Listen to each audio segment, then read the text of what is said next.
Chapter 1. Joining the chat group. In the Dragon Ball universe, aboard the luxurious cruise ship celebrating Bulma's birthday, the atmosphere was tense.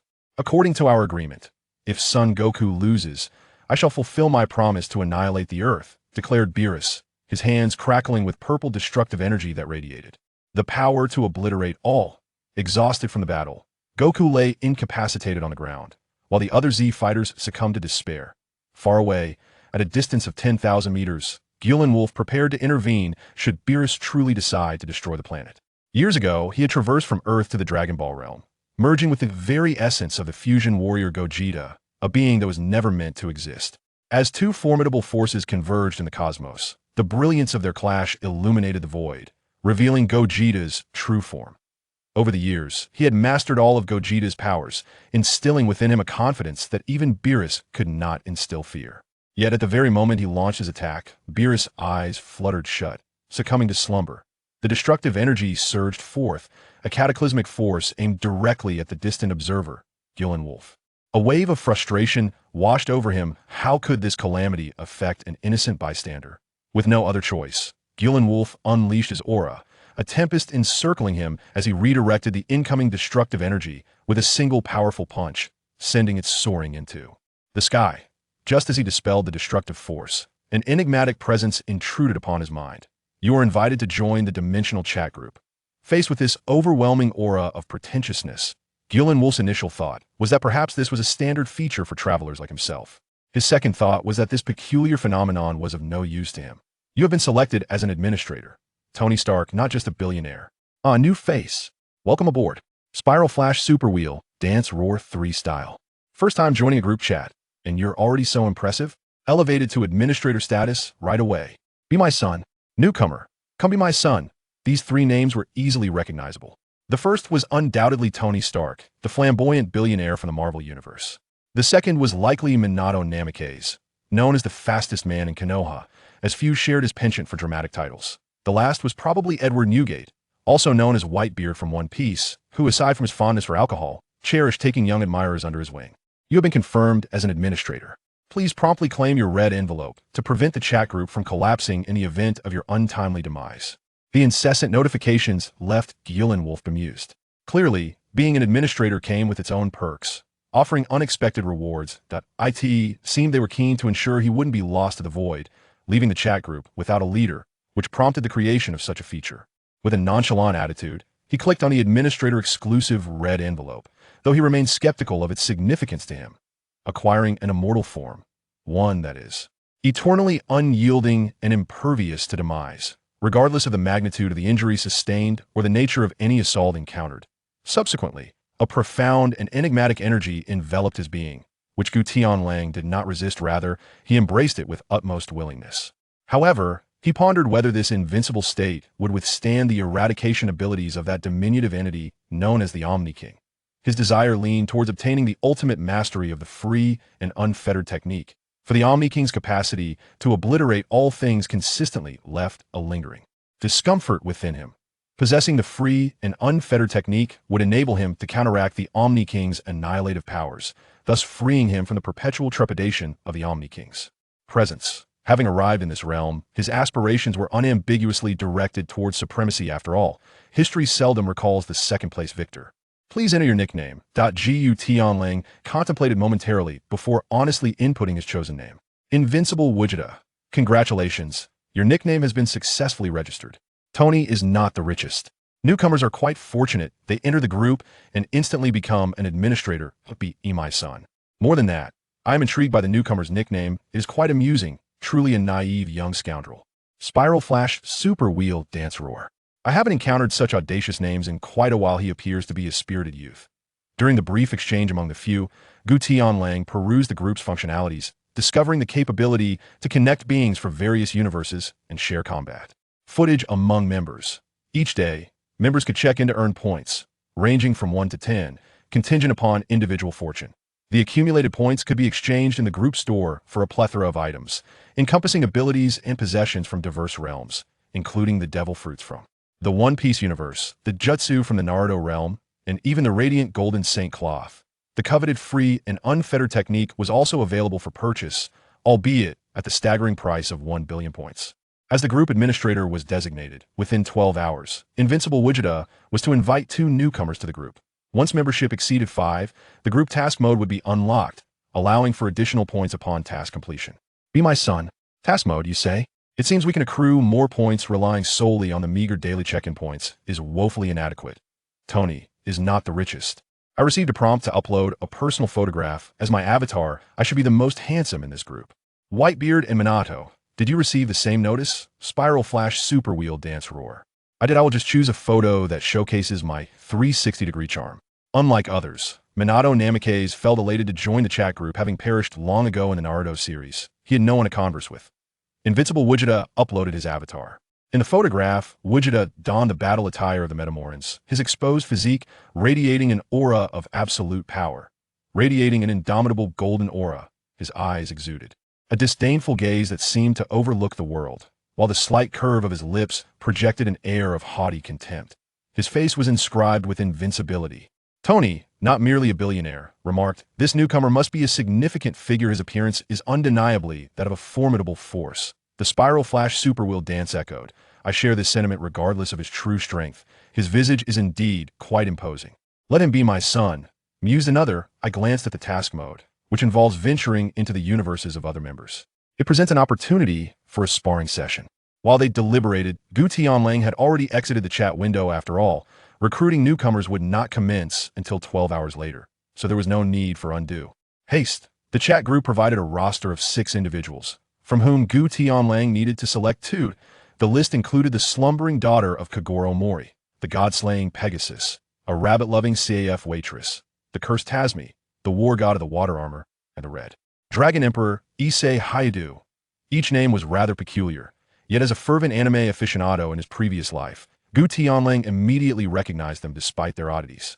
They were, in order, Detective Conan's Ran Mori and Saint Seiya's Pegasus, the ghoul Kaneki Tuka from Tokyo Ghoul, the protagonist Tasmi from Akame Ga Kill, the water armor likely belonging to Black Rhino armor, and finally, Issei Hayadu from High School DxD.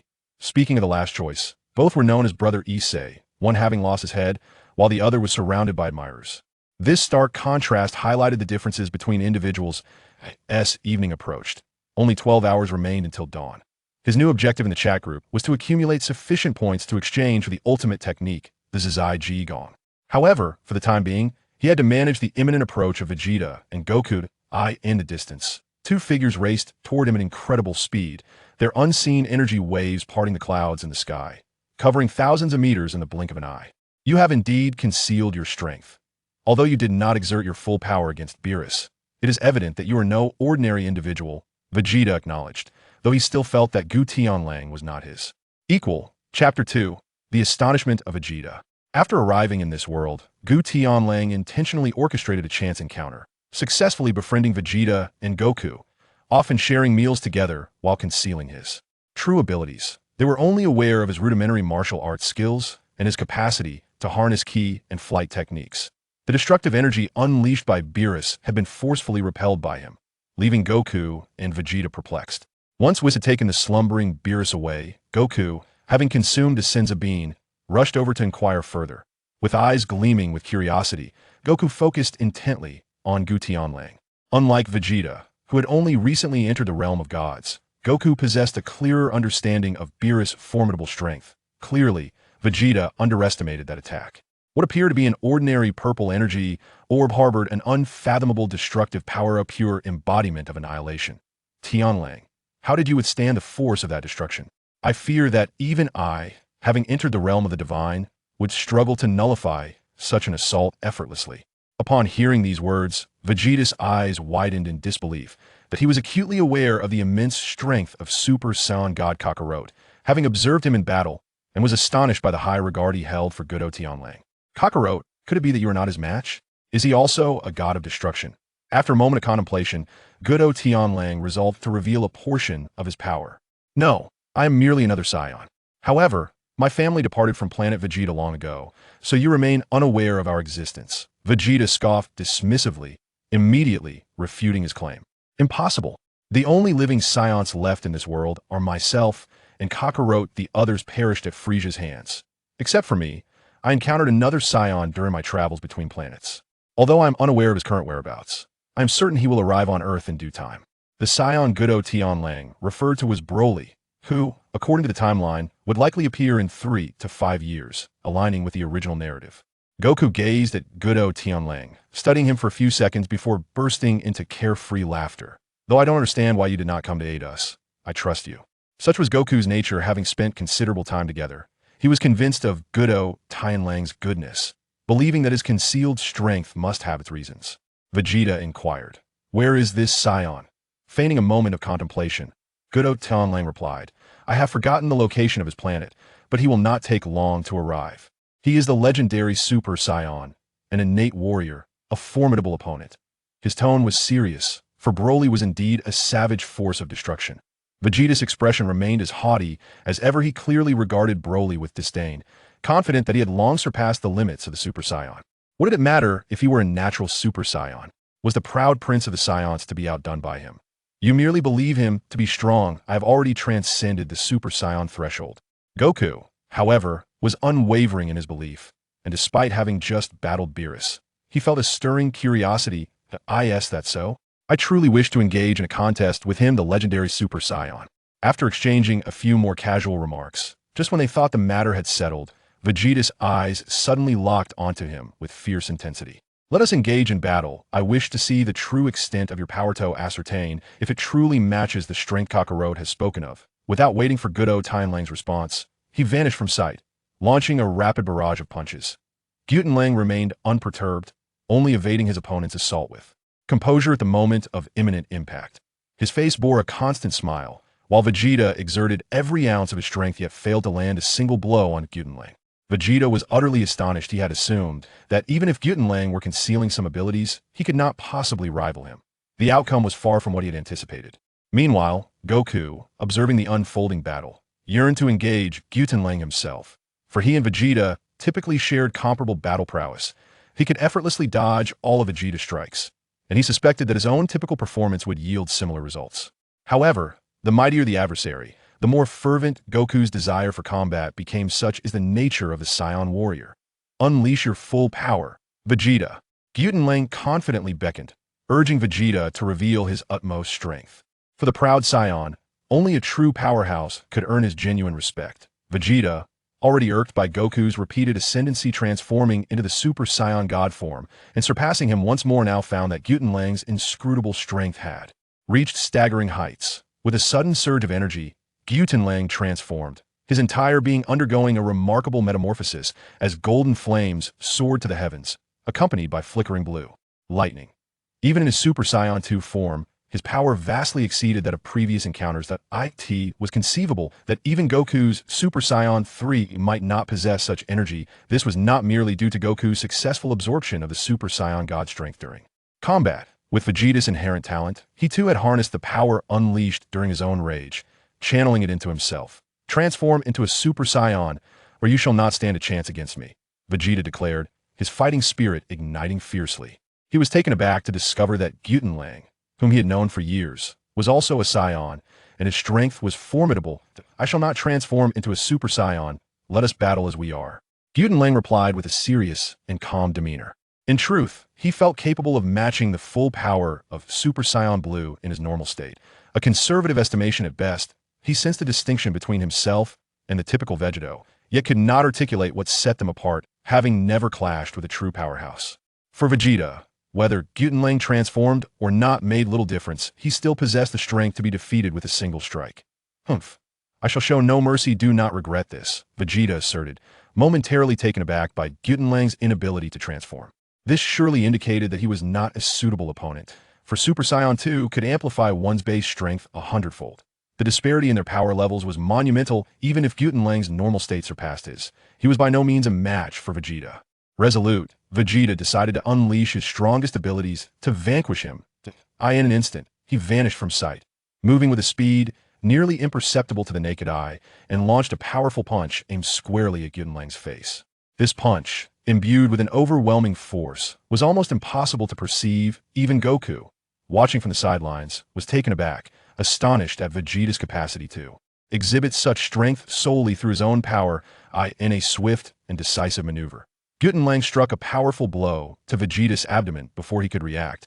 causing the latter to involuntarily spit out a mouthful of bitter liquid, his overwhelming energy dissipating in an instant.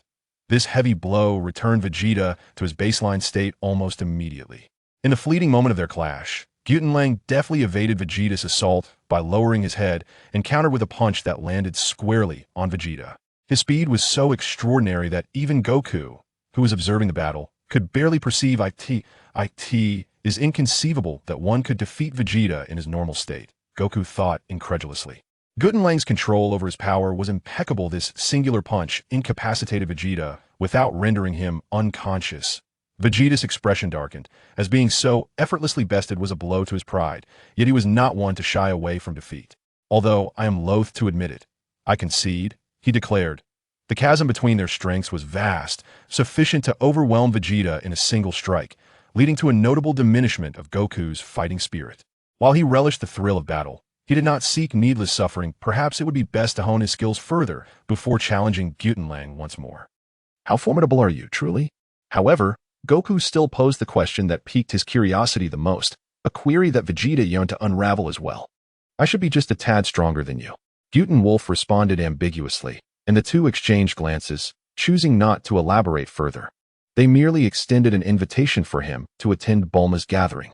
Over the years, their interactions, coupled with Wolf's unassuming and amiable nature, had fostered a cordial relationship with the Z-Fighters. He had also received an invitation to Bulma's birthday celebration, but due to his foreknowledge of the unfolding events, he had deliberately declined. However, with the matter now settled, Wolf readily accepted the invitation, joining the banquet to indulge in the sumptuous feast. After satisfying their appetites, they engaged in light conversation. Meanwhile, Vegeta at the table wore a remarkably grim expression. Once again, Kakarot had surpassed him, and with Wolf's prowess exceeding his own, Vegeta found himself in a state of considerable discomfort. Gu Qingfeng had just returned to his lodgings and succumbed to slumber, sleeping soundly until the dawning light of the next morning. It was time to initiate individuals into the chat group, chosen at random. Upon awakening, Gu Tianlang first brought the newcomers into the fold, for in his eyes, it mattered not whether they were formidable or feeble. After issuing directives to the chat group, he rose alone to attend to his morning ablutions. Chapter 3. The newcomers joined the group. The slumbering daughter of Little Five entered the chat. The CAF attendant, enamored with rabbit masks, also joined the conversation. The daughter of Little Five, what is this place? Why does this phenomenon manifest in my mind? The CAF attendant, fond of rabbit masks. Could this be the CCG's latest weapon? It seems to have stealthily drawn me into this realm.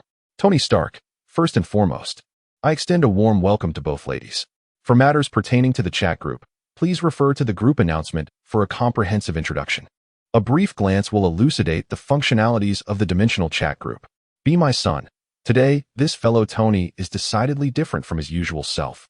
Has he taken to behaving like a gentleman? Spiral Flash Super Wheel Dance Roar 3. Need I even say it? It is highly likely he has been charmed by the presence of women and is now feigning sophistication. Naruto Uzumaki and Edward Newgate, alongside Tony Stark, had joined the group a month prior. Naruto, having some understanding of Tony, recognized him as a quintessentially reserved man. Tony Stark, while our rapport is amiable, should you continue with such remarks, I could very well consider legal action for defamation. Spiral Flash Super Will Dance Roar 3. Suit yourself. We reside in entirely different realms. What grounds do you have for any legal recourse? His words ignited a vexation within Stark, yet he found himself at a loss against Naruto. With 5 members present, the task mode was activated, allowing each participant to traverse other universes and complete missions issued by the system to earn points. Tony Stark, you see, it is better to arrive at the opportune moment than to arrive early. We can now venture into your world. To obstruct one's path is akin to slaying one's parents. Upon our meeting, I shall surely make you rue the day. Tony Stark, seated in his skyscraper, was nearly convulsing in laughter. It was as if the very moment he felt drowsy, his pillow had arrived. Spiral Flash Super Will Dance Roar 3 uploaded a recording of himself single-handedly challenging 50 elite ninjas. Tony Stark acknowledged the upload, as did Be My Son. The atmosphere within the chat group grew noticeably subdued as a minute passed. Tony Stark, Brother Watergate, once a brother, always a brother, from this day forth. You shall be my elder brother. Direct me eastward, and I shall not stray west. Bid me to chase the hounds, and I shall not harm the chickens. Be my son. Your attitude has shifted rather abruptly. Just moments ago, you were poised to wage war against Watergate. Tony is certainly not the wealthiest. Did you not watch the footage? Did you not perceive how terrifying he is? How could I possibly contend with him? Tony never fathomed the true prowess of Minato Namikaze. He had previously assumed that Minato merely claimed to have taken many lives, thinking them to be those of ordinary individuals. Yet, in that recent video, those were no ordinary beings, who among the mundane can unleash such devastating power with a single strike, possessing supernatural abilities? In the video, 50 individuals wielded peculiar energy attacks, all swiftly dispatched by Minato Namikaze. Spiraling flash super wheel dance roar. Is that enough to quiet you? No more dancing? Tony is indeed not the wealthiest. I am subdued. The slumbering daughter of Kagoro. It turns out this chat group is extraordinary, connecting characters from different universes. It is truly a wondrous existence. As an ordinary person, Ran Murray is somewhat skeptical of such supernatural powers, maintaining a half-believing attitude.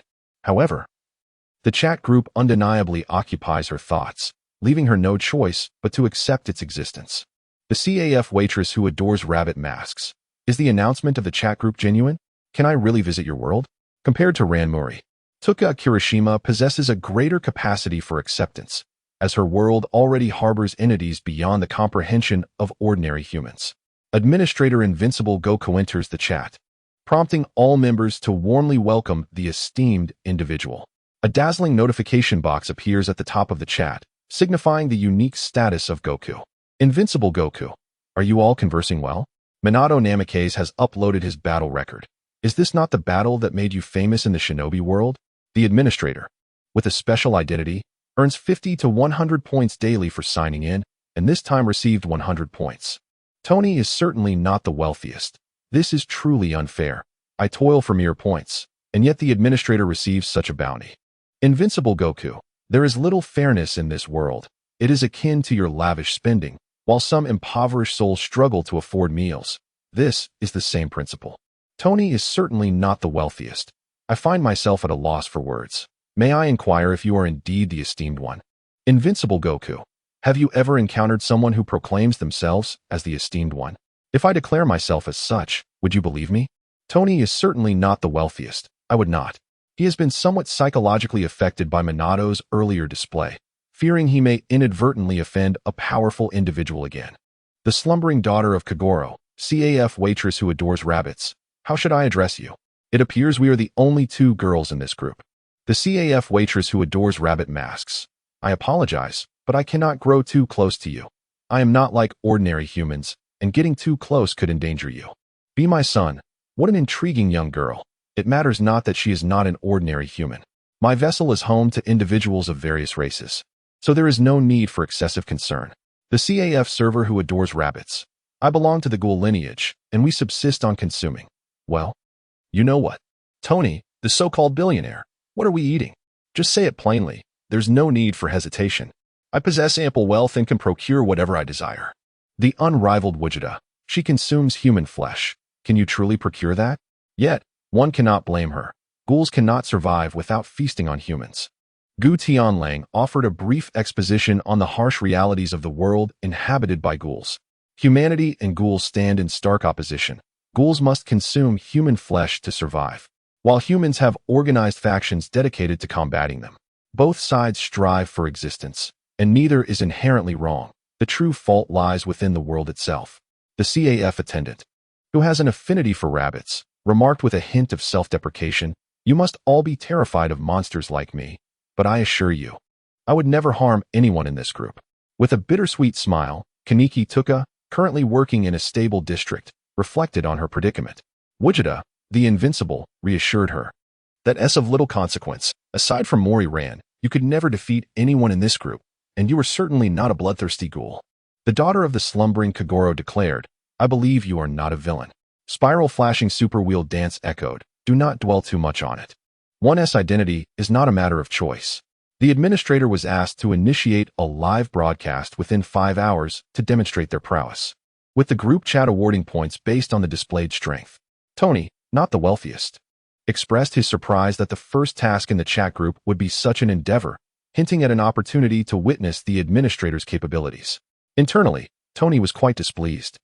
While group members earned only 5 to 10 points for daily check-ins, the administrator amassed an astonishing tenfold of what everyone else received. Had he not feared that Gu Tianlang might be a formidable figure, he would have unleashed a torrent of complaints. Gu Tianlang gently rubbed his forehead. Pondering where he might find a worthy opponent in this moment, those of comparable strength seemed to have perished entirely. Alas! He contemplated resorting to a live broadcast from the depths of hell. Unrivaled Vegeta declared, "I shall seek a formidable adversary and return to host a live stream for everyone." With that, he logged off. The few members in the group offered gentle words of comfort to Dong Xiang, particularly the approachable, kind-hearted, and considerate Morlin. Upon learning of Dong Xiang's tragic fate, she took it upon herself to provide solace for an extended period, allowing Dong Xiang to once again feel the warmth of compassion she had long missed. The slumbering daughter of Kagoro Maori remarked, speaking of the administrator's avatar, "I must say it is quite handsome, and Mizuno's appearance is also gentle and attractive." The rabbit-loving CAF attendant chimed in, "Indeed. I bet he is quite popular with the ladies in real life." Tony, feeling a tinge of hurt, added, "I was quite dashing in my youth, you know. Who hasn't he been young at some point? Have they never aged?" He complimented the two while inadvertently belittling himself, leaving Tony feeling somewhat wounded. The spiraling radiant super wheel dance exclaimed, "Well, to be precise, I am actually 40 years old. Considering the years I've lost, I am indeed older than Tony." After Gu Tianlang exited the chat group, he promptly flew to Bulma's residence, eager to ascertain whether Vegeta or Goku remained available to serve as worthy adversaries. Upon learning of his intent, Bulma shook her head, her tone tinged with exasperation. "That guy Vegeta has been rather stimulated. This morning, when Whis came to fetch food, he accompanied Whis to train, and Goku followed suit." "I see," he replied. "In that case, I shall seek assistance elsewhere." After uttering those words, Gutenlang was about to take his leave when a thought struck him. He turned around and teasingly remarked to Bulma, "Vegeta was quite dashing yesterday. Despite his evident fear of the god of destruction, he charged recklessly to defend you when you were in peril. He truly is a remarkable husband." Bulma's cheeks flushed instantly. She was aware of the incident, but hearing praise for her partner and recognizing his willingness to risk his life for her caused her to blush uncontrollably. Observing Bulma's reaction, he chuckled softly and refrained from further teasing. After taking the Dragon Ball radar from her, he soared into the sky and departed. Chapter 4. The first live stream with Goku and the others absent, Gutenlang contemplated and concluded that the aforementioned individual was indeed a more suitable adversary for him at present. With his remarkable speed, he swiftly gathered the Dragon Balls and then ventured beyond Earth to a distant planet. At that moment, a notification chimed from the chat group, alerting him that someone had mentioned him. Upon inspection, he discovered it was Mao Lilan, the slumbering Kagoro's daughter. "Invincible Vegeta, I must soon head to school. May I inquire if the esteemed administrator has yet found an opponent?" Hours passed, and Mao Lilan and Kirishima Tuka had both viewed the footage of Minato, leaving them thoroughly astonished.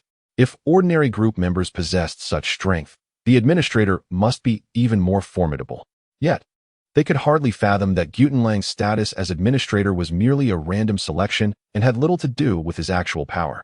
"Invincible Vegeta, 5 minutes should suffice. That fellow is in hell. Retrieving him took a bit of time, but it will be resolved shortly. Tony is not the richest. What on earth? Hell. Am I seeing things? Did he just say he is bringing someone back from hell? The slumbering Kagoro's daughter, no matter how powerful he may be, bringing the dead back from hell is utterly absurd. Spiral Flash Super Wheel Dance Roar 3, in my realm. The only one capable of bringing souls back from the Pure Land is the Sage of Six Paths from a millennium ago, a being akin to a deity. Be my son. I find myself increasingly intrigued by this battle, ha ha ha. Tony is not the richest. I bet he is just boasting. I don't believe it. Even if you were to bet my life on it, I still wouldn't believe." In a moment of profound determination, Gu Tianlang gathered the 7 Dragon Balls, summoning the illustrious Shenron. With the celestial dragon now manifest, the Dragon Balls granted the extraordinary ability to fulfill 2 wishes simultaneously. The first wish was to resurrect the formidable Cell, and the second was to transport him to the realm of his choosing. "O mighty Shenron," Gu Tianlang implored, "bring forth the deceased Cell and convey him to this planet." As the winds howled and clouds swirled ominously in the sky, a magnificent green dragon materialized amidst the chaos. Upon hearing Gu Tianlang's fervent request, the dragon's eyes sparkled with an otherworldly light. "Your wish shall be granted, and he shall soon appear. Farewell." In an instant, As Shinran transformed back into the 7 Dragon Balls and dispersed across Earth, a green humanoid figure emerged, astonished as he surveyed his surroundings. I never anticipated my revival. He mused, Goku, await my return. Upon confirming his resurrection, Cell erupted into a maniacal laughter, entirely dismissing Gu Tianlang's presence, plotting once more to engage Goku in battle. You shall meet your demise here today. Do not entertain thoughts of escape. Gu Tianlong's demeanor was remarkably indifferent. As if he had not the slightest regard for the figure before him, it was not the formidable Cell who had once bested Son Goku and Vegeta, but merely an inconspicuous minion. Cell's laughter abruptly ceased, recognizing the disdain directed towards him. The omnipotent administrator, Vegeta, initiated a live stream, inviting, come, be my son, into the virtual realm. The Spiral Flash Super Wheel dance roared thrice as it entered the live stream. Several members of the chat group flocked into the broadcast, eager to behold the individual whom the administrator had summoned from the depths of hell. The barista who adored rabbits remarked, this fellow possesses an odd appearance, evoking a sense of insect-like qualities. His form is even green. The slumbering daughter of Kagoro inquired, is this a monster? I have never encountered such a peculiar creature. Tony, who was certainly not the wealthiest, commented, he doesn't seem particularly strong. For such a being, the administrator went through the trouble of retrieving him from hell. I maintain that he is merely boasting. Vegeta acknowledged, indeed, he is not especially powerful. However, it is challenging to find a suitable opponent in a short time. Let us make do with him for now. Upon hearing Gu Tianlong's admission of Cell's lack of strength, the other members of the group lost interest. Despite not understanding the reason for his resurrection, Cell felt no desire to uncover it. He simply stated, you may as well perish. He raised his hand and unleashed a wave of energy, striking directly at Gu Tianlong's chest, sending plumes of dust into the air and obscuring his figure. The ground where the ancient wolf once stood erupted with flying debris as a light wave created an unfathomably deep chasm. The Spiral Flash Super Wheel Dance, a devastating technique, rivaled the destructive force of the tailed beast balls. This seemingly unremarkable individual possessed an unimaginable strength. The slumbering daughter of little Garo remarked, how could such an existence be possible? I once thought that Brother Minato's battles were terrifying, but are all the inhabitants of the administrator's world this formidable? Tony, who was not particularly wealthy, countered, what the hell? This guy isn't just strong, he's absurdly powerful. That last move was something I couldn't even hope to withstand. The CAF waitress who adored rabbits chimed in, it seems you all are missing the point. I can't see the administrator anywhere. Surely he hasn't been slain? The group gazed into the abyss for an extended period, yet they found no trace of the ancient wolf's body, prompting doubts about whether he had been eliminated in a single blow. Look at the spot where he once stood. This fellow possesses considerable power, one remarked. Unlike the shock of others, the devastation wrought by Cell's attack was something he, with the powers of the Tremor fruit, could also achieve. Thus, Whitebeard was not overly astonished. To their surprise, the ancient wolf remained standing in his original position, defying gravity even though the ground beneath him had vanished entirely. Are you merely tickling me? Could you please take this seriously? You are truly too weak. Butenwolf stood with his arms crossed, completely unfazed by the recent assault. Sheru's pupils dilated in disbelief as he witnessed someone withstand his attack merely with their physical form. Who are you? Sheru exclaimed, moving with such velocity that countless afterimages surrounded him, leaving the onlookers in the chat group bewildered, unable to discern Sheru's true form. Spiral Flash Super Wheel Dance, third style. Even I, once a Hokage, cannot perceive his speed. Is it truly possible for a human body to endure such rapid movement? Among the group, only Minato Namikaze could barely catch a glimpse of Sheru's silhouette, a feat made possible by his Sage Mode, which enhanced his vision beyond the ordinary. Yet it was merely a blur. Come, be my son. I fear that even Kazuru would struggle to match his speed. The administrator is in peril. Whitebeard believed that even he would be utterly incapable of keeping up with Sheru's pace, let alone intercepting his strikes. Sleeping little Goro's daughter. Is there any way we can assist him? We can't just stand by and watch him be slain. As Sheru approached Butenwolf, he assumed a peculiar stance. For Symbol's fist. In an instant, 3 additional Sherus materialized, attacking from all directions. Butenwolf executed a spinning kick, striking all 4 clones at an astonishing angle, severing them at the waist. 3 clones exploded, while one oozed dark green blood, collapsing to the ground, its lower half writhing incessantly. The group was left in astonishment, How could the lower half still move when the upper half was obliterated? Sleeping little Goro's daughter. He can't still be alive, can he? What manner of monster has the administrator chosen as his adversary? The rabbit-loving CAF waitress. Even a typical ghoul would undoubtedly perish from such injuries. Could he possibly still be alive? Within mere seconds, the half-destroyed Sheru reformed his upper body, gasping for breath. Fortunately, he possessed the enhanced cells of Piccolo. Otherwise, he would surely have perished, but this exertion took a toll on his stamina. During this interval, Wolf merely stood still, refraining from pursuing the advantage. He sought to observe whether Shara had made any advancements in strength during his years in hell. Shara let out a cold laugh, maximizing his energy, causing the very planet to tremble as he formed his hands into a flower bud shape, aiming at Wolf. Kamehameha. Just as he was about to unleash the attack, he suddenly redirected it downward, unleashing a colossal blue energy wave that ravaged the earth, causing the ground to shatter inch by inch.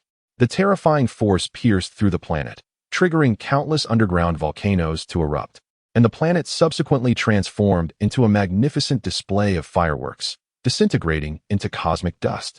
I now possess Frisia's cells. I can survive even in outer space. How could a mere human hope to contend with me? Suspended in the vastness of space, Shalu erupted into maniacal laughter. Through their recent confrontation, he was acutely aware that he was no match for Guti Yanglang, thus feigning an attack while secretly intent on obliterating the planet. Tony, not truly a mogul. If I am not mistaken, that planet has indeed been annihilated, hasn't it? The barista from the CAF, fond of rabbits. Indeed, you are not mistaken. The planet has been utterly destroyed. Be my son, even at my peak, I could not possibly wield such destructive power. Our strengths are not on the same plane. Spiral Flash Super Wheel Dance Roar 3 styles. Such devastation. Could the administrator truly be dead? It appears I am just a tad stronger than you, capable of dealing with you with merely a finger. A cold voice resonated from behind Shalu. Unbeknownst to him, Guti Yanglang had silently positioned himself in the void of space, his index finger glowing with an intense blue radiance.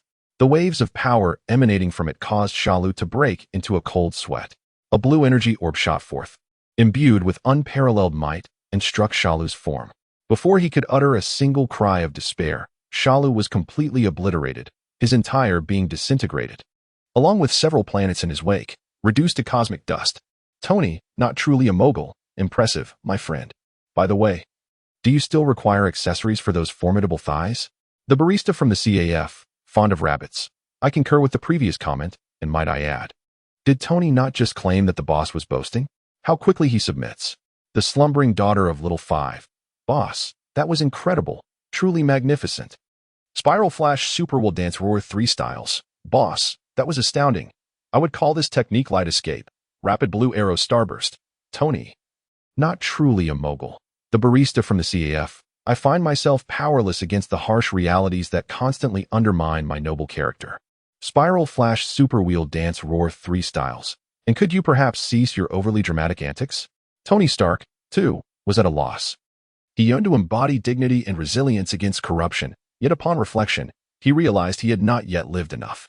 What if he inadvertently offended the boss and faced the obliteration of Earth? Did he not witness the lengths taken to revive the dead for a mere broadcast, only to slay them once more? Surely, one capable of such acts could not be benign.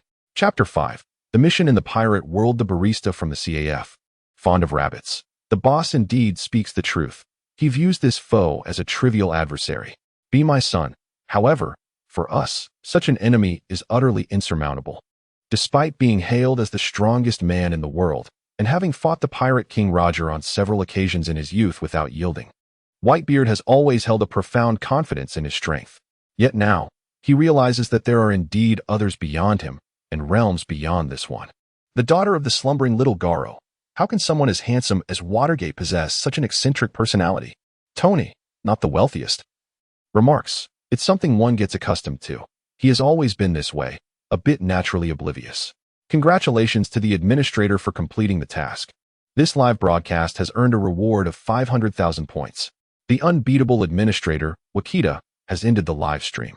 Gu Tianlang was quite pleased with the number of reward points. The chat group provided insights into how many points could be earned through live broadcasts, which were linked to the strength of one's opponents. The more formidable the enemy, the greater the points one could acquire from the broadcast. When categorized by the power scale of Dragon Ball Super, Cell's strength was rather mediocre. During his years in Hell, he had made some progress. Yet his strength barely reached Super Saiyan 2, making 50,000 points a considerable sum. Tony truly was not the wealthiest. 50,000 points would come so easily. If I had that many, I could exchange them for a nanotech suit made of vibranium and also redeem the new plasma cannon from the group. Can you defeat that green fellow? Tony replied, I cannot. Then why mention it? The CAF attendant who adored rabbits remarked, this group is really amusing. Why does Watergate always pick on Tony? Mizushima Donko, serving as a waitress in the stability zone, couldn't help but chuckle at the conversation in the group. Tony was perpetually berated by Watergate, not only unable to retort, but also unable to defeat him. My patience has its limits. Watergate, do not be overly oppressive, Tony declared. Under normal circumstances, he might have endured it, but with Donko present, he was reluctant to lose face in front of her. He resolved to confront Watergate if necessary. After all, Watergate wouldn't kill him, merely give him a sound beating. He steeled himself for the challenge. Sealing the Ninetales. Spiral Flash Super Wheel Dance Roar 3 initiated the seal. Tony truly was not the wealthiest, accepted the challenge. The CAF attendant who adored rabbits accepted as well. Tony, what do you think? I shall observe. Please disregard my previous statement. My patience exceeds your imagination.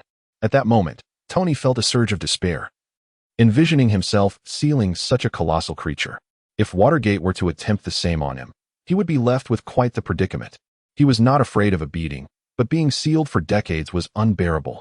In the depths of his heart, Tony silently vowed, I will endure. A true man knows when to yield and when to strike. One day, when I surpass Watergate, I shall thrash him thrice in a single day. Gu Tianlang swiftly returned to Earth, finding himself with little to occupy his time. He contemplated exiting the chat group, pondering whether he might visit Bulma's residence for a meal. As it turned out, a group task was initiated, revealing that a member's son was facing a life-and-death crisis. The task required the safe rescue of Fire Fist Ace from an impending peril, with a deadline set for 1 day hence. There were no restrictions on participation for this inaugural mission, offering a reward of 10,000 points. The difficulty of this task was classified as a level 9 nightmare, with varying degrees of difficulty across different realms, the highest being level 10, denoting hellish challenges. Ding. In accordance with the group's principle of mutual assistance, all members were eligible to undertake the task, with successful completion yielding bounty points and additional rewards based on performance ratings. Unrivaled Vegeta. Has Port-Gas-D Ace been captured? It seems I've only recently joined the group, and I'm yet unaware of the timeline of events here. The pirates have reached a critical juncture in the narrative. Be my son. Indeed, the Navy has seized my son. Those who dare to lay hands on him must be prepared to face my wrath. The sleeping daughter of little Goru. Excuse me, esteemed one. Not long ago you explained the world of Dongxiang. How do you know Ace's full name in this task? Unrivaled Vegeta. This is not difficult. I am aware of certain aspects of your futures, and naturally, I know of your family members. As a seasoned anime enthusiast, I possess a fair understanding of characters from various stories. Rabbit-loving CAF waitress. Might I inquire, esteemed one, will I meet my demise at the hands of CCG in the future? Unrivaled Vegeta. No, you shall not perish. At least not within the timeline before joining this chat group. Until the very end, you will remain unharmed. Spiral Flash Super Wheel Dance Roar. Whitebeard. With such significant events unfolding, why did you not inform me? Watergate's tone held a hint of dissatisfaction. Despite the contrasting personalities, Whitebeard's boisterous and cheerful demeanor against his own, their relationship had developed positively. Be my son, it's fine. I will rescue my foolish son myself. There's no need for your assistance this time, as our adversary is formidable. Rabbit-loving CAF waitress. I can lend a hand as well. I am an S-class ghoul, the sleeping daughter of little Goru. I am but an ordinary person, yet I have practiced some martial arts. Handling a few regular individuals should pose no challenge. Tony is truly not the wealthy. May I inquire about what the classification of a 9-level difficulty entails? In the realm of unparalleled mastery, the challenge should indeed be categorized according to global power levels. This time, the adversary's strength may rank at level 9 within the world of pirates. However, in my realm, it could merely constitute a level 2 task. Although both parties are merely ordinary individuals, the forces amassed in Whitebeard's war exceed 100,000. It is not that the ancient celestial wolf seeks to dampen their spirits. While Tuka Kirishima may manage to protect herself against lesser foes, it would be sheer folly for Ran Muri to venture into such perilous territory. Without the intervention of high-ranking naval officers, even the long spears wielded by ordinary soldiers would be more than she could withstand. Tony is not the wealthiest. I was once hailed as the king of war. Before my iron armor, the sheer number of foes holds no significance.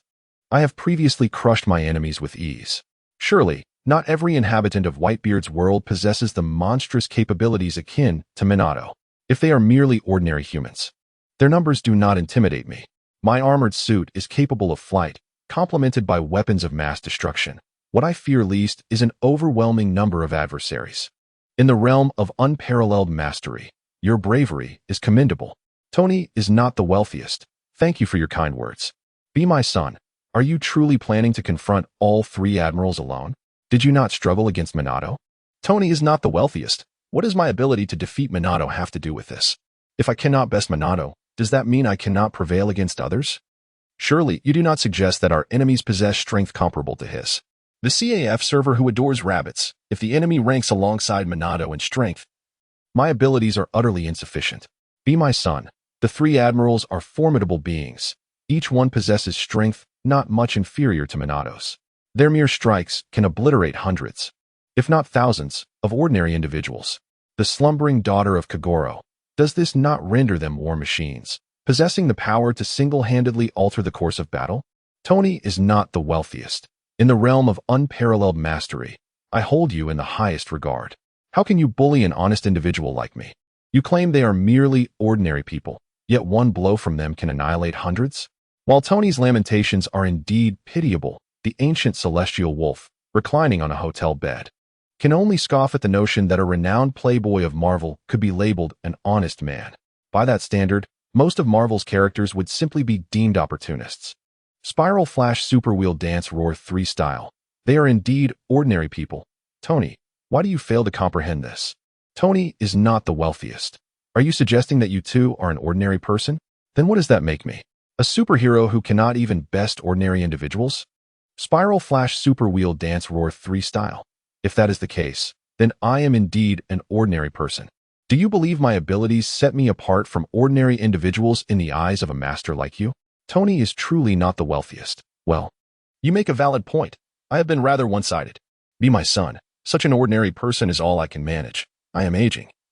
And the title of the world's strongest must eventually be passed on to the youth. The white-bearded man sat upon his pirate ship, his expression tinged with melancholy. His reluctance to disclose certain matters to Minato Namikaze stemmed from his own reservations. Be my son. There is no need for you to accompany me to certain doom. The invincible Gogeta accepts the mission. Spiral Flash Super Wheel Dance Roar Style 3 accepts the mission. The CAF waiter who adores rabbits accepts the mission. Tony is truly not the wealthiest accepts the mission. Chapter 6. Confronting Son Gohan. Be my son. If the administrator were to arrive, the Navy would pose no threat. In comparison to a man like you, anyone else would seem significantly inferior. Spiral Flash Super Wheel Dance Roar Style 3. Wait, why can I accept a mission too? Invincible Gogeta. Is there a problem with that? Spiral Flash Super Wheel Dance Roar Style 3. Well, actually, I have long been deceased. Residing within the belly of the Grim Reaper, I impulsively accepted the mission out of excitement. The video Minato sent earlier deliberately omitted the outcome of sealing the Nine Tails, leaving everyone unaware that Minato perished after sealing it. In the group, everyone harbored a singular question. How does a deceased individual undertake a mission? During the mission period, the chat group actively provided peak physical forms to assist specific members in executing tasks. Fortunately, the chat group was quite responsible, promptly alleviating everyone's confusion. Spiral Flash Super Wheel Dance Roar Style 3. In that case, it would be best to briefly outline the enemy's abilities, specific numbers, and combat styles. Compared to others, Minato Namikaze possesses the highest battle intelligence and considers matters more thoroughly. It is prudent to understand the enemy's situation in advance to avoid unnecessary losses. Be my son. The other soldiers of the sea are manageable, but their physical capabilities far exceed those of ordinary individuals. However, the three admirals present a considerable challenge. One wields magma, another ice, and the last possesses the powers of light, all being natural element users. According to Whitebeard, the nature type has no physical form. its body composed of natural elements. To harm them, one must rely on haki to strike at their essence. After hearing Whitebeard's words, the group fell into a profound silence. These three admirals are indeed invincible. Only Whitebeard possesses haki within the group. Even Minato lacks haki. If one cannot even strike the opponent, how could victory be attained? After much deliberation, the group failed to reach a conclusion, while Guren remained unfazed by the lack of participation in the discussion. A knock echoed from outside the door. He quietly exited the group chat, only to find son Gohan standing at the threshold. Goku's face broke into a smile as he cheerfully inquired, "Gohan, what brings you here today? I heard you sparred with Uncle Vegeta yesterday, and my father mentioned that you are also a scion. Therefore, I have a question I would like to ask you," Gohan replied, his eyes filled with determination and a hint of brilliance. Gu Tianlang found himself perplexed. Since their acquaintance, Gohan had always been amiable, and their relationship had been quite harmonious. However, given Gohan's current status as a scholar with commendable achievements and a lucrative salary, it was puzzling why he would seek counsel from him. "What is it? Speak your mind," Gohan inquired, simultaneously asserting, "Your father, transformed into a Super Saiyan God, should hardly pose a challenge for you." Having revealed his strength just yesterday, Gu Tianlang decided to shed any pretense. "Indeed, I am somewhat stronger than Goku. Engage with me in combat. I wish to witness your power." Gohan's eyes sparkled with the fervor of battle, and his entire demeanor shifted to one of fierce determination, exuding a palpable intensity. Although he was uncertain as to why Gohan wished to spar with him, he recognized that the current Gohan was in a diminished state compared to the enigmatic figure he had been years prior. Whether he could triumph over his younger self in Super Saiyan 2 form was a matter of doubt for Gu Tianlang. "Gohan, your power has waned significantly. You are no match for me, and a duel would bear no fruit." "Do not underestimate Gohan," came a confident voice from the doorway. Piccolo had appeared. "We spent time in the room of spirit and time, and now Gohan has long surpassed his former self, rekindling the heart of a warrior." Following the rigorous training within the time chamber, Gohan's abilities had undergone a remarkable transformation, now incomparable to his previous state. This revelation piqued Gu Tianlang's interest. Upon seeing Gohan, he noted a substantial change in him. Yet, he remained unperturbed, as Gohan had never been particularly enamored with combat, and his expectations for Gohan's prowess were modest. The Room of Spirit and Time, a creation of the Supreme Kai, allowed for an entire year of training within, while merely a day passed outside. Given Gohan's potential, if he truly applied himself, his strength could become unfathomable. "Very well, let us find a suitable place to engage in battle." Piccolo responded first, offering to lead them to a training ground. "I know of a wilderness that would be perfect for you both. Follow me." The trio departed the city, flying towards the location Piccolo had mentioned. Along the way, Gu Tianlang could not contain his curiosity and inquired, "Gohan, while I can understand your desire for intense training, what prompted you to seek me out for a spar?" Embarrassed, Gohan scratched his head as he replied awkwardly, "Well, after my training, both my father and Uncle Vegeta were unavailable, so I thought of you and decided to seek you out." After much ado, it seems he has taken on the role of a sparring partner. Upon arriving in a desolate wilderness devoid of life for miles, Piccolo quietly retreated several hundred meters, creating a distance of over 10 meters between them. Gohan assumed a battle stance, with Goku's left hand clenched into a fist and his right hand positioned horizontally in front of his chest. "Come on," Goku proclaimed as Gohan, with a sudden burst of speed, closed the gap and launched a lightning-fast punch aimed directly at Goku's abdomen. Like a prophet, Goku extended his left hand to meet Gohan's powerful punch head-on. Goku's counterpart, the Ancient Wolf, unleashed a powerful straight punch, which Gohan effortlessly intercepted. Neither combatant yielded an inch as they engaged in a fierce contest of strength, causing the ground beneath them to tremble under the weight of their formidable might. In that moment, the two appeared evenly matched. Gohan let out a resounding shout, amplifying his power as a white aura enveloped him. It seemed that his strength had surpassed that of Goku in his Super Saiyan Red form. This child's potential was truly beyond imagination.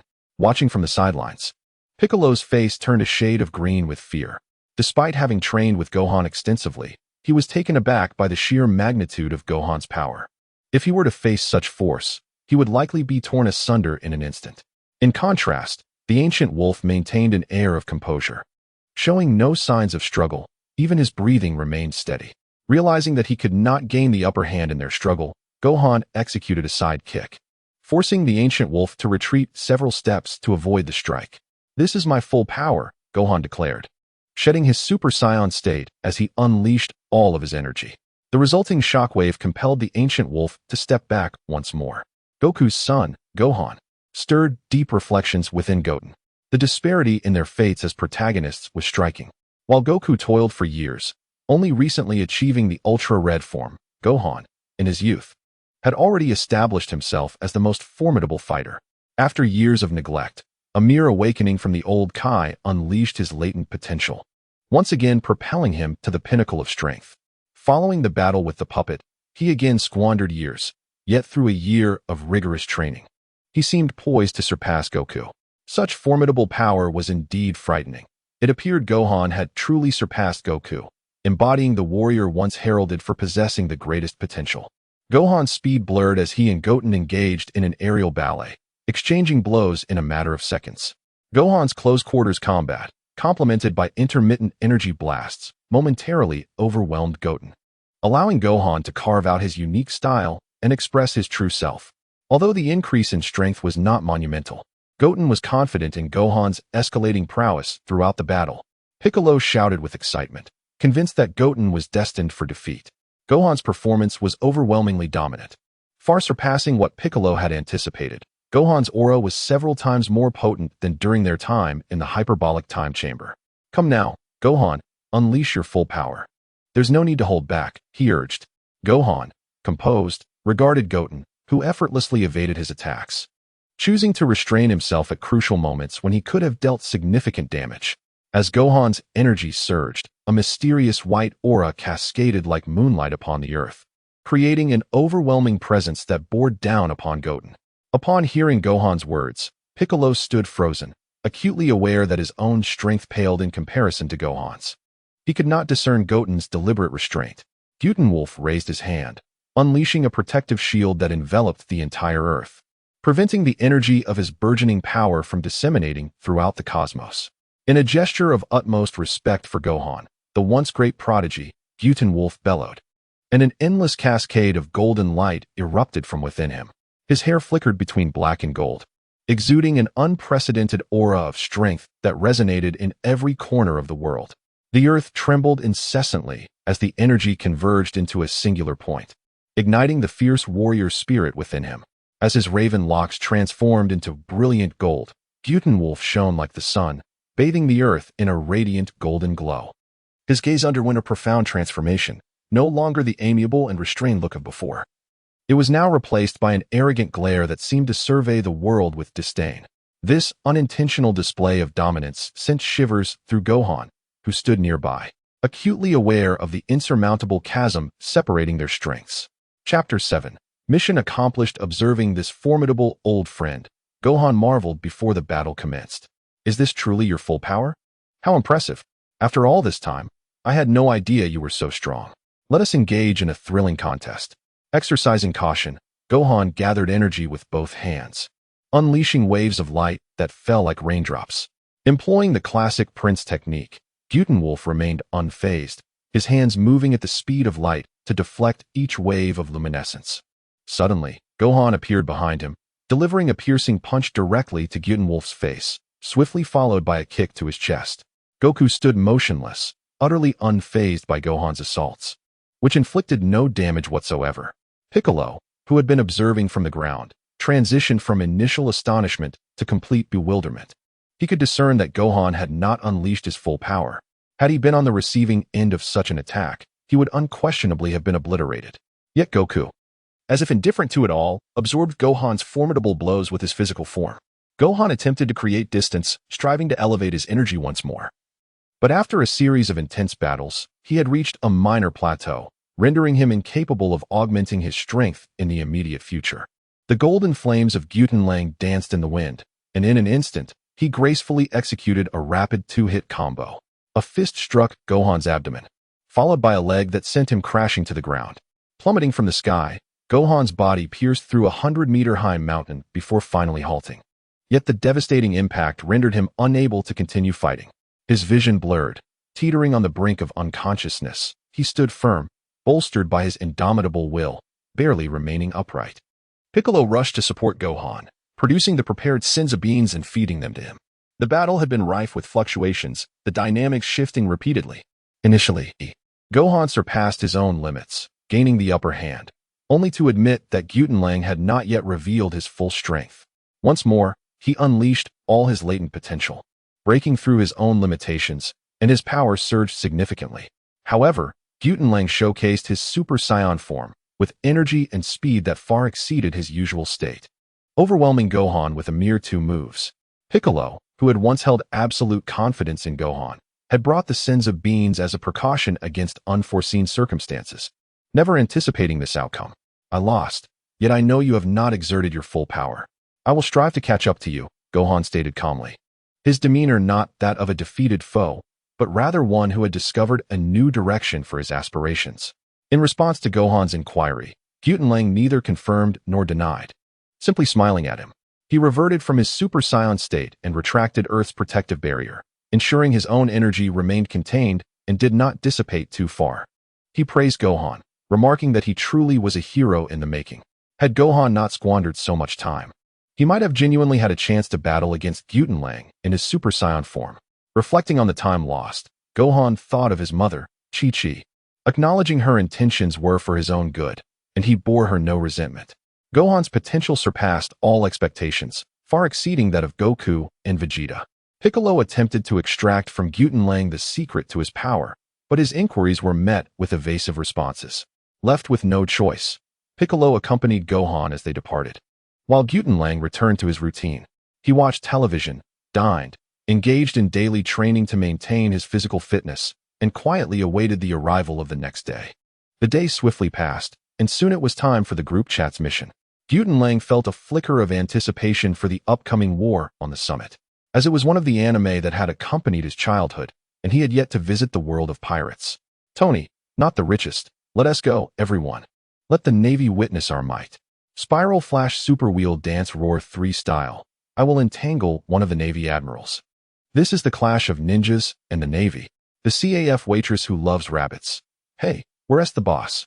Why isn't he logged in yet? By the way, Lon, aren't you joining? Fog Island Dongxiang was taken aback to discover that Maori Ran had opted not to accept the mission, leaving her quite perplexed. The slumbering daughter of Kagoro Muri remarked, perhaps I should refrain from going. My combat prowess is far too inadequate to be of any assistance. Maori Ran had indeed wished to participate, as who wouldn't desire to traverse into another universe. However, given her current capabilities, she would merely be a burden, potentially hindering the team's efforts.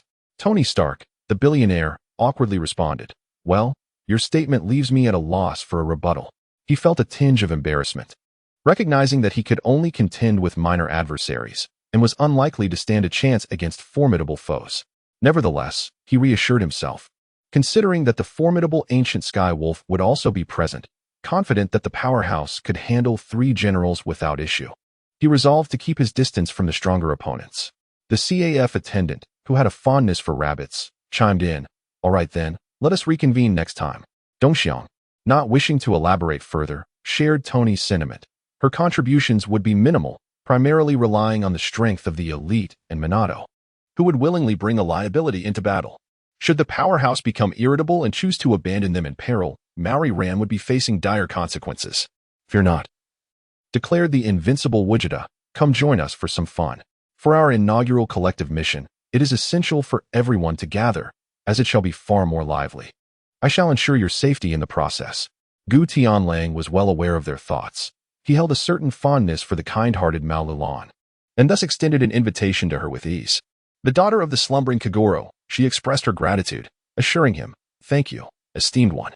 I shall diligently seek a safe haven, ensuring I do not become a burden to you. The daughter of the slumbering Kagoro accepted the mission. Mao Lilan's mood swiftly transformed from overcast to radiant, as she eagerly accepted the task. As the time for the mission arrived, a dazzling white light flickered across various universes, and several individuals within the group vanished into thin air. In the world of One Piece, at the Marine headquarters in Marineford, the true maritime sovereign, the Navy, commanded by the Admiral and his formidable 3 admirals, was engaged in fierce combat with the mightiest of the 4 emperors, the Whitebeard pirates, both sides suffering heavy casualties. A man, draped in a navy cloak and clad in a dark crimson suit, removed his hat and brushed off the dust that had settled upon it. Well, with a captain of such disposition, it is only natural for the crew to exhibit cowardice. Compared to your father, the pirate King Joel D. Roger, Whitebeard is merely a failure. Does he even possess the courage to fight to the death against Roger? Ace, bare-chested with a string of red beads adorning his neck, felt a surge of fury upon hearing someone insult his revered father, Whitebeard, his entire being igniting in flames. Silence. I will not allow you to defame my savior. Akainu cast him a disdainful glance, his words dripping with contempt. Silence. Why should I? After so many years since Roger's demise, he has never truly ruled the seas, never becoming a genuine king. What a hollow existence that is. Ace, unable to endure any longer, transformed his entire right arm into searing flames, manifesting a colossal 10-meter fist of fire.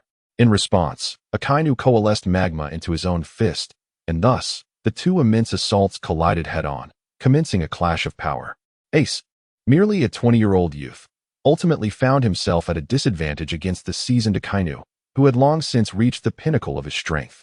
As Ace felt his endurance waning, Whitebeard, observing with palpable anxiety, felt a mixture of pride for Ace's reckless bravery in defense of his honor and dread that this impulsiveness might lead to his demise. A smug smile crept across Akainu's face. He was determined to eradicate Ace, believing all pirates deserved such a fate. Suddenly, a deep, cold voice resonated from behind Ace, proclaiming, "Fire release, Great Dragon Fire Technique." A massive fire dragon violently collided with the magma fist, catching Akainu off guard. The combined force of Ace's flaming fist and the Great Dragon Fire forced Akainu to stagger back several steps before regaining his footing. Out stepped a man with golden hair and blue eyes, clad in a white cloak emblazoned with the emblem of the fourth Hokage, his forehead protector gleaming. With a gentle and amiable gaze, he was easily mistaken for a kind-hearted individual upon first encounter. Following him was Tony Stark, adorned in a red steel battlesuit. Unleashing his quirk, and beside him stood Ranmuri, dressed casually as if on a vacation. The four of them formed two rows. And as the proud and solitary Gu Tianlang emerged, his gaze surveyed the surroundings with an air of confidence. There was no overwhelming presence nor an aura of invincibility. They simply stood calmly amidst the chaos. Yet, the minds of both the Navy and pirates echoed with a singular thought. Before them stood the Invincible. The mission concluded with 5 members participating, each earning 2,000 points. The task was accomplished in a mere second, resulting in an SSS-level divine rating. The administrator, the Invincible Wakita, received an additional 100,000 points. The group member, Spiral Flash, executed a technique to thwart Akainu, earning an extra 1,000 points. Ranmuri, perplexed, inquired, "Did we not just arrive? How is the mission already complete?" Donkin Wudao glanced at Gu Tianlang and uncertainly replied, "Perhaps the big boss was involved as well," prompting the chat group to determine that Fire Fist Ace could safely exit the battlefield. Tony Stark shared this sentiment, reveling in the exhilarating sensation of a victory without effort, exclaiming, "This is what it feels like to win effortlessly. It's simply exhilarating." However, Minato Namikaze interjected earnestly, "That's 2 words, Tony. Can you not distinguish between 1 and 2? How did you become a billionaire?" Tony Stark felt an inexplicable friction with Minato, who was evidently serious in his rebuttal, not jesting in the least. What the hell? Regarding their conjectures, Korizumi did not elaborate further. Upon his arrival in the pirate realm, he swiftly transported Ace to his side, ensuring that with him present, Ace would be free from peril.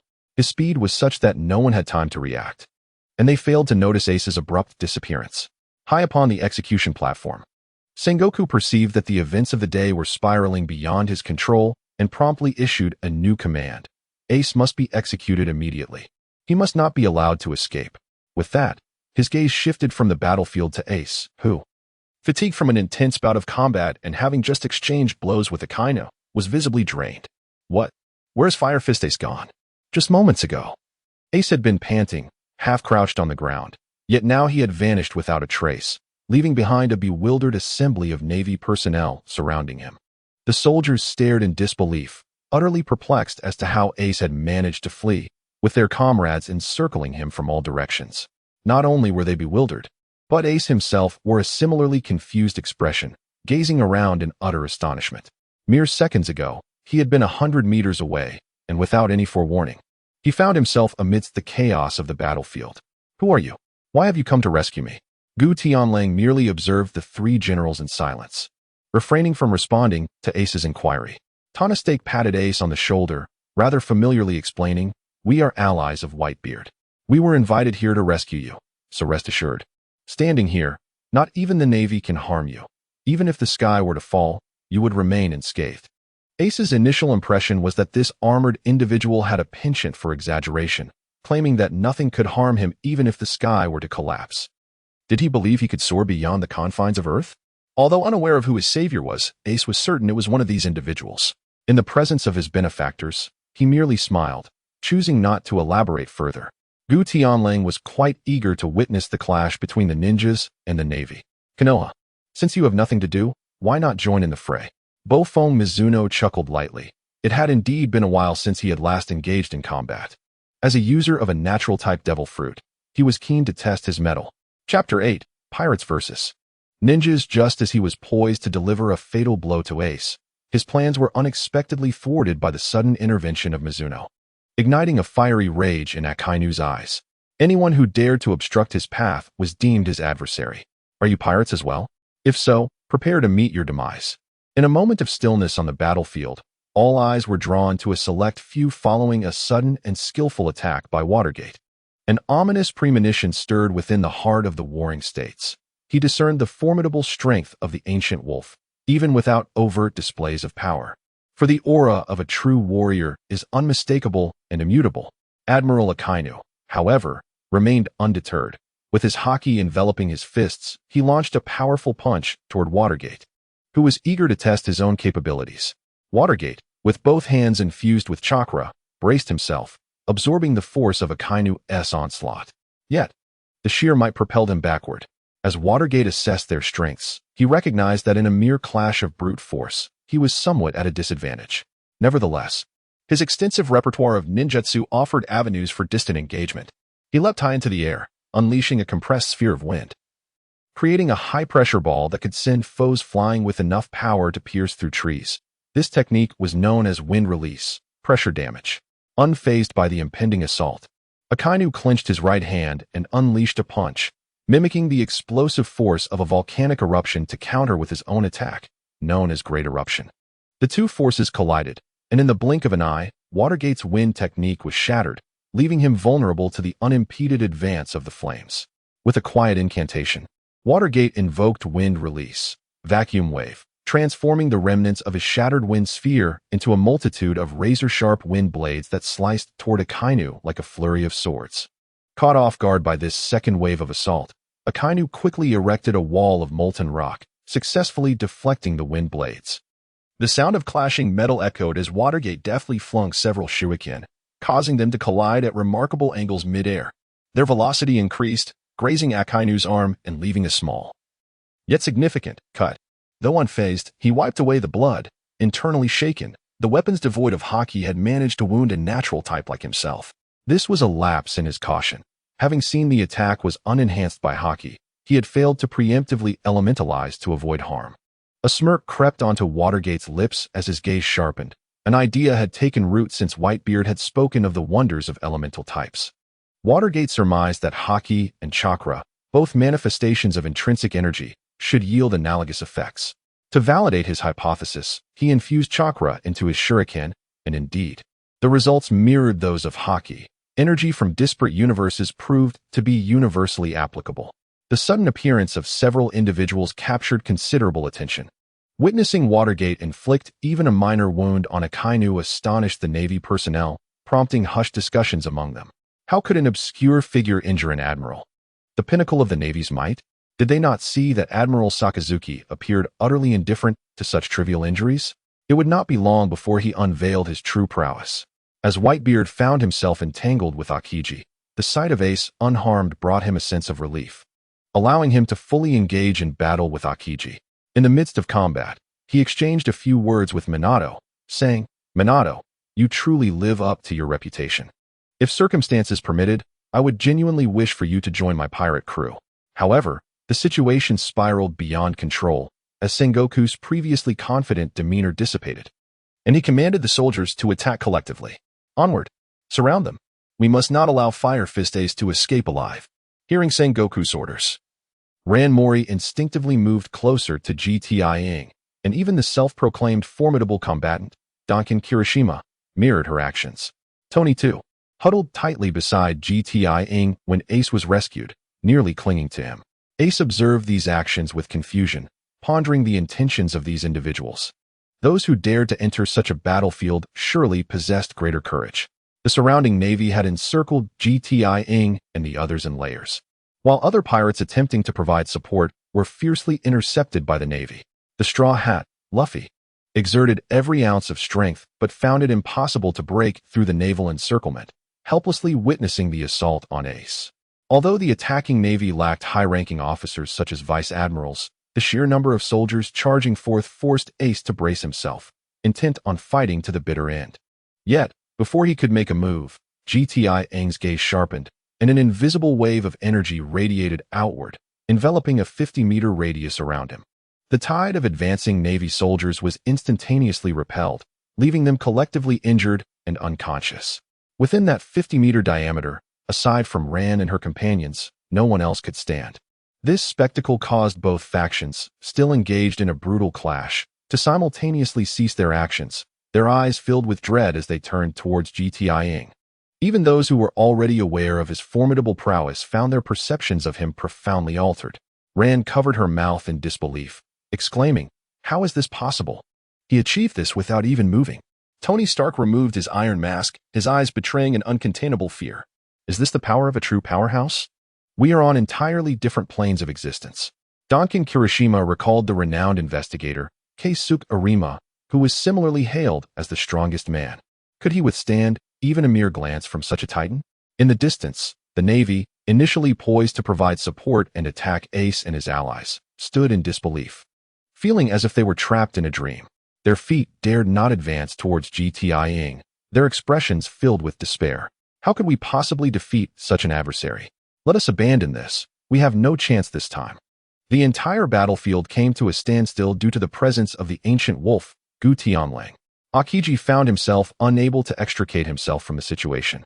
While Whitebeard's relentless assaults were exceedingly formidable, by refraining from engaging him, Akiji would only inflict greater devastation upon the navy. Thus he could only watch as Gu Tianlang swept through the ranks of countless naval soldiers like autumn leaves caught in a gust. The morale of the navy plummeted collectively, and none dared to approach Gu Tianlang and his companions. Kizaru felt somewhat less pressured. Marco's strength could perhaps rival that of an admiral, yet it was merely through his unique abilities that he could temporarily contend with Kizaru, posing little genuine threat. However, being inherently lethargic, he had no desire to provoke the enigmatic Gu Tianlang. On the platform, Sengoku's expression was as grim as a stormy sea as he clenched his teeth and issued a command. Allow them to depart. Let this matter be settled without further conflict. The three admirals were entangled, and based solely on the previous encounter, Sengoku concluded that Gu Tianlang was stronger than Minato. The sudden emergence of two admiral-level powers left their own elite forces severely strained. He needed to command the entire battlefield without engaging directly, relying instead on another top-tier force, his old friend and strongest ally, Garp. Chapter 9. The death of an admiral confronted with his own grandson. Garp managed to suppress his instinct to assist, as his sense of justice overrode familial bonds. Sengoku dared not hope for Garp to join the fray. Such a notion was nearly impossible. To slay a child he had raised since infancy, let alone two at once, would have driven any other man to betrayal against the Navy long ago. Not long ago, he had received word that the red-haired pirates, one of the four emperors, were also en route to support Whitebeard. This battle was a loss for him. The most alarming realization was that he had stumbled upon a terrifying truth, the accuracy of which he could not ascertain. Yet, he dared not gamble, for a miscalculation could lead the Navy to suffer unbearable consequences. The Navy halted their assault against Whitebeard's crew, neither side wishing for a cataclysmic confrontation, and they shared a silent understanding as they glanced toward their respective leaders. Only Akainu disregarded the ongoing conflict with Minato, paying no heed to Fleet Admiral Sengoku's orders, as he transformed and advanced towards Gu Tianlang. Sengoku's fury ignited. When subordinates disobey the commands of their leader, it virtually seals their fate as a failed admiral. This is an order. Akainu, return. Akainu remained undeterred. continuing his advance towards Gu Tianlang and his companions, vocalizing his self-righteous proclamations. Pirates must be executed without exception. How could one tolerate the escape of evil? A flash of determination ignited in Minato's eyes as he prepared to employ Flying Thunder God to confront Akainu, but Gu Tianlang gestured for him to refrain from intervening. Gu Tianlang observed the approaching Akainu, neither adopting a combat stance nor displaying any other actions, not even offering a glance in his direction. Standing nonchalantly in place, he instilled in the Vice Admiral of the Navy an immediate impression of vulnerability, as if a single strike would suffice to vanquish him. However, upon closer inspection, the seemingly defenseless Gu Tianlang exuded an effortless harmony of offense and defense, revealing no discernible weaknesses whatsoever. Akainu halted a mere 10 meters away from Gu Tianlang, acutely aware of the formidable strength possessed by the man before him. Yet, his deeply entrenched sense of justice forbade him from allowing their escape unchallenged. Enveloped in the formidable aura of Haki, he unleashed a powerful punch, the searing magma transforming the very air around them into a sweltering inferno. The admiral had taken action. The three admirals were indeed the strongest, fully capable of thwarting this man. Naturally, Akainu had, in his youth, been hailed as a monster by the Navy. The eyes of the Navy personnel were filled with hope, all fixated on Akainu. To simply relinquish their pursuit and allow Whitebeard to depart unscathed would be a profound humiliation. Mao Lilan and Dong Xiang were equally startled. While Gu Tianlang was undeniably powerful, this crimson figure appeared to be no less formidable. The prospect of facing such a powerhouse was daunting, and they doubted their ability to withstand even the residual force of their clash. Regardless of the thoughts swirling among the onlookers, Gu Tianlang remained indifferent, unconcerned with their opinions. With a casual swat of his right hand, akin to swatting a fly, he executed an utterly unremarkable gesture. Yet, in Gu Tianlang's hands, this seemingly simple action transformed into something extraordinary. At that moment, Akainu was still several meters away, but he was suddenly sent hurtling backward, crashing through the thick Navy wall with tremendous force. After dispatching Akainu with a mere flick, Gu Tianlang did not spare him a further glance, instead turning his attention toward the Straw Hat Boy, Luffy. "Are you the Straw Hat Kid, the future Pirate King, Luffy?" Luffy, taken aback, had not anticipated that this man would recognize him, a pure smile spreading across his face. "You're a good person. I really like you. Thank you for saving Ace. I am Luffy, destined to become the Pirate King." Despite acknowledging Gu Tianlang's immense power, Luffy's eyes sparkled with unwavering confidence when he declared his ambition to become the Pirate King, embodying absolute faith in his own potential. Gu Tianlang shrugged nonchalantly, teasingly remarking, "I hope that when we meet again, you will have grown into a man capable of standing on your own, rather than remaining a helpless child unable to protect your loved ones." Luffy was taken aback by the admonition, but upon reflection, he realized there was truth in the words spoken. After all, he felt utterly powerless when faced with an admiral. He felt so feeble that he could not even safeguard those who mattered most to him. Butenlang called out to Whitebeard, who commanded his subordinates to retreat and cease any further conflict with the Navy. "Let us depart." The pirates exchanged glances with the Navy, hesitating momentarily before each of them began to flee towards the exit. The ancient wolf, accompanied by several companions, departed slowly, casting a slight smile back at the Navy, brazenly exposing his back without fear of a sneak attack. "You truly cannot defeat me. Refrain from striking again, lest I be compelled to end your life." Sengoku's tightly clenched fists emitted a series of sharp cracks as he struggled to suppress the fury swelling within, unwilling to incite further conflict. Akainu, unable to withstand even a single blow, would have met the same fate as any other. Observing the Navy personnel flung away by the ancient wolf, Sengoku felt a sense of foreboding. This level of power could be easily achieved by those with Conqueror's Haki. However, the Navy's ranks, despite their varying strengths, were consistently left severely injured and unconscious, with not a single casualty among them. This indicated that this man had attained a mastery of power beyond the realm of ordinary comprehension. Sengoku had never encountered such an entity. The relentless Akainu, undeterred by defeat, stealthily infiltrated underground, launching a surprise assault from below towards the ancient wolf.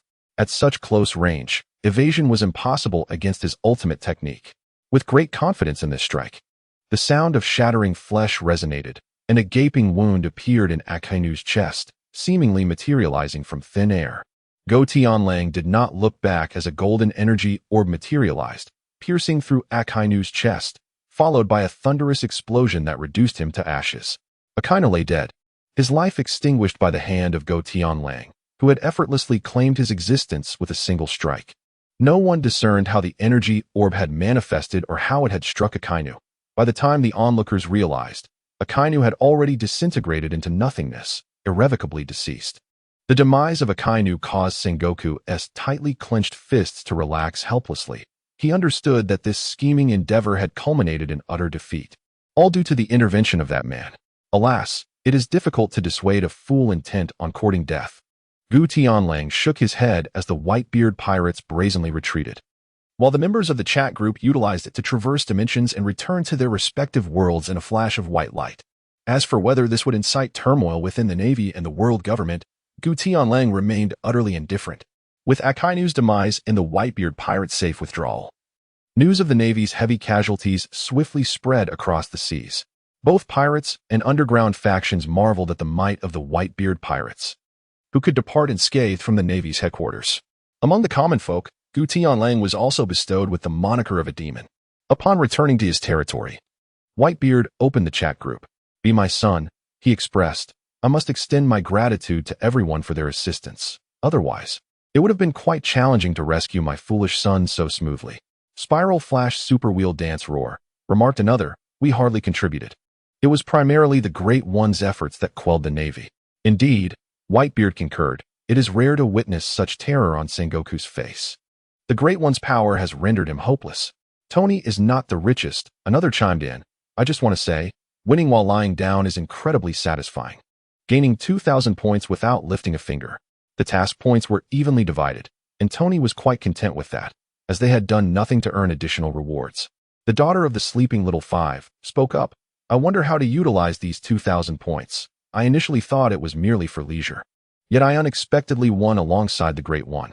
The CAF waitress who loves rabbits added, "I discovered a medication in the chat group that can enhance my physique. After taking it, I won't have to consume human flesh anymore and can eat like a normal person. This points total is sufficient for the exchange." If anyone in the group was the most elated, it was surely Kirishima Tuka, as being a ghoul and only being able to consume humans had been her greatest agony. But now everything was resolved. The daughter of the sleeping little five inquired again. "Invincible Wakita, Great One, could you assist me in locating Shinichi? He has evaded me for so long. I have not seen him in ages." At that moment, Gu Tianlang stood in the rain, feeling the droplets slow down as he closed his eyes, moving aimlessly amidst the downpour. The biting cold wind tousled his dark hair, yet as he moved at high speed, not a single raindrop touched him. Whenever the droplets approached, small currents of air would materialize around him, deftly deflecting the rain.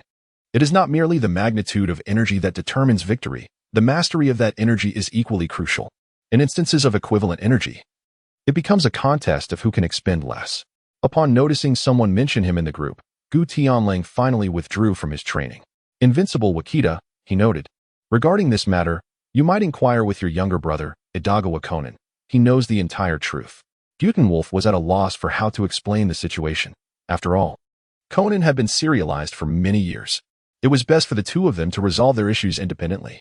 With the accumulation of points, Ran Muri's abilities would significantly enhance, alleviating her fears of the Black Organization's threats. Ran's boyfriend, Shinichi Kudo, unexpectedly stumbled upon a transaction involving an underground syndicate and was forced to ingest poison. To his astonishment, rather than perishing, he reverted to his youthful form, adopting the alias Idagawa Konan and taking refuge in Ran's home. Fearing for her safety and the repercussions from the underground organization, he chose to conceal the truth. Chapter 10. Frisia and Gohan, the slumbering daughter of Kagoro Muri, mused. "Indeed, Conan is the one. Why has he chosen to keep this from me? Thank you for your revelation. It has confirmed my suspicions." Their cryptic exchange left the other members of the chat group in a state of bewilderment, utterly confused by the conversation. Recognizing the tension in the atmosphere, they refrained from interjecting with further inquiries. Unrivaled Vegeta remarked, "Enhance your strength with points. Only the powerful can safeguard those who are dear to them." This was a kindly admonition from Butenwolf. Ran acknowledged it with a brief response before logging off, presumably to seek Conan and discuss the intricacies of life. Subsequently, Butenwolf resumed his routine, which revolved around a trifecta of eating, sleeping, and training, interspersed with casual conversations in the chat group. Time, like a fleeting shadow, slipped away unnoticed, and a month passed in silence, devoid of any missions or formidable adversaries on Earth. This tranquility was abruptly shattered one fateful morning. 6 hours later, the chat group randomly welcomed new members. The spirit of Gu Tianlang stirred. It became evident that the recruitment of newcomers was not a fixed schedule. After such a lengthy interval, a prompt to gather new members finally emerged. Tony is certainly not the wealthiest. At long last, I shall welcome newcomers again, for I was nearly bored to death. And the chat group has not issued any tasks. Spiral Flash Super Wheel Dance Roar. Third style. Can you be as idle as I? I feel as though I am perishing, sealed away, nearly driven to madness by my idleness. This sentiment from Namikaze Minato reflects a genuine thought. After painstakingly accumulating points, they now seem utterly futile. He had continuously awaited the unsealing to reunite with his son, not merely out of boredom. Yet, upon joining the chat group and undertaking a task, a glimmer of hope emerged, only for a month to slip by in anticipation. He yearned to amass further points, aspiring to utilize the resurrection items from the chat group's marketplace. The slumbering daughter of Kagoro. I wonder if I might join the female members. Presently, only I and Dongxiang are the two girls amidst a sea of boys. Be my son, perhaps some intriguing newcomers will join. I might inquire if they wish to be my son. Spiral Flash Super Wheel Dance Roar. Third style, esteemed one, did you not previously select members to join? This time, the chat group's recruitment seems random, without a provided list. Invincible Goku. No, it likely stemmed from the group having fewer than 5 members at that time. Henceforth, it should be random recruitment. Be my son. Speaking of which, I have yet to express my gratitude to you properly. Ace has long wished to thank you for your life-saving grace. Invincible Goku. No need for excessive politeness. You have a traitor aboard named Blackbeard. Have you captured him? Gu Tianlang harbored a curiosity about this devoted son. If Whitebeard did not perish in the war at Marineford, how would Blackbeard proceed? Be my son. He escaped, forming his own pirate crew in the New World. However, he is deliberately evading me, and I have no immediate opportunity to apprehend him. Invincible Goku. I see. Continue your conversation. I have matters to attend to. Goku stretched languidly, gazing into the distant sky where a colossal spaceship raced towards Earth with remarkable speed. Without needing to look closely, he surmised that the only entity capable of arriving at such a time was the resurrected Frieza. However, the timeline seemed to have advanced far too much. With the arrival of the Dragon Ball Super timeline, there was no longer any need to continually evade Beerus. Goku and Vegeta had successfully garnered Whis' favor through their previous encounter. Whis was training them. Goku believed that even his appearance at this juncture would not disrupt the natural course of events. He was eager to showcase the prowess of Golden Frieza, though he pondered whether he could triumph over Gohan, who had awakened the warrior's spirit. Based on their last battle, he speculated that Gohan's strength had likely surpassed that of Super Saiyan God, nearing the power of Super Saiyan Blue. However, he had yet to witness the true strength of a regular Super Saiyan Blue, so his assessment of power might be somewhat flawed. Leaping from the 10th floor window, he propelled himself towards the landing site of the spaceship, arriving just as the Z-fighters gathered in full assembly.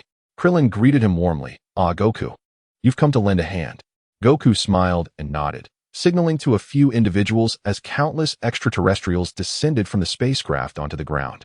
Frieza remained seated in his small flying apparatus, casting a contemptuous gaze upon those below. The sight of Frieza rendered Piccolo pale with fear, as he had not anticipated such a significant enhancement of Frieza's power, far surpassing his own. Contemplating this, Piccolo glanced at Gohan, relieved to see that he had regained his former strength.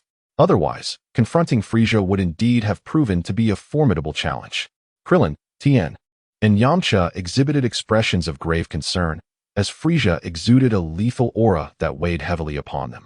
Destroy the Earth for me, commanded Frieza with a mere flick of his hand, unleashing a torrent of minions upon the group without a moment's hesitation, initiating a deadly assault upon contact. Krillin, Tien, Yamcha, and Master Roshi maneuvered within the encirclement, deftly evading the concentrated onslaught. Piccolo transformed into a feral beast, ruthlessly claiming lives, each strike resulting in a swift demise for his adversaries. Yet, the most striking presence amidst the chaos was Gohan, who charged through the fray, dispatching numerous foes in mere seconds. often before they even registered his presence. His reluctance to slaughter further bolstered his opponents, as he could effortlessly annihilate them all on his own. When Bulma arrived, she hardly regarded Frieza as a threat. In her understanding, a Super Saiyan could easily vanquish him. Gohan had long transcended that level, rendering the task of dealing with Frieza trivial. "I didn't expect you to be here as well. You can simply sit back and watch," she remarked. Gohan alone is more than capable of defeating Frieza. These foes are hardly sufficient to serve as a challenge for him. Goku, with a smile that was more of an enigmatic smirk, retorted, "Is that truly the case?" Bulma, with unwavering certainty, nodded and recounted the tale of how Goku transformed into a Super Saiyan and decisively defeated Frieza. As Gu Tianlang gazed up at the fierce battle between the two factions, his mind conjured images of Sun Wukong and Vegeta. He wondered how their training was progressing and if any unforeseen changes had arisen due to the butterfly effect of his own time travel. However, he had deliberately avoided interfering at critical moments, so logically, they should remain unaffected. Bulma, Frieza is incredibly powerful, so formidable that I cannot adequately describe it. I can only say that none of us stand a chance against him. During their conversation, the minions had been swiftly dispatched. At this point, Gohan's combat power had soared to extraordinary heights compared to his original storyline strength, clearing out the weaker foes with remarkable speed. Bulma, unwavering in her belief in Krillin's words, urgently called out to Whis in the sky, imploring him to bring back Goku and Vegeta, for the fate of Earth hung precariously in the balance. Piccolo did not intervene. He could not discern who was stronger between Gohan and Frieza, but he harbored an instinctive feeling that Gohan might possess the upper hand. "You are that little brat, Sun Wukong's son. Then I shall commence with you." Frieza, recognizing Gohan's superiority over the other fighters, wasted no time and darted toward him with a ghostly swiftness. The two figures vanished from the spectator's sight, leaving only the sound of their fists colliding. They engaged in close combat for several seconds, both astonished by the rapid escalation of each other's power, before deciding to create distance and unleash their true strengths. Originally intended for Sun Wukong, Frieza thought, "Since you seek your demise, let us test the waters." He stretched his limbs and, with a furious roar, prepared to enter his final form. Dark yellow flames enveloping his body as the scorching energy waves shattered the mountains beneath him. The golden Frieza made his grand entrance, while Gohan gathered his energy, his aura surging violently and an endless white energy sweeping across the battlefield. The intensity of their confrontation forced the Z fighters to retreat, as Krillin and the others could hardly fathom Gohan's immense power. They positioned themselves for battle, and with a fierce exchange, unleashed a barrage of energy blasts. Gohan concentrated his energy for the Kamehameha wave, while Frieza met his challenge head-on, retaliating with his death energy. Both sides exerted their strength, hoping to resolve the conflict in one decisive blow. Yet, their powers were evenly matched, resulting in a mutual annihilation of energy. Once again, they engaged in close quarters, alternating between offense and defense, reaching a stalemate. In a moment of oversight, Gohan was caught off guard by Frieza's advantage with his tail, sending him crashing to the ground. Realizing he could not secure a quick victory over Gohan, Frieza swooped down towards Bulma. Just as his hands neared her neck, he suddenly felt his strength drain away, a bitter taste rising in his throat as he staggered back, clutching his abdomen. Chapter 11. The arrival of Super Saiyan Blue Goku as the imposing figure of Goten approached. He stepped in front of Bulma, his indifferent gaze fixed upon Frieza. It was then that Frieza took notice of this man before him, as Goten prepared to take action. Gohan too restrained his energy. Frieza, seething with rage, had come to Earth with grand ambitions of vengeance, only to be thwarted time and again. Consumed by fury, he unleashed a barrage of energy blasts, yet Goten effortlessly parried them with a series of deft hand movements. Frieza, now faced with Goten's menacing glare, felt a long-forgotten sense of fear wash over him. The immense cost of maintaining his golden form left him utterly fatigued, and he gasped for breath. Desperate, he pressed his palms to the ground, seeking to engage in a final confrontation with Earth. However, before he could gather enough energy for a sphere, Goten seized his hands. With a swift uppercut, he sent Frieza soaring into the air, following up with a powerful energy blast. A cataclysmic roar erupted, and with it, Frieza's anguished cry faded into silence. His figure vanished, leaving Bulma on the ground in stunned disbelief, while Krillin and the others looked on at Goten in incredulity. How could Frieza, who had recently matched Gohan blow for blow, be be so easily vanquished. Finally, it was Krillin, with his more extroverted nature, who broke the silence. Voicing the group's collective bewilderment. Goten, how is your strength so formidable? In the years we've known you, your displayed power barely reached a few hundred points. Now you seem like an entirely different person. Gu Tianlang remained composed, responding with a gentle remark. It was merely a slight concealment of his true power, hardly warranting such astonishment. Krillin's eyes widened in disbelief, awkwardly chuckling. Was this truly a mere concealment? The Frieza, who could obliterate opponents in an instant, was indeed on par with Gohan. What you imply is a modest understatement of his capabilities, as there are several universes between their strengths. Bulma felt as if she were in a dream. The usually cheerful and friendly Gu Tianlang turned out to be so formidable. Suddenly, a spatial ripple announced the return of Goku and Vegeta from their training on the God of Destruction's planet, their gaze falling upon the severely damaged ground. Goku's eyes flickered with confusion as he curiously inquired about Frieza's vanished energy. Had Gohan defeated him, or was it Tianlong's intervention? Gohan stepped forward, sheepishly touching his nose, admitting, "It was Tianlang who intervened. I did not determine a victor against Frieza." Vegeta let out a disdainful grunt, a fierce battle spirit igniting within him.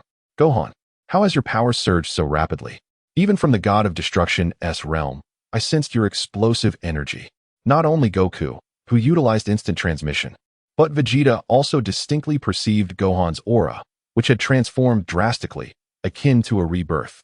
Even in his current state, Vegeta felt uncertain of his ability to best him. "After encountering Lord Beerus, I realized the necessity of possessing formidable strength to better protect my family.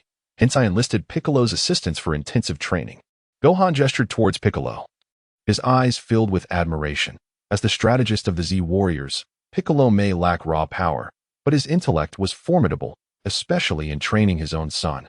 Goku was elated that his son chose to train once more, firmly believing that as long as Gohan dedicated himself, he would be the strongest scion. Both Goku and Vegeta shifted their attention from Gohan to Gu Tianlang, their intentions unspoken but clear. In contrast to Gohan, Vegeta's pride had been wounded after his defeat by Gu Tianlang, and he intended to redeem himself in his newly ascended state. However, Goku took the initiative, leaping into the air to face Gu Tianlang. "Come on!" Goku roared, a brilliant blue light emanating from him as his energy surged at an astonishing rate, incomparable to a month prior. His black hair gradually transformed into a striking blue, heralding the birth of a Super Saiyan God form. Krillin and the others had never witnessed this state. Sensing the energy fluctuations that even surpassed Gohan's earlier display, they turned to Goku with inquiries. "Goku, this seems different from your Super Saiyan God. Is this state stronger than Super Saiyan Blue?" With a radiant smile, Wukong gazed at Gu Tianlang, eagerly encouraging him to elaborate on his new form. This was the Super Saiyan God state of the Super Saiyan, a transformation significantly more powerful than the Super Saiyan God itself, achieved single-handedly by Vegeta. Wukong, filled with confidence, observed that even upon witnessing the Super Blue form, Gu Tianlang maintained an air of calm assurance, his eyes betraying no hint of disturbance. "You have progressed more rapidly than I anticipated. You truly are Son Goku," Gu Tianlang remarked. Vegeta, overhearing this, let out a scoff, initially intending to intervene, but finding himself outpaced by Kakarot once more. With a determined demeanor, Son Goku vanished from sight, only to reappear before the onlookers, his speed having reached an astonishing level. The two engaged in a relentless exchange, their movements fluid and dynamic. Wukong exuded an overwhelming aura, his strikes growing increasingly fierce and exhilarating. Yet, in the presence of Gu Tianlang, this ferocity proved insufficient. Wukong's relentless barrage appeared futile, as if Gu Tianlang anticipated each trajectory of his attacks. Time and again, he deftly evaded Wukong's strikes, while Wukong seamlessly transitioned between close-quarters combat and ranged energy blasts, denying Gu Tianlang any opportunity to counterattack. Piccolo observed the fierce clash, uncertainly questioning, has Goku managed to suppress Tianlang? He should be under considerable pressure from Goku's onslaught, right? Despite his uncertainty, it seemed evident from the surface, though he recognized the vast disparity in strength between the two combatants, rendering it difficult to discern whether either was exerting their full power. Tianjin Han, watching the duel unfold, commented that even with his third eye opened, he struggled to perceive their forms. Gohan sighed, helplessly explaining, Tianlang hasn't revealed his true strength yet. He isn't taking this seriously. My father is not his match. Having battled Gu Tianlang himself, Gohan had credible insight into his capabilities, asserting that while his father's power exceeded his own, it was not by a significant margin. Vegeta, well aware of the formidable nature of the super blue form, narrowed his eyes upon hearing Gohan's words, silently observing the bout. Meanwhile, Krillin and the others found it hard to believe that the once mediocre Gu Tianlang had suddenly transformed into a contender capable of defeating Goku. The rapidity of this transformation was overwhelming. Even though Gu Tianlang had recently vanquished Frieza, the reality was difficult for everyone to accept. If he could be defeated so easily, it seemed unlikely that his father would fare any better.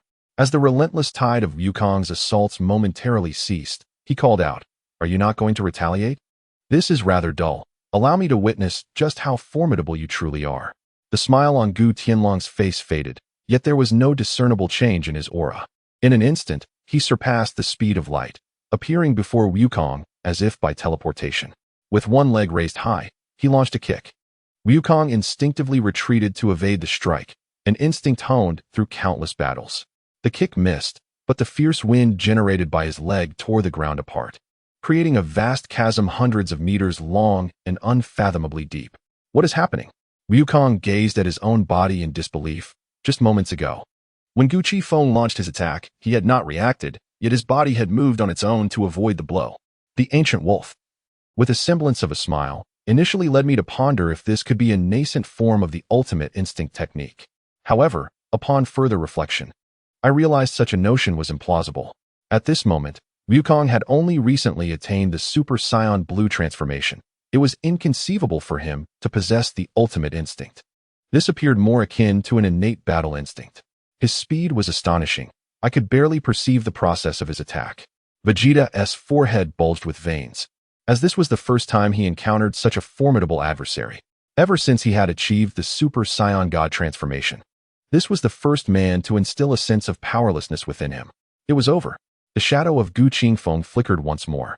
His arm raised with the palm poised like a blade before Sun Wukong's forehead. It was but a matter of mere centimeters before he could pierce through his brain. Truly formidable. Although I had anticipated that I was no match for you, I had not expected the disparity to be so vast. Yet, Wukong's character is one of magnanimity.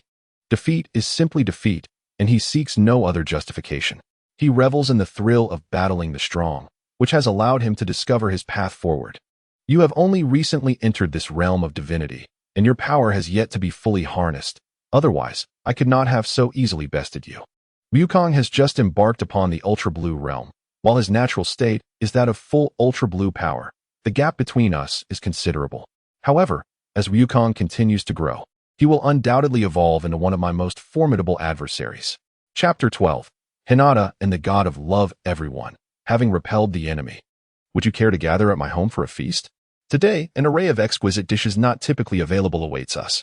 In that case, it would be remiss not to oblige. Whis and Beerus, having appeared by the side of the group seemingly out of nowhere, perked up at the mention of delectable food, with Beerus's eyes narrowing into slits. Lord Beerus, the crowd greeted in unison.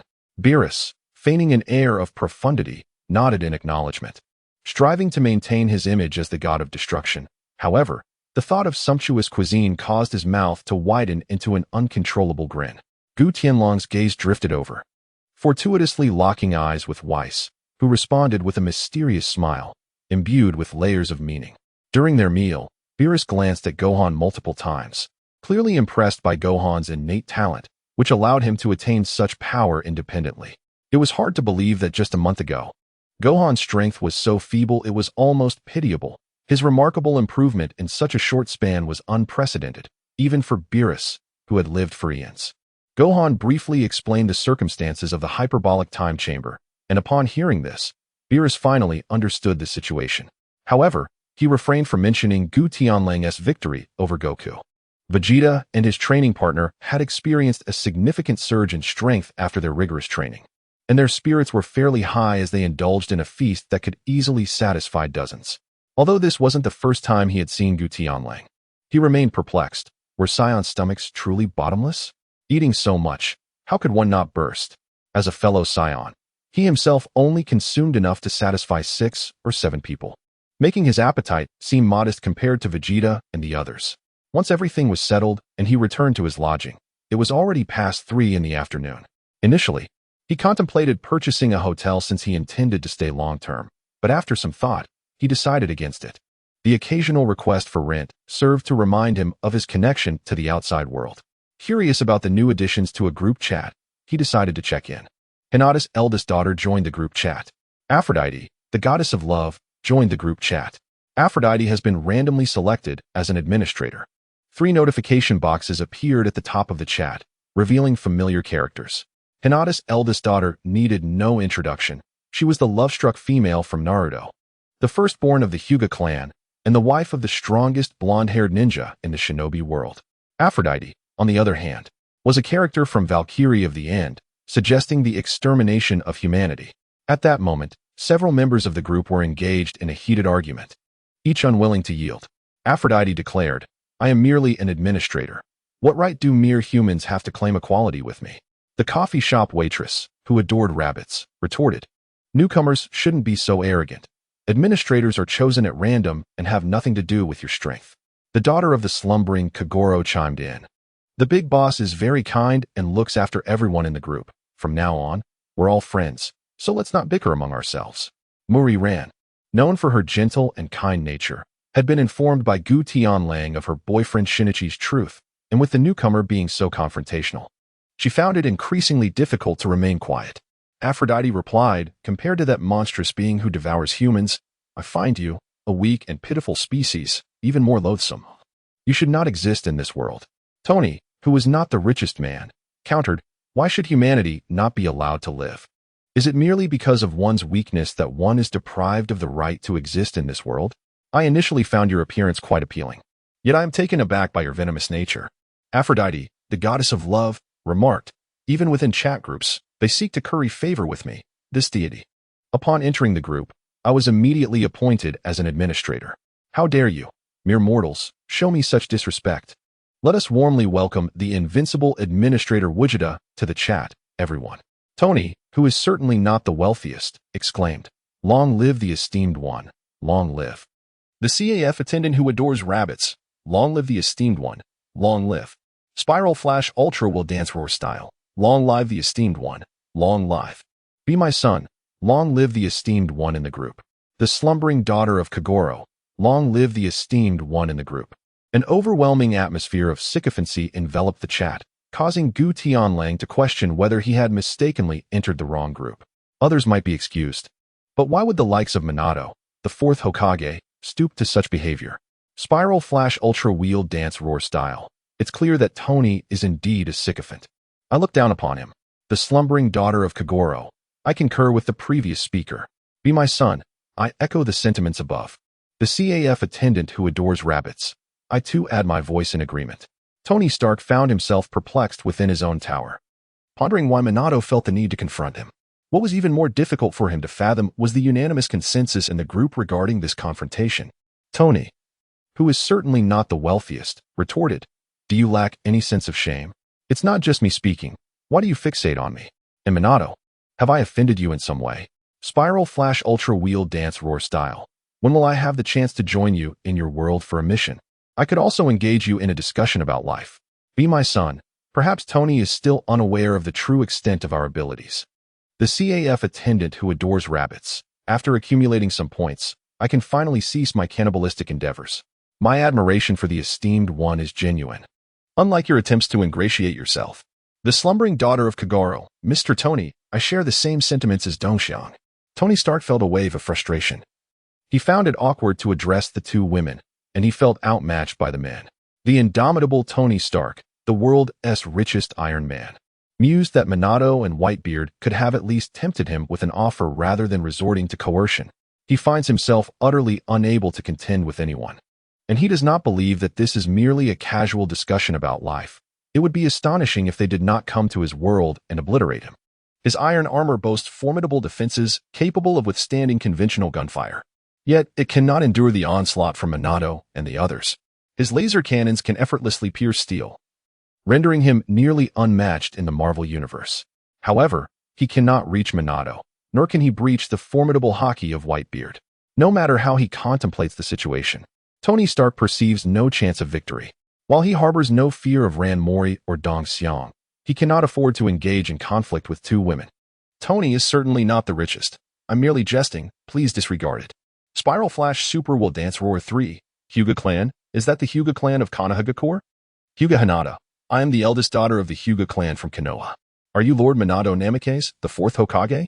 Initially taken aback by the sudden appearance of a chat group in her mind, Hinata soon grasped its purpose after Tony's introduction and perusal of the group announcement. Upon seeing Minato's avatar, depicting him in his Hokage attire, she instantly recognized him as he spoke. Spiral Flash Super Wheel Dance Roar 3. How is my son Naruto doing? I recall that you should be around his age. Minato expressed great excitement. Having been in a state of death, he was unaware of how his son was faring. And now, a member from his world had joined this chat group. Hyuga Hinata. I have not heard of the name Namikaze Naruto, but I am acquainted with Uzumaki Naruto. Spiral Flash Super Wheel Dance Roar 3. You know my Naruto? How is he living now? Does he ever think of me in Kushina? Hyuga Hinata. Is Naruto the son of the fourth Hokage? Spiral Flash Super Wheel Dance Roar 3. What? Do you mean to say you are unaware that he is my son? Minato was perplexed. Logically, even in death, he had been a genuine Hokage, and there was no reason for his son to remain so obscure. Aphrodite, the goddess of love, interjected, You mortals, daring to disregard a deity. You ought to hope that the next task does not arrive too swiftly. Otherwise, when I arrive in your world, I shall certainly eradicate you insignificant insects. Aphrodite was incensed that several mortals had overlooked her divine presence. Their arrogance was excessive. Furthermore, that so-called administrator, a mere human, dared to proclaim himself invincible. Such ignorance was truly fearless. Aphrodite had been silenced by the administrator for a day. Chapter 13. The Blonde Braggart. Goku, your son has been hidden by the village. The entire world knows he is a Jinchuriki, yet no one knows he is your son, leading all of Konoha to harbor disdain for him. Spiral Flash Super Wheel Dance Roar, third style. Why is this happening? How could my son be subjected to such unjust treatment? I sacrificed my life for Konoha, yet Naruto has met with such a fate. Hinata's eldest daughter, Naruto-kun, is faring much better now than in his childhood. However, his master, Jiraiya-sama, one of the legendary Sannin, has passed away, and he has been sent to a place for intensive training. Spiral Flash Super Wheel Dance Roar, third style. Jiraiya-sensei is dead? Who was responsible for his demise? Despite the calmness in his words, devoid of any signs of anger, everyone in the group could sense the immense, repressed fury within Minato. Jiraiya held profound significance for him.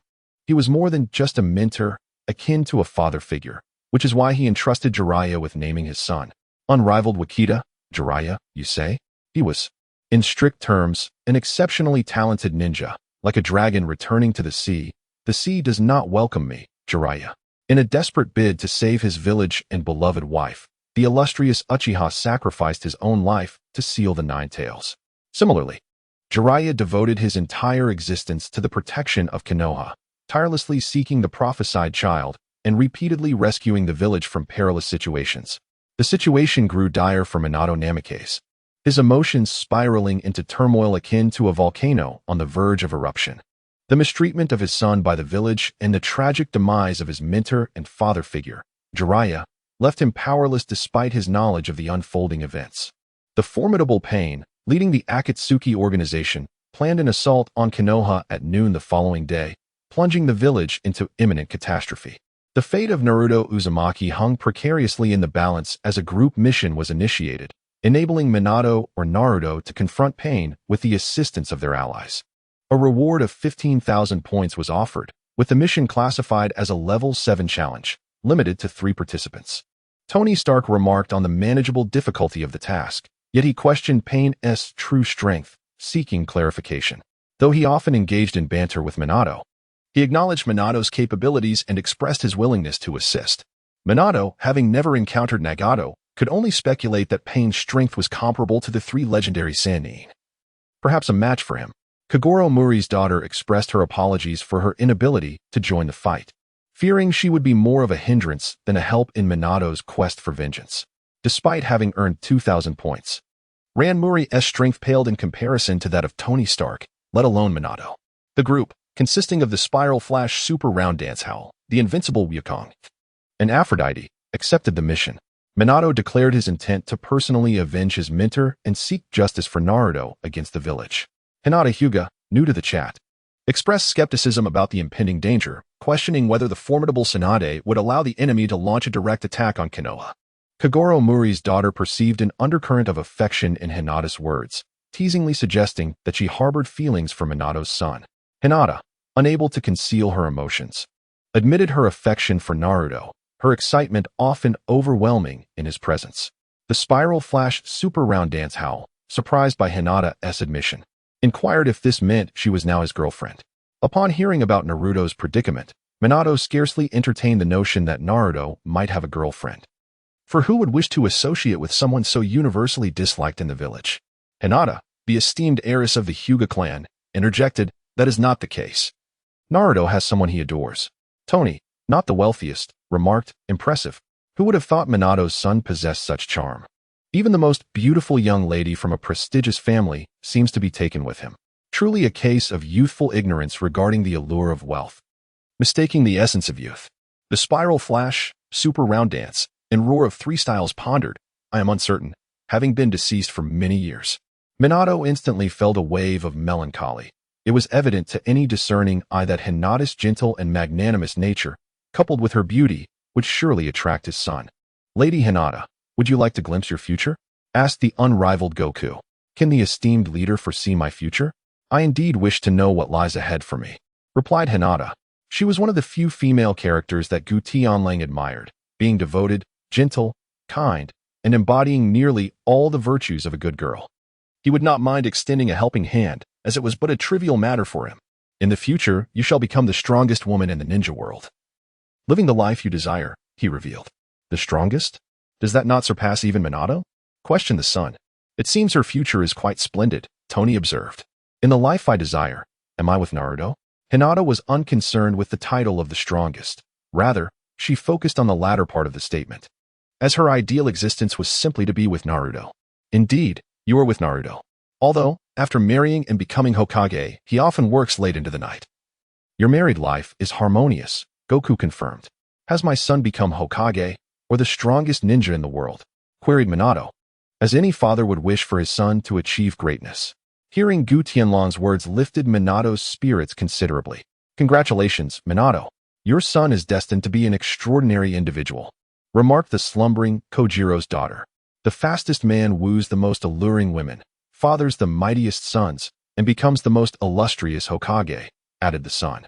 Minato was lauded as the fastest ninja in history. His flying thunder god technique instilled awe far and wide, even eliciting admiration from Whitebeard. "Becoming the youngest Hokage and receiving the quickest demise. Such is your legacy, Minato. Whatever you do swiftly," Tony noted. "Indeed, the golden-haired prodigy commands the world. Aside from Sasuke, the so-called uncrowned king, no one in the ninja world can withstand even 3 of his moves," Goku stated. In the later stages, Naruto emerges as truly unparalleled, with a one-armed Sasuke, strictly speaking, being somewhat inferior to him. The Spiral Flash Super will dance roar. Hinata. "She is destined to be my future daughter-in-law, isn't she?" Minato, disinterested in engaging with Tony, acknowledges that this fellow has always had a sharp tongue. Though he is not inherently bad, Tony is certainly not the wealthiest. Wait, if the Great One has foreseen the future, could that alter the course of history as it was meant to unfold? The slumbering daughter of Kagoro. Indeed, Hinata's entry into the chat group seems fortuitous, and it will undoubtedly have repercussions in the future. Unrivaled Gogeta. "I may not be aware of others, but Hinata is an exception in this tumultuous world. Who else would wait for you for 15 years if not her?" The CAF attendant fond of rabbits. "What? With such beauty, Hinata pursued a man for 15 years before finally succeeding?" Dongxiang feels her worldview shatter. Is there truly such a devoted girl in existence? The Spiral Flash Super Wheel Dance roar. What is Naruto doing? How could he act in this manner? As a father, Minato is equally perplexed. In his youth, a single move under the moonlight won him Kushina's heart. So what is going on with Naruto? Unrivaled Gogeta. If I were to tell you that all these 15 years, Naruto has harbored feelings for another girl, willing to sacrifice his life for her. The slumbering daughter of Kagoro. The nature of affection is indescribable. There is no right or wrong, as everyone has the right to love whom they choose. The CAF attendant fond of rabbits. Let us prioritize the mission for now. The last spot was seized by that goddess of love. She wouldn't betray us at the last moment, would she? Be my son, great one. Do you have any knowledge of this deity? How formidable is her power? Tony is certainly not the wealthiest. In any case, I firmly believe she cannot surpass the Great One. This is a given. Tony Stark has immense confidence in the ancient celestial wolf. His previous feat of obliterating a planet with a mere gesture has left Tony Stark utterly enamored. Unrivaled Gogeta, an ordinary individual, though proclaimed a deity, does not possess much superiority over humanity. Her strength is rather mediocre. Chapter 14, The Konoha War. Tony is certainly not the wealthiest. Here we go again. You said the same about the three admirals last time. The slumbering daughter of Kagoro, Great One, perhaps use us as examples. To you, everyone is merely an ordinary person. How does this goddess's strength compare to Minato's? Unrivaled Gogeta. Well, I haven't paid attention to such trivialities. She seems too weak. I can't ascertain whether she could stand against Minato, but there is no doubt she cannot match the peak of Naruto Uzumaki. In the later stages, Naruto becomes a being capable of stellar explosions. Although merely an asteroid, it still signifies an explosive force, effortlessly overpowering even the so-called god of love. Aphrodite, the goddess of love, sits upon her throne, her delicate golden tresses swaying as she clenches her hands tightly, audaciously silencing herself, a deity of love. A horde of lesser beings must be eradicated. They cannot be allowed to linger in this world. The Spiral Flash Superwheel Dance, roaring in three forms. My esteemed mentor, I implore you to refrain from intervening this time. I wish to avenge you personally. The invincible Gogeta responds, very well. The outcome shall rest upon your shoulders. The ancient wolf, tasked with avenging his master, cannot decline, especially since the mission requires either Minato to defeat Pain or Naruto to triumph over him. The atmosphere within the group is harmonious, as several members request a grand battle tomorrow, with the ancient wolf agreeing to stream it live while others rally in support. Gu Tianlang did not refuse, as he had nothing else to occupy his time. Accumulating points to exchange for the ultimate mastery of freedom was a worthy endeavor, and it also served to alleviate his boredom. The following day, at noon, as the time arrived, Gu Tianlang promptly utilized the chat group's teleportation feature, arriving in the world of Naruto. At this moment, the once prosperous Konoha village, spanning several miles, lay in ruins, reduced to rubble. Surveying the surroundings, he was greeted by a scene of devastation. A massive crater marred the center of the village, littered with the lifeless bodies of leaf ninjas. Let the world experience anguish and pain. I am the deity of order and regulation. Only you, I cannot forgive. Clad in a dark red robe, Naruto activated Sage Mode, engaging in a fierce battle against 5 Pain, managing to gain a slight upper hand through his formidable physical prowess. Fukasaku, the sage, was locked in a solitary battle against the three-headed summoner, wielding his short blades with relentless ferocity. However, despite his valiant efforts, he gradually began to fall behind. Suddenly, a tall man appeared at the center of the battlefield, holding an irregularly swirling chakra ball, which struck the summoning beast directly. The despairing villagers of Konoha, upon witnessing the sudden emergence of Minato Namikaze, felt their crumbling spirits momentarily shocked into revival. It is the 4th Hokage. Oh heavens! The deceased Hokage has come to our rescue. We are saved. The 4th Hokage, renowned as the Yellow Flash, was considered the fastest man in the entire ninja world. With him present, defeat was out of the question. Minato Namikaze? Jiraiya-sensei's disciple? I never expected you to still be alive. Allow me to escort you to your final rest, announced Pain, gesturing for Kakazu and Haiden to leap from the forest, while Conan floated above, looking down upon Minato. This man is formidable. Even the likes of Pain dared not underestimate him. Excluding his battle against the Nine Tails, Minato had never tasted defeat throughout his life. Not even when facing the 4th Raikage and the 8 Tails Jinchuriki together. Now, with the added challenge of Sage Mode Naruto, the difficulty of victory was evident. Fortunately, Kakuzu and Haiden had been strategically deployed for support. Beside Hinata, a flash of white light heralded the arrival of the goddess Aphrodite, dressed simply yet elegantly. Hinata was taken aback by the goddess's sudden appearance. Greetings, Lady of Love. You lowly human. How dare you address me as sister? Aphrodite glared, delivering a swift kick to Hinata's abdomen. Caught off guard at such close range, Hinata was sent flying over 10 meters. Since you are nearest to me, I shall begin with you. Once I have dealt with you, I will account for the others, she declared, dismissing the task at hand as trivial. How dare they insult the dignity of a goddess? If she did not eradicate these mortals, she would surely become the laughingstock of the divine. As she advanced towards Hinata, intent on crushing her head beneath her foot, a man suddenly appeared before Hinata, gazing coldly at Aphrodite.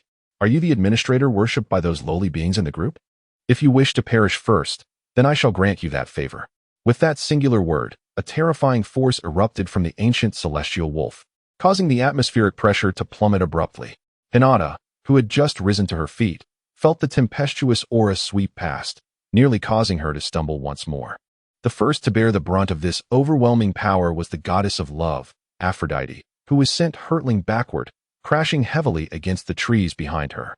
A metallic taste filled her throat as she coughed up blood, feeling as though her very being was on the verge of disintegration. The ancient wolf, with an expression of indifference, gazed upon the disheveled goddess of love. Were it not for the fact that she still held some utility, he would have dispatched her long ago.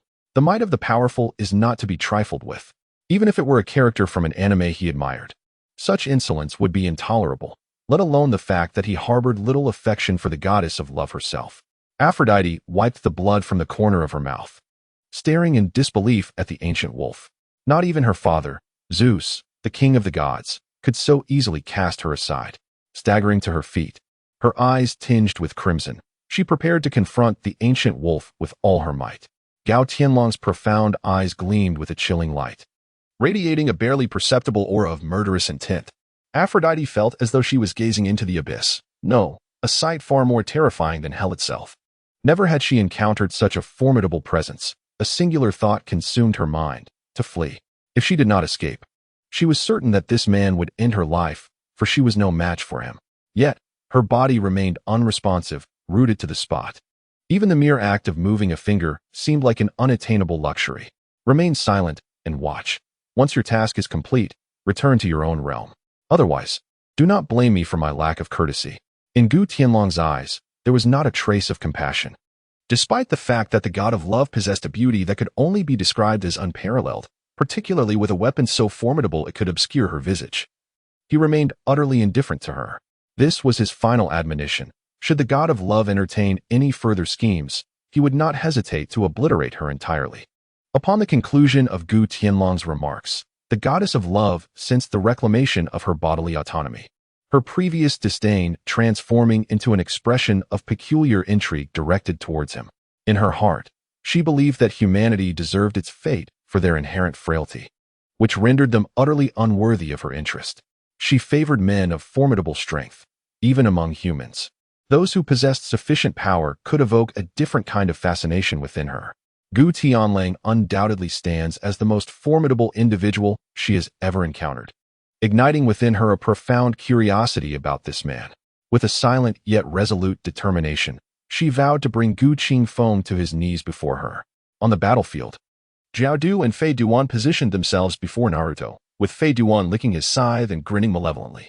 The Nine-Tails Jinchuriki, killing you will surely please Lord Evil God. Meanwhile, Jiao Du contemplated the potential profit from Naruto's corpse, who had mastered the same sage techniques as Jiraiya, one of the legendary Sannin. Bearing the name of my master Jiraiya, I shall not falter. Minato Namikaze proclaimed his victory, not mentioning the need to protect the villagers, but reflecting on the hardships his son had endured over the years, struggling to find sustenance, often bullied by children, and facing disdain from adults. Despite his gentle nature, Minato's heart had begun to change. Get away, don't obstruct. In sage mode, Naruto, without hesitation, summoned 3 shadow clones, intent on quickly dispatching his foes, regardless of the circumstances surrounding the 4th Hokage. He sought to avenge the perverted sage through his own hands. This marked Naruto's first realization of his resolve to eliminate his opponents, launching lethal attacks without a moment's delay. Jiao Du did not dare to underestimate him. Summoning 2 earth grudges on his shoulders, unleashing wind and fire ninjutsu simultaneously. Fire release, head carving, wind release, crushing damage. Yet, it did not end there. Jiao Du's body sprouted 8 robust black threads, sharp and tenacious. In contrast to Jiao Du's intricate techniques, Fei Duan's assault was far more straightforward. Wielding his blood-stained scythe with reckless abandon, prepared to trade blows with Naruto. With no defense, only offense, the two coordinated their attacks, and although Naruto possessed sage-like perception, allowing him to evade Xiao Du's strikes. He was frequently disrupted by Fei Duan's relentless onslaught, leaving all three at a stalemate. Naruto maneuvered with grace, his movements fluid and agile, while Xiao Du unleashed a barrage of 5 elemental ninjutsu, creating widespread devastation. The only one appearing somewhat disheveled was Fei Duan, like a madman. He attacked without a semblance of defense, giving Naruto multiple opportunities to strike, yet he would rise from the ground as if unscathed. Chapter 15. Gu Tianling takes action. Are those two also members of the Akatsuki? What a formidable organization, with members capable of matching Naruto. To protect the villagers, Tsunade, exhausted from excessive chakra consumption, lay weakened on the ground, observing the fierce battle. Beside her, Shizun voiced the most pressing concern, the widely known death of Minato Namikaze. How could he suddenly return to life? Lady Tsunade, is that truly the 4th Hokage Minato Namikaze? How could he rise from the dead? Tsunade struggled to lift her heavy eyelids and nodded affirmatively. Indeed, it is that boy Minato. It seems Konoha's fate is not yet sealed. After uttering these words, Tsunade fell into a deep slumber. In this war, she had summoned slugs with her own strength to protect the entire village, exhausting all her energy, yet managing to remain conscious. Upon seeing Minato, she felt she could finally relinquish her burdens, for she held profound trust in him. No one knew Minato better than Jiraiya, and Tsunade knew he was gentle, powerful, and reliable. With him present, the village would surely be safe. Naruto's Sage Mode was limited in duration. He did not wish to waste time with the two. Spotting a gap, he nimbly leaped past them. He soon joined forces with Minato, but Kakuzu and Haiden swiftly pursued them. The path ahead was obstructed when G-Tenor suddenly appeared, blocking their way while scrutinizing Haiden. He had always been curious about what Haiden truly was, and what the so-called evil deity entailed. It was perplexing that these two, who should have perished long ago in this timeline, were still alive. It provided him with an opportunity for close observation. Upon examining G-Tenor's appearance, he confirmed that he was not a renowned figure sought after by the black market. Though he exuded an extraordinary aura, Kakuzu was unwilling to squander his time on someone who could not be monetized. With the simultaneous activation of 5 elemental ninjutsu, attacks of varying attributes surged from all directions. In an instant, the ground where G-Tenor stood was engulfed in dust, the terrifying force creating a deep crater. Watching from the periphery, Sakura Haruno gazed in confusion at G-Tenor, wondering if such a figure existed in Konoha. She had never encountered anyone like him before. The other members of Team 7 were either injured or exhausted, powerless to assist G-Tenor. They could only watch helplessly as the reinforcements were struck directly by Kakuzu's assault. Truly, if you seek death, I shall oblige. The voice of the ancient celestial wolf emerged from the swirling dust, as several beams of light transcended the speed of light, instantly piercing through the chest of Kakuzu. His face was etched with disbelief as he gazed at the multiple wounds blossoming on his chest. His hands fell limply to the ground, devoid of life. Haiden, Kakuzu's longtime partner, initially mistook his comrade for merely feigning death. He halted his advance and kicked Kakuzu's lifeless body. Hey, didn't you always boast about having numerous lives? How could you succumb to such a trivial assault? In the aftermath of Pain's devastating Shinra Tensei, the village of Konoha had suffered tremendous casualties, with the majority of its inhabitants perishing, and only a scant few remaining with the capacity to fight. At this moment, all eyes were fixed on Naruto's battle, unaware that the 4th Hokage had returned to life, leading many to believe that the outcome was already sealed. 2 more members of the Akatsuki suddenly appeared, obstructing Naruto's advance, and the situation shifted dramatically, leaving everyone uncertain of their fate. What was even more astonishing was that one of the 2 adversaries, who stood toe-to-toe with Naruto in Sage Mode, fell without ceremony. There were no grandiose attacks, no earth-shattering jutsu, merely a few flashes of light. The weaker spectators failed to perceive the celestial wolf's assault, and only those of Jonin rank or higher could barely discern the waves of light emitted by the ancient being. Haiden flipped Kakuzu's body over and, after several probing attempts, confirmed his partner's death. Licking the blood from the ground, he grinned with a sinister and terrifying expression. This truly excites me more and more. You are a worthy sacrifice. I shall offer you to the Dark Lord. With a leap into the air, he unleashed a powerful strike with his scythe, but the ancient celestial wolf remained unfazed, extending 2 fingers to precisely pinch the blade of the scythe. Despite Haiden's desperate efforts, the scythe remained immovable in the wolf's grasp. With a sharp crack, One of the scythe's edges shattered, forcing Haiden to retreat. As Haiden stumbled backward, his peripheral vision caught sight of Kakuzu, who now appeared vibrant and agile. Hastily fleeing towards the outskirts of Konoha. Kakuzu, why are you running? You have faced the first Hokage. Why flee from such an insignificant foe? Upon hearing these words, Kakuzu hastened his retreat, for he had never truly engaged in combat with the legendary god of ninja, Senju Hashirama. He merely sought to intimidate Haiden. Finding his incessant chatter bothersome, could tossing a shuriken from 800 miles away truly be deemed a confrontation? Just moments ago, the assault from the ancient wolf had nearly claimed his life. Although he possessed an abundance of lives, he could not withstand such an onslaught. His longevity was not a testament to his strength, but rather to his prudence. When faced with formidable opponents, he would wisely retreat rather than recklessly fight. As Haiden's words echoed, the 12 young heroes of Konoha exchanged incredulous glances at the fleeing Kaku, a singular thought surfacing in their minds. This individual was undoubtedly boasting. If he had genuinely survived an encounter with the first Hokage, how could he possibly possess such limited prowess? Observing Kakuzu fleeing without a backward glance, Haiden erupted in a loud roar. Don't run. I cannot handle him alone. Kakuzu, unwilling to utter a single word, simply quickened his pace.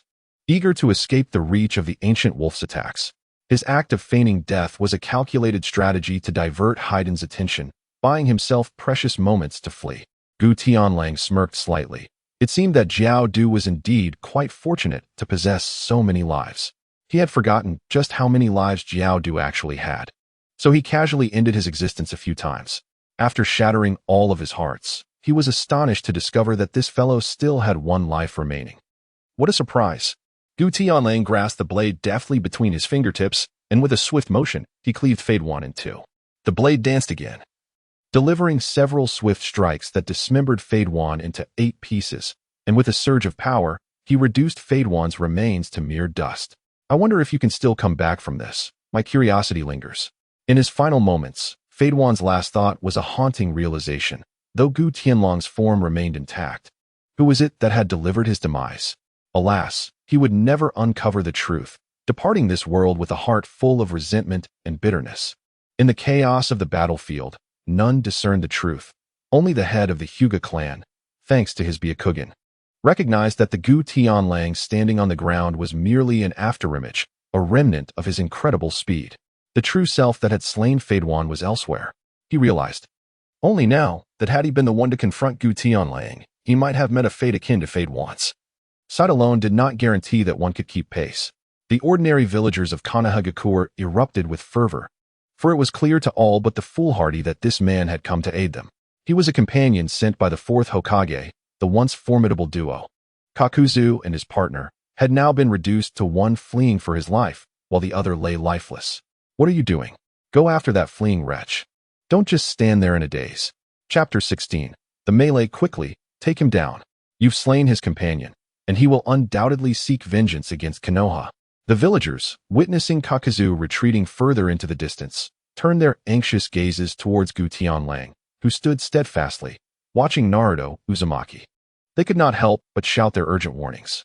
Gu Tianlang remained indifferent, quietly observing the fraternal conflict unfold before him. Were you not here to assist us? Why then do you allow the enemy to escape? The denizens of Konohagakure, having endured the devastation of their village, teetered on the brink of psychological collapse. The appearance of the 4th Hokage reignited a flicker of hope within them. The emotional turmoil stemming from such drastic highs and lows left them in a state of fervent agitation. Shall I then take it upon myself to eliminate you? Perhaps finding them excessively boisterous, Gu Tianlang cast a sweeping gaze over the crowd, a murderous intent flickering in his eyes. Should these individuals continue to disregard their own mortality, he would not hesitate to assist them on their final journey. He had long harbored disdain for these repugnant villagers of Konoha, who, during his childhood, relentlessly targeted Naruto, only to later await him to risk his life to save them in their moment of peril. Instantly, the clamor of the crowd fell silent. A few audacious souls, emboldened by their defiance, attempted to voice their objections but were swiftly silenced by those around them. At the heart of the battlefield, Pain and Minato engaged in a fierce struggle, the multiple manifestations of the Hell and Azura paths providing a seemingly insurmountable advantage in close combat. Yet, despite the 6-to-1 odds, Minato unleashed a flurry of shuriken, deftly employing the flying thunder god technique. His movements resembled teleportation. Even with Pain's 360-degree vision, he could not counter Minato's remarkable speed, which was a novel experience for him. In a moment of carelessness, the Hell Path fell victim to Minato's Rasengan, the overwhelming rotational force driving it into the ground, rendering it utterly incapacitated. Prior to this encounter, Gu Tianlang had cautioned Minato about Pain's ability to resurrect his allies, advising that securing victory would require neutralizing that particular foe first. Shortly after the battle commenced, Minato discerned the capabilities of the Hell Path and was actively seeking an opportunity to exploit its weaknesses. Naruto arrived at Minato's side. The sight of a nemesis ignited a fierce rivalry within him as he clutched a Rasengan, charging towards the Deva path. In a separate digital realm, a group leader known as Vegeta initiated a live stream. Is this place ravaged by a nuclear explosion? What a dismal sight. Tony was astounded once more, questioning the intensity of the battles shared among the group, where destruction often spanned several kilometers. Become my son, another member remarked, observing the aftermath of fierce combat. Is this young boy truly Minato's son? Is that not his Rasengan he wields? He seems even younger than I. How is his combat prowess so remarkable? Observing the seemingly prophetic and exquisitely agile Naruto, Dongxiang internally compares herself to him, realizing that she is highly unlikely to be his equal. Together, Naruto and Minato launch an assault, overwhelming the remaining four Pain with relentless force, leaving them utterly defenseless. The strongest among them, Nagato, remains concealed at the rear, incapacitated by a cooldown period, unable to unleash any abilities, which further exacerbates the plight of the other Pains against the duo. The audience in the live stream erupts in admiration, exclaiming praises of their teamwork, likening it to the bond of brothers in battle or the unity of father and son on the battlefield. Despite their lack of prior collaboration, their synergy is remarkable. Naruto's unpredictable assaults leave Pain in disarray. His chaotic strikes render traditional combat strategies moot. After a few more minutes, without the Hell Realm's assistance, the remaining Pains succumb, with two being dispatched by Minato's Rasengan to the head, while the other two are obliterated by Naruto's gigantic Rasengan and wind release, Rasen Shuriken, shattered into fragments. Tony muses about Minato's son, questioning why he only utilized the Rasengan twice and why those strikes were aimed at the body rather than the head. Observing Naruto's techniques, he notes that aside from the Rasengan, they diverge significantly from Minato's attack style. Minato relies on absolute speed, while Naruto exhibits a more brutal approach. In a moment of realization, an onlooker comments that the ninjutsu in their world resembles the mana system in games, noting that Minato does not seem to constantly employ the Rasengan, while his son frequently performs the technique. He wonders if Naruto fears running out of energy to execute his ultimate moves. Another replies, posing an insightful question. Others' energy is measured in grams, known as chakra, while Minato's son seems to operate on a different scale, measured in tons, termed as chakraton, prompting speculation about whether he might ever experience a depletion of energy. Girin was deeply intrigued by how Pain intended to resolve the predicament of facing two opponents simultaneously. After listening to Girin's explanation, Ranmori glanced at the Rasengan that could be grasped with just a single hand by Minato, then at Naruto's enormous Rasengan, which was several meters in diameter. She nodded thoughtfully, realizing that this must be the advantage of a player with extraordinary abilities. Even when his clones were destroyed, Pain maintained his haughty demeanor, further denying Jiraiya's will of fire during the battle. This infuriated Naruto, prompting him to unleash a powerful technique, determined to eliminate Pain in one decisive blow. Let us settle this. Wind release, Rasen Shuriken. Having recovered from the cooldown of his abilities, Pain charged towards Naruto, while Minato utilized the second stage of the Flying Thunder God technique, his figure flickering around the two combatants. Shinra Tensei, Pain bellowed, unleashing a tremendous repulsive force that sent Minato and his son flying, with Naruto being hurled aside. The Rasen Shuriken in his hand crashed against the mountaintop, causing the towering peak to erupt violently, sending debris cascading to the ground. As Minato executed a graceful turn in midair and landed, the three fighters distanced themselves from each other. Naruto, filled with rage at the destruction of his homeland, vociferously confronted Pain. Look at the devastation in Konoha. This is your so-called peace? Your mercy? Pain regarded Naruto with a stoic expression, devoid of any compassion for life. You 5 great ninja villages have repeatedly instigated wars, and the lives you've taken far exceed those I have. Feel suffering, experience pain, accept anguish, and comprehend suffering. Those who are unaware of pain will never grasp the essence of peace. Enough with the mockery. You, who have reduced my teacher, my comrades, and my village to this state, possess no right to utter such words. Naruto's fists clenched tightly, as memories of Jiraiya's kind smile and Kakashi's laid-back demeanor flashed through his mind, igniting an uncontrollable fury within him. A malevolent red chakra began to envelop his body, and his pupils shifted towards a fox-like shape. Just as Naruto was on the brink of losing himself to vengeance, a warm hand gently rested upon his shoulder. Minato's tender smile appeared before him. Although they had never met, Naruto felt an inexplicable closeness to him. Naruto, relax. Do not let revenge cloud your judgment. Chapter 17. Father and son reunited. Crisis. The malevolent aura surrounding Naruto gradually dissipated as he looked at Minato with confusion. How do you know my name, fourth Hokage? Because I am your father, and you are my son. With a warm smile, Minato gazed at Naruto, astonished to see how much his son had grown, his strength rivaling that of his own in his youth. If Kushina were to witness this, she would undoubtedly feel immense pride. Naruto, upon hearing his words, was momentarily taken aback. He was the son of the fourth Hokage, a child of a hero. It was difficult for him to fathom that he could indeed be the offspring of Minato Namikaze. The hero, how could such a child endure such treatment? He had always been scorned by the villagers, despised for the identity of the Nine Tails residing within him. It seemed impossible. He had never been told that his father was the Hokage. Seeing Naruto's confusion, Minato felt a twinge of embarrassment as he explained, "The Nine Tails is sealed within you. But I have faith that my son can master its power and wield it to become the strongest ninja, capable of confronting the great calamity foretold by Jiraiya-sensei." Little did Naruto realize that the source of his childhood torment was his father, whom he had never met. Let you both perish. Universal pull.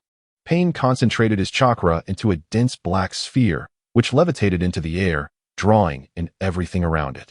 The force of attraction was so potent that even Minato and Naruto could not resist being pulled in, while the surrounding rocks converged to entrap them within the sphere. Minato had an opportunity to escape, yet upon witnessing his son being drawn in, he relinquished the use of the Flying Thunder God technique to evade. Is this how they are being sealed? Shouldn't we assist them? Queried the daughter of the slumbering Kagoro. Is this ninjutsu? The size is akin to that of a small meteorite. Are all the people from Minato's world this formidable? Another remarked. Watch closely, Minato's prowess extends far beyond this. Gu Tianlang responded faintly, lifting his gaze to the sky, for the fourth Hokage, Minato Namikaze, would not succumb so easily. Suddenly, a sphere formed by the Earth explosion star erupted with countless golden rays from within, and then 1, 2, 3. Indeed, a total of 9 tails tore through the sphere. A massive dark golden nine-tailed fox, exceeding several dozen feet in size, emerged, with Minato standing upon its forehead. One of the fox's claws shielded Naruto, and the villagers of Konoha, witnessing this spectacle, were overwhelmed with a profound sense of shock. The very beast that once devastated their village was now subdued by the fourth Hokage, actively assisting Minato.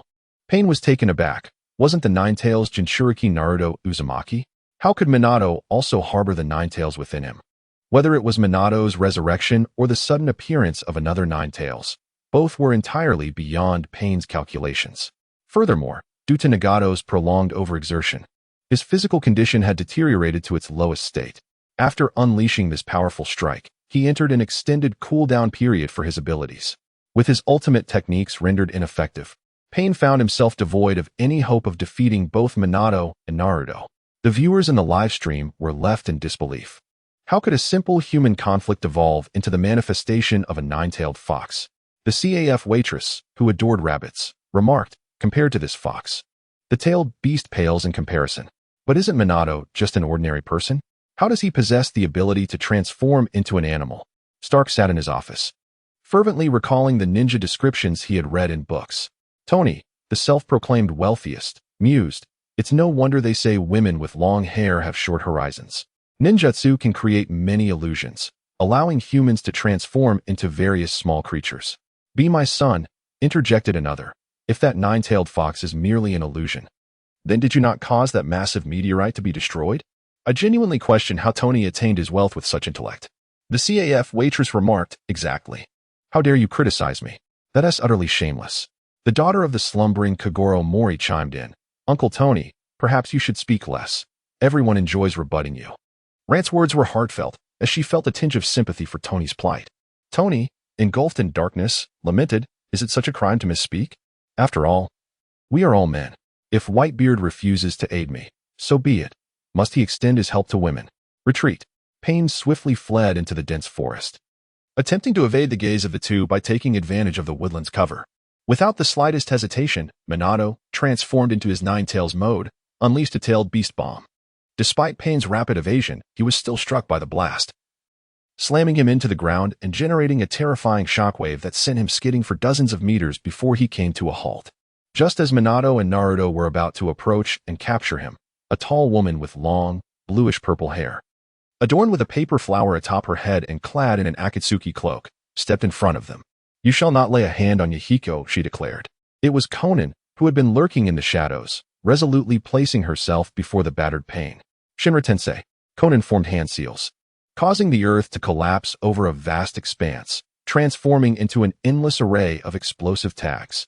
They detonated with a tremendous explosion, a trap she had meticulously prepared in anticipation of a confrontation with Konoha, fearing for Yahiko's safety. Minato and Naruto, mere feet away, remained oblivious to the unfolding events. Even Naruto, in sage mode with heightened perception, failed to grasp the imminent danger. The overwhelming aura of death washed over Minato, paling his complexion. He was confident he could escape with only minor injuries. However, Naruto, lacking the ability to teleport and without the protection of the Nine-Tails, faced certain demise from such an assault. Just as the explosive tags roared to life, a layer of blue light illuminated the ground, appearing before Naruto and shielding him from the ensuing chaos. The protective barrier enveloped the destructive radius of the explosions, contracting vigorously, ultimately compressing the myriad of explosive tags into a square meter of luminous containment.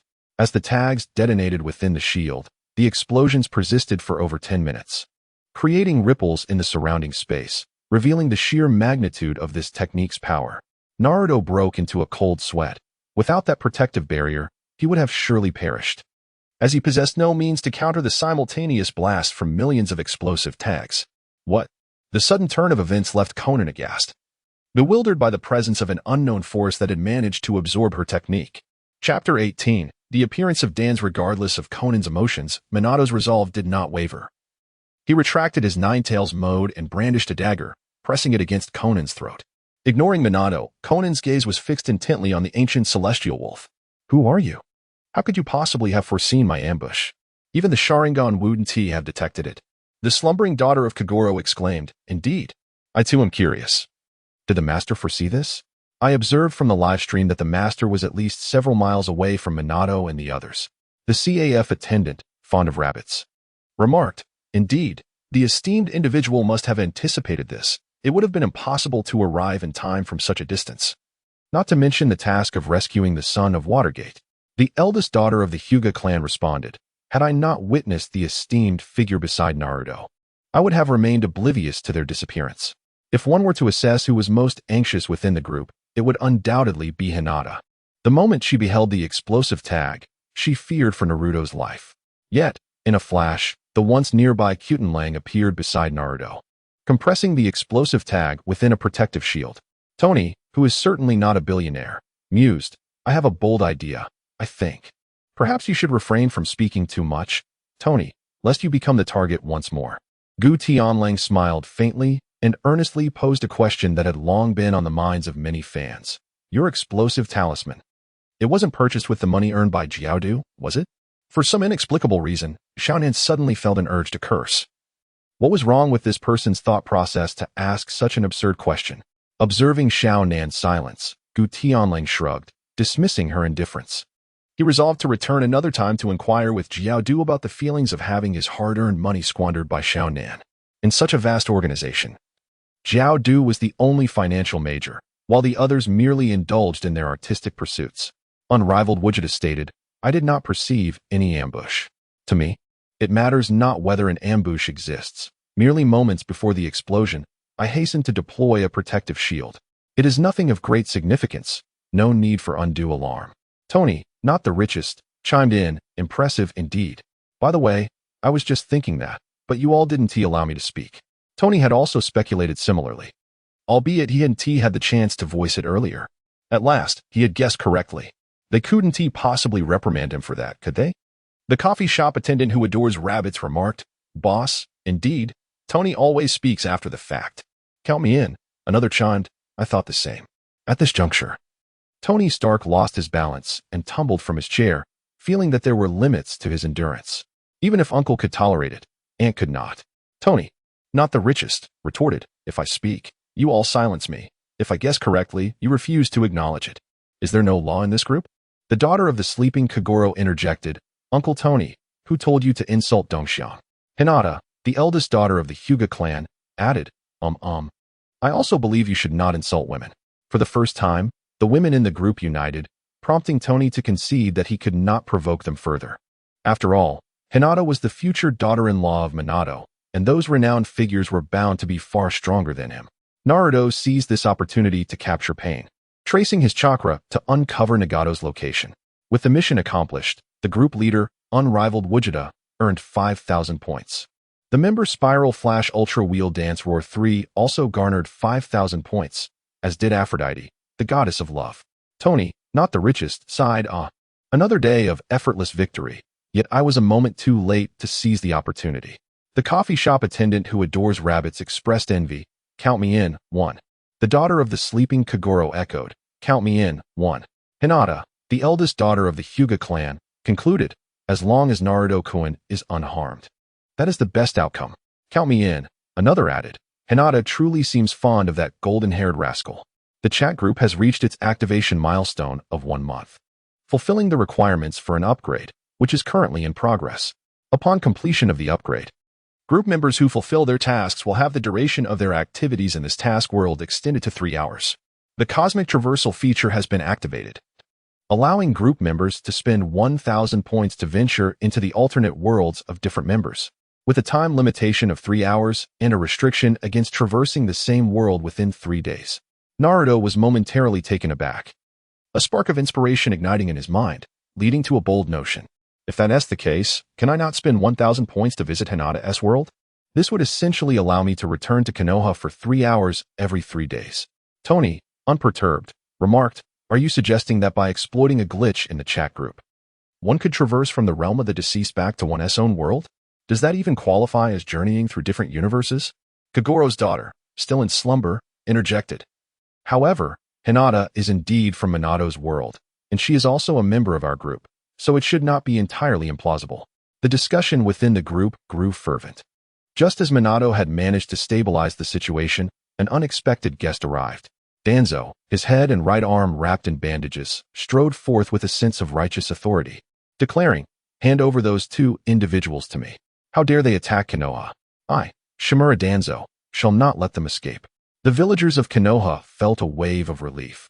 The 4th Hokage had once again come to the village's aid, and with Danzo's appearance, their safety seemed assured. "It is Danzo. He is the secret guardian of Konoha," they murmured. Naruto, quickly hand that individual over to Lord Danzo. With unwavering resolve, Naruto rejected Danzo's demand. No, Danzo's fury ignited. For years, he had held a position of authority in Konoha, second only to Hiruzen Sarutobi, and no one had dared to defy his commands, not even Naruto, whom he had always regarded as a mere pawn in his machinations. "You, a mere fox spirit, dare to defy my orders? Danzo, show some respect. I am still alive. And if you dare to insult my son by calling him a fox spirit, I will not hesitate to end your life." Minato, usually composed and gentle, now wore an expression of icy wrath, forsaking the respectful address he had always used with Danzo. A chilling murderous intent flickered in his eyes, a look reserved for facing a dire enemy. How could the village he had protected with his life, alongside Kushina, so cruelly mistreat his son? Minato found it unfathomable to think of what Naruto had endured in his absence. Such a tragic childhood, yet he still sought to protect the village with optimism. Naruto's understanding nature tugged at his heartstrings. Danzo instinctively took a step back, his subordinates positioning themselves protectively in front of him. At that moment, Danzo found himself in a precarious situation. Conceding would tarnish his reputation and obliterate the image he had meticulously crafted over a lifetime. Yet, adopting a defiant stance, he recognized that he was no match for Minato and could only resort to threatening the village. "Minato, no matter how you survived, you are no longer the Hokage. If you dare to lay a hand on me, You will bear the identity of a rogue ninja from Konoha, facing an unending pursuit. Are you certain you have thought this through? Chapter 19. Let's use it once. A pursuit? Do you truly believe that with your pitiful abilities, you stand a chance against me? Jiraiya-sensei is dead, the third Hokage is gone, and Lady Tsunade is in a coma. Even if I were to kill you now, do you think the village would choose you over me? Minato, with a precise tap on Konan, utilized the sealing techniques of the Uzumaki clan, temporarily suppressing her chakra and rendering her immobile. Observing this father he had never known before, standing resolutely before him as if prepared to confront Danzo, Naruto's eyes began to well with tears. Throughout his life, no one had ever stood up for him like this. Regardless of his optimism or strength, he was still a child yearning to stand behind his parents and be shielded by family. Hokage-sama, please stand down. Regardless of the circumstances, Danzo is a member of the village, and he fights to protect it. I implore you not to act in anger. Shikamaru, having regained some strength, hurried over to gently dissuade Minato. However, as he spoke, his expression was peculiar. He had not anticipated Danzo to remain hidden even in such dire circumstances. Now that the battle was over, Shikamaru was at a loss for words regarding Danzo's behavior. A number of ninjas from Konoha gradually arrived, unsure of whom to support. They merely stood at a distance without approaching. Be my son. Are you really going to endure this, Minato? The slumbering daughter of Kojiro remarked. Though I do not fully endorse killing, Minato, you certainly ought to teach him a lesson. Even the kind-hearted Ranmori found it difficult to overlook Danzo's actions. Go for it, Minato. We are all behind you. Don't worry about being outmatched. The boss is with us too. The support from everyone in the group warmed Minato's heart. He harbored no fear of Danzo. It was not just the few members present before him that he deemed insignificant. Even if the entirety of the root members were assembled, they could not contend with his yellow flash. During the Third Shinobi World War, he single-handedly faced 50 elite jonin from various nations, defeating them with overwhelming ease. However, he was reminded that this was the village for which Jiraiya had sacrificed his life to protect. Moreover, Danzo's harsh demeanor, while unjustified, stemmed from a moment of fury. Observing the shift in Minato's expression, Danzo secretly sighed in relief. He genuinely feared that Minato might recklessly seek his demise. The legendary yellow flash, juxtaposed with his own frail state, made it clear to anyone with sense in Konoha whom they ought to choose. How many times can you utilize Izanagi? The soft voice of the ancient wolf drifted into the ears of a few, as he grasped Danzo's neck with a single hand. No one anticipated that the ancient wolf would take such an action, nor did anyone comprehend how he had bypassed the root, instantly subduing Danzo. Let us make use of it once. With a powerful thrust of his arm, Kyutenlang forcefully snapped Danzo's neck, discarding him onto the ground like refuse. Fortunately, Danzo had previously invoked Izanagi. Within mere moments, a surreal event unfolded as he stood up unharmed, thus preserving his life. The Sharingan can record the state of the caster at the moment of its activation, enabling the restoration of any inflicted damage, even death, to the state captured by the Sharingan within its effective duration, which varies for each individual. The price paid for invoking Izanagi is the permanent loss of sight in the eye used. The villagers of Konoha, arriving late to the scene, were immediately incensed by what they witnessed. You wretch, are you truly in league with those who attacked the village? They exclaimed. Lord Danzo is the protector of Konoha. How dare you lay a hand upon him? Minato remained silent, refraining from any action against Danzo. He felt that this was the utmost he could do, indifferent to how the powerful might choose to act. As Danzo struggled to comprehend the situation, a fist approached swiftly, enlarging within his line of vision. Danzo met his end, as Kyutenlang delivered a fatal blow that obliterated his skull, blood staining the ground beneath. The villagers of Konoha fell silent, their gazes filled with rage directed at Kyutenlang. Ninjas who rushed to the scene surrounded Kyutenlang, yet they hesitated to strike, deterred by Minato's mocking gaze. Seconds later, Danzo revived once more, bellowing for his subordinates to attack. In such a brief span, he had already expended 2 Sharingan. Kill him. If he can strike at me, he will surely do the same to Konoha. What are you waiting for? The Root, as his loyal assassins, heeded Danzo's command and charged at Kyutenlang, unleashing an array of diverse ninjutsu, including the pervasive insect techniques and poisons.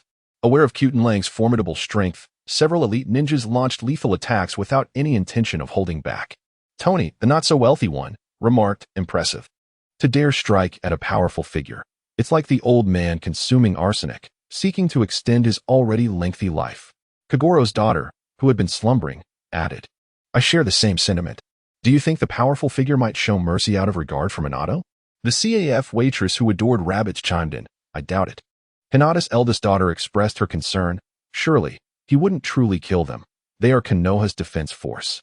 Gu Tianlong's eyes narrowed as energy surged forth from within him, causing ominous clouds to gather in the sky, shrouding the entire expanse in darkness, accompanied by flashes of lightning and the roar of thunder. Several elite shinobi were violently hurled away, their bodies sustaining multiple fractures, falling scattered and lifeless across the battlefield. The Leaf Village ninjas nearby could only breathe a sigh of relief, thankful they had refrained from intervening. Why? I should not have offended you. Why do you force me to the brink of death? Danzo despaired, realizing that mere presence could overpower elite shinobi and even alter the weather. Such a being was only spoken of in hushed tones, and that was the legendary god of ninjas, Senju Hashirama. He was utterly convinced he stood no chance against the man before him, unless he resorted to that forbidden jutsu. Just as Danzo prepared to invoke it, an excruciating pain shot through his eye, and he felt the horrific sensation of his Sharingan being forcibly extracted. Naruto has been under my watch since childhood. You should have perished long ago. In a flash, a punch as swift as lightning struck, sending Danzo's head reeling once more, his body collapsing helplessly onto the ground. I take my leave now, Minato. Thank you so much, my esteemed friend. Without you, Naruto might have faced a dire fate. Minato expressed his profound gratitude to Gu Tianlang, his face regaining the gentle smile of yore. Gu Tianlang waved his hand dismissively, indicating that there was no need for concern, and resolved to offer some guidance to Watergate. Originally, Pain was a disciple of Jiraiya. However, due to Danzo's insidious schemes, his family was tragically destroyed, which ignited his desire for vengeance against Konoha. Why had Naruto, who had journeyed to Myaboka Mountain to master sage techniques, not received timely news? The village had been devastated, and what prompted Danzo to emerge at this juncture? That was sufficient discussion. Watergate's intellect would surely discern the anomalies, leaving the rest for him to investigate. He was also reluctant to linger any longer, casting a meaningful glance at the distant figure of Aphrodite, the goddess of love, before vanishing from sight and returning to the Dragon Ball universe. The CAF attendant with a fondness for rabbits remarked, Well done. This old man appears to be no good, exuding a profound cunning. The slumbering daughter of Koger added, However, it seems the villagers hold Watergate in high esteem. He is quite beloved within the community. Chapter 20. Newcomers join in a world devoid of enemies. Wakita, the son of a hero, was abandoned in darkness, surviving alone, while hypocritical justice was foolishly regarded as light by the masses. Danzo deliberately sabotaged the communication frogs with Myaboka Mountain, hoping to incite a mutual annihilation between Konoha and Pain, only to emerge later to claim credit and amass renown. Ideally, Tsunade would perish in this conflict, paving the way for his ascension to the position of Hokage. When all of this was finally exposed to the public, it would signal Danzo's utter disgrace. At the very moment Gu Tianlang departed, Danzo reappeared unscathed, his eyes brimming with hatred. Lord Danzo, you have not perished? The other villagers of Konoha inquired, astonished by the number of Sharingan he possessed and how he could resurrect so many times. Just as Danzo was about to speak, a blue energy orb erupted from the ground, obliterating his entire right arm, followed swiftly by his torso. Before he could emit a cry of agony, he met his end once more. In previous encounters, Gu Tianlang had spoken before attacking, granting Danzo a moment to utilize Izanagi. This time, no one had provided him with a warning. The self-proclaimed guardian of Konoha had definitively exited the stage of the ninja world. Thank you, esteemed one. The Watergate whispered softly, realizing it was an intentional contingency left by the ancient celestial wolf, fearing his difficulties. Upon returning to the Dragon Ball universe, the ancient celestial wolf engaged in casual conversations within the group before retiring for the night. When he awoke the following morning, he found over 99 messages in the chat group, which he merely glanced over. Watergate, utilizing his spare time from task completion, mobilized the villagers and unearthed all of Danzo's dark secrets. With Tsunade incapacitated and Danzo deceased, Watergate and Naruto emerged as the village's cornerstone. The heinous acts of abducting infants from small villages for human experimentation, deliberately tarnishing the Uchiha clan's reputation, and previously attempting to assassinate the third Hokage, were all revealed. Upon learning the entirety of this treachery, Watergate lamented not having dispatched this villain himself, as public opinion in the village overwhelmingly favored Watergate and his son, Naruto. Having found Nagato, successfully persuaded him through his words, and Nagato, at the cost of his own life, invoked the rebirth technique to resurrect the fallen of Konoha, entrusting his hopes for peace to Naruto. When faced with inquiries from the village regarding his resurrection, Watergate offered only vague responses. Tsunade expressed her desire to relinquish the Hokage position and have Watergate succeed her, but he politely declined, explaining that he could only return to the village for 3 hours every 3 days, leaving him no time to assume the role of Hokage. Besides, he wished to spend quality time with his son. Aphrodite, the goddess of love, considered Watergate's strength as decent for a human, yet still far from that of a deity. Despite warnings from the ancient celestial wolf, she maintained her arrogance towards others. The CAF waitress, who adored rabbits, remarked that their group did not judge individuals by strength. Entering the group meant friendship. If she believed herself superior, she was welcome to leave. Dongxiang, with a fiery temperament, would not indulge her, and even if she could not defeat her, she was unafraid. Aphrodite stated, "I surmised that even trash like Hinata could join the group. It is evident how inferior your strengths are." The daughter of the sleeping Kagoro retorted, "What do you mean? Did you lay a hand on Hinata?" Even Ranmori, feeling irate, noted that the gentle Hinata was evidently more liked by everyone compared to the disdainful Aphrodite. With a huff, Aphrodite asserted that had it not been for the ancient celestial wolf's intervention, Hinata would have perished long ago. Given her nature, she found it utterly unacceptable to coexist with humans on equal footing. However, the ancient celestial wolf's departing gaze had clearly served as a warning. Should she dare to harm anyone in the group, he would not spare her. Aphrodite proclaimed, "Humans are nothing but base creatures, unworthy to be compared with deities." The time-eating elf joined the chat group. The destroyer of worlds joined the chat group. Tony, indeed not the wealthiest, welcome the newcomers. The Spiral Flash Super Wheel Dance Roar remarked, "Why is the frequency of new members joining so high lately? Could it be due to an upgrade of the chat group?" Aphrodite, the goddess of love, once again, "It is the feeble humans. Can it be that you cannot join the divine?" The slumbering daughter of Little Five, "Why do you criticize everyone you encounter? Do you believe that only the gods are worthy of conversing with you?" The destroyer of worlds, "So it is, I comprehend now."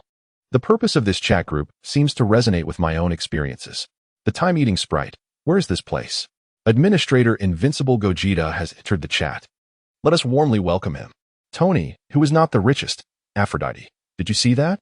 This is the treatment bestowed upon the great, in comparison to them." What are you? Invincible Gogeta, new members may refer to the group announcement to better understand the purpose of this chat. The two newcomers, first, the time-eating sprite, whose origins I am uncertain of, and the second, the renowned Tsukasa Kadoya, known as Kamen Rider Decade, the destroyer of worlds, capable of transforming into all Kamen Riders. Aphrodite, the goddess of love, "I am the administrator of this group and a deity. You humble humans must show me the respect I deserve." Tony, who is not the richest, "On what grounds do you claim to be the administrator? The great ones accumulate points tenfold compared to us. How do you measure up?" Aphrodite, the goddess of love, "Even without special privileges, I remain the administrator." Spiral Flash Ultra will dance Roar 3. Observe the grandeur with which the Great One joins. Now, reflect on your own presence. Has this chat group offered you any special consideration? Upon learning that she had harmed Hinata, Minato seeks to confront Aphrodite, his attitude towards her growing increasingly hostile. Aphrodite, the goddess of love, "My selection as administrator is a testament to the favor of the gods. You are merely members of the group." The coffee shop attendant who loves rabbits, with no privileges at all, how can you still claim to be the administrator? The disparity between administrators is vast. Sometimes, the divide between individuals can exceed that between humans and swine. Tony, who is not the richest, "I have never heard of an administrator being silenced by another administrator." Hinata, the heiress of the Hyuga clan, "Newcomers, would you kindly introduce yourselves? We do not yet know your names." Hinata, aware of the reasons for the group's disdain towards Aphrodite, her haughty demeanor and her infliction of injury, proactively shifts the topic. The time-eating sprite, "My name is Tokisaki Kurumi. I look forward to your guidance." The avatar transformed into a photograph of herself, with her long black hair styled into 2 braids cascading over her shoulders. Bangs obscured the left side of her face, while the other side revealed a wine-red eye and delicate lips reminiscent of cherry blossoms. exuding a devilish allure capable of ensnaring men with merely a fleeting glance. Chapter 21. The martial arts tournament. Upon hearing her name, Gu Tianlang confirmed her identity. It was she, the supporting character from the popular series, who could devour another's time. In her quest to acquire more time to return to the past, she sought to vanquish the origin spirit and save her deceased friend. The group administrator, the goddess Aphrodite, incited discontent among all members, prompting the administrator to prepare for her expulsion from the group chat. What? I am a deity. How dare you expel me from this chat? Aphrodite's face contorted with rage. How could the goddess of love be cast out? Most critically, she had discovered countless treasures within the group's exchange marketplace. With sufficient points and the collective strength of the chat, surpassing her father and ascending as the next sovereign of the gods would not be an insurmountable feat. She could not bear the thought of being expelled. It was an immense humiliation for her. Aphrodite, the goddess and administrator, was expelled from the group chat. The sudden turn of events left others in stunned silence. Was it truly possible for a big shot to kick someone out? Tony, not the wealthiest, remarked, incredible. Does the administrator truly possess such authority? The CAF attendant, fond of rabbits, chimed in, well done. I've found her insufferable for ages, always acting so superior. Spiral Flash Super Wheel Dance Roar 3 Style expressed disappointment. I had intended to let her experience my Flying Thunder God technique. What a pity. Gu Tianlang did not respond to their inquiries. He had always possessed the right to strike, albeit limited to 3 opportunities. Moments ago, a task was sent to him privately within the group, unbeknownst to the others. In the realm of Aphrodite, the goddess of love, a clash between humans and deities is set to commence in 3 months. Administrators may choose their allegiances, offering assistance to either the human faction or the divine. Victory will yield additional points. Gu Tianlang harbored an inexplicable disdain for this woman, a sentiment devoid of any justifiable reason. Were it not for his intention to leverage her presence as a means to traverse into the realm of the Valkyries, he would have long since dispatched her. Now that a group quest permitted his passage, there was no necessity to tolerate her incessant bickering within the group. Ultimately, whether it be Son Wukong, Vegeta, or Gohan summoned, the result would be a scene of chaotic destruction. The pantheon of invincible beings from other anime was overwhelmingly vast, be it Saitama or Ultraman. Any of them could effortlessly overpower the deities of the Valkyries. In 3 months' time, during their confrontation, he was eager to witness the expressions of the vanquished gods. Having traversed into the world of anime and acquired such formidable power, he was determined to rectify the regrets of his previous life regarding these narratives. He held contempt for the feeble human beings, believing that only the divine were worthy of nobility. Thus, he would demonstrate to the gods who truly embodied weakness. Unmatched Vegeta. This woman serves no purpose in the group. It would be best to expel her. Destroyer of worlds. It appears you are the ruler of this group. Time-devouring sprite. Ah, indeed. A chat group capable of connecting myriad worlds. Its master must possess immense strength. Sleeping little Goru's daughter. Do not even entertain the thought of challenging the esteemed one. Such an idea is folly, for you are no match for him. Coffee shop waitress who loves rabbits. Thus far, I have yet to encounter anyone capable of withstanding even 3 moves from the esteemed one. Tony is not the wealthy one. Even that woman who professes to be the goddess of love could not endure a single glance from him. Kurumi merely thought they were speaking nonsense. It was inconceivable that anyone could possess such strength. Either the individuals within the group were pathetically weak, or they were deluding themselves. If even the gods could not withstand a single blow from this man, one could only imagine the extent of the strength possessed by the administrator. Gu Tianlang refrained from participating in the discussions within the group, for standing outside was Weiss, leaving him uncertain of the latter's intentions. Gu Tianlang opened the door, allowing Weiss to enter. The two sat opposite each other, silently gazing at one another, neither willing to speak first. Ultimately, it was Weiss who broke the silence, inquiring whether he would be interested in succeeding Lord Beerus as the next god of destruction after his demise.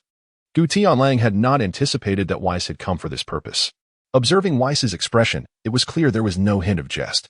Beerus was likely to live for many more years. As a mere earthling, my lifespan should not exceed his. With a mysterious smile, Weiss spoke with unwavering confidence. Isn't there the Dragon Balls? Wishing for immortality would suffice. You Scions are known for your love of battle. Are you not the same? How could Weiss know this? I had never disclosed my Scion heritage. Even during my sparring with Gohan, I had erected a protective barrier, leaving no reason for Weiss to uncover my secret. Have you discovered my true identity? Truly worthy of being the strongest angel. However, I have no interest in the position of Destroyer God. Perhaps we shall discuss it another time. Weiss displayed no sign of disappointment, for Beerus still had many years left in his role, and there was no rush. Very well. I look forward to our next encounter. Weiss did not press further. With a gentle touch of his staff, he activated his abilities and departed from Earth. Time passed silently, and in the blink of an eye, half a month had elapsed without a new task being issued in the chat group. The tranquility was shattered by the impending martial arts tournament to determine the ownership of Earth, set to occur between the 6th and 7th universes.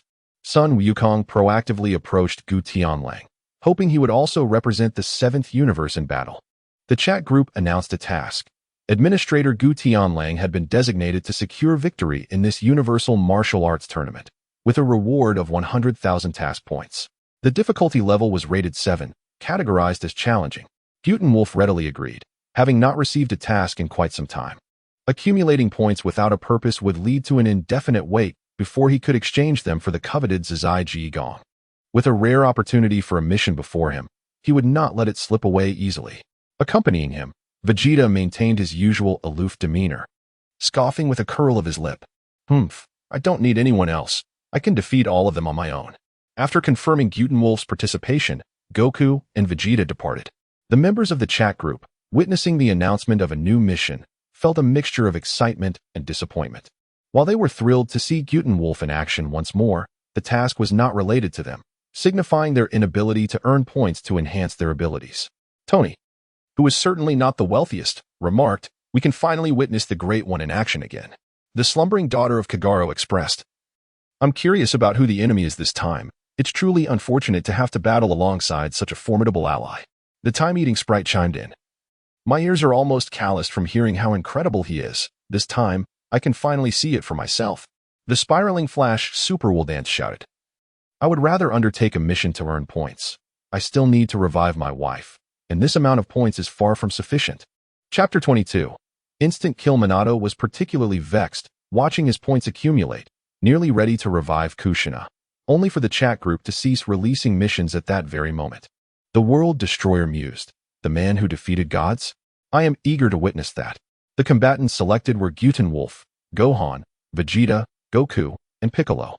With Gutenwolf's presence, Goku and the others felt considerable pressure.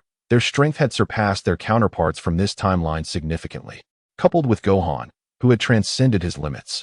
The 6th universe had little chance of victory, with only Hit barely holding his own. The next day, riding in Whis' company, the Grand Assembly of the 7th universe arrived at a desolate planet. The nameless star loomed large, enveloped by a colossal Dragon Ball, creating a spectacular sight. Kampa and the members of the 6th universe had been waiting for them, and upon their arrival, the two brothers, Beerus and Kampa, immediately began to bicker. Fortunately, Whis and his sister intervened just in time to prevent the dispute from escalating into a conflict among gods of destruction. Unrivaled Goku and Vegeta declared, "The situation here is rather unique. Just watch the live stream. Those with points should refrain from coming to spectate." In truth, no one intended to approach, as the experience of watching the live stream was nearly equivalent to being present at the scene. Given the limited points available, Gutenwolf's additional warning was merely a precaution.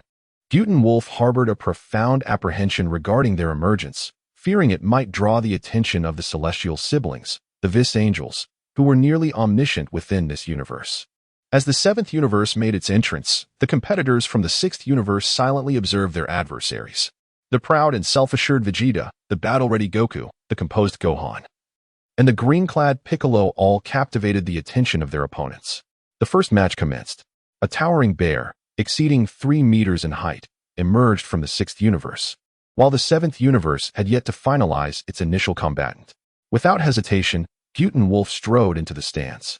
Goku, eyeing the fluffy behemoth, felt an overwhelming urge to take the stage himself. The audience from both universes was wholly engrossed, quietly watching the two sides prepare for battle.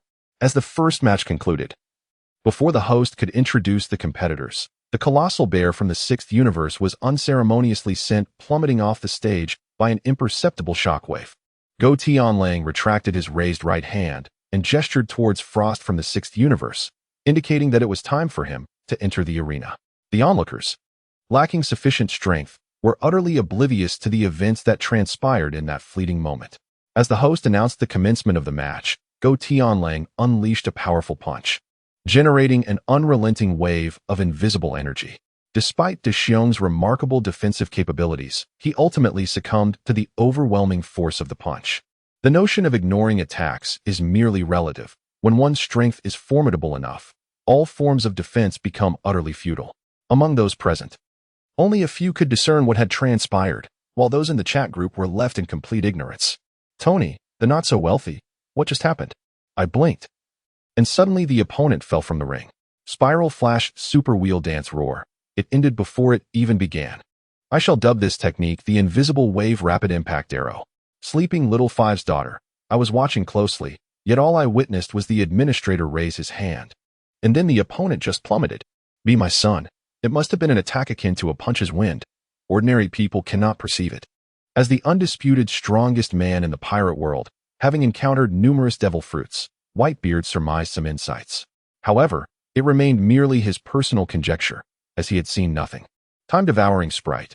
Oh my, if this is true, he is indeed a formidable man. Kurumi could hardly believe her eyes. Who would go so far as to select a planet merely for a duel? Such an exaggeration was beyond comprehension. Anyone witnessing this for the first time would struggle to accept it. Kurumi even suspected that she had been ensnared in an illusion, adopting a stance of half-belief as she continued to observe. Frost's expression darkened significantly. He too had not seen Go Tianlang make a move, yet contemplating his concealed weapon. He managed a courteous smile towards Go Tianlang.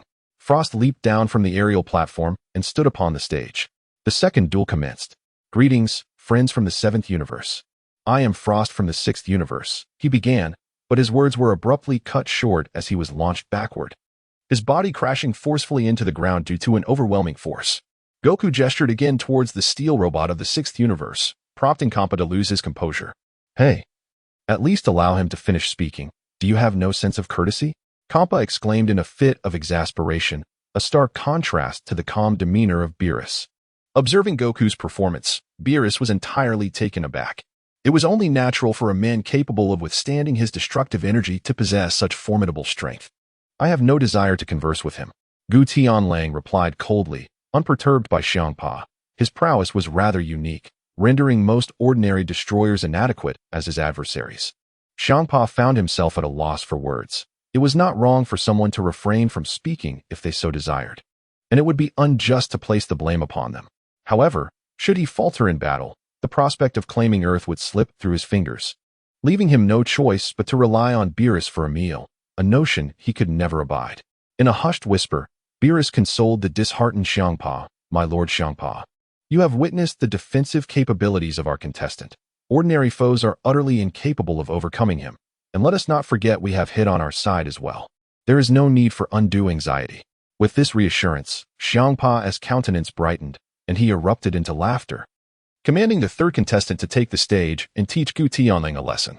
Before even stepping onto the arena, the robotic champion of Universe 6 consumed an energy drink, unleashing its full power, steam billowing forth as both speed and strength surged dramatically. Its immense weight tilted the arena, and with a raised arm, it aimed to strike Gu Tianlang. The third match commenced. It concluded swiftly.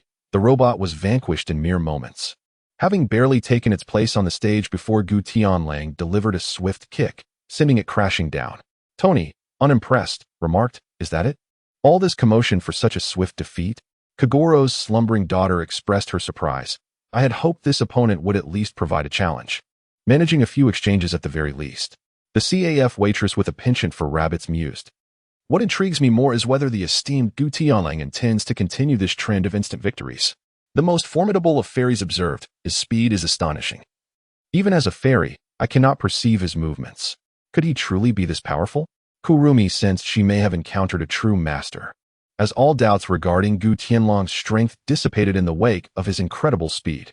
Chapter 23, a series of instant defeats. With a mere movement, Gu Qingfeng displayed an unparalleled strength and speed that transcended the limits of Kurumi's comprehension. The destroyer of worlds. Indeed, the administrator possesses formidable power, existing in a dimension beyond that of others. Wolf nodded slightly at Gaby, indicating that he could take the stage. Gaby inhaled deeply, feeling a surge of anxiety upon witnessing the overwhelming prowess of Gutenwolf. He leaped from the stands of the 6th universe and ascended to the arena. The 4th match commenced, and soon after, it concluded. The host's voice waned, lacking vigor, as he had eagerly anticipated the opportunity to preside over the martial arts event between the two universes. However, he found himself relegated to the role of a cold and unfeeling counting machine, contemplating whether he should request Gutenwolf to step down. With none of the other participants from the 7th universe making an appearance, he bore the weight of the 6th universe's hopes alone. Meanwhile, seated in the stands was a man clad in a blue combat outfit, the prince of our universe's scions, who would be well suited to serve as your mentor. Upon the appearance of the ancient wolf, he engaged in conversation with his opponent for the first time, expressing a notable admiration for Gabe, who is kind, courageous, and compassionate. Vegeta's decision to take him as a disciple seems to be a sound choice. A little guidance would undoubtedly be beneficial. Finally, the ace of Universe 6, the undefeated hit, made his entrance, his purple form clad in a long coat, sauntering towards the arena with his hands casually tucked into his pockets. Tony observed, "This fellow appears exceptionally formidable. It seems the others regard him as a leader. He must be the strongest entity in that universe." The CAF attendant, who has an affinity for rabbits, remarked, "What concerns me more is whether he truly possesses the confidence to defeat the formidable opponent while maintaining such a relaxed demeanor." The World Destroyer noted, "It appears the others have great faith in him. He is likely not a trivial adversary." Regardless of the discussions within the group, Hit was fervently contemplating strategies to overcome his foe. The first 4 battles of the ancient wolf provided him with little useful intelligence. After careful observation, Hit would describe the ancient wind as swift, incredibly swift. His strength was formidable, immensely so. Yet Hit harbored uncertainties about whether his time-skip ability could indeed surpass the ancient wolf. As the 5th match commenced, the moment Hit stepped onto the stage, the referee declared the battle underway. Hit proactively initiated his time-skip technique, seeking to predict the ancient wolf's attack. However, just as he activated his ability, a fist enveloped in a golden aura emerged, shattering the space created by Hit's time skip. With a single blow, he was sent flying off the stage. The ancient wolf's speed once again exceeded Hit's expectations. Before the sheer force, any flamboyant technique proved futile. His time skip only yielded results against weaker opponents. When faced with someone of comparable energy, its effectiveness diminished significantly. Against an adversary whose energy surpassed his own, it would have little effect. The ancient wolf's energy was evidently far beyond his own. Zampa stood in astonishment, witnessing the ace assassin of Universe 6 being defeated so effortlessly. The administrator, the invincible Gogeta, completed the task, earning a reward of 100,000 points. The task was accomplished in 4.1 seconds, receiving an SSS rating, and an additional reward of 30 million points. Gu Tianlang exhaled deeply, pleased with the reward points he had accrued, bringing him a step closer to mastering the art of ultimate freedom. The other 4 contenders were swiftly vanquished from the moment the match commenced. It took nearly a second for them to be thrown off the stage. Hit, possessing the ability to manipulate time, managed to compress his defeat to a mere 0.1 seconds. Despite being the strongest among them, he was defeated the quickest. His usual prowess rivaled that of a fully powered Super Blue, yet without having encountered Sun Wukong. Hit remained at his nascent level, making his swift downfall entirely reasonable. Tony Stark mused, "I am not truly a billionaire. 30 million. A staggering 30 million. If I had that much, think of all the treasures I could redeem." For the first time, Tony found the figure of 30 million astonishing, converted to RMB. It scarcely sufficed for a single component of his armor. However, 30 million points in RMB were entirely different concepts. Excluding the anomaly that was Gu Tianlang, those points were sufficient to elevate him to the pinnacle of strength within their ranks. The slumbering daughter of Kagaro queried, "Even if you were allowed to compete, could you possibly defeat those individuals?" Tony replied, "How would I know? I have no idea how they were defeated or their true capabilities." A barista with a fondness for rabbits chimed in, "I doubt you could win." The Spiral Flash Hyper-Will Dance exclaimed, "Why not ask the expert?" Invincible Vegeta, esteemed one. "Are those foes particularly formidable?" "Not particularly strong," replied Invincible Vegeta. "I didn't closely examine their strengths, but they could hardly best me. Destroying a planet poses no significant challenge." Tony remarked, "Their strength may not be overwhelming, and while I grasp the concept of planetary destruction when discussed separately, It sounds rather peculiar when articulated together. The most malevolent sprite pondered that man wielded the power of time yet was still instantaneously defeated. Is the administrator truly that formidable?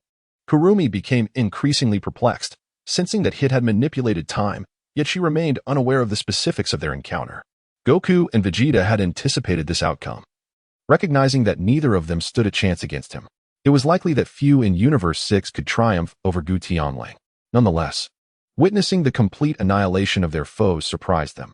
After all, Hit's strength was enigmatic, even beyond their comprehension. They had believed they could at least contest Gu Tianling, only to find themselves swiftly dispatched as well. Ha ha ha, you have lost, Zampa. As per our agreement, you must relinquish your Super Dragon Balls to me. Beerus was filled with exuberance, unabashedly mocking Kappa, as it brought him immense joy to have the upper hand over his brother. Although their battles often ended in a stalemate, Beerus had long concealed the true extent of his power. If he were to unleash his full potential, he could effortlessly defeat Kappa with a single hand. However, their quarrels were merely a manifestation of their deep-seated concern for one another, with Beerus viewing Kappa's antics as nothing more than playful mischief, never truly harboring any anger. As Kappa smirked, ready to resort to trickery, Beerus was determined not to let him off so easily, and it was evident that another clash was imminent. I took my leave. Guten Wolf greeted Wukong and his companions, informing Whis of his intention to depart. Whis gestured for him to proceed. The omnipotent administrator, Invincible Vegeta, subsequently terminated the live broadcast. Following the established narrative, the Grand Priest and the Omni King were expected to arrive soon, yet Guten Wolf wished to postpone their encounter. To avoid any unforeseen circumstances, it was prudent for Wukong to meet the Omni King instead. Securing his points, he would retreat post-haste, propelling himself towards Earth with great urgency. The Super Saiyan God could engage in combat within the cosmos, and given his current prowess, traversing the distance back to Earth was no obstacle.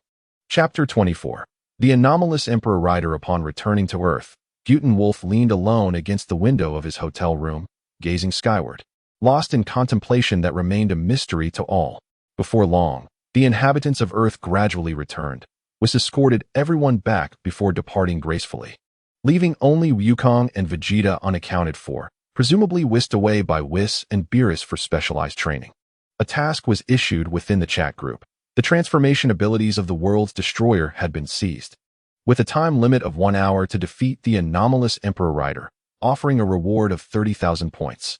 The challenge was rated at level 9, classified as nightmarish difficulty, and limited to 3 group members. Invincible Vegeta accepted the task. The time-devouring sprite also accepted the challenge. The Spiral Flash Super Wheel Dance Roar Triple Form joined in as well. Tony, not truly the wealthiest. Wang Xiaoming, has your transformation ability been taken? Why didn't you inform us? World's Destroyer, what is the fuss? I had already retained half of my power elsewhere. Even if it's taken, I can still manage. Spiral Flash Super Wheel Dance Roar Triple Form. This is splendid. I was just lamenting my insufficient points. This task has come at the perfect moment.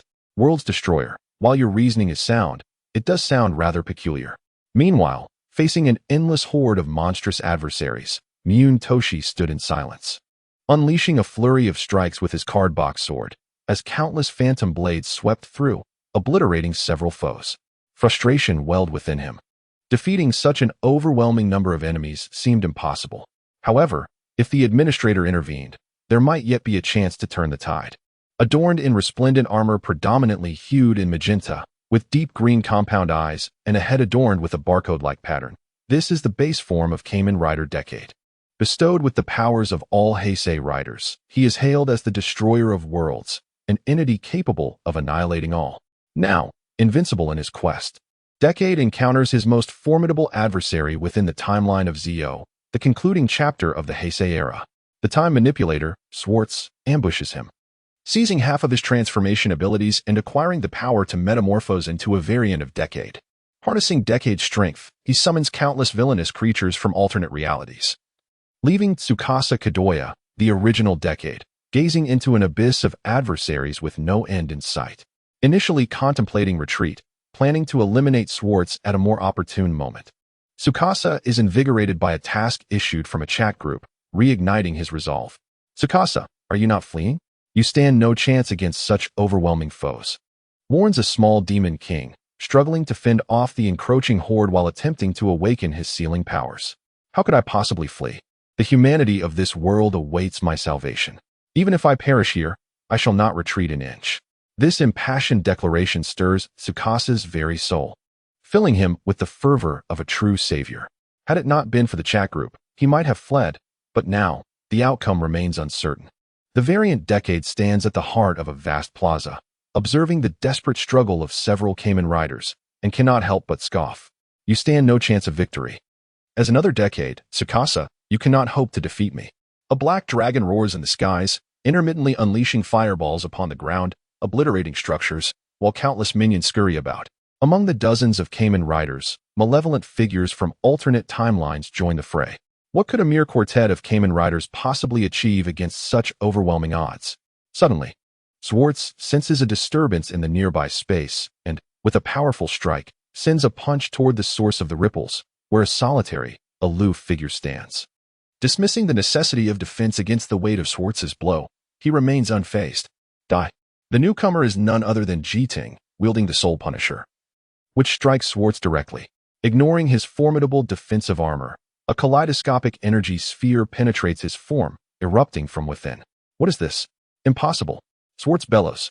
Having acquired Decade's powers and bolstered by his temporal abilities, he believes no one in this universe could possibly defeat him. Who is this man? Regrettably, he will never have the opportunity to know the force that purifies all, a formidable power that has obliterated all his abilities, erasing his very essence. This exemplifies the might of the Soul Punisher, as well as one of Vegeta's ultimate techniques, which exerts an overwhelming restraining effect against malevolent forces. The invincible administrator, Vegeta, has completed his mission and earned a reward of 10,000 points. The Spiral Flash Super Will Dance Roar, third form, also garnered a reward of 10,000 points. The Time-Devouring Sprite earned another 10,000 points. The mission was accomplished in a mere second, achieving an SSS-level divine rating. The Invincible Administrator, Vegeta, receives an additional reward of 10 million points.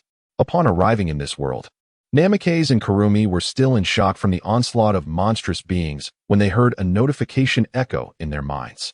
Tony, the not-so-wealthy, remarked, "How enviable. It drives me mad with jealousy to miss such a splendid opportunity for an effortless victory." The daughter of the slumbering Kagoro commented, "Brother Namikaze, didn't you plan to resurrect his wife? This opportunity is perfect for that." The CAF attendant, who adored rabbits, added, "But earning just 10,000 points is still far from sufficient. I remember that the least expensive resurrection item in our group costs at least 200,000 points." Dongxiang had also examined the redemption catalog for resurrection items, noting that the required points varied depending on the strength of the deceased and the time since their passing. The duration since her family's demise was so extensive that the points needed for resurrection were staggering, leaving Dongxiang breathless. In contrast, Namikaze's wife, Kushina, although long deceased, retained the faintest trace of her soul and consciousness within their son, Naruto. Thus, her resurrection would not demand an exorbitant amount of points. Hinata, the eldest daughter of the Hyuga clan, remarked, "To resurrect Naruto's mother? Alas, my strength is too feeble to be of any assistance." The Spiral Flash Super Wheel Dance Roar commented, earning 10,000 points so effortlessly isn't too shabby. Namikaze did not dwell on it. Even the ancient wolf required points, and this endeavor was fundamentally first come, first served. Having detected a task loophole, it was revealed that the enemies summoned by the aberrant Emperor Rider still existed, prompting the issuance of a new mission: eliminate all foes, with a bounty of 200,000 points. Points would be awarded based on the number of enemies slain and their respective strengths. Gu Tianlang harbored little interest in the mere 2 million points. For such a trivial sum bore no significance in the grand pursuit of his ultimate goal, the mastery of the sublime intent technique. It was akin to a drop in the ocean, scarcely worth noting. In the midst of the void, the ancient celestial wolf stood, refraining from engaging the malevolent knight and the monstrous beings. Watergate recognized that this was a deliberate opportunity afforded to him, as dozens of kunai were hurled in various directions. Chapter 25. Watergate's strength. With a flicker, crimson shadows emerged, instantly activating the Sage mode, rendering the kunai assault unnecessary. He directly concentrated his chakra to form the Rasengan, his figure flickering about as he struck, each blow claiming the life of an adversary. Tony, who was not the wealthiest, remarked, "I recall you mentioning, Watergate, that you are not particularly skilled in Sage mode, correct?" The Spiral Flash Super Rotation Roar responded, "Indeed, My speed in gathering chakra is rather slow. I have never been proficient in sage mode. The CAF attendant who adored rabbits interjected, is this not considered proficient? What more do you desire? Hinata, the eldest daughter of the Hyuga clan, could no longer contain herself. Fourth Hokage, you activated it in an instant. How can you still claim to be unskilled? She pondered that even a typical ninja would require hand seals to perform a D-rank ninjutsu.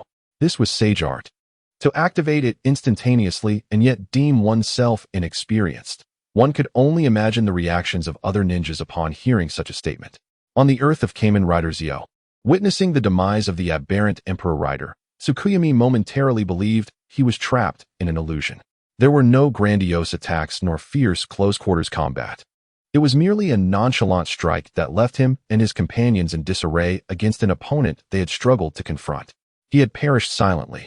Despite his time-stopping ability, an aberrant transformation that could briefly freeze time. How could he have fallen so easily? Yet, he felt the remnants of his vitality returning, and he had no choice but to accept this reality. Initially, he had indeed perceived the ancient celestial wolf as formidable. During the cosmic martial arts tournament, the celestial wolf had dominated his opponents, leaving him unable to discern the extent of his prowess. However, based on his estimations, he only believed that the wolf was marginally stronger than himself. Now, it appeared he had grossly underestimated this man. Their strengths were not on the same plane. The trio of Zio could scarcely regain their composure until they were struck by a nearby monster, the pain jolting them back to awareness. Tsukuyomi, are these your friends? Are they also riders? The King of Time transformed into the form of the Sovereign Emperor, ceaselessly summoning knights to confront the enemy. The Reviver Gates unleashed his gale form, sweeping away the minions with the ferocity of a tempest, while Tsukuyomi equally refused to be outdone, initiating a knightly kick. However, the sheer number of foes was overwhelming. The city had been entirely overrun by monsters. Even in the absence of the anomalous Emperor Rider, their meager forces stood little chance. At that moment, a man clad in a Hokage cloak appeared, wielding a spherical object that radiated a terrifying energy. In an instant, as if teleporting, he darted across various positions, obliterating the heads of several monsters. It was none other than Minato Namikaze, who, in a desperate bid to resurrect his beloved wife, abandoned his usual calm and composed combat style, resorting to sage mode and relentlessly employing the Flying Thunder God technique, aiming for decisive strikes. Meanwhile, Kurumi, having arrived in this world, observed the fierce battle unfolding and suddenly questioned whether she should have come at all. She sensed that, aside from the seemingly weak minions, the other combatants possessed formidable strength.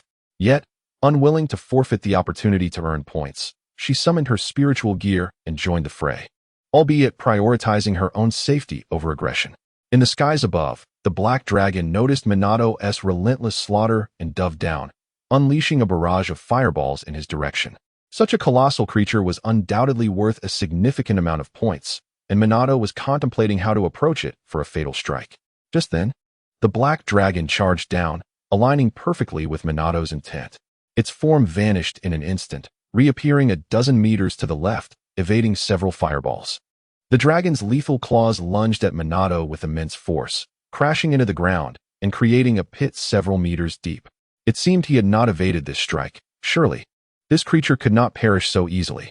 Gates was locked in a fierce battle with the G4 armor, his gaze inadvertently sweeping over the conflict involving Minato. Although he was taken aback by Minato's formidable power, he realized that without the ability to transform into a Kamen Rider, relying solely on physical strength was insufficient to withstand such an assault.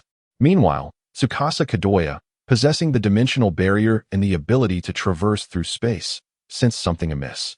Under normal circumstances, at such a close range, even with super acceleration, evading the attack would be improbable. However, if one were to employ a similar spatial displacement, the outcome could differ. As expected, a golden-haired man, seemingly untouched by the wind, stood atop the Black Dragon, unleashing twin Razengans upon the same spot on its head. The Black Dragon roared in fury, prompting Minato to shift positions once more, yet this time, the once infallible Rasengan faltered. Acknowledging the Black Dragon's strength, Minato unleashed two Razengans, only to find they failed to inflict any damage. As he landed, a multitude of minions surrounded him, rushing forward in unison. Kurumi blinked, her spear aimed at Minato's location, preparing to assist him. However, From Minato's position, an enormous dark golden fox claw struck down the minions, while Minato's pupils transformed into the vertical shape of a fox, signaling the emergence of his Ninetales mode, allowing him to fully harness its power.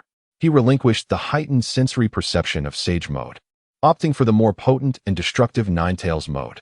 His speed and strength surged dramatically, transforming him into a streak of lightning darting across the battlefield, bolstered by the flying thunder god technique and his own incredible velocity. Like a dragon surging from the sea or a tiger among sheep, he faced the summoned beast of Kamen Rider Ryuga, the Black Dragon, and the tide of battle began to shift, vanishing from sight. He delivered a powerful kick to the head of an approaching minion, using the rebound to leap into the air.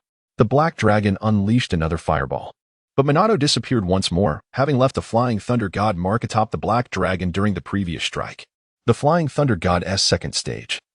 The Ninetales' brutal Rasengan, with a diameter exceeding 1 meter, struck the Black Dragon's head again, forcefully driving it to the ground. Even the Black Dragon's defenses could not withstand such overwhelming force. Its life extinguished, the battle continued for over half an hour, leaving the 4 riders utterly exhausted. Minato, in particular, felt drained, having fought with a relentless and overwhelming style to garner more points.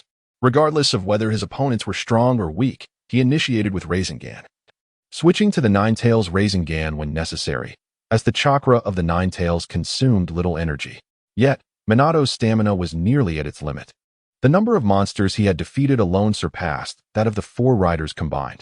Meanwhile, Kurumi had been conserving her energy, effortlessly maneuvering through the throngs of monsters. In Chapter 26, Clearing the Field, Kamen Rider 01's boss, Daguva, along with several final foes from other rider worlds, observed from a distance, showing no intent to intervene. With hundreds of monsters present and countless minions swarming, their assistance was unnecessary. They even felt a sense of gratitude towards the peculiar Emperor Rider for summoning them. As they watched the stamina of the 4 dwindle, exchanging glances, Daguva gestured grandly, unleashing the elemental energies of wind, water, earth, and fire, causing numerous spikes to rise from the ground toward the riders. Mysterious flames ignited in the air, enveloping the entire city in a hurricane, while subterranean springs flowed beneath. The diverse elemental attacks left the riders in disarray, desperately dodging. Kurumi, caught off guard, found herself surrounded by flames. Feeling the unimaginable heat of the fire, she sensed death drawing near. The inherently kind and gentle Minato sought to assist, but the sheer number of monsters assaulting him, compounded by Daguva's actions, left him unable to help. In a moment of desperation, he prepared to transform into the complete Ninetales mode to rescue Kurumi. Suddenly, a cold snort echoed. As the raging winds dissipated into nothingness, the trembling earth regained its tranquility, and the supernatural flames vanished without a trace.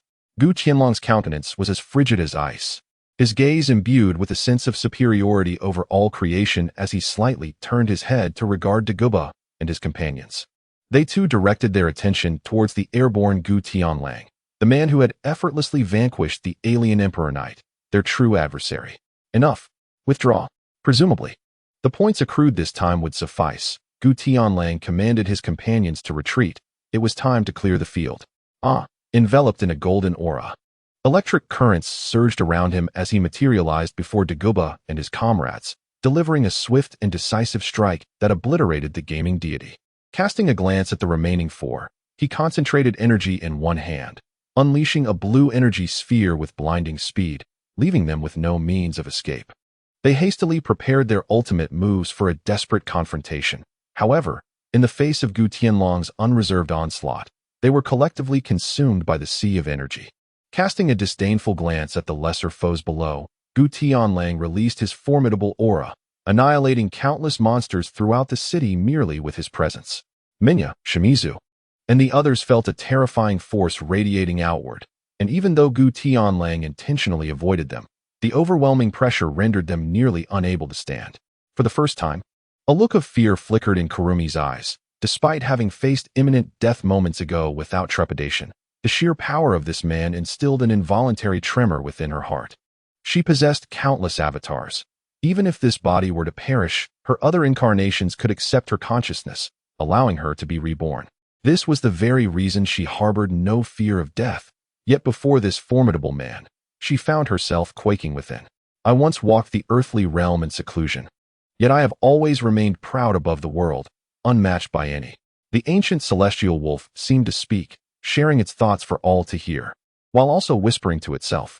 The administrator, the invincible Vegeta, completed a task, earning a remarkable 7 million points. A member, the time-devouring sprite, garnered 30,000 points. Another member, Spiral Flash Super Wheel Dance, achieved 270,000 points. The little demon king of the time king gazed at the celestial wolf in the sky, inevitably comparing it to the old demon king from his memories. He mused that if he were to battle this man, even the time king of demons would likely be no match. Without excessive words, the celestial wolf, having completed its endeavors, vanished into thin air. Upon returning to the Dragon Ball universe, Minato and Kurumi briefly conversed before Minato hastily departed.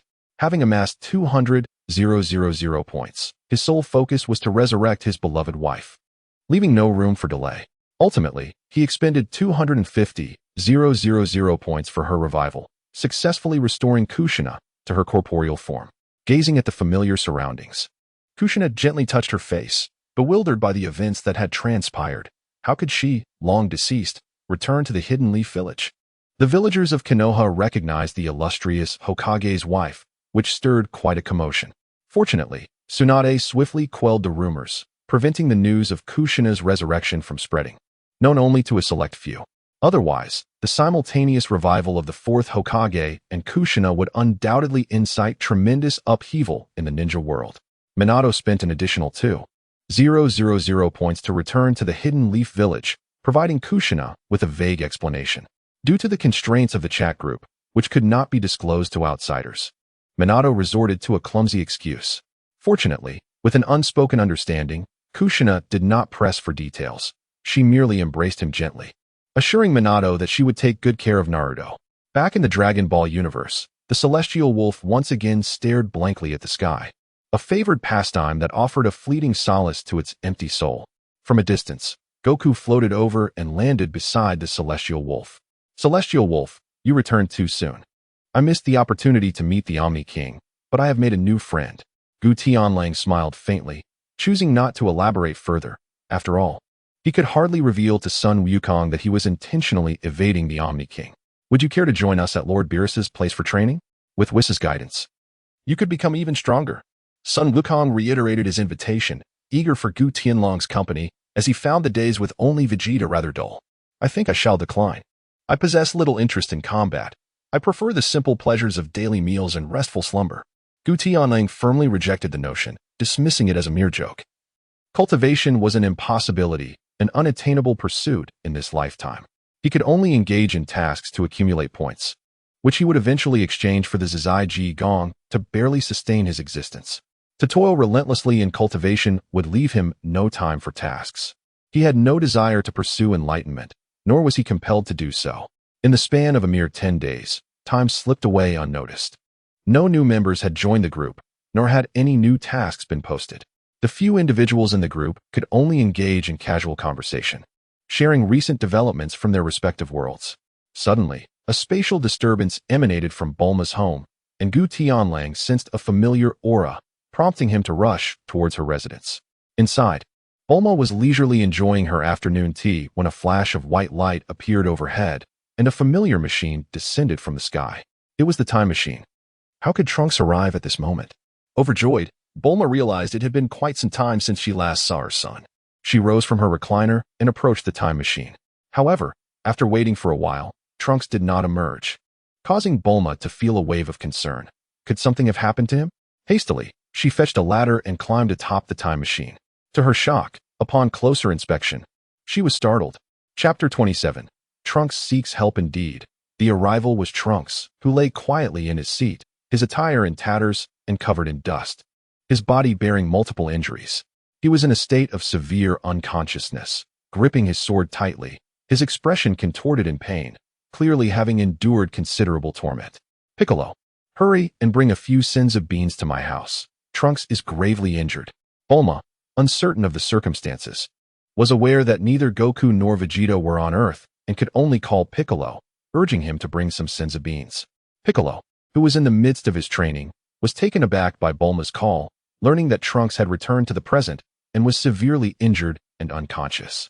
Without a moment's delay, he flew to Corinne Tower to retrieve a few senzu beans before hastily making his way to Bulma's home.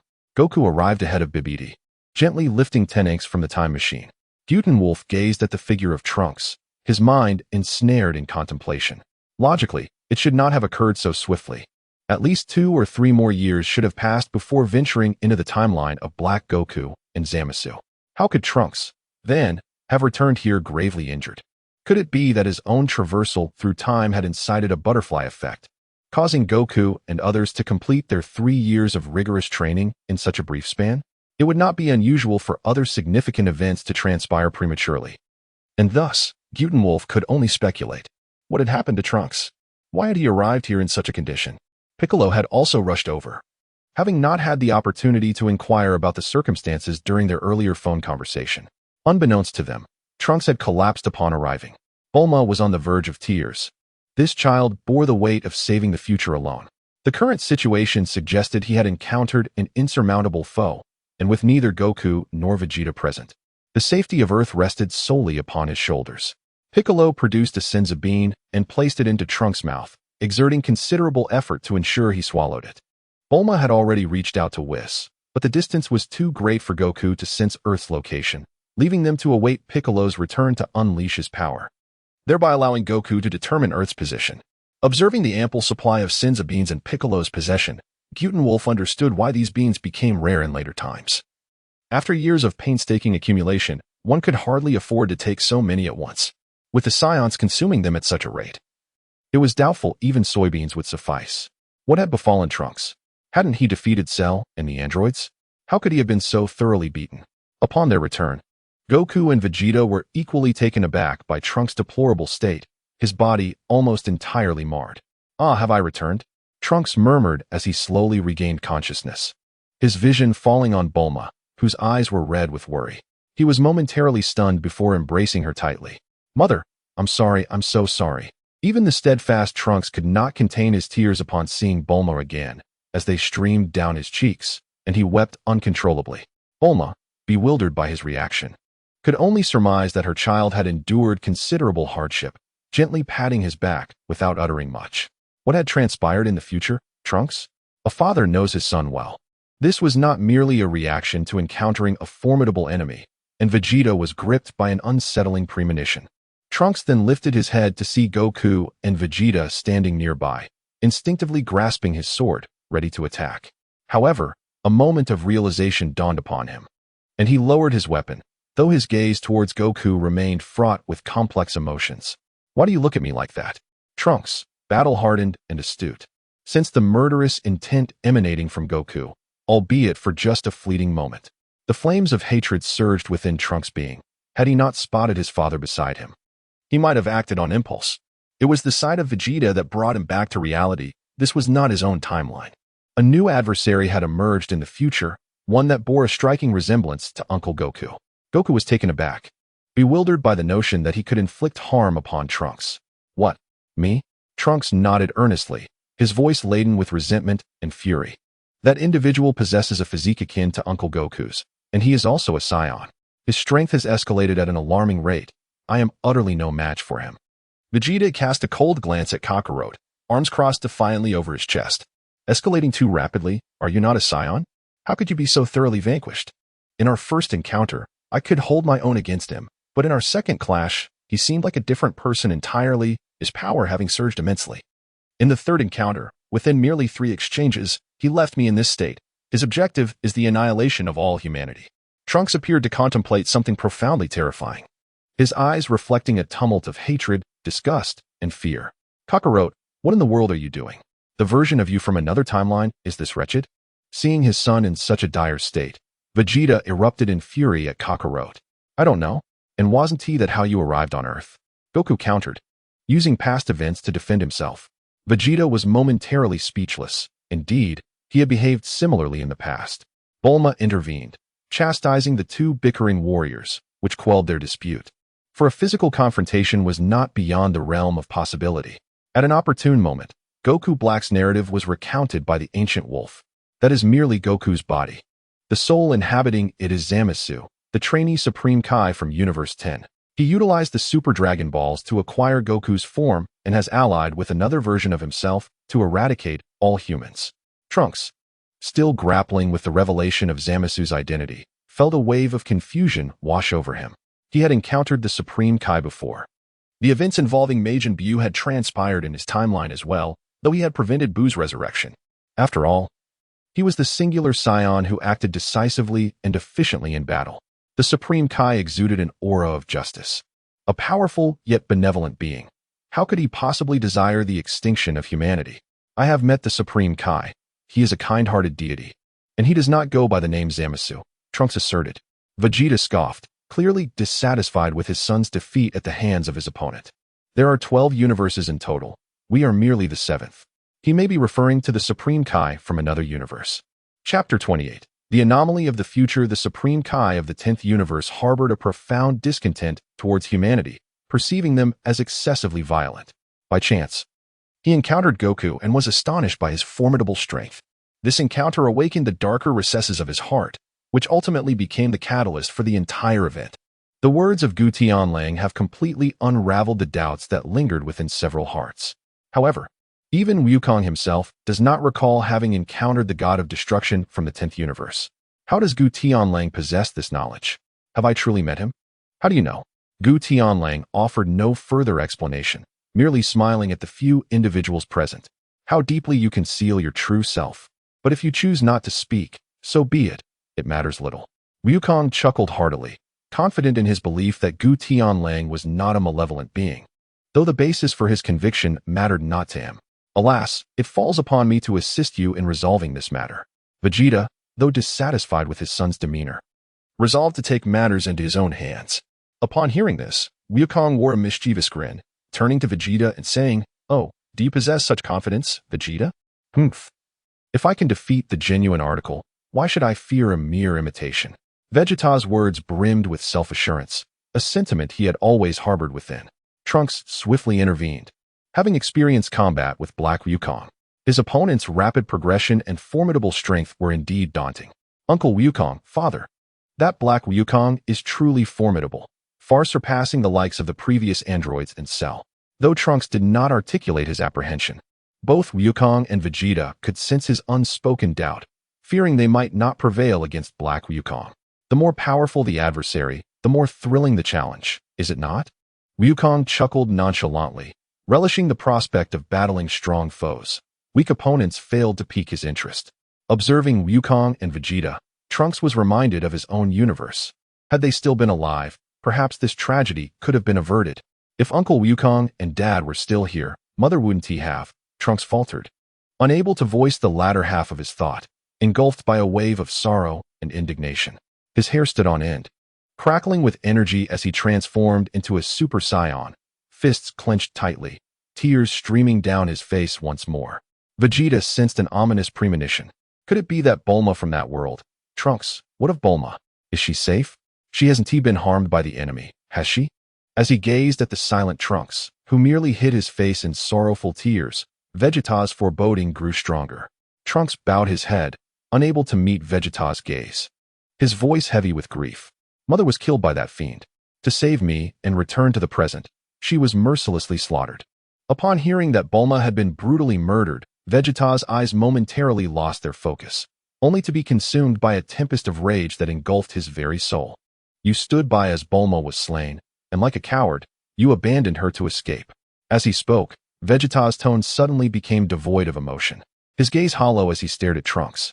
Before Trunks could respond, a powerful punch struck him in the abdomen, causing him to expel a bitter liquid amidst his tears. His body crashed through the stone pillars of the gazebo, hurtling backward for several dozen meters before he finally managed to regain his stance. Trunks, already burdened by the weight of his future, faced the grim reality of a world without Goku or Vegeta. He was utterly alone, destined to fail. It is not unusual for a mother to sacrifice herself to protect her child. Bulma hurriedly helped Trunks to his feet, expressing her grievances towards Vegeta. Vegeta cast a silent glance at Trunks, refraining from further aggression, visibly suppressing the fury within him, his voice ominously low. "Once the time machine is operational, I shall personally venture into the future. This worthless fool need not return.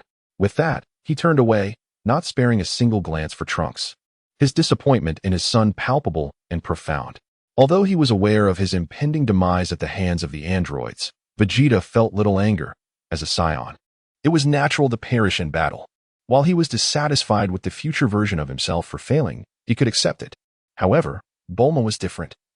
As his partner and Trunks' mother, abandoning her was inconceivable. Vegeta was genuinely enraged, yet he understood the circumstances. By the way, how far have you progressed in your training, Trunks? Goku did not intervene, recognizing that Vegeta needed a moment to collect himself. Vegeta's punch had left Trunks nearly incapacitated, taking a considerable time for him to catch his breath. I am not certain, but Uncle Goku, you might want to take a look. Trunks concentrated his energy, electric sparks crackling around him, his demeanor shifting to one of pride. Goku nodded in admiration, impressed by Trunks' strength. Super Saiyan 2, huh? I didn't expect you to reach such a level on your own. I must admit, I'm quite taken aback.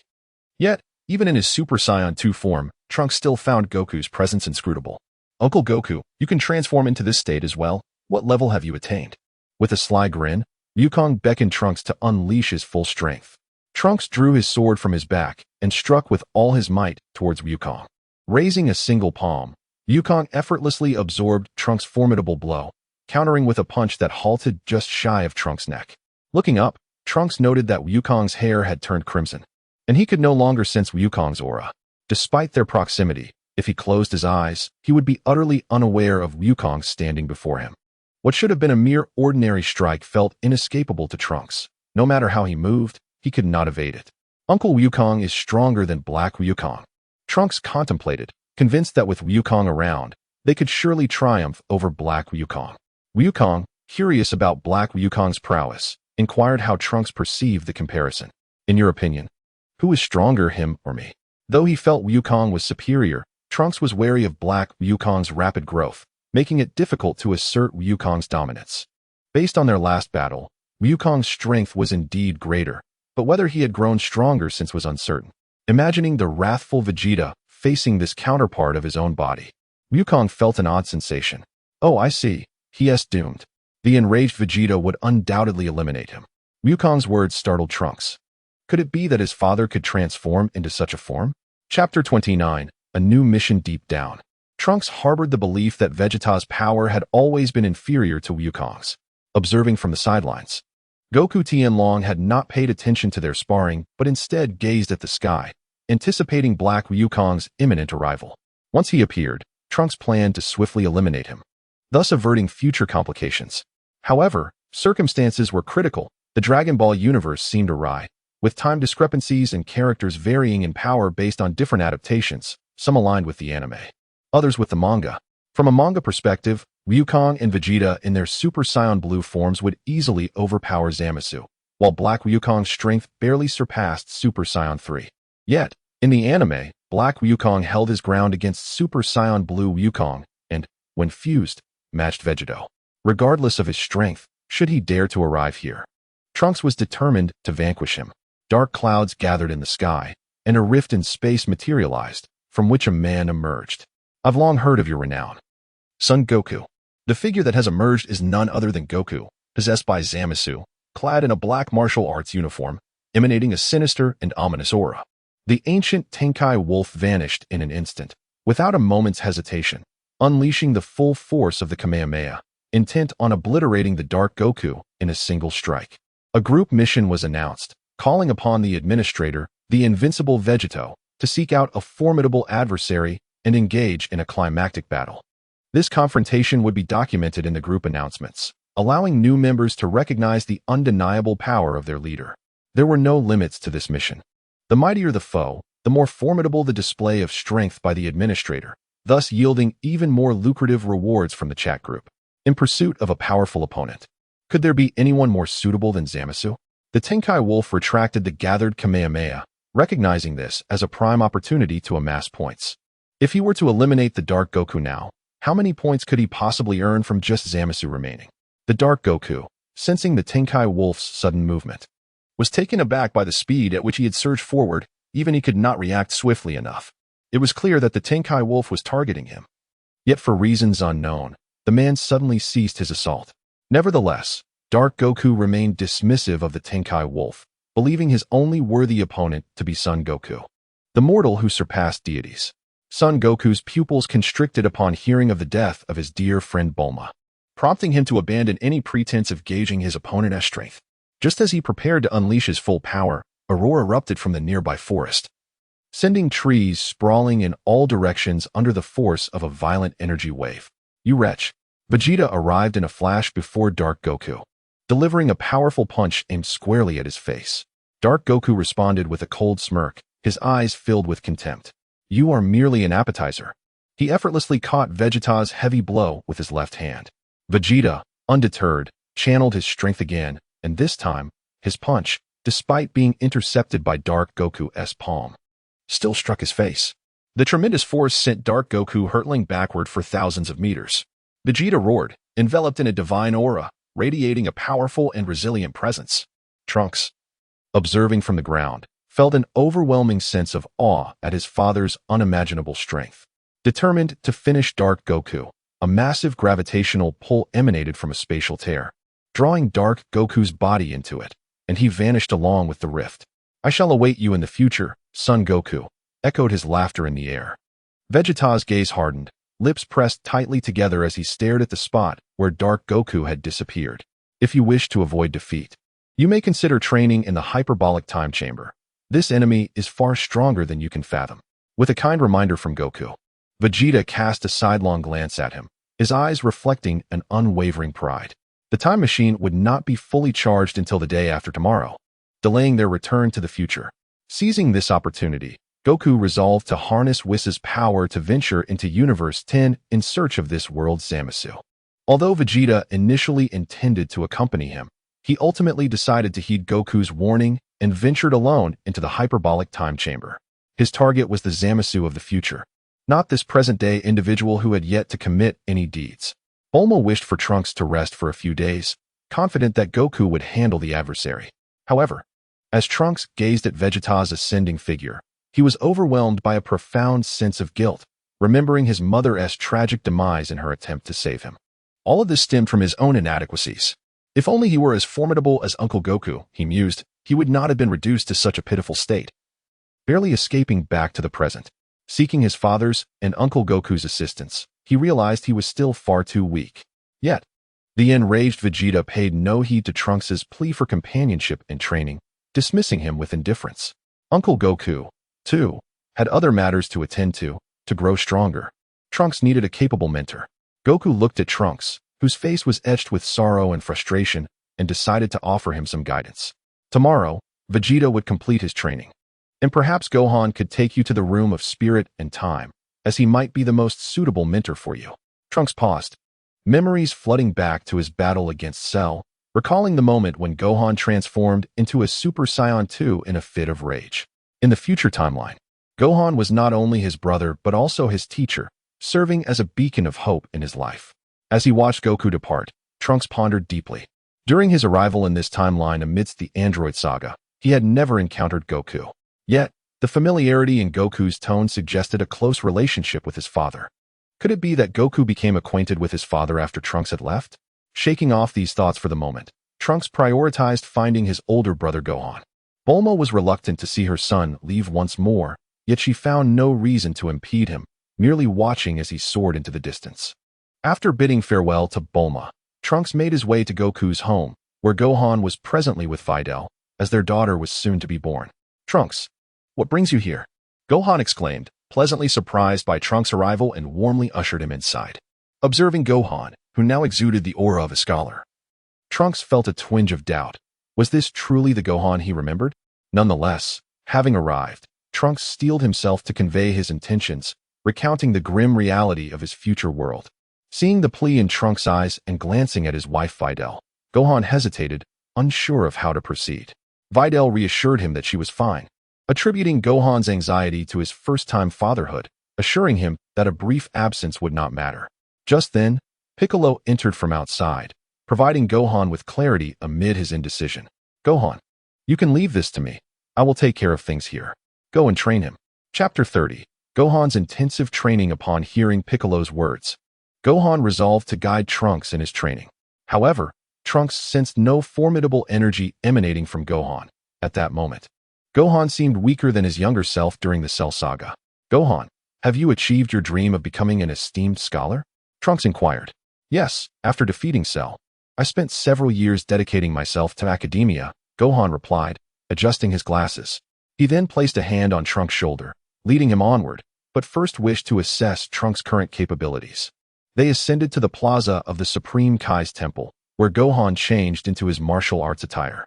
Give it your all and attack me, Trunks.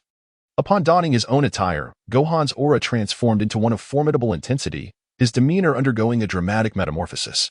Trunks, sensing the shift, couldn't help but feel a burgeoning doubt about his own capabilities, internally lamenting the fact that, despite years of neglect, he had yet to surpass his elder brother.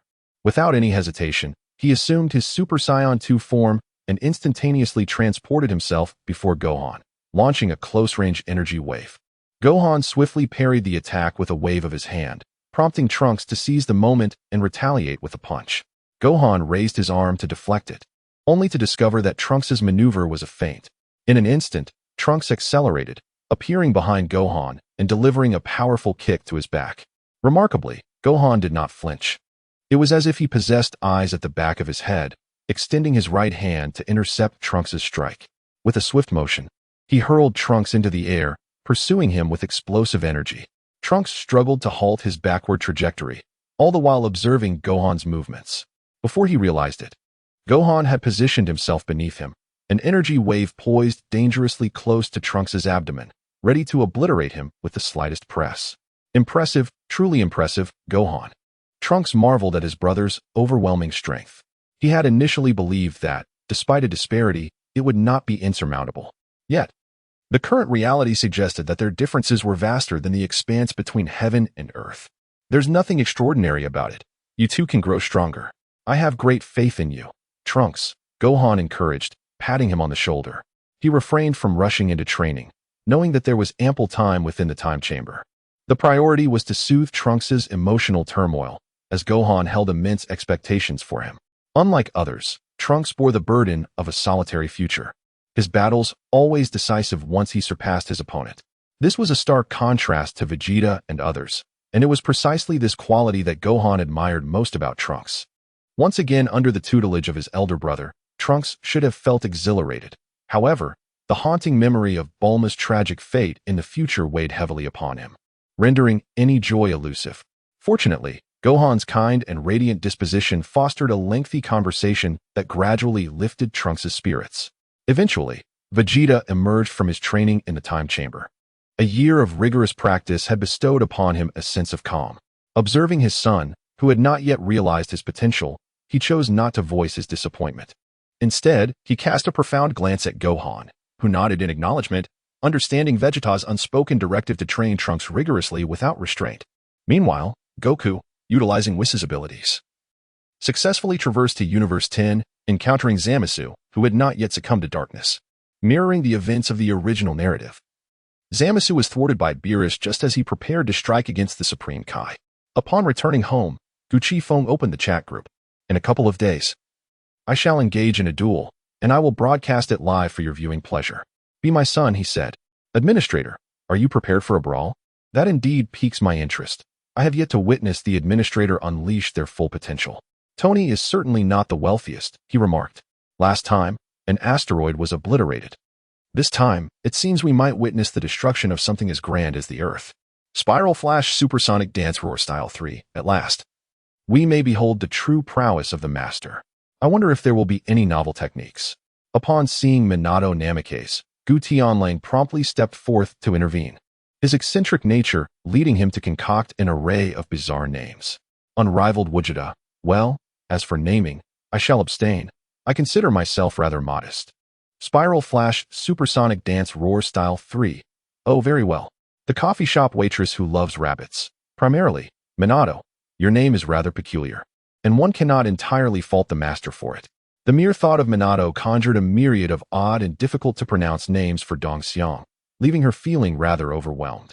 Tony is certainly not the wealthiest. I maintain that your names are utterly outrageous. What do you think? Does the master wish for you to name anything? Spiral Flash Supersonic Dance Roar Style 3. Tony, can you defeat me? Tony is certainly not the wealthiest. I cannot. What are you implying? Do you wish to challenge me? Spiral Flash Supersonic Dance Roar Style 3. Guess? Gu Tianlang was at a loss for words. How could Tony continually find himself at the wrong end of the gun? What on earth was he thinking? Time swiftly passed, and the day after tomorrow arrived. Gu Qingfeng had already arrived at Bulma's residence, awaiting the arrival of Trunks. While Vegeta and Son Goku were also in attendance, it was not until noon that Trunks returned from the Supreme Kai's palace, having shed his previous despondency. It remained unknown how much his power had truly increased. However, the determination in his gaze was unmistakable, and every gesture exuded a profound confidence, a testament to his self-assurance and a courageous readiness to confront challenges head-on. Chapter 31. Arrival in the future. It appeared that Gohan's training had yielded commendable results. Unlike Vegeta, who maintained a cold exterior yet burned with fervor within, Goku regarded Trunks' transformation with newfound respect. Humph, you still have a long way to go, he mused.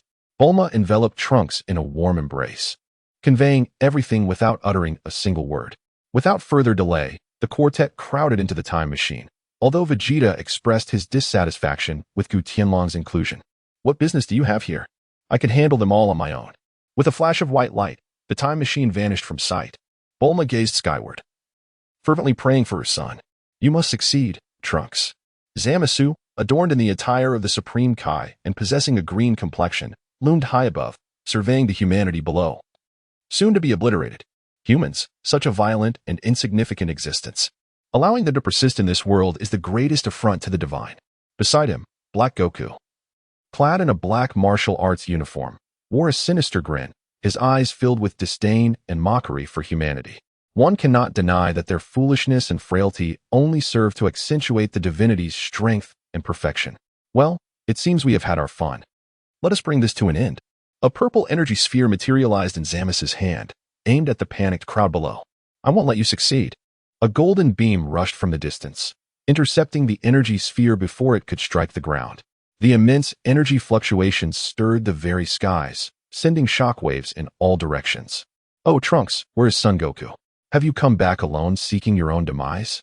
Upon witnessing Zamasu's attack thwarted, Black Goku laughed mockingly, his words dripping with derision for Trunks. Your opponent is me, you fool.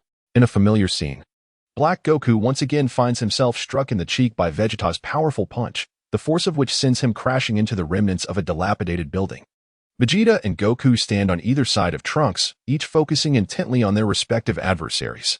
Although Black Goku's strength surpasses that of Zamasu, Goku yearns for a confrontation with him. However, considering that Bulma from this world has been slain, he refrains from competing with Vegeta for the opportunity. At this moment, he remains unaware of the grim fate that has befallen Chi-Chi and Goten at the hands of Black Goku after seizing control of his body. As Black Goku emerges from the building, he gazes at Vegeta with disdain, convinced that this lowly scion could never be his match. Vegeta, unwilling to engage in idle conversation, feels a rush of animosity upon seeing his foe, his energy surging as he transforms into Super Saiyan Blue. Simultaneously, Black Goku radiates a pink aura, his hair shifting to a vibrant hue, as powerful energy waves ripple outward. The two warriors, akin to meteors, hurtle towards one another, a clash of red and blue light beams culminating in a fierce collision. After a brief stalemate, Black Goku ultimately succumbs to the might of Super Saiyan Blue Vegeta.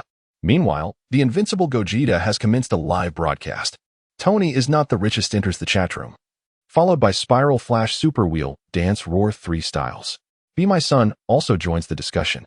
Tony comments, questioning whether it's merely an illusion, as he increasingly perceives a resemblance between the two combatants and a certain influential figure. Be My Son agrees, noting that while they do bear some similarity, the prominent figure appears more aloof.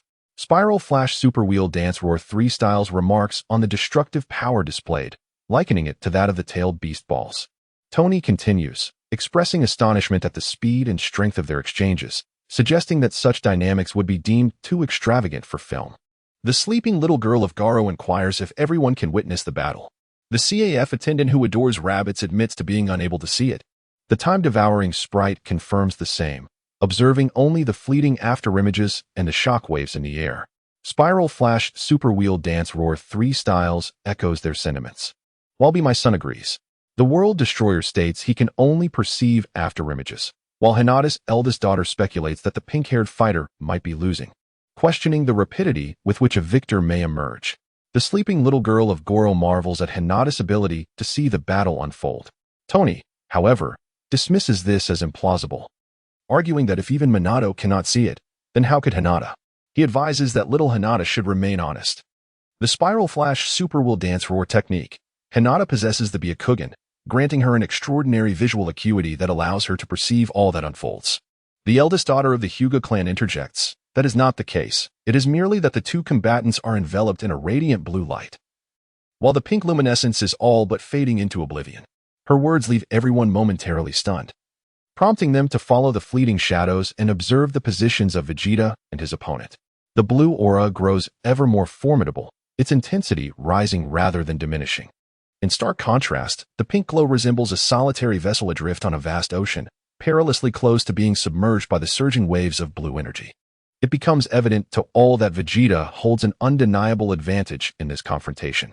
In the close-quarters combat, Goku is mercilessly overpowering Zamasu, who, despite having attained immortality through the power of the Super Dragon, finds his strength has not significantly escalated. He teeters on the brink of death, his abilities having only reached the level of Super Saiyan 3, yet he struggles to withstand even a fraction of Goku's prowess in his Ultra Instinct form.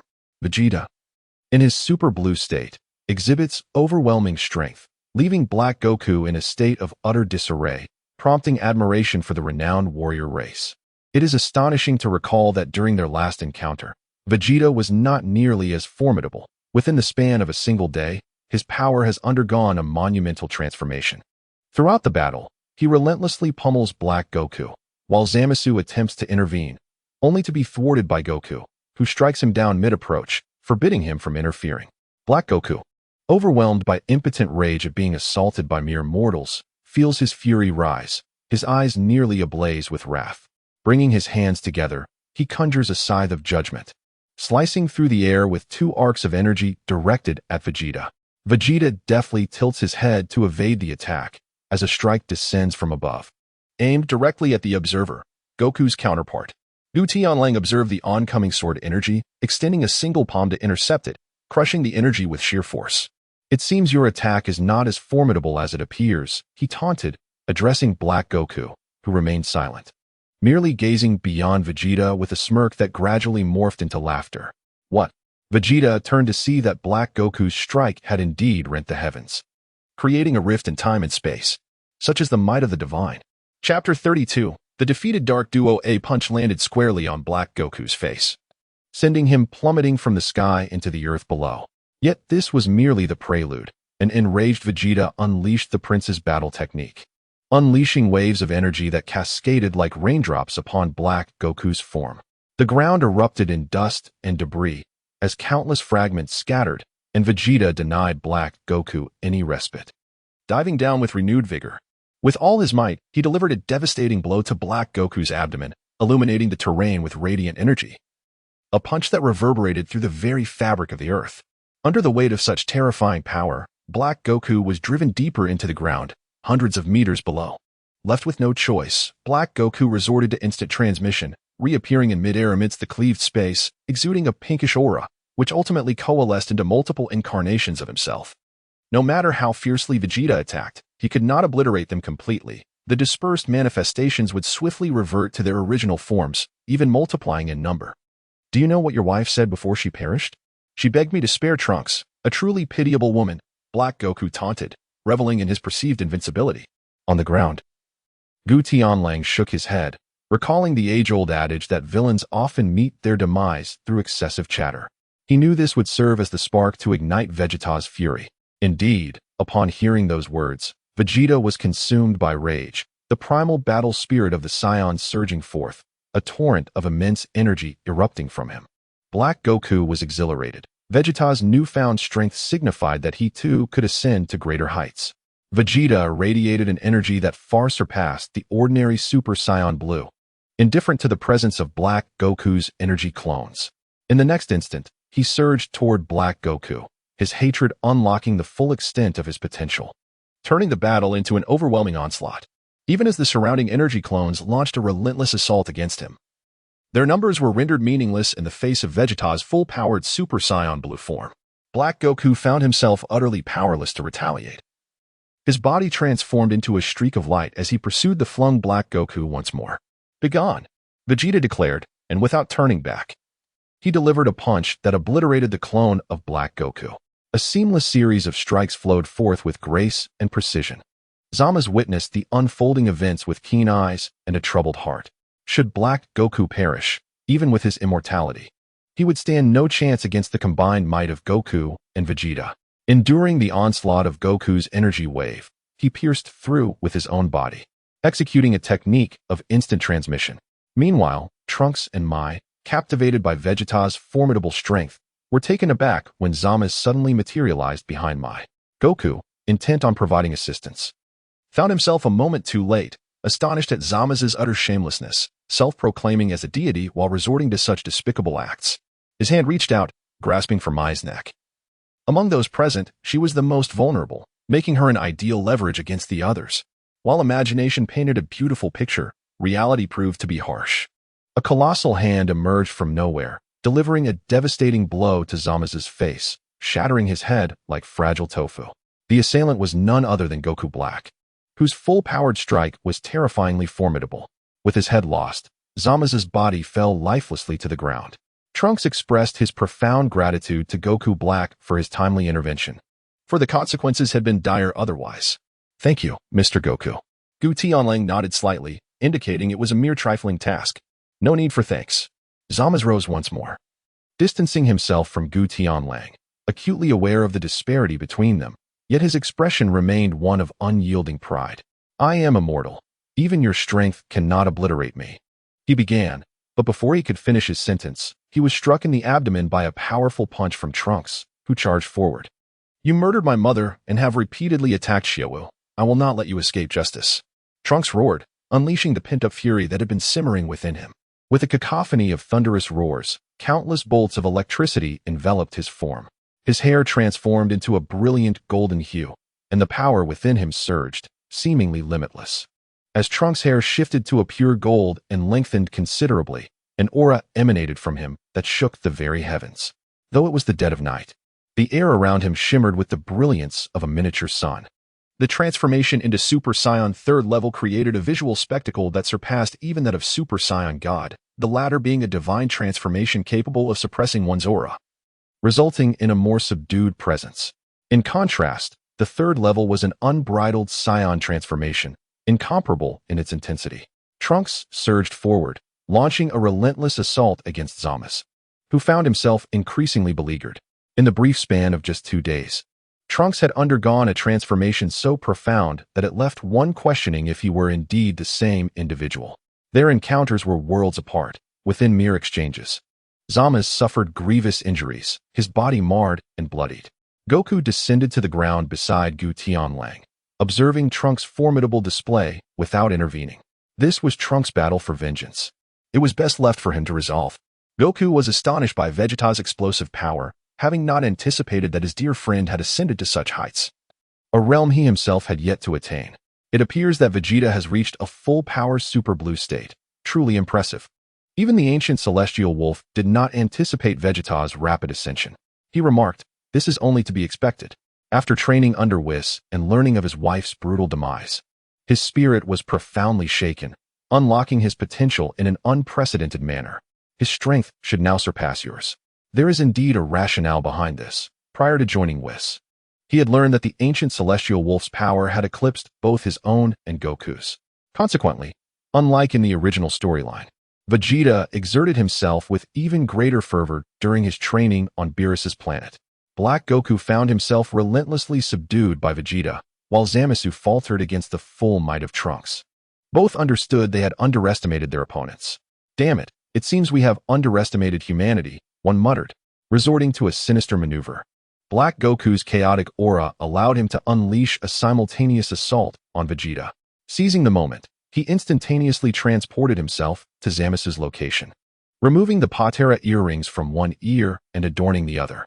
The two were irresistibly drawn together, a radiant light enveloping the world as they fused, giving rise to the formidable god Zamasu. Taking a deep breath, god Zamasu's energy surged like an unending river, a magnificent halo of divine light appearing behind him. With boundless power and an immortal form, he undoubtedly represented the most formidable foe Goku and his companions had ever encountered. Is it true that one can grow stronger merely by roaring? Tony mused. It seems that every time they shout, their strength seemingly amplifies. Chapter 33. The Battle Against Bu. Invincible Gogeta. Not quite, he replied. It's merely that scions thrive on such displays. They tend to be more formidable in the heat of battle. Spiral Flash Super Wheel Dance. Have they fused? What a spectacular technique. Perhaps we should call them the Duality Super Flash Warriors. Isn't that a rather peculiar name? Why not simply refer to them as the Fusion Warriors? Commented a CAF attendant fond of rabbits. The Destroyer of Worlds. This guy, Watergate, is truly amusing. With such striking looks, his personality is surprisingly Navi. The time-eating elf. Oh my, I am far more curious about just how powerful this fused enemy truly is. This question piqued the curiosity of Gu Tianlang as well. The power amplification through earrings varies for each individual. Few possess the immense enhancement akin to that of Vegeta. Vegeta and Son Goku, being both arch-rivals and close friends, benefit from a dual buff that yields such formidable results. As for the so-called multiplication theory, he merely views it as a metaphor indicating Vegeta's formidable strength. True multiplication seems implausible. If such calculations were accurate, Super Saiyan Blue Vegeta would possess a strength 1,000 billion times greater than that of Super Saiyan Blue Goku, possibly able to overpower Beerus. As for the true strength of God Zamasu, Gu Tianlang was in no rush to intervene, allowing Goku and his companions to engage first. God Zamasu conjured a cataclysmic purple sphere of destruction, hurling it toward the group below. In response, Goku and his comrades unleashed their mightiest techniques, Magic Flash, Kamehameha, and Gallic Gun, creating a dazzling fusion of yellow and blue energy that surged forth to meet the destructive orb. The two forces, potent enough to obliterate the earth, collided violently. God Zamasu exerted pressure with one hand, forcing the destructive energy downward. Vegeta and Trunks shouted in unison, pushing their powers to the limit and enhancing their energy output. Witnessing the overwhelming force, Goku resorted to a newly mastered technique, executing a tenfold Kaioken while in Super Saiyan Blue form. Goku's aura erupted. The blue flames now enveloped in a red mantle, his energy soaring ever higher, with threefold, sevenfold, and tenfold Kaioken at his disposal. The sheer intensity of his power fractured the earth beneath him. In a unified effort, the trio ultimately shattered the destructive orb, sending intense energy waves radiating outward. The residual energy struck God Zamasu, yet as the dust settled, he remained unscathed. Goku and Vegeta exchanged a brief glance before launching their assault. Suddenly, the divine halo behind Zamasu unleashed a barrage of lethal beams, causing the ground to tremble and collapse. The refugees hidden underground trembled in fear, their lives hanging by a thread. Even amidst the onslaught, Zamasu remained composed. Seizing the opportunity, Vegeta restrained Zamasu's right hand, while Goku aimed to kick at him. However, Zamasu reacted swiftly, gripping Goku's leg with both hands, malevolent energy surging forth. Goku and Vegeta cried out in agony, struggling against the encroaching darkness. Drawing upon their dwindling reserves of energy, they fought to repel the malevolent force. Goku executed a graceful spinning kick, striking Zamasu's head, followed closely by Vegeta's powerful punch, sending Zamasu crashing to the ground. This blow shattered Zamasu's divine halo, stripping him of his previously arrogant demeanor, and he bellowed in rage. A kaleidoscope of energy erupted skyward, his arm contorting grotesquely as he demanded energy from the heavens. Pink storm clouds gathered, countless lightning strikes converging upon him, causing his right hand to swell immensely. At this moment, Goku and Vegeta had exhausted all their strength, unable to revert to the already taxing Super Saiyan Blue form. Vegeta managed to break through to full power in Super Saiyan Blue first, but his stability was fleeting, leaving him in a state of cramping weakness. Although Trunks maintained much of his energy, the gap in power against God Zamasu was unmistakable. The members of the chat group, witnessing Goku and his allies in dire straits, began to anticipate the next move, wondering when the administrator would intervene again. Tony, who was not the wealthiest, cautiously inquired whether Zamasu's attack truly posed a threat to the earth. The time-devouring sprite. Surely not. Even with immense strength, to obliterate the earth would necessitate a full-force strike. How could one possibly achieve such a feat with merely a single-handed attack? The slumbering daughter of Kagero, I suspect that may be quite a challenge. Shattering an asteroid and destroying the Earth are two entirely different concepts. Many asteroids possess a mere fraction of Earth's size, perhaps only 1% or even 1,000th.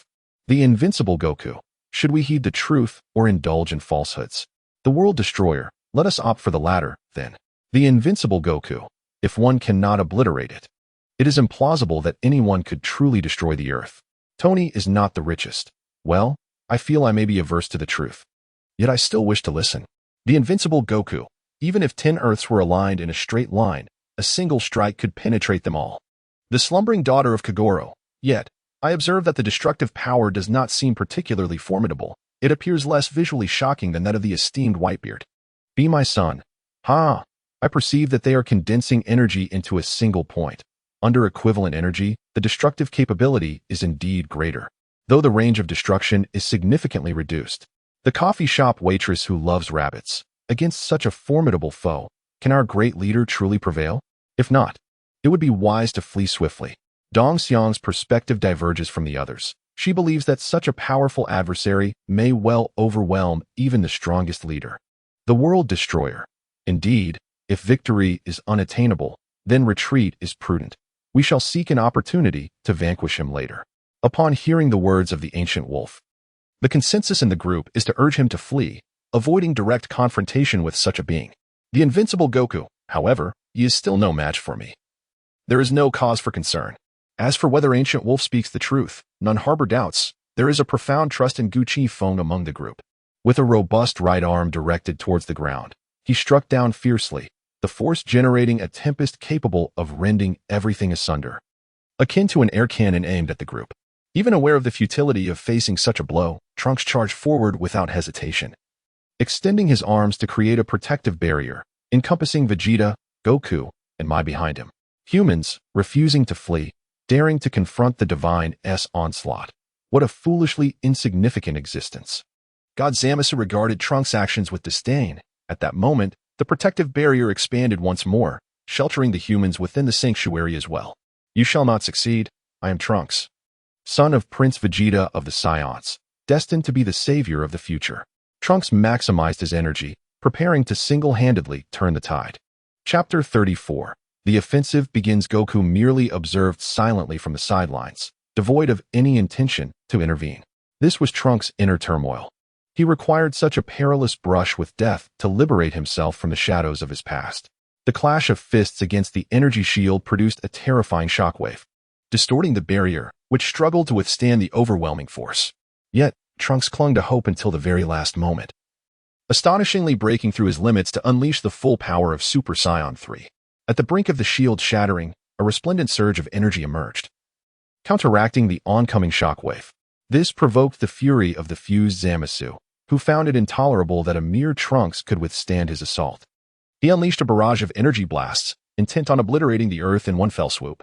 However, just as half of the blasts were released, they erupted mid-air in a thunderous explosion, revealing a figure stepping forth from the mist, gazing impassively at the demonized Zamasu.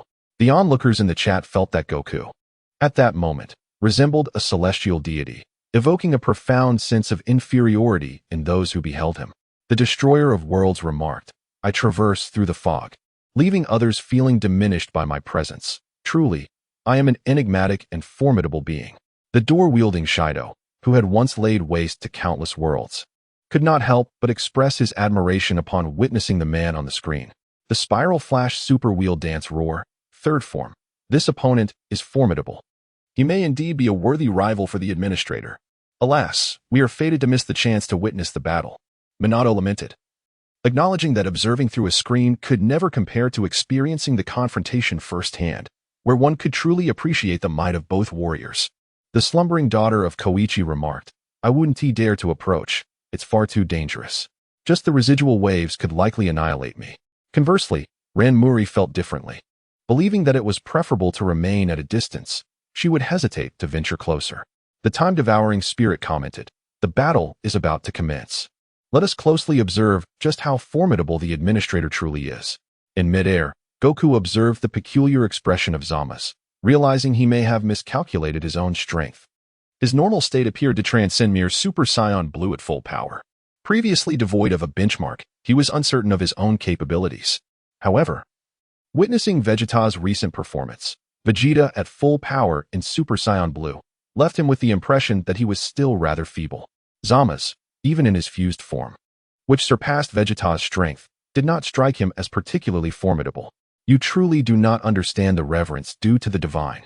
Zama's face, already grotesquely contorted, now bore the marks of rage, rendering him even more repulsive.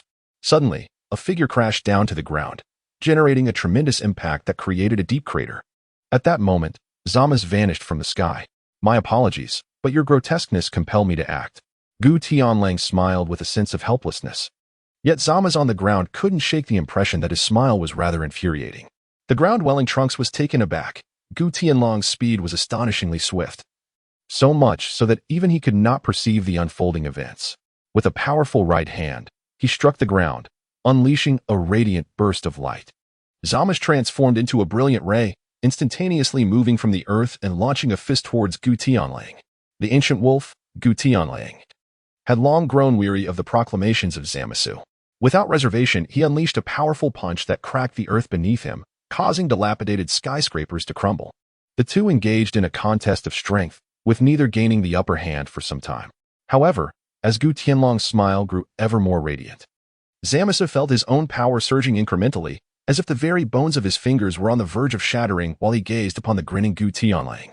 No longer daring to underestimate his opponent, Zamasu unleashed a surge of energy, firing a powerful energy blast that forced Gu Tianlang back, followed by a gathering of light blades aimed at him once more. Yet, Gu Tianlang's prowess was evidently on a higher tier than that of Goku and Vegeta, which gradually tilted the battle in his favor. He effortlessly deflected Zamasu's charging punch, employing a technique that allowed him to utilize Zamasu's own force against him, executing a beautifully executed sidekick. This seamless series of movements culminated in a concentrated blast of energy directed at Zamasu, unleashing a torrential rain of blue light that enveloped the land in an inescapable net, rendering Zamasu almost unrecognizable from the impact. Left with no choice, Zamasu activated his protective shield, his fury manifesting as he relentlessly swung his light blades. Gu Tianlang maintained a demeanor of calm amusement, as if everything were well within his control. The figures of the two warriors flickered in the air, each seeking the other's vulnerabilities. Zamasu soared into the clouds, unleashing a malevolent aura as he gathered a sphere of destructive energy. He laughed maniacally, believing this energy sphere to be the most potent attack he could muster, convinced that no one could withstand it. If you dare to evade, the earth will meet its demise. If you choose to confront this attack head-on, you shall surely perish. So, what is your choice? Trunks' eyes gleamed with a crimson hue, sensing the cataclysmic power of the impending strike. He yearned to rush forward to aid Gu Tianlang, even if it meant his own demise, for he could not allow the future to be obliterated. Goku and Vegeta, possessing strength that surpassed Trunks, staggered to their feet from the ground, eager to lend their support to Gu Tianlang, knowing full well that such an assault could not be withstood by a single individual. Who told you I intended to protect the earth? Yet, as you wish, this attack is beneath the need for me to evade. The ancient celestial wolf halted the actions of the three, gesturing to Zama's to advance quickly. The overwhelming strength of Zama's, several times that of a fully powered Super Blue, elicited no sense of threat in him. A barrage of energy orbs whistled through the air, hurtling down towards the ancient celestial wolf with ferocity. The wolf braced himself against the energy blasts, the immense pressure forcing his legs into the ground. Die, mortal. High above, Zama's exerted all his might, striving to obliterate the ancient celestial wolf and annihilate the planet alongside him. The energy orbs gradually sank into the earth, and the figure of the ancient celestial wolf vanished, engulfed by a terrifying wave of destructive energy. A massive crater, hundreds of meters wide, was carved into the ground as the energy blast descended, the pit deepening into an abyss. Trunks sensed no trace of his presence. It seemed all was lost. Even if he attempted to counter the attacking energy orbs, they would detonate prematurely. Earth was doomed. Such a surge of energy would surely reduce it to mere cosmic dust. Tony mused, surely the boss won't perish, right? Where has he gone? The slumbering daughter of Kojiro replied, he shouldn't, right? Didn't the boss say that his opponent was no match for him? The CAF attendant who adored rabbits remarked, yet the opponent's assault has indeed driven the boss underground. It's the first time I've seen him in such a predicament. Chapter 35, Super Saiyan Spiral Flash Ultra Wheel Dance Roar, Part 3. Watch closely. If he had any doubt, the boss wouldn't have braved this attack. Konoha held faith in the ancient celestial wolf, firmly believing he would not succumb to this onslaught. The destroyer of worlds agreed. Indeed, he cannot perish so easily.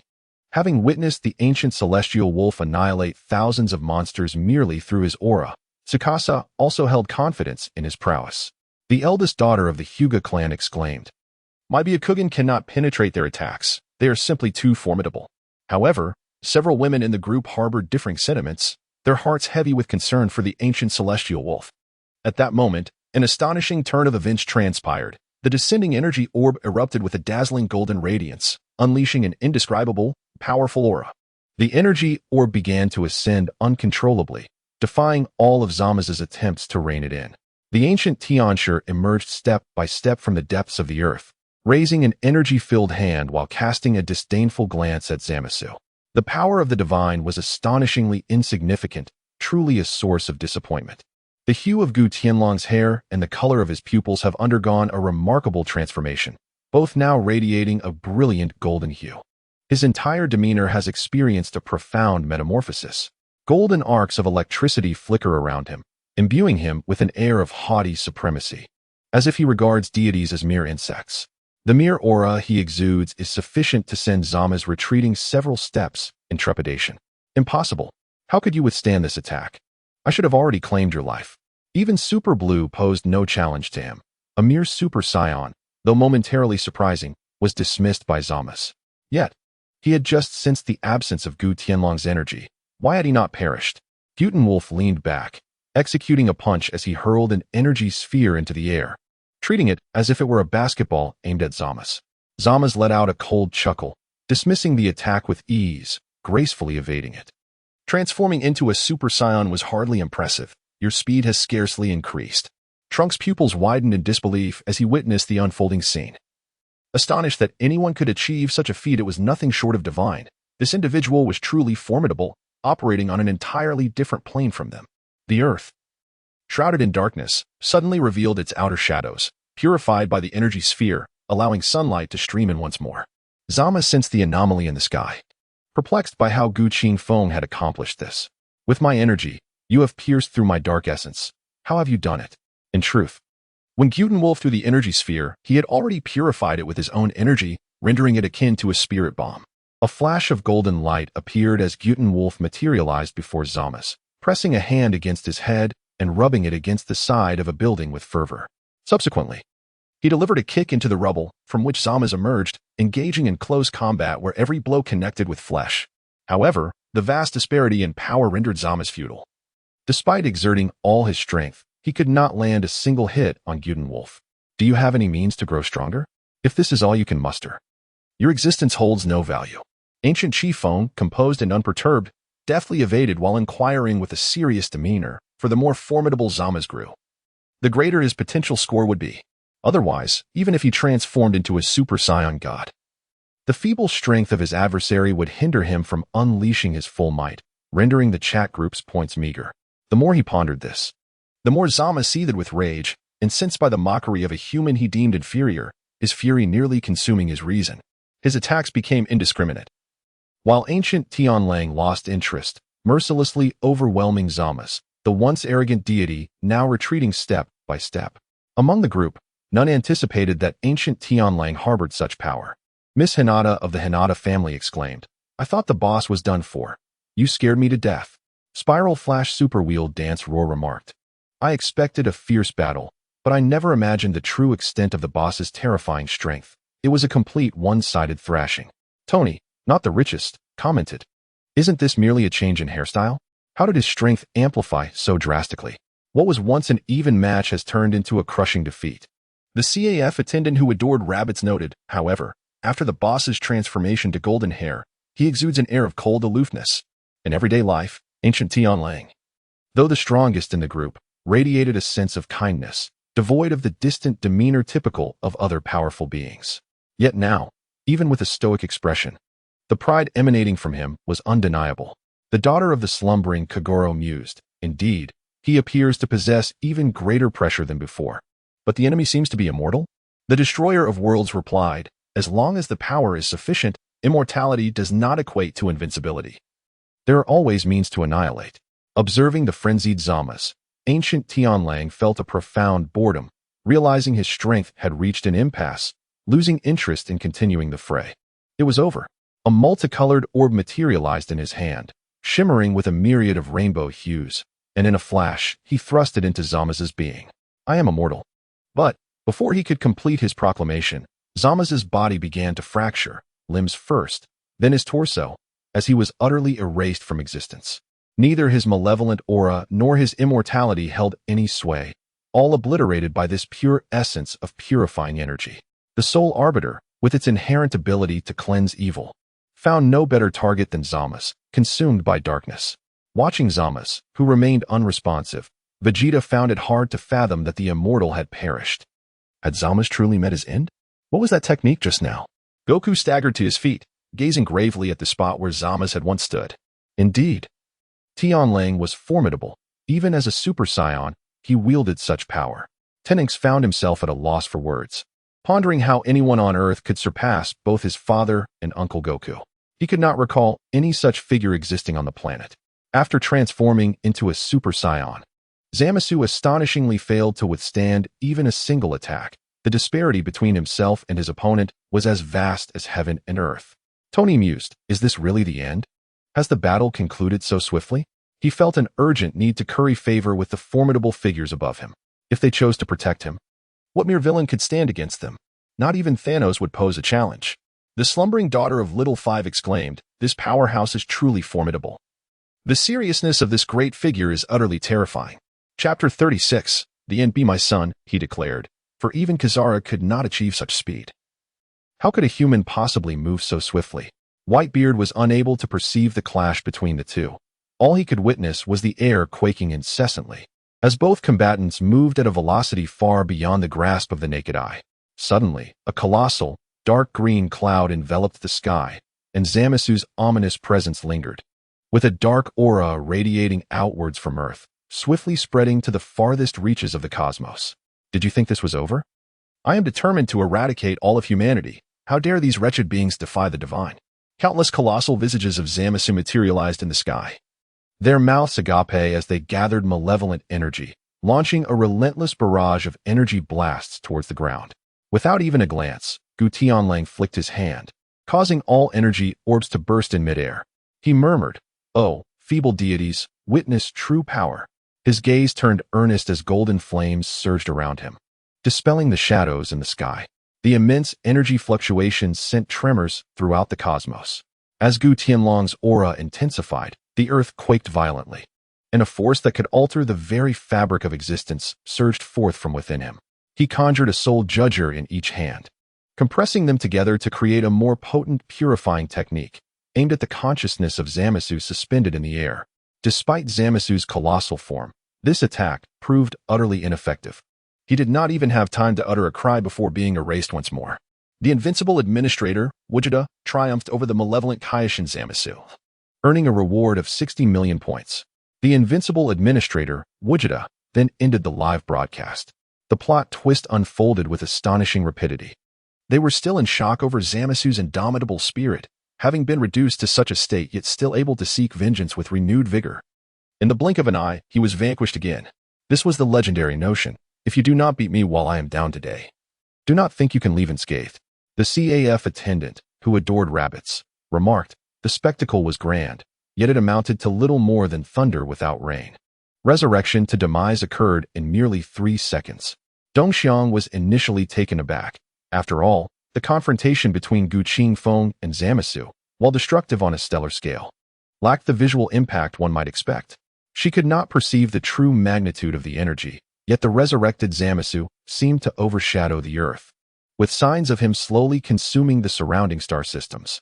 Dongxiang had never before witnessed such a colossal creature. Size did not necessarily equate to strength, yet the thought of defeating a beast larger than Earth itself left her at a loss. Even nuclear weaponry seemed inadequate, and once again, Zamasu perished under the same formidable technique without even uttering a second line. The destroyer of worlds mused, perhaps my previous demise lacked flair? Shall I perish again in a different manner? Tony, not the richest, retorted, "What does it matter if you didn't die handsomely enough? You're already dead. Why concern yourself with aesthetics? Do your family members know of your absurdity?" The destroyer of worlds replied, "Tony, can you comprehend my name?" Tony, not the richest, responded, "Of course I can. We are both armored beings. I fear you not." In the group, Dickie briefly introduced himself, merely stating that he could transform into an armored form, portraying himself as an unremarkable Kamen Rider without further elaboration. Tony instinctively presumed that the prowess of Minya was comparable to his own, believing that as the world's wealthiest individual and a scientific genius, he had no reason to be outmatched in technological prowess. The Spiral Flash Super Wheel Dance Roar 3 style. To clarify, Shure's transformed night form possesses a plethora of abilities, including speed surpassing the sound barrier and striking power that can reach 10 tons. Regardless, Minamoto had fought alongside Shure and possessed some understanding of Dickie's strength. Thus, he proactively provided an explanation. Tony Stark, comfortably seated in his executive chair and humming a tune, nearly toppled as he processed the idea of a battle armor capable of moving at supersonic speeds. "Who on earth are you?" he exclaimed, just as Tony posed this question. An unfamiliar melody resonated in his mind. Despite being unable to comprehend the tune, he felt an ominous association with it. "Just an inconsequential passing Kamen Rider, remember that," Minya remarked as he drew his card sword, wiping it clean before suddenly realizing he had become too engrossed in the role, almost transforming without intent. "Be my son. Kids, cease this nonsense and stop frightening Tony," Whitebeard interjected to put an end to the farce, his concern lying more with the points the administrator had accrued this time. Given it was a personal mission, the reward points would remain undisclosed, meaning only Gu Tianlang could view them while the others in the group could not. Hinata family's eldest daughter. I suspect it won TB less than 10 million. The last mission rewarded the boss with 10 million. The slumbering daughter of Kojiro. I too believe it shouldn't be below 10 million. This time's adversaries appear even more formidable than those in the martial arts tournament. The time-devouring sprite. Oh dear, I think the same. Spiral Flash Super Will Dance Roar 3 style. Tony, don't be fickle. When the boss comes online, you should inquire with him. Tony, the not-so-wealthy one. Why should I be the one to ask? Why don't you go? You think of me first for misfortune, but not for good fortune? Tony expressed his exasperation. After all, it was the boss's own points. He certainly had no inclination to inquire about this, even if the boss had a good temperament.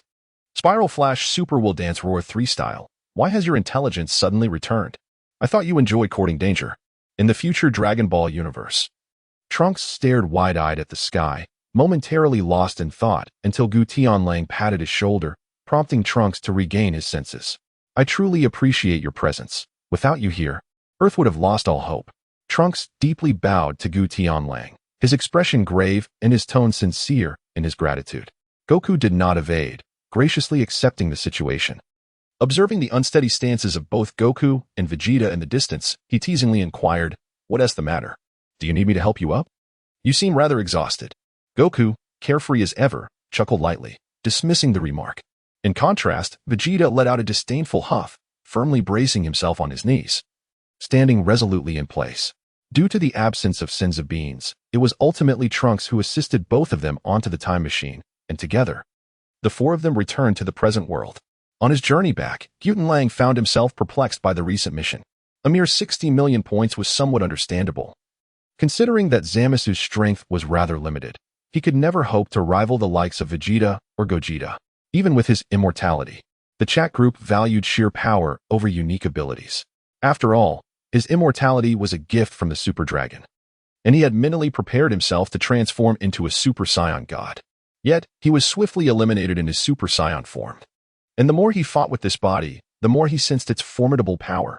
Bulma, witnessing the disheveled state of the three, mistakenly assumed they had all been defeated and hurriedly assisted Vegeta out of the time machine. Chapter 37. The newcomer's Vegeta was quite displeased. Despite having trained to full power in Super Saiyan Blue, he still found himself at a considerable disadvantage against Gutenlang. Humph, the enemy was vanquished. But it was Gutenlang who accomplished it. Upon hearing that the threat was neutralized, Bulma's anxious heart was finally at ease, and she turned to Gutenlang with surprise. Vegeta referred to Goku as Kakarot, and since he didn't use that name, it was clear that the enemy defeated was by Gutenlang's hand. The last time, It was also Gutenlang who had dealt with Frisia. Just how much power was this individual concealing? As Bulma gazed at him with curious eyes, Gutenlang felt a wave of discomfort and quickly excused himself, departing from the scene. Upon returning to his residence, Gutenlang meditated for an afternoon, reflecting on his battle with Zamasu. The images of their clash replaying in his mind. From his estimations, the fused Zamasu was indeed stronger than a fully powered Super Saiyan Blue. Yet the combined might of Goku and Vegeta was capable of breaking through his attacks, indicating that the gap was not insurmountable. When he fought Zamasu in his normal state, he felt no pressure whatsoever, had it not been for the need to convert his energy blasts into positive energy. He would not have needed to transform into a Super Saiyan at all. Just how powerful was he? Why did it feel as though he surpassed Gogeta during the time of Super Broly? He recalled that Gogeta's normal state was merely Super Saiyan Blue at full power, and he believed himself to be even stronger. What era had produced this body that was a fusion of Goku and Vegeta? At that moment, a notification from the chat group jolted his thoughts. To join the chat group to beat up ex-girlfriends for the current girlfriend. The female group leader joined the chat group. Tony, not really a tycoon. There's quite a disparity between these two new members. Aren't the names in the chat group reflective of their personalities and experiences? What is up with this group leader? The sleeping daughter of little Garo. Perhaps the new members aspire to become the group leader themselves. I hope the first member isn't a scoundrel. Tony, not really a tycoon. The issue is that mere aspiration is insufficient. The esteemed ones are insurmountable peaks. With such power, who could possibly assume the role of leader? New member, the group leader, became the chat group leader. Destroyer of worlds. Is it possible to take it this far? Even including gender in the names? The barista who admires rabbits. The name of the first new member is quite infuriating.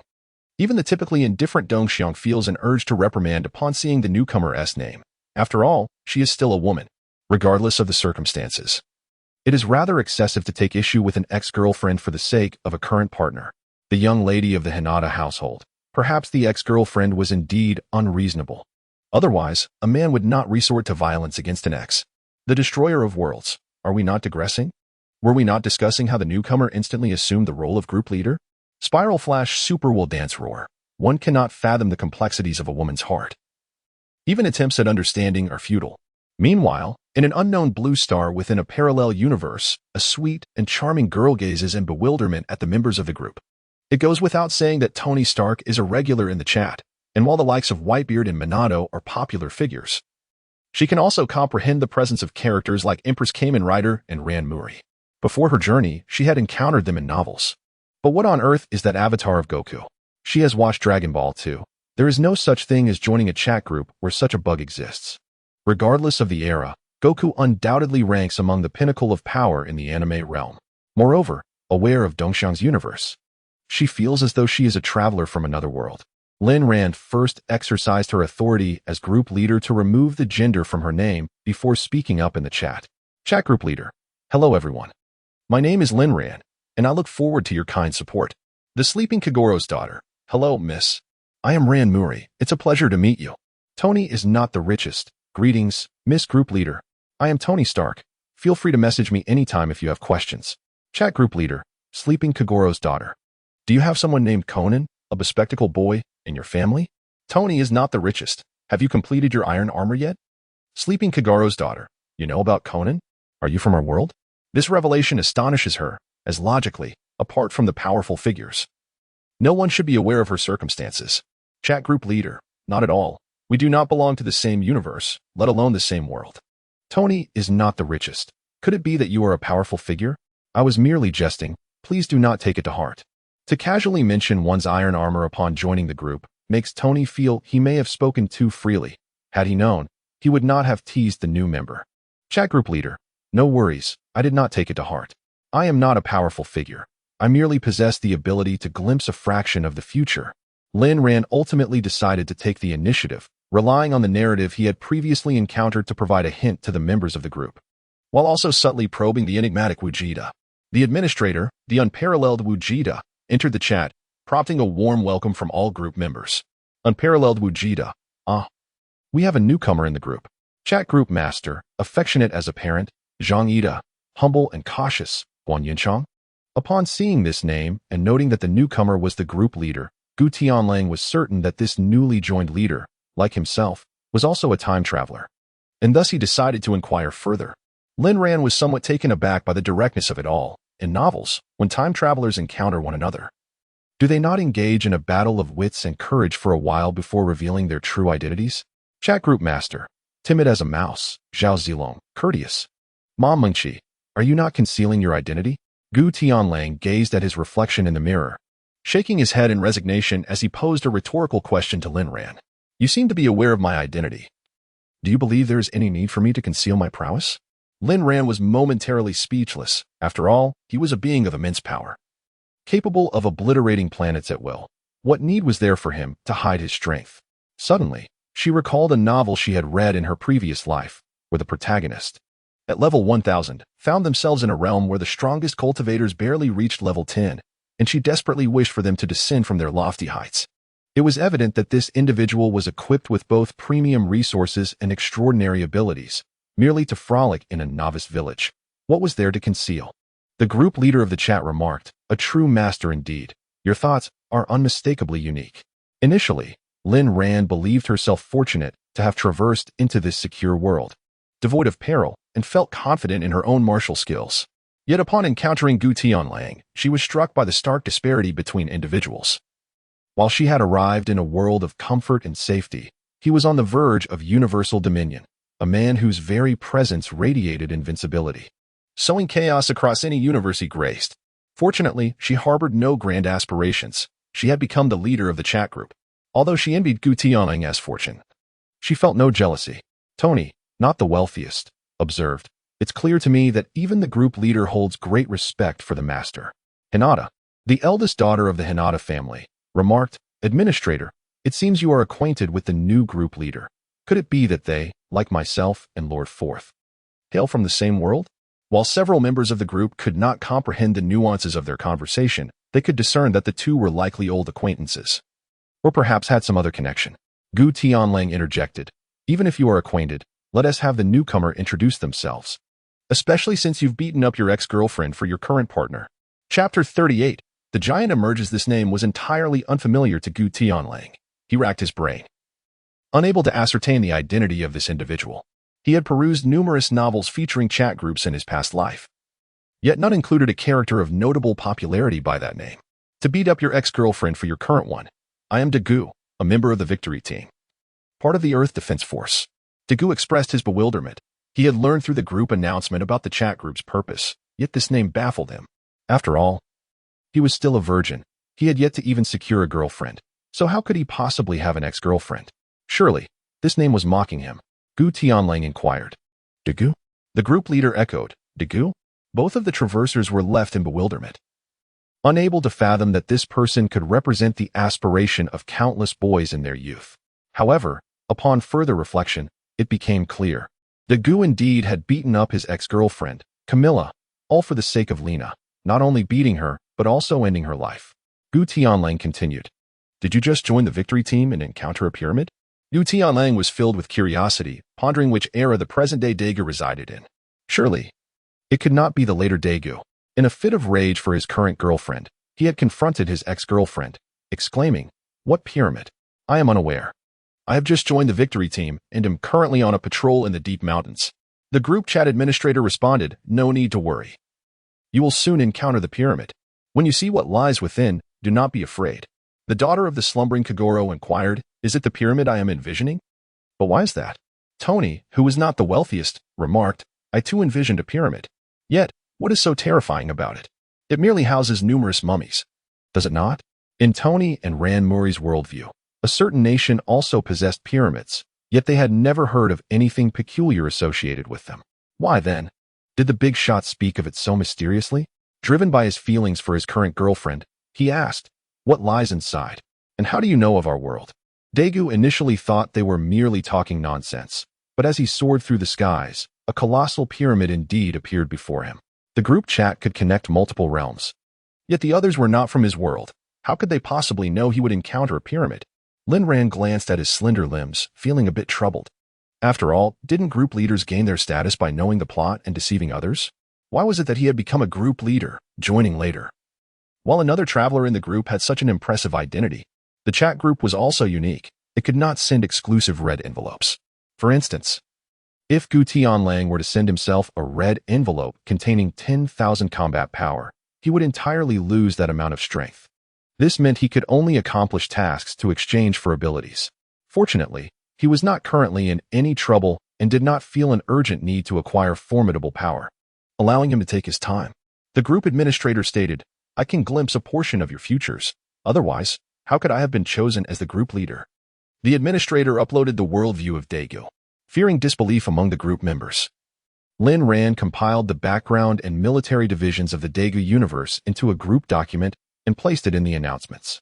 Driven by his feelings for his current girlfriend, he asked again, "What is inside the pyramid? Why do you speak of it so mysteriously?"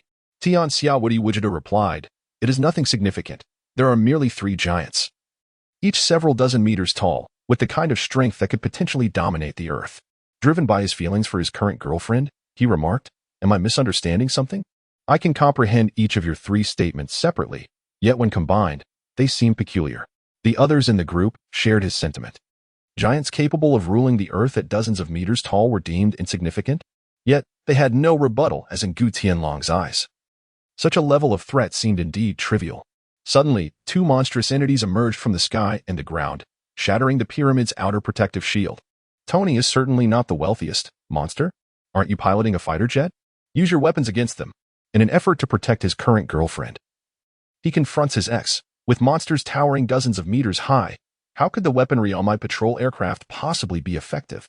He glanced at the most formidable armament aboard his plane, 2 large-caliber laser cannons, and then at a creature whose foot dwarfed the very patrol jet he piloted. Without a moment's hesitation, Daegu decided to retreat, preferring to avoid a direct confrontation. Tony, seizing the opportunity to boast, replied, "You could go live and show everyone. If it comes down to it, we can come to your aid. They're just larger in size, after all. My armor is equipped with a plethora of missiles. No matter how colossal they are, I can obliterate them." Finally, Tony found a chance to flaunt his prowess. Size alone was not intimidating. What they lacked was an abundance of missiles, an asset he possessed in abundance. The group chat's administrator remarked, "As expected of you, but I doubt you can overpower the monsters." Tony retorted, "I am Iron Man. As long as I am prepared, a mere monster is no match for me." He clearly exuded confidence in his capabilities. Even if the monster were massive, it was still flesh and blood. 10 of his missiles would surely bring it to its end, regardless of its size. "Tony, do you have nuclear weapons?" inquired the formidable Vegeta. "No, if I did, I would have likely been apprehended by now. Such things are not meant for private development." "Surely you aren't suggesting we need a nuclear bomb to eliminate them?" A sudden unease gripped Tony. Could the monsters of Dagu's world differ drastically from his imagination? The group chat's administrator cautioned, "Your missiles may reduce the monsters to ash, but I doubt they can truly kill them."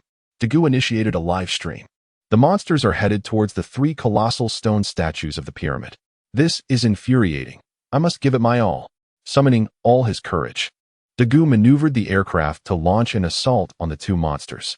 However, against Myerba and Golzon, his attacks were akin to mere tickling, utterly disregarded by them as they continued their march toward the statues. As the distance closed, Dagu's relentless onslaught provoked a shriek from Myerba, who pivoted and charged towards him. Chapter 39. The method of reviving the giants. Dagu piloted his aircraft, deftly evading Myerba's assault, twisting and turning in the air to dodge the creature's advances. Just moments ago, the laser cannons of the aircraft created massive craters in the ground. Such power, when unleashed upon the monsters, merely sparked a few flames. I doubt Uncle Tony's missiles would prove effective either. Tony could only shake his head in disbelief.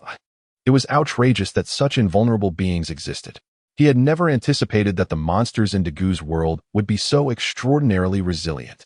Tony is certainly not the wealthiest. One must acknowledge that Dagu's piloting skills are commendable. It appears that the risk of a crash in the near future is minimal. For the sake of his current girlfriend, he fiercely confronts his ex. "I pilot with utmost steadiness. A crash is utterly impossible. It will never happen in my lifetime. I am renowned for my swift flying." The invincible Vegeta retorts, "Isn't crashing also swift?" Observing the ominous death flag that Daegu himself has raised, Gu Tianlang shakes his head with a wry smile. According to a certain anonymous netizen's analysis, over half of the crashes in the Diga storyline are associated with Daegu. He is affectionately dubbed the Prince of Crashes. Suddenly, Daegu in the live stream wears a jubilant expression as Golzon, who is still vandalizing the statue, is struck by 2 energy blasts. The victory flying swallow rushes in from afar, with none other than Xinqing at the controls. For the sake of his current girlfriend, he fiercely confronts his ex. Xinqing has also arrived. He is our ace pilot. With him here, he will surely hold the other monster at bay and protect the untouched statue. Chat group leader, shall I speak, or will you? Gu Tianlang was aware that Lin Ran was inquiring about him, as the duo of Gu and Xian Chung had gained considerable notoriety. Their synergy well known to all who had witnessed it. Unmatched Vegeta, go ahead. I truly do not wish to discourage him. Chat group administrator, allow me to share something with you. If you encounter a monster alone, the likelihood of crashing is an astonishing 98%. However, if you are with Xian Ching, the probability escalates to 100%. Dreams are beautiful, yet reality is harsh. Although Gu possesses remarkable charm, Lin Ran hesitated to reveal such a brutal truth to him, knowing that he would eventually come to understand it. For the sake of my current girlfriend, I shall not allow my ex-girlfriend to prevail. That cannot be true. Xian Chung has never crashed even once. There is no reason for it to happen. Upon hearing this, Gu jolted, narrowly avoiding Melba's attack, her laser grazing the aircraft as it evaded disaster. Unmatched Vegeta, Gu is a decent pilot. And Xian Chung is also a commendable pilot, yet when the two of you are combined, you become the crash duo. Gu was somewhat skeptical of this statement. However, Gu Tianlang and Lin Ran clearly understood their world, making their words likely to hold some truth. Thus, for the sake of his own safety, perhaps it would be prudent to deliberately avoid teaming up with Xian Ching in the future. Miss Hanada, so, Gu, have there been instances where you did not crash? Is it the case that every encounter with a monster results in a crash? Chat group administrator, I must admit, I had forgotten about that. Back then, I did not pay much attention to such matters. Unmatched Vegeta, yes, there have been 1 or 2 occasions where a crash was averted and a safe landing was achieved. Coffee shop waitress who loves rabbits, what do you mean by 1 or 2 times? What transpired? The curiosity of the group was piqued, and they eagerly awaited Gu Tianlang's response. Gu Tianlang pondered for a moment. It seemed that the 2 instances in which Gu did not crash shared a singular commonality. This perplexing matter had eluded his understanding, leading him to conclude it was merely a matter of coincidence. Perhaps it has to do with teaming up with Lina, Tianlang mused. Naturally, when paired with his future wife, he would drive with utmost caution. The power of love, perhaps? Queried the spiraling radiance. Why does Gu give me the impression of prioritizing romance over friendship? Tony remarked, his tone laced with skepticism. I noticed in the document released by the group leader that Gu was introduced as a bread delivery truck driver. How did he ascend to such a prestigious national defense team? Wonder the slumbering daughter of Kagaro. By using backdoor connections, of course. That's how he joined the victory team, came the retort from the one who defends his current girlfriend by beating his ex. Initially, I believed Gu had earned his place in the victory team through relentless hard work and a rigorous selection process, and I genuinely admired him for it. I never expected his entry to be so dubious, nor for him to brazenly admit it, Tony lamented. I thought I was shameless enough, yet it seems you surpass me. How can you so casually speak of backdoor dealings? Tony, who is not truly a billionaire, exclaimed. During my first visit, I could not locate the main entrance and inadvertently stumbled in through the back. Is there anything shameful about that? Defended the one who defends his current girlfriend. What an intriguing individual, commented the destroyer of worlds. Truly a backdoor entry. I suspect Gu deliberately made this statement to invite misunderstandings, mused the group leader. Agreed. +1. Chimed the CAF attendant who adores rabbits. Agreed. +1. Echoed the eldest daughter of the Hinata family. Come, be my son. Added another, in agreement. While others might have made such statements casually, Gu Tianlang was taken aback to find even the character of the old man contributing to the discussion. Indeed, the essence of humanity is but a repeating machine. At that moment, within the live broadcast, the distant Victory Falcon was struck by a powerful energy blast from Golzon, leading it to a glorious demise. It's over. Golzon is heading toward the final statue. Is there any way to intervene? Inquired the defender of his current girlfriend. For reasons unknown, Gu gazed at the statue, feeling an inexplicable sense of familiarity, a deep-seated urge to protect it stirring within him. This is hardly a challenge. Simply allow Golzon to slap you, and that should suffice, suggested the invincible Vegeta. Let such a monster strike me? I would surely perish. Tony countered. In a moment of silence, Gu Tianlang unexpectedly astonished everyone with a single utterance, leaving many momentarily bewildered. Wasn't this akin to inviting Gu to his own demise? The coffee shop attendant, who adored rabbits, remarked, it doesn't seem particularly difficult. The eldest daughter of the Hinata family concurred. Indeed, it is not overly challenging, albeit somewhat perilous. One must admit, the demand was rather straightforward. Anyone could seek death. Boss, please, do not jest. The situation is dire, implored the current girlfriend, who was prepared to confront the former. I am not joking. Your life is in jeopardy, which can awaken the ancient power within you, allowing you to merge with the light and become one with the giant, replied the invincible Vegeta. Very well, I shall risk it all, declared Goku, realizing he had no better alternative. If he remained passive, the colossal stone statue would soon be obliterated. With unwavering determination, he piloted his aircraft towards Golzon, only to be swiftly cast aside by a single strike. As the plane spiraled downward, Goku transformed into an endless cascade of light, merging with the giant statue. Chapter 40. The spectacular Digatoni, not the wealthiest, pondered whether Goku could triumph over the two monsters after merging with the statue. The chat group leader assured him, there is no doubt, Goku, transformed into Diga, should be victorious. The World Destroyer expressed curiosity about the reputed hero, the legendary invincible giant of light. Miniature, known as the World Destroyer, represented an entity capable of annihilating everything, whereas Goku was revered globally as a hero. He was intrigued by Goku's strength, as was Whitebeard. Facing an adversary that towered several times above an adult giant would be quite a challenge, especially given the formidable physical prowess of the foe. Just as Golzon prepared to annihilate the final statue with a mighty kick, the long-encased Diga suddenly raised his arms and toppled Golzon to the ground. The enormous form transformed into a harmonious blend of red, purple, and white, exuding power and speed in perfect balance, neither overly imposing nor frail. Witnessing Golzon's misfortune, Melba swooped down from the sky, her claws aimed at Diga's chest. Yet, with a deft leap, Diga countered with a powerful kick, sending Melba crashing down. As Diga landed, Golzon charged in, leaving him no time to evade the impending strike, forcing him to brace himself with both hands. The chat group leader commented, Goku is in for a rough time. In this form, his strength is inferior to Golzon's, putting him at a disadvantage in direct confrontation. In Linran's memory, only Goku's joyful form, the powerful mode, could overpower opponents. The composite form lacked remarkable strength. The coffee shop attendant, enamored with rabbits, noted, this giant is indeed quite visually appealing, though it appears to lack in raw power. Everyone in the group seems to share this sentiment. Although the opponent appears to be of a similar height, the disparity in physique is immediately evident. Unrivaled Vegeta remarked, this may not be the case, just watch closely. In the live stream, an astonishing scene unfolded. Faced with the overwhelming force of Golzon's assault, the seemingly less powerful Diga effortlessly clasped Golzon's head with both hands. Golzon felt as though he had collided with a colossal mountain, unable to advance even a single step. Soon after, an immense force struck him, sending him careening to the side. Diga maintained the pose of a left hook. Just a single punch was enough for the members of the chat group to comprehend the vast gulf in strength between Golzon and himself. The group leader commented, how can this be so extraordinary? Logically, it shouldn't be possible. Though Golzon is yet to be enhanced and merely a novice monster, Diga's power shouldn't be so absurd. The composite Diga's grip strength was reported to be only 50,000 tons, with wrist strength at 70,000 tons. To possess such an overwhelming advantage, his grip strength would need to be at least 70,000 tons. This scene completely surpassed Linran's expectations. Having reviewed Diga's specifications, she believed that Goku would certainly be at a disadvantage in a direct confrontation. Tony is definitely not the richest, chimed in.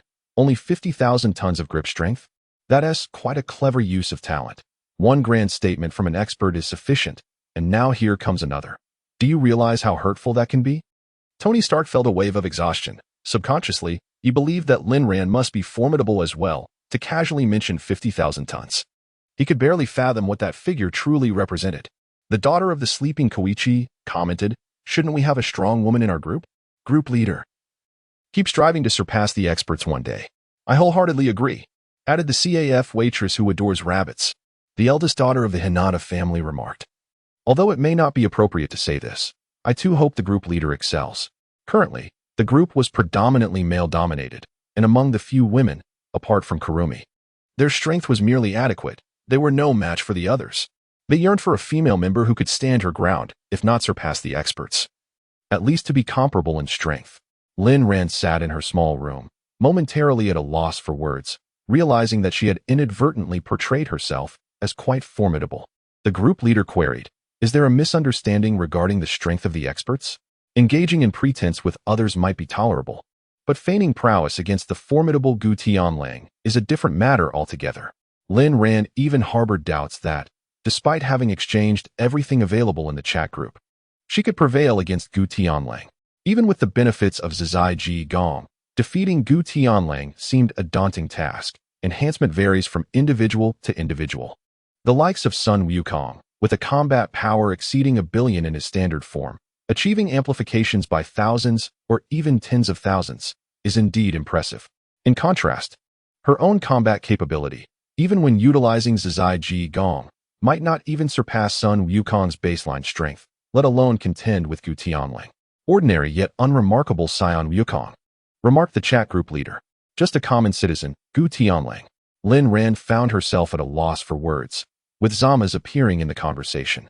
It was likely that this was indeed the Wukong from the Dragon Ball Super era, if her memory served her right. The Super Saiyan God had shown no restraint in unleashing his full power, capable of obliterating an entire universe with just 3 attacks. However, since Gu Tianlang had not disclosed his true capabilities, Lin Ran opted to keep his strength under wraps, preferring to remain inconspicuous rather than seek unnecessary attention. If one could obliterate stars with a mere flick, could that still be considered low profile? In the live broadcast, Melba observed Gorzin facing adversity, and with a fiery orange laser emanating from her eyes, she struck Digga's back, igniting a shower of sparks. Digga, displaying a remarkably human response, casually patted his back, dismissing Melba's attack as inconsequential, while effortlessly grasping Gorzin, who was still reeling from the impact. Weighing 68,000 tons, Gorzin posed no resistance against Digga and was flung aside like a mere punching bag. The members of the chat group were left in astonishment. What they anticipated to be a fierce battle turned out to be a one-sided thrashing. "This is utterly absurd. Invincible Wukong, what is happening here?" questioned the chat group leader. "Is this the Digga you know? His strength is terrifying. If this composite form is so dominant, transforming into a powerful form might result in a single punch obliterating Gorzin." "Perhaps this is not the Digga you are familiar with," replied Invincible Wukong. "Or rather, it is, but his strength is not what you remember. It is a reinforced version." Chapter 41. The Ancient Wolf Strikes. This explanation is rather convoluted, and even if he were to elaborate, Lin Ran might not grasp it. The power dynamics of Digga are perplexing. With 3 different writers come 3 distinct interpretations.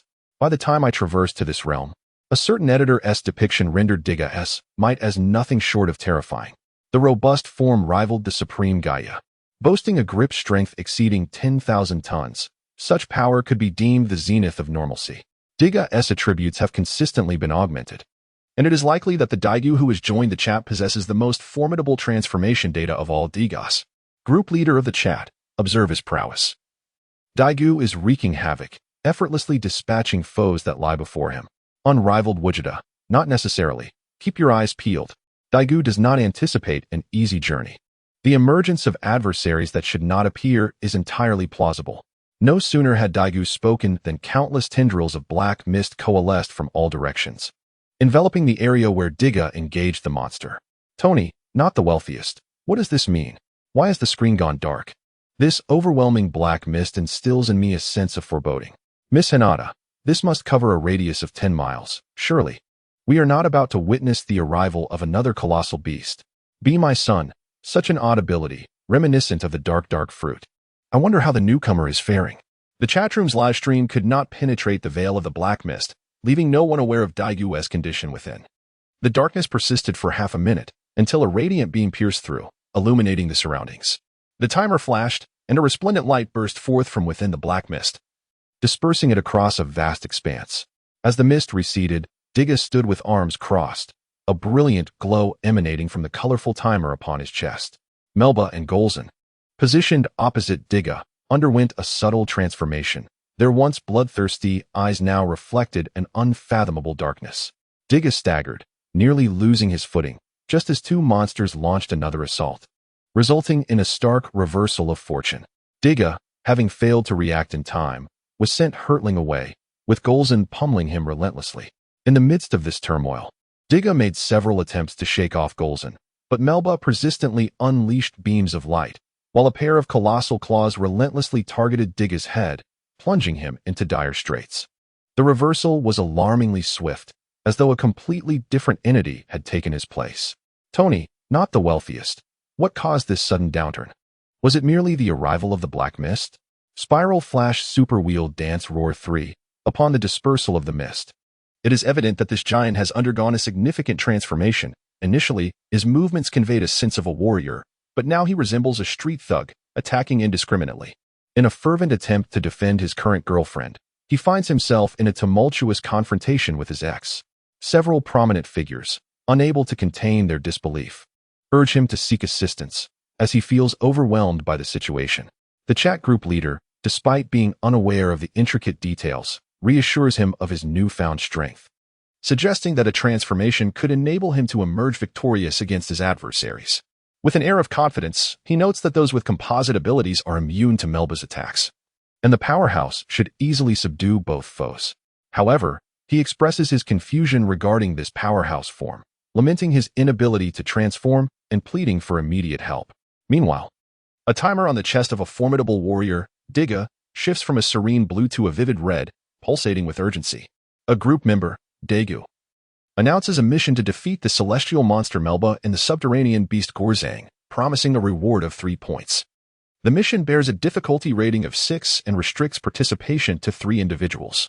Invincible Gogeta accepts the challenge, as does the chat group leader and the esteemed daughter of the Hinata family. Tony, not truly a billionaire, humorously notes the mischief of young Hinata, who has learned to chase points alongside these formidable figures, lamenting his missed opportunity. When the task was revealed, Tony Stark scrutinized it closely, only to find that it was snatched away in mere seconds. In a playful exchange, one member questions where his daughter-in-law has learned such cunning, demanding an explanation for her words, suggesting that they are belittling the prowess of the Namikaze clan. Another member, the daughter of the slumbering Kagoro, advises Tony to refrain from further comments, pointing out that the task only grants 3 points, of which Hinata might only earn 1. Muri Ran is left speechless, acknowledging that in Minato's eyes, Hinata is indeed a treasure, graceful in the parlor and skilled in the kitchen, her devotion to his son unwavering. It is likely that even if Naruto were to dismiss Hinata, Minato would impart a lesson in paternal love. Tony, still jesting, encourages everyone to watch the live stream, speculating on how long it would take for the mighty warrior to resolve the conflict. The CAF waitress, an admirer of rabbits, boldly predicts a resolution within 3 minutes, or perhaps even 1. Meanwhile, the time-devouring sprite estimates 10 to 20 seconds, while Kurumi believes it won't take a minute, as she has yet to witness Goku's earnestness in battle, often perceiving his approach as playful. Tony, however, firmly declares that such an outcome is impossible, utterly inconceivable. At this moment, the beleaguered Daigo was being ravaged by several monstrous creatures when he caught sight of a fleeting figure. In stark contrast to the towering beasts, a diminutive man enveloped in blinding light charged fearlessly towards Golzan.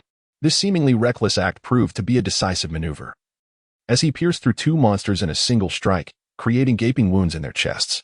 Without glancing back, the man unleashed 2 blue energy orbs that struck the bodies of the beasts.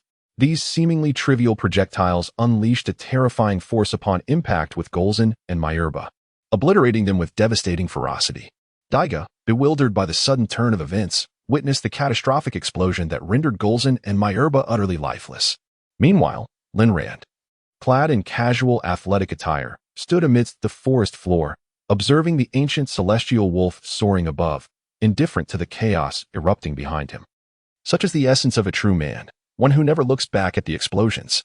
The group administrator, the invincible Vegeta, completed the task and earned a reward point, while group member Hinata, the esteemed lady of the Hyuga clan, also obtained a point, as did the group leader. The task took but a second to accomplish, earning an SSS rating, with the additional reward of 200,000 points for the administrator, Vegeta.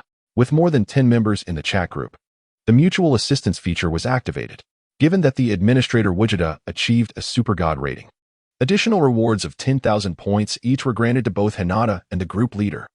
Chapter 42. The Confused Daiga Note. Whenever a group task or a task voluntarily initiated by a group member is completed by an individual with an SSS rating, in order to prevent other less powerful members from being deprived of any additional points, which would exacerbate the disparity in strength within the group, All participating members will receive varying amounts of points. Tony, the billionaire, lamented, "I am truly envious. With 10,000 points, I could upgrade several components of my armor or acquire a miniature energy conversion device." A sense of frustration welled up within Tony Stark. After all, this was not merely 10,000 cabbages but a substantial sum of points. The CAF attendant who adored rabbits remarked, "How enviable. Hinata's luck is remarkable." Her first task coincides with the chat group's reward reform. The Spiral Flash Super Wheel Dance shouted, "Doesn't she realize who she is?" As the saying goes, a girl who smiles often is bound to have good fortune. The Destroyer of Worlds interjected, "Well, Hinata's luck is her own. It has nothing to do with you." Hinata, the lady of the Hyuga clan, replied, "I had merely intended to come and observe, never anticipating the reward reform." Standing beside Linran, Hinata felt her mind clouded, as if a pie had fallen from the heavens. She was not merely distracted by the exorbitant price of the ultimate freedom technique, which amounted to a staggering 10 billion.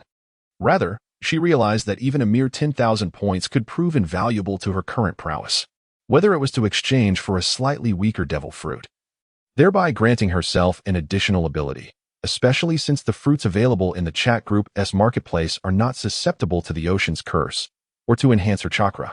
This amount was indeed sufficient.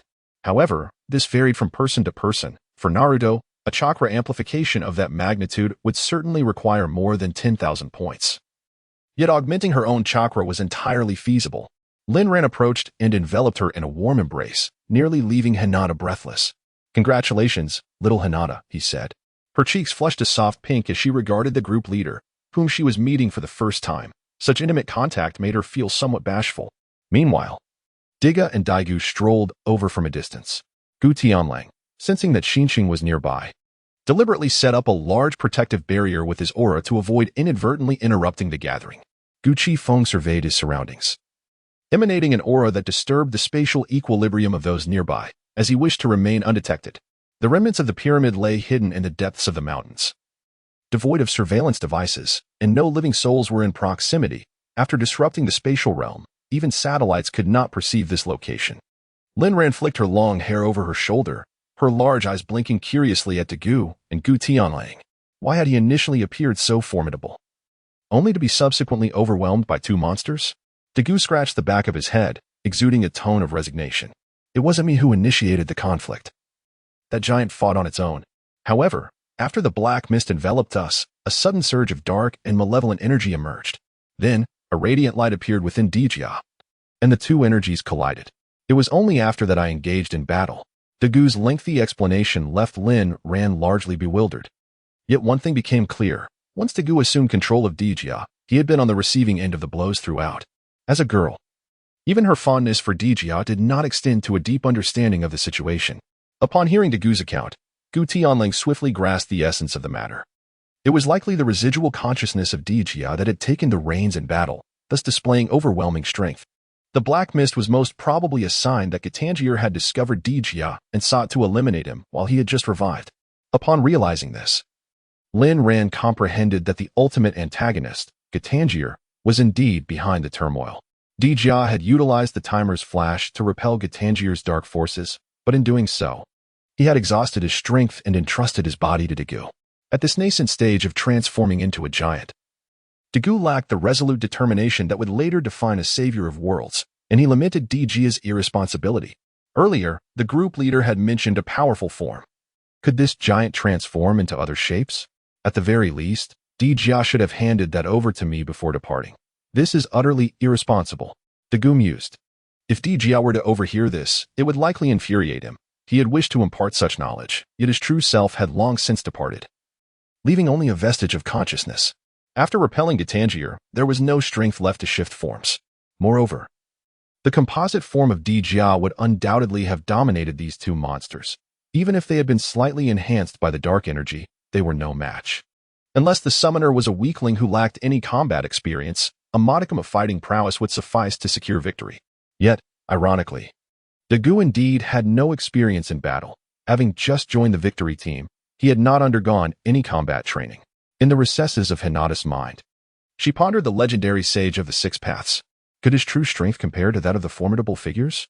The great ones were indeed impressive, capable of dispatching such colossal monsters in an instant. It's nothing, merely a trifling matter. Gu Tianlang waved his hand, dismissing the matter from his mind. Nevertheless, receiving praise from others is undeniably a delightful experience, and a smile crept onto his lips. Gu bowed respectfully to Gu Tianlang. Had it not been for the timely arrival of his superior, he might have met his demise at the hands of Gu Erzin. Just as Gu Tianlang was about to take his leave, Gu suddenly lowered his head, gazing at the divine rod in his hand, filled with uncertainty about his future. Am I truly destined to become the hero who saves the world? Yet, I am far from prepared. Hinata, Lin Ran, and the others in the chat group were momentarily taken aback by Gu's question. In a world ravaged by perpetual warfare, whether in the ninja realm or the unending battles of Marvel, the yearning for power is overwhelming. Had Hinata, Tony, and the others acquired the ability to transform into Diga, they would not easily succumb to confusion, for most members of the group have emerged from the turmoil of bloodshed. Only Mao Lilan and Gu, who have never encountered the harsh realities of war and were once ordinary individuals, found it difficult to swiftly adjust to their newfound invincible powers. Gu Tianlang smiled at Gu and posed a question in return. Setting aside the power of Diga from your perspective, do you aspire to save the world and aid humanity? Gu looked up at Gu Tianlang, hesitated for a moment, but ultimately nodded resolutely, as a human being. He certainly wished to protect everyone. However, with so many battles ahead, could he truly accomplish this? Could he possibly defeat foes capable of plunging the world into darkness? What one experiences is merely a guiding process, not a definition of one's life. If you truly lack the confidence to achieve all this, you may entirely relinquish the identity of Diga and return to your true self. Nonetheless, some endeavors must be undertaken with utmost effort, regardless of certainty, at the very least. You will have made an effort, sparing yourself from future regrets. Gu Tianlang's words were akin to a clarion call, igniting an unwavering conviction within Gu's eyes. His intention to safeguard humanity on Earth was resolute. How could he so easily relinquish that resolve out of fear of an opponent's might and doubt in his own abilities? Chapter 43, The Unfortunate Gu and the Reckless Tony. Perhaps my strength cannot be compared to that of the greats. Yet I shall endeavor to learn from you and strive to protect humanity. Gu Tianlang found himself perplexed. Despite the conversation flowing smoothly, it inexplicably turned toward him. I never claimed I would protect humanity. I merely wish to be myself. As for heroes, let those who desire to be one pursue that path. He struggled to believe the words he spoke. However, wasn't it true that you came to save me? If not to rescue me, what prompted your arrival? I came solely for the points, and to a lesser extent, because I hold you in high regard. This was the essence of Gu Tianlang's thoughts. He had no interest in saving the world. Even with overwhelming power, he harbored no lofty ideals. Safeguarding those dear to him sufficed. And he preferred to leave world-saving endeavors to others. In group discussions, he was amiable, but that was due to the familiarity of the characters involved. Were it someone like Danzo or Akainu, he would be content merely to avoid their demise, much less offer assistance. Dega struggled to comprehend Gu Tianlang's perspective, still believing that the strong ought to fight for the weak. Yet, everyone has their own beliefs, and he chose not to press the matter further. Let us depart. It would be unwise to be discovered. I have matters to attend to. Observing Dagu's expression, Gu Tianlang refrained from elaborating further. Some topics are best left at the surface. Given Dagu's enthusiastic nature, he would not truly abandon his aspiration to become Diga. It was merely a moment of confusion following the acquisition of power. Dagu embodied the quintessential character of a tokusatsu protagonist, possessing a mindset of self-sacrifice for humanity. Remember, light and darkness reside within the realm of your thoughts. Before departing, Gu Tianlang added one last remark. By the way, you are quite beautiful. With a flash of white light, Gu Tianlang returned to the Dragon Ball universe. It was mealtime. And as a true scion, nothing surpassed the importance of a meal. After a moment's hesitation, he resolved to visit Bulma's house for a meal.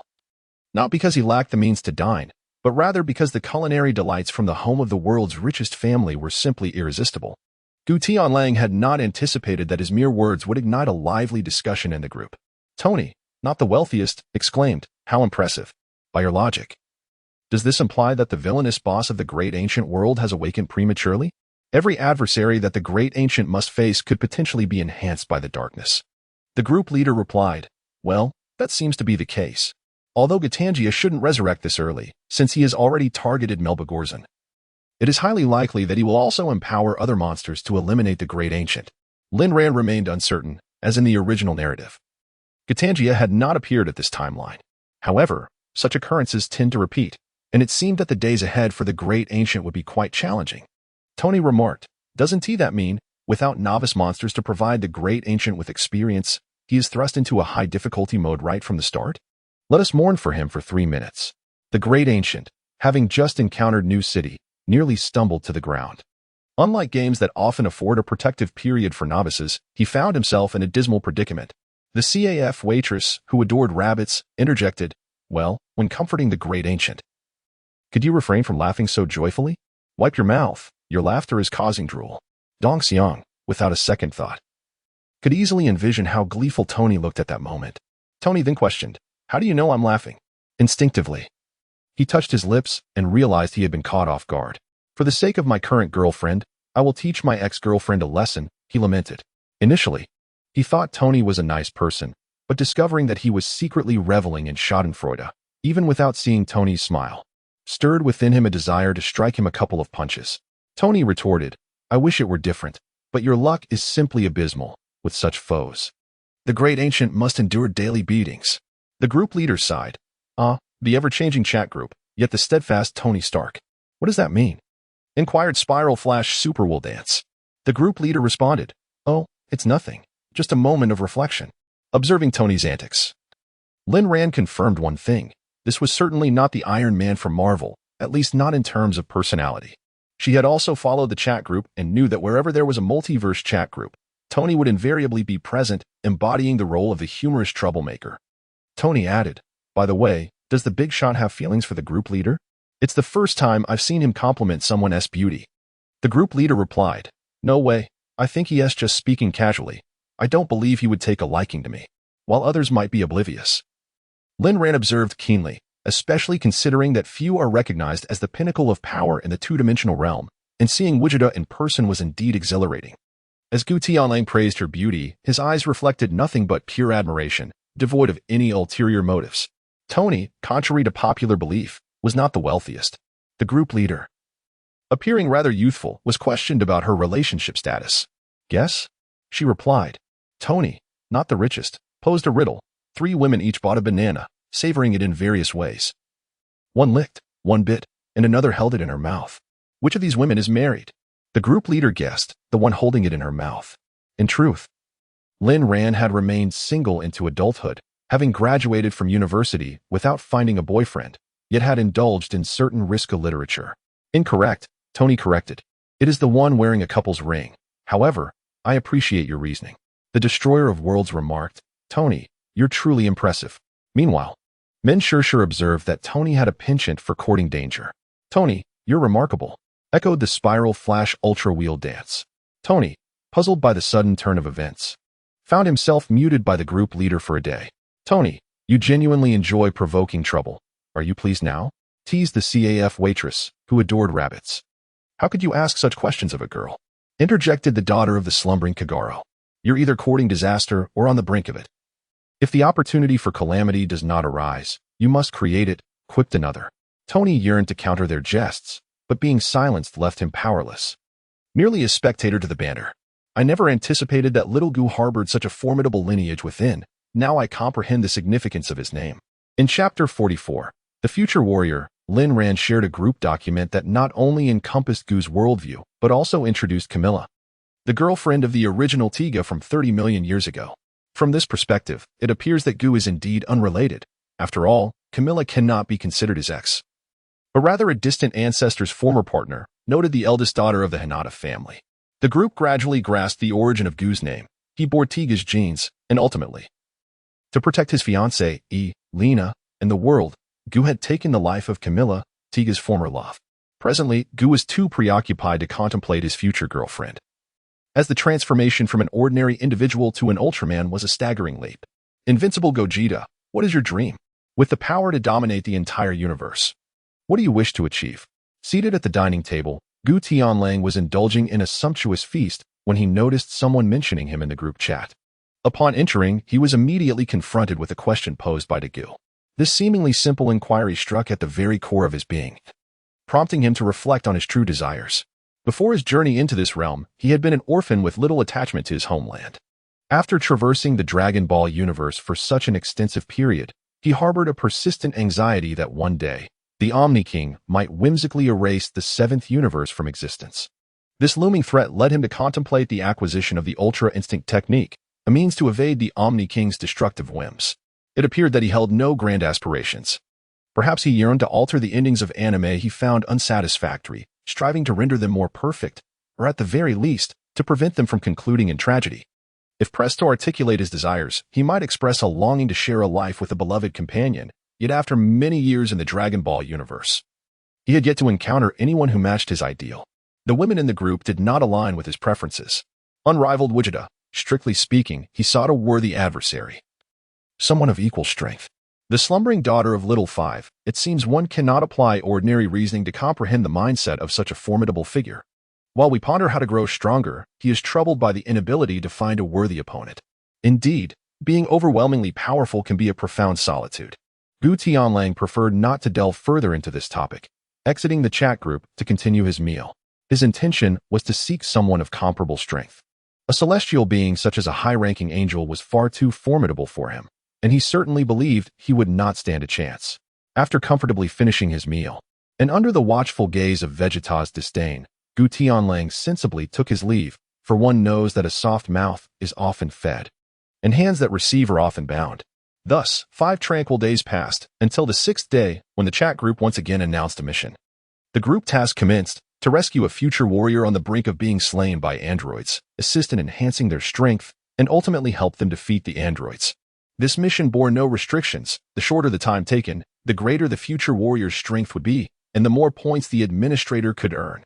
Gu Tianlang was somewhat taken aback. How could there still be artificial beings in the Zama's Ark, even though Tenenks had arrived? Could it possibly be another parallel universe? However, his confusion was fleeting. With his current prowess, he had little reason to concern himself with artificial beings. He activated the teleportation ability to open the chat group and vanished from his location. In the desolate expanse of the future timeline, a golden-haired man faced off against 2 young individuals, a boy and a girl. The youth's appearance was strikingly handsome, and as he gazed at the golden-haired man, his eyes reflected a mix of mockery, disdain, and contempt. Today marks your demise. Once we eliminate you, no one on earth will stand in our way. Why waste words on him? Let us dispatch him, and the earth shall be ours. The remaining worthless humans can be slaughtered without anyone to hinder us, the boy declared. The girl, tall with golden hair and blue eyes, exuded an aura of cold elegance. Even if I perish, my consciousness will be inherited by another, destined to vanquish you senseless demons who slaughter the innocent. The golden-haired man glared at the two, his teeth clenched in palpable hatred. With a thunderous roar, he unleashed a surge of golden energy and launched his assault. He dashed forward, raising his hand to unleash a wave of light. The boy and girl made no visible movements. Instead, a protective shield materialized around them, absorbing the man's attack. You shall not lay a hand on him, the girl commanded, instructing the boy to refrain from intervening as she faced the man alone. She bent her right leg and delivered a kick, which the golden-haired man blocked with his arm, retaliating with a punch aimed at her cheek, devoid of any mercy. Their figures danced through the air, engaging in close-quarters combat, their speeds matched. As they clashed head-on in a battle of strength, neither was willing to yield an inch. The golden-haired man roared in fury, channeling his rage into power as he overpowered the girl. A kick struck her squarely in the chest, sending her flying backward. He quickly pursued, landing a powerful punch to her face, and followed it up with a burst of light that crashed her to the ground, executing a seamless 3-hit combination. The boy, observing from above, showed no intention of joining the fray, silently hovering in midair as he watched the fierce exchange. The golden-haired man paid him no mind, landing beside the deep crater created by the girl's fall. He understood that such an attack could not possibly be enough to claim her life. Impressive, he remarked. To have brought me to such a state, how do you intend to suffer in your demise? The girl emerged from the depths of the earth, step by step, tearing at her tattered sleeves, her eyes brimming with hatred. Her figure flickered as she lunged at the golden-haired man. A new round of combat commenced, with the man executing sharp techniques enveloped in golden flames, each strike infused with overwhelming intent to kill, and each blow carrying the weight of 1,000 pounds, steadily overpowering the girl. However, as time passed, the man's energy began to wane. Unlike the limitless stamina of a synthetic being, he was not immune to fatigue in battle. As a scion, his strength gradually diminished with the intensity of the fight, unable to maintain his peak state indefinitely, tilting the scales of victory towards the girl. After a few more minutes, the golden-haired man found himself on the defensive, his attacks dwindling, while the girl seized control of the battle. He could only parry, lacking the strength to retaliate. The girl delivered a powerful punch to his abdomen, intending to evade. The man seemed to falter, his body unable to react due to exhaustion. And he took the full brunt of the blow. The excruciating pain in his abdomen forced him to bend over, and the girl seized the opportunity, launching an energy blast that sent him hurtling into the distance. She leaped after him, her foot driving his face into the ground, swiftly followed by a stomp on his right arm. With a sharp crack, his arm shattered beneath her weight. As she gathered energy at her fingertips, a bolt struck his left leg, creating a gaping wound. The heart-wrenching agony made him break into a cold sweat, yet he gritted his teeth, refusing to cry out. The girl maintained her relentless pressure on his arm, continuously exerting force upon him. The thought of being injured by a scion filled her with uncontrollable fury. Even though she was a synthetic being and her injuries were not dire, her loathing for the man only intensified. "I will not allow you to perish so easily." In a fit of rage, she delivered a powerful kick to the man's face, then leaped high into the air to execute a knee strike, effectively incapacitating his other arm. With an energy blast aimed squarely at the golden-haired man, she intended to inflict a grievous wound to his abdomen. The man, utterly bereft of the ability to resist, caused her to lower her guard. At that precise moment, however, as she prepared to unleash her attack, the man, now rendered limbless, offered a derisive smile. In an astonishing display, his injuries miraculously healed in an instant, and he performed a sudden leap, kicking the girl into the air. His aura surged dramatically as he pursued her, his hands forming a flower-like stance. The Kamehameha wave struck the girl directly, leaving her in disbelief. She had thought him incapacitated. How could he have remained unscathed after she had shattered his limbs? His swift and precise combination of attacks caught her completely off guard, leaving her no time to activate her protective shield. The full force of the Kamehameha wave collided with her body, sending plumes of smoke billowing into the air. The golden-haired man exhaled in relief. His strength surpassed that of both adversaries, yet the disparity was not vast enough to allow him to take on two foes simultaneously. His strategy was to eliminate one first, preventing them from cooperating, thus ensuring their inevitable defeat. Before the confrontation, he had kept the last two sins of beans on his person, having swallowed one in anticipation of the moment when the girl would let her guard down. The outcome proved his gamble worthwhile. Alone, the young boy would not stand a chance against him. As the smoke gradually dissipated, he was astonished to find the boy had enveloped the girl within a protective shield, despite both of their garments being tattered and evidently bearing the marks of severe injuries. The golden-haired man could scarcely believe it. He had deliberately created distance, fearing the boy would come to her aid. It had been just a moment too late to prevent the rescue. It was inconceivable at such a distance. There was no way he could have reached her in time. The man was filled with an overwhelming sense of frustration. The opportunity he had painstakingly created had ultimately slipped through his fingers.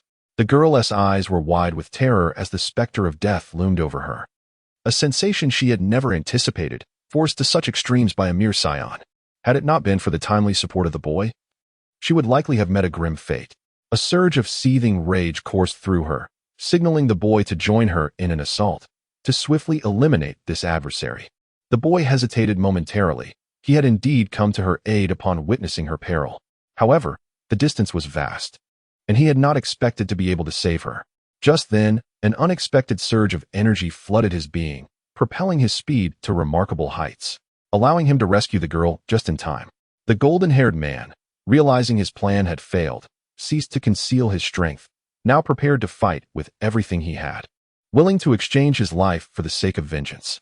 Even if he could not defeat both, taking down one would serve as a testament to his legacy. Hidden within the crevice of the void, the ancient wolf gazed upon the golden-haired man, sighing inwardly.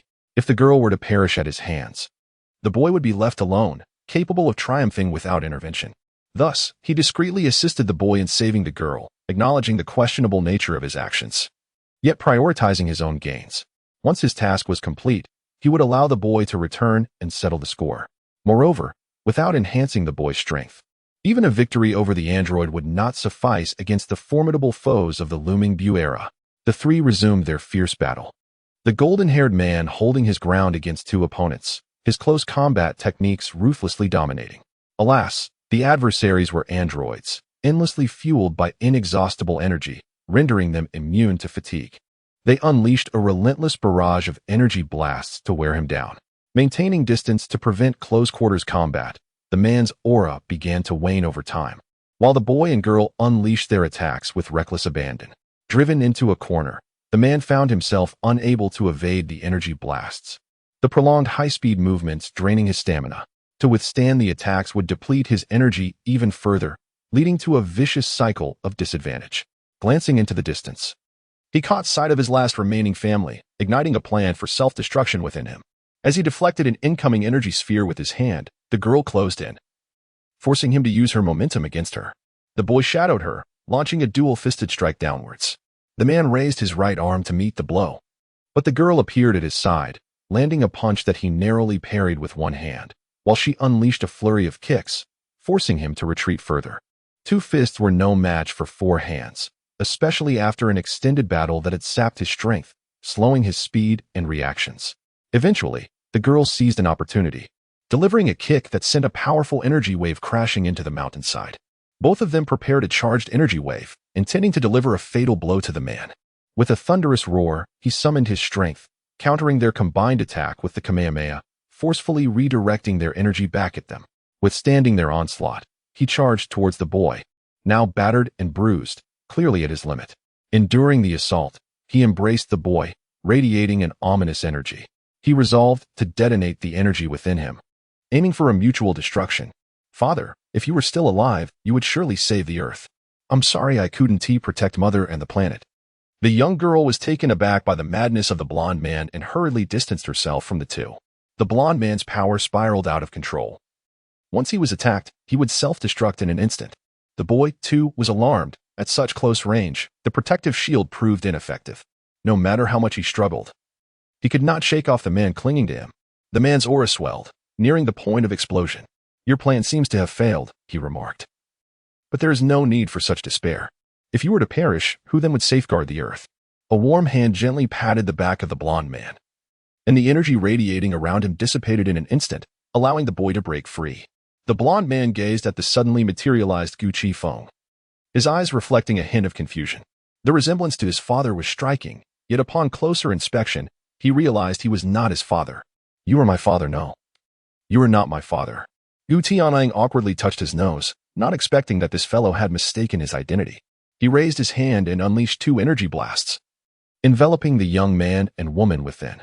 The pair was quite wary of the suddenly appearing Gu Tianlang. However, they could hardly anticipate that his attack would be executed with such swiftness.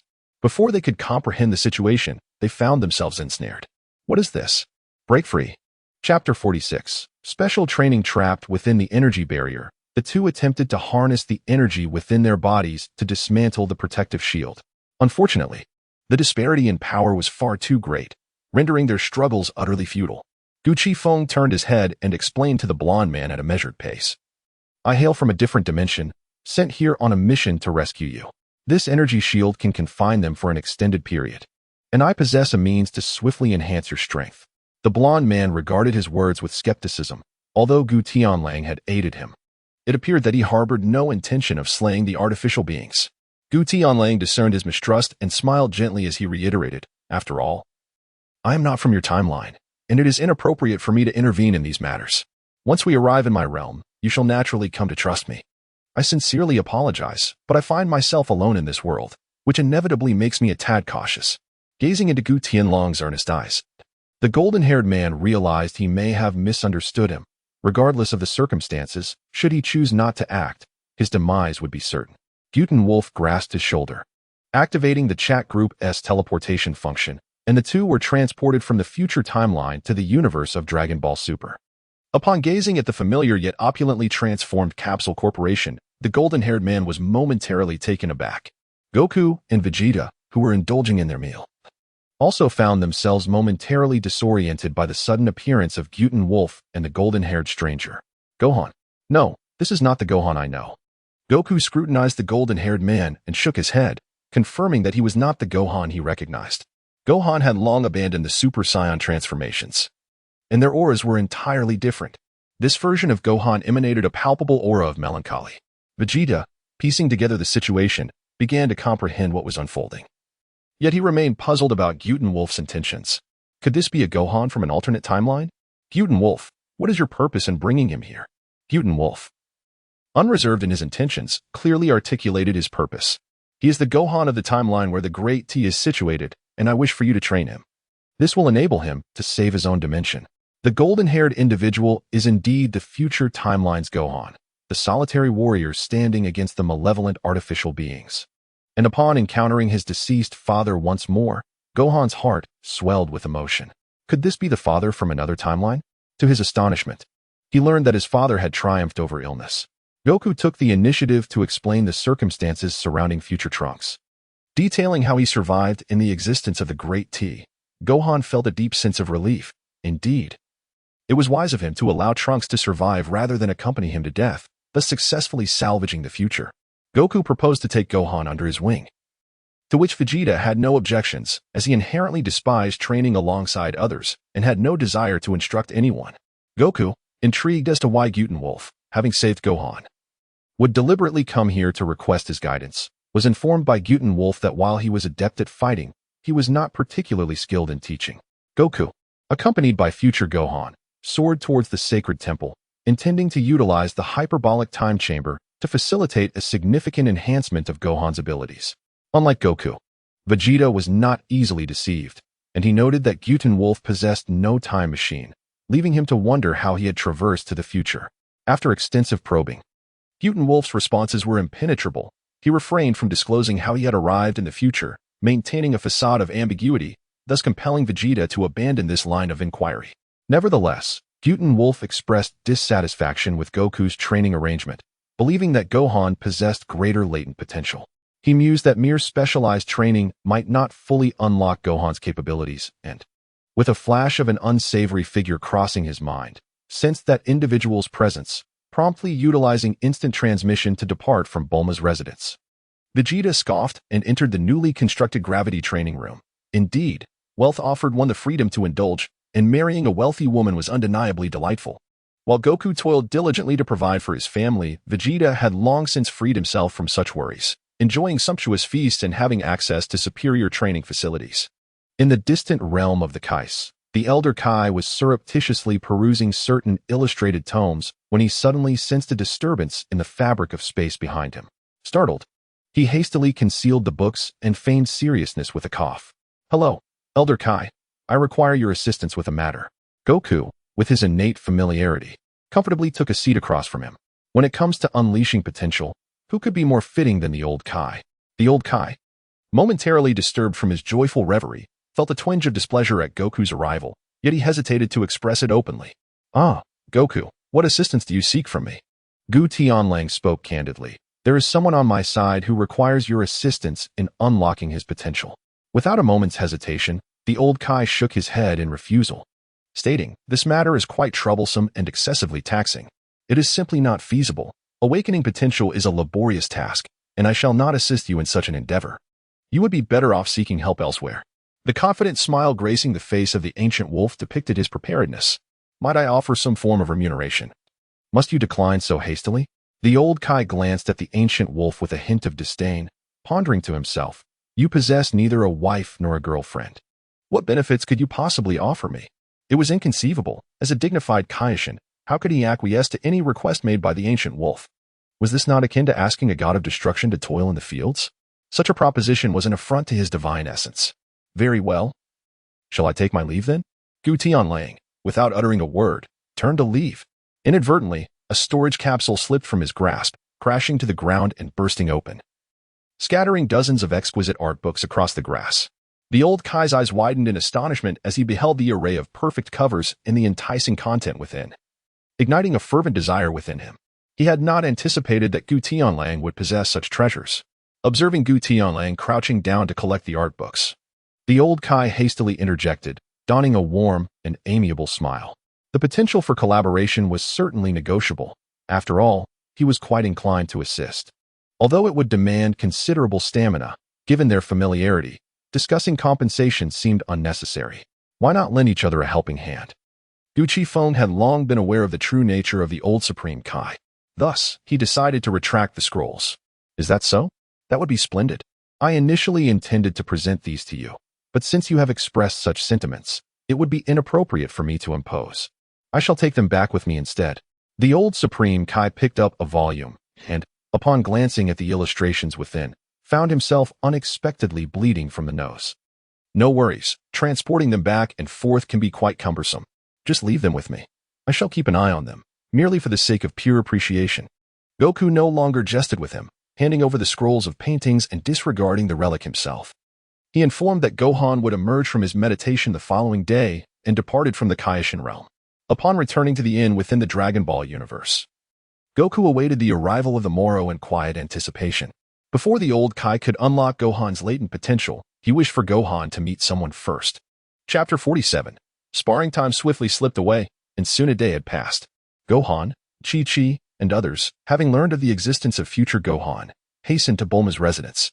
After a brief wait, two figures descended rapidly from afar, Goku and future Gohan, landing gracefully from the heavens. Chi-Chi rushed forward, embracing future Gohan. Though he was not her son from this universe, he was nevertheless her flesh and blood. She had heard from Din that in the future, Gohan fought alone, bearing the weight of the world upon his young shoulders. Gohan, are you all right? Let me see you.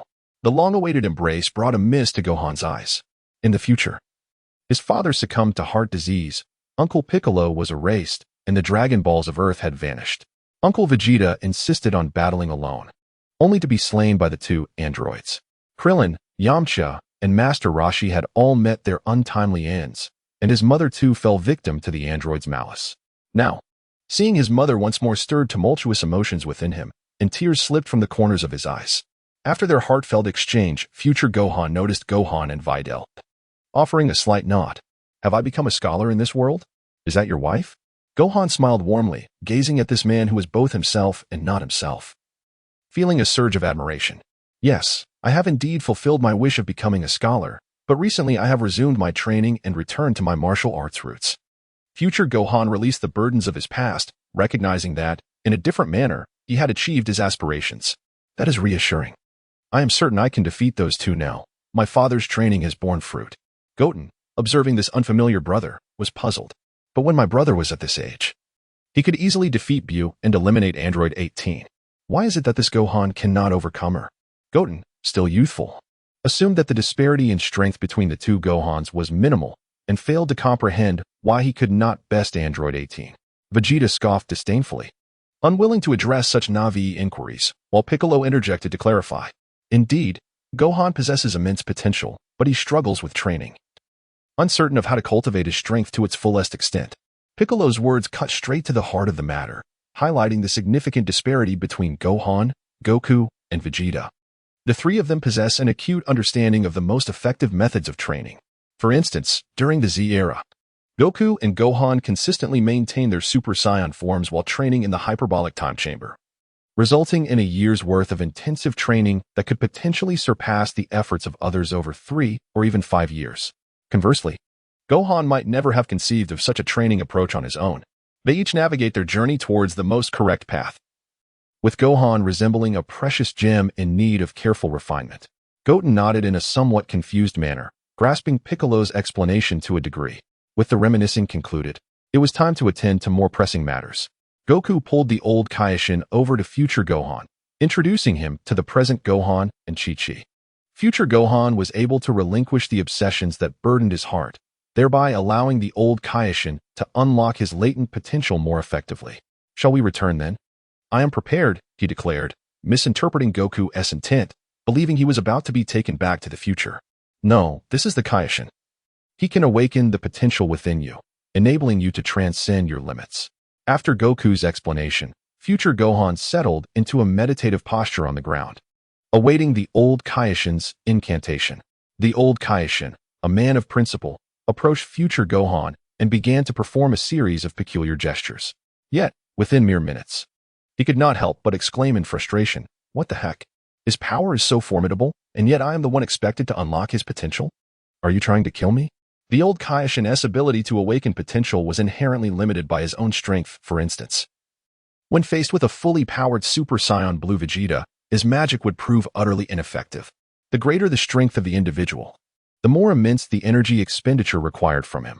Upon hearing the old Kaioshin's words, Goku chuckled heartily, finding immense delight in Gohan's astonishing resilience.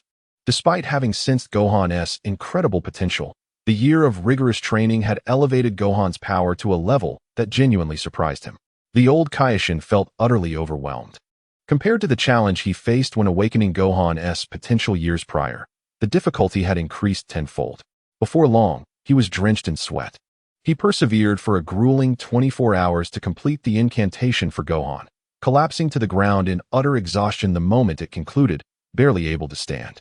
Even so, the old Kaioshin did not forget to murmur his grievances to Goku. More drawings must be added. That nearly cost me my life. Gu Tianlang could not help but recall an ancient saying, "A man remains a youth until his death." Indeed, the ancients were not mistaken. The old Kaioshin has lived for at least 1 billion years, and despite his advanced age, he remains unwaveringly devoted. With a particular fondness for those of 18, a truly formidable character. So, what do you think? Shall we engage in a friendly spar? The two artificial beings from your world are woefully inadequate, utterly incapable of allowing you to grasp your current strength. As Gu Tianlang observed the future Gohan, whose fists were tightly clenched, he proactively proposed a suggestion, eager to ascertain the extent of Gohan's power. Gradually, future Gohan ascended into the air, unleashing a mighty roar as his energy surged dramatically, enveloped by swirling blue lightning. He had transformed into a Super Saiyan second grade. Vegeta, anticipating the moment, soared into the sky, also transforming into a Super Saiyan second grade to engage in combat.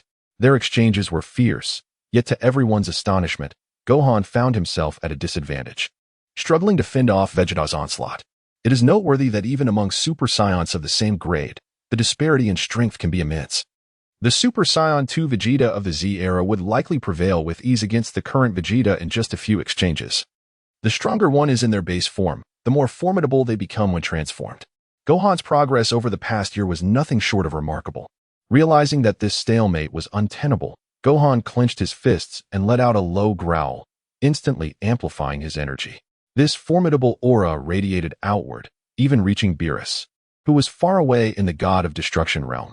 His hair gradually extended to his waist, and the surrounding lightning intensified, resembling a miniature sun illuminating the earth. Vegeta's expression shifted. He had not anticipated that Gohan's year of rigorous training, coupled with the old Kai's unlocking of his potential, would elevate Gohan's power to the level of a Super Saiyan 3. The tide of battle swiftly turned, with Vegeta, who had previously held the upper hand, now forced into a defensive stance as Gohan began to seize control of the rhythm and counterattack. Vegeta's demeanor grew serious as he summoned a crimson aura to repel Gohan, manifesting the red-haired, red-eyed Super Saiyan God form. Gohan, however, could not sense Vegeta's energy, leaving him bewildered by the situation. Yet, this was not his first encounter with the Super Saiyan God. He had witnessed such power during Goku's special training in the hyperbolic time chamber. Taking a deep breath, Gohan reverted from the Super Saiyan 3 form, centering himself and closing his eyes as a luminescent white aura enveloped him. This pure white energy radiated across the battlefield, surpassing the might of the Super Saiyan 3 in mere warm-up. The brilliant light enveloped the earth, leaving future Gohan in disbelief at the tremendous energy the old Kai had awakened within him, a force far exceeding that of Super Saiyan 3.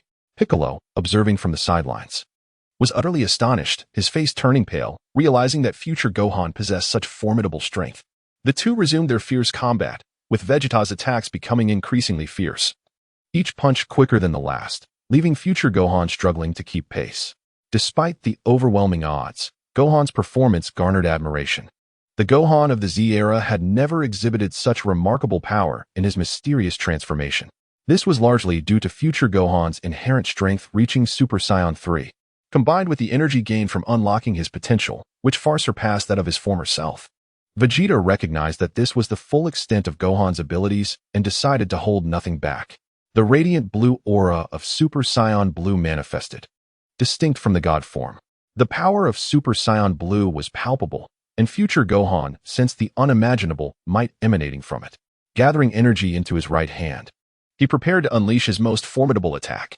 The sheer strength of a fully powered Super Saiyan Blue Vegeta was awe-inspiring, and as he launched a punch in response, the collision created a shockwave that stirred the ground, causing Chi-Chi and Bulma, along with other ordinary onlookers, to struggle to maintain their footing.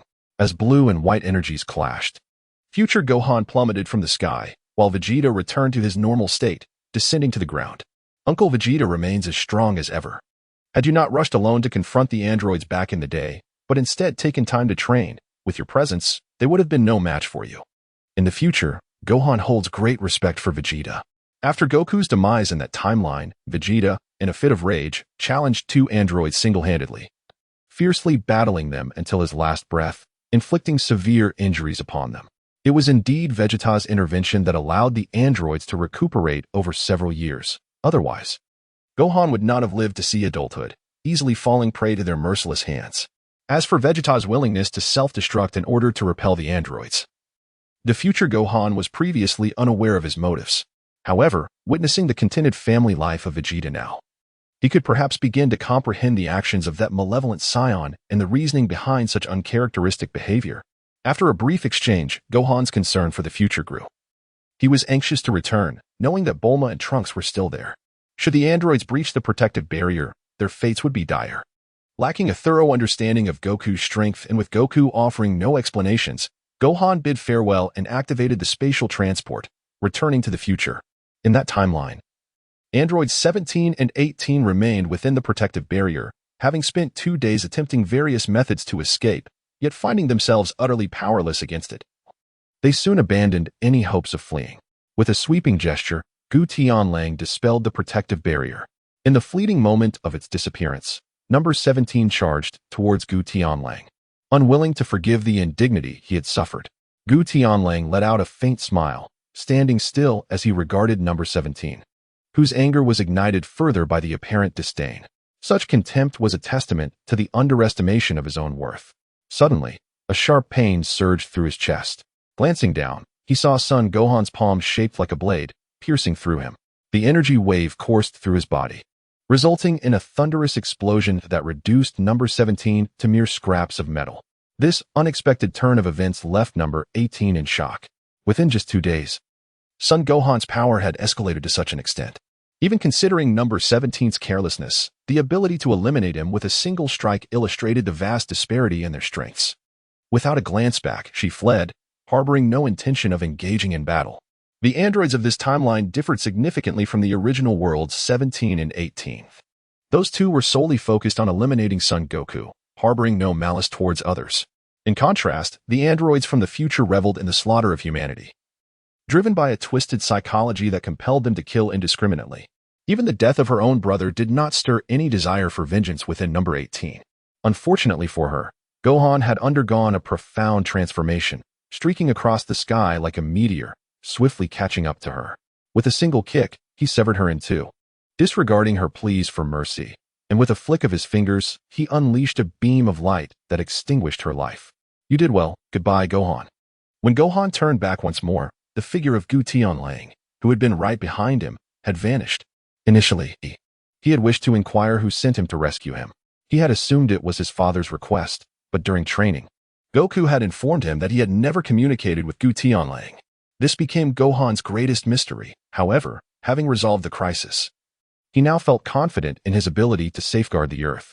Administrator Invincible Gogeta completed the mission, taking just 2 days for the target's power to increase by over 100-fold, earning an SSS rating. The 10 million points credited to Gu Tianlang, who lay on his bed, lifted his spirits considerably. Upon seeing the notification of the task's completion in the chat group, the members erupted with excitement, for the information shared was monumental. Tony, not the wealthiest, boss, I seek your wisdom. How did you elevate someone's strength 100-fold in just 2 days?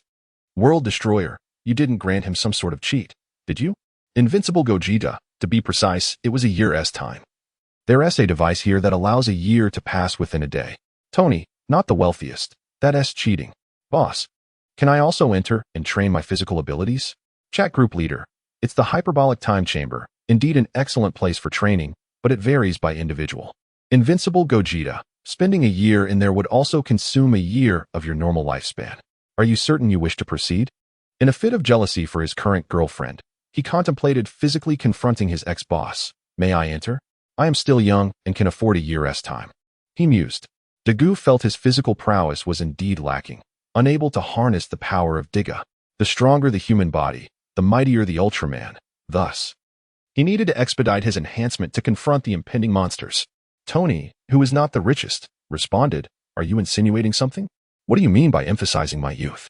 Chapter 49. Power Detector Invincible Vegeta remarked, "You may not all be able to enter. The environment here is rather inhospitable and not conducive to your training." Spiral Flash Super Wheel Dance, third style, replied, "The harsh conditions shouldn't significantly affect us, considering the strength of our group." The chat group leader interjected, "The highest temperature there reaches 50 degrees, while the lowest plummets to -40. The air content is merely a quarter of Earth's, with gravity approximately tenfold that of our planet. Truly, you cannot enter." Tony, bewildered, thought, "Is this even a place for humans? With such thin air and tenfold gravity, can any monster actually survive there for a year?" He pondered for quite some time, unable to fathom who could endure such conditions. It seemed utterly inhuman. "Become my son," suggested. It appears that for those from the administrator's realm, it is indeed possible to enter. However, the strength of the target character and the extent of the administrator's power remain unclear. Sleeping Little Goru's daughter echoed the inquiry, "Boss, with such a significant boost in strength, could you specify just how formidable he has become?" Currently, Gohan's strength, as inferred by Guqing Foam, should be comparable to that of Goku upon first entering the Super Saiyan God form. According to the setting, in this form, he could unleash 3 attacks capable of shattering the universe. Invincible Vegeta affirmed, "Indeed, he could obliterate the universe. His power is quite impressive." Sleeping Little Goru's daughter remarked, "To obliterate the universe? That is almost on par with the boss." Invincible Vegeta conceded, "It is somewhat comparable. I am not significantly stronger than he." Tony, not the richest, expressed his skepticism, "I can't shake the feeling that the boss is pulling my leg. Why is it that beings from his universe either explode stars or obliterate universes? That is quite terrifying." Invincible Vegeta replied, "Wait for me. I shall visit your universe in 5 minutes to demonstrate my prowess by crushing the sun with my bare hands." Tony, not the richest, questioned, "Boss, can you even create a sun?" Invincible Vegeta retorted, "I cannot create a sun. I merely stated I could crush it. I never claimed I could create one." Tony, not the richest, sent a designated character red envelope, which Invincible Vegeta accepted. Tony, not the richest, suddenly recalled, "I have a spare set of battle armor that can temporarily operate using an energy device. Whoever claims it first can keep it." Spiral Flash Super Will Dance Roar, third style, Tony, I must say you have crossed the line. If you're going to give gifts, why restrict the red envelopes to only the elites? What is the point of competing for them? The destroyer of worlds, low emotional intelligence. I grant you the armor. Do not invade my realm. High emotional intelligence, superfluous armor. Random red envelopes. Whoever seizes them shall keep them. The CAF waitress who admires bunnies. Your explanation is quite incisive, as expected of you, Brother Xiaoming. The Invincible Vegeta, I quite fancy the armor. It would serve as a splendid piece of art in my home. At this, Tony Stark felt a sense of relief. Although the elite's jest about shattering the sun was likely in jest, the opportunity to cultivate a favorable relationship with them was indeed opportune. Through Lin Rant's revelations, he also learned of future events. When Thanos arrives, the Scions will certainly take note. And imagining that detestable purple visage and the befuddled expression on the elite's face brings Tony joy. Chat group leader, Elite. I've heard they say you expelled the god of love. Lin Ran was quite eager to witness this. To meet the renowned figures from various eras within the Valkyrie of the End, and she held a considerable disdain for the god's lofty attitudes. The Invincible Vegeta, indeed. In just over 2 months, we will have the opportunity to undertake missions in their world, and you are all welcome to join. But it would be prudent to enhance your own strength first. Spiral Flash Super Will Dance Roar. Third style, the group leader has explained that we can indeed venture into that world. Minato harbored considerable discontent towards the god of love for her actions against Hinata, prompting even the usually gentle Minato to reveal his fangs. The Invincible Vegeta, yes, that is acceptable, but your current strength is somewhat lacking. It would be best to bolster your abilities. Hinata's eldest daughter, will you, group leader, also participate in the battle? Chat group leader, perhaps? Should I encounter any bothersome individuals, I might consider intervening. Lin Ran indeed harbored thoughts of trying her hand. As the group leader, she possessed many privileges. Even if her own strength might be among the weakest in the group, utilizing the chat group, she would not shy away from confronting the gods if it came to that. Gradually, life settled into a tranquil rhythm, and a month passed leisurely. Aside from dining at Bulma's house, Gu Tianlang spent the rest of his time training. The group had not issued any tasks, while Minato and the others had posted a few individual missions, although the points were too low and the difficulty was not high. Guten Wolf decided to relinquish his points to them, realizing that acquiring them himself would serve little purpose. It was more beneficial to enhance their strength. The administrator, having been part of the chat group for a full month, activated the combat power detector. The detector was capable of probing the strength of specified individuals, with group members limited to once every 3 days, while the group leader and administrator could check once a day. The coffee shop waitress, fond of rabbits, I checked my own strength, and I am only at the initial stage of the 2nd tier. The group description indicates a level beyond that of ordinary humans. Spiral Flash Super Will Dance Roar Style 3. I am at the mid-stage of the 3rd tier. And the group assessment suggests I could easily alter the course of significant wars. World Destroyer. Count me in. I am also at this tier. Time Devouring Sprite. I too am at the 3rd tier, though my unique abilities have granted me an initial stage of that tier. Tony. Not really a tycoon. I am at the mid-stage of the 2nd tier, seemingly only slightly stronger than Dongxiang. Group Leader. This is quite normal. You are still in the early timeline, and you will experience significant enhancements in the later stages. Me, my son. I did not expect my strength to plateau at the 3rd tier. I had hoped to reach the 4th. Hinata. The eldest daughter of the Hyuga clan. I will refrain from checking for now. I will assess Naruto's strength when I see him. Hinata held a realistic understanding of her own capabilities, estimating herself to be around the 2nd tier, certainly not matching Minato's formidable power. Group Leader. Great One. What tier is your strength? Lin Ran was particularly curious about Guten Wolf, renowned as the invincible Vegeta. Which tier did he belong to, the 7th or the 8th? Invincible Vegeta. I have not yet tested. What about your strength? In truth, Guten Wolf had little hope for Lin Ran's strength, suspecting it might be lesser than Dongxiang's, as he sensed no overwhelming energy emanating from her. Tony, not really a tycoon. I guess the Great One is at the 7th or perhaps the 8th tier. World Destroyer. That seems implausible. I estimate it may be at the 9th tier if such a tier exists. Sleeping Little Five's daughter. Actually, I am more interested in the group leader's strength. My world holds nothing worthy of assessment. Perhaps I should check the leader's strength. Chapter 50. The True Strength of Guten Wolf Group Leader. Sure, that would save me this opportunity. Lin Ran was not at all concerned about revealing her own limitations. Although she was not significantly stronger than an ordinary person, there were restrictions on strength assessments. Only Guten Wolf, as the administrator, could evaluate himself. Ordinary members were unable to assess their own strength. Sleeping Little Five's daughter. I am prompted that I cannot conduct a test. Members cannot evaluate the leader. Tony. Not really a tycoon. Then go ahead and check the Great One's strength. The sleeping daughter of Little Five. I suppose I shall keep it then. The opportunity for detection can accumulate. After all, the esteemed one is already so formidable that it hardly matters whether the detection occurs or not. Tony, who is certainly not the wealthiest, replied, Xiaolon, our global currencies are interconnected. I shall offer you $100,000 as a token of assistance, please. Ascertain the strength of the esteemed one. Tony could hardly wait for 3 days. His curiosity was piqued, and he yearned to immediately comprehend the esteemed one's prowess. The sudden influx of substantial wealth left Xiaolon somewhat dazed. Converting $100,000 into yen was no trivial sum.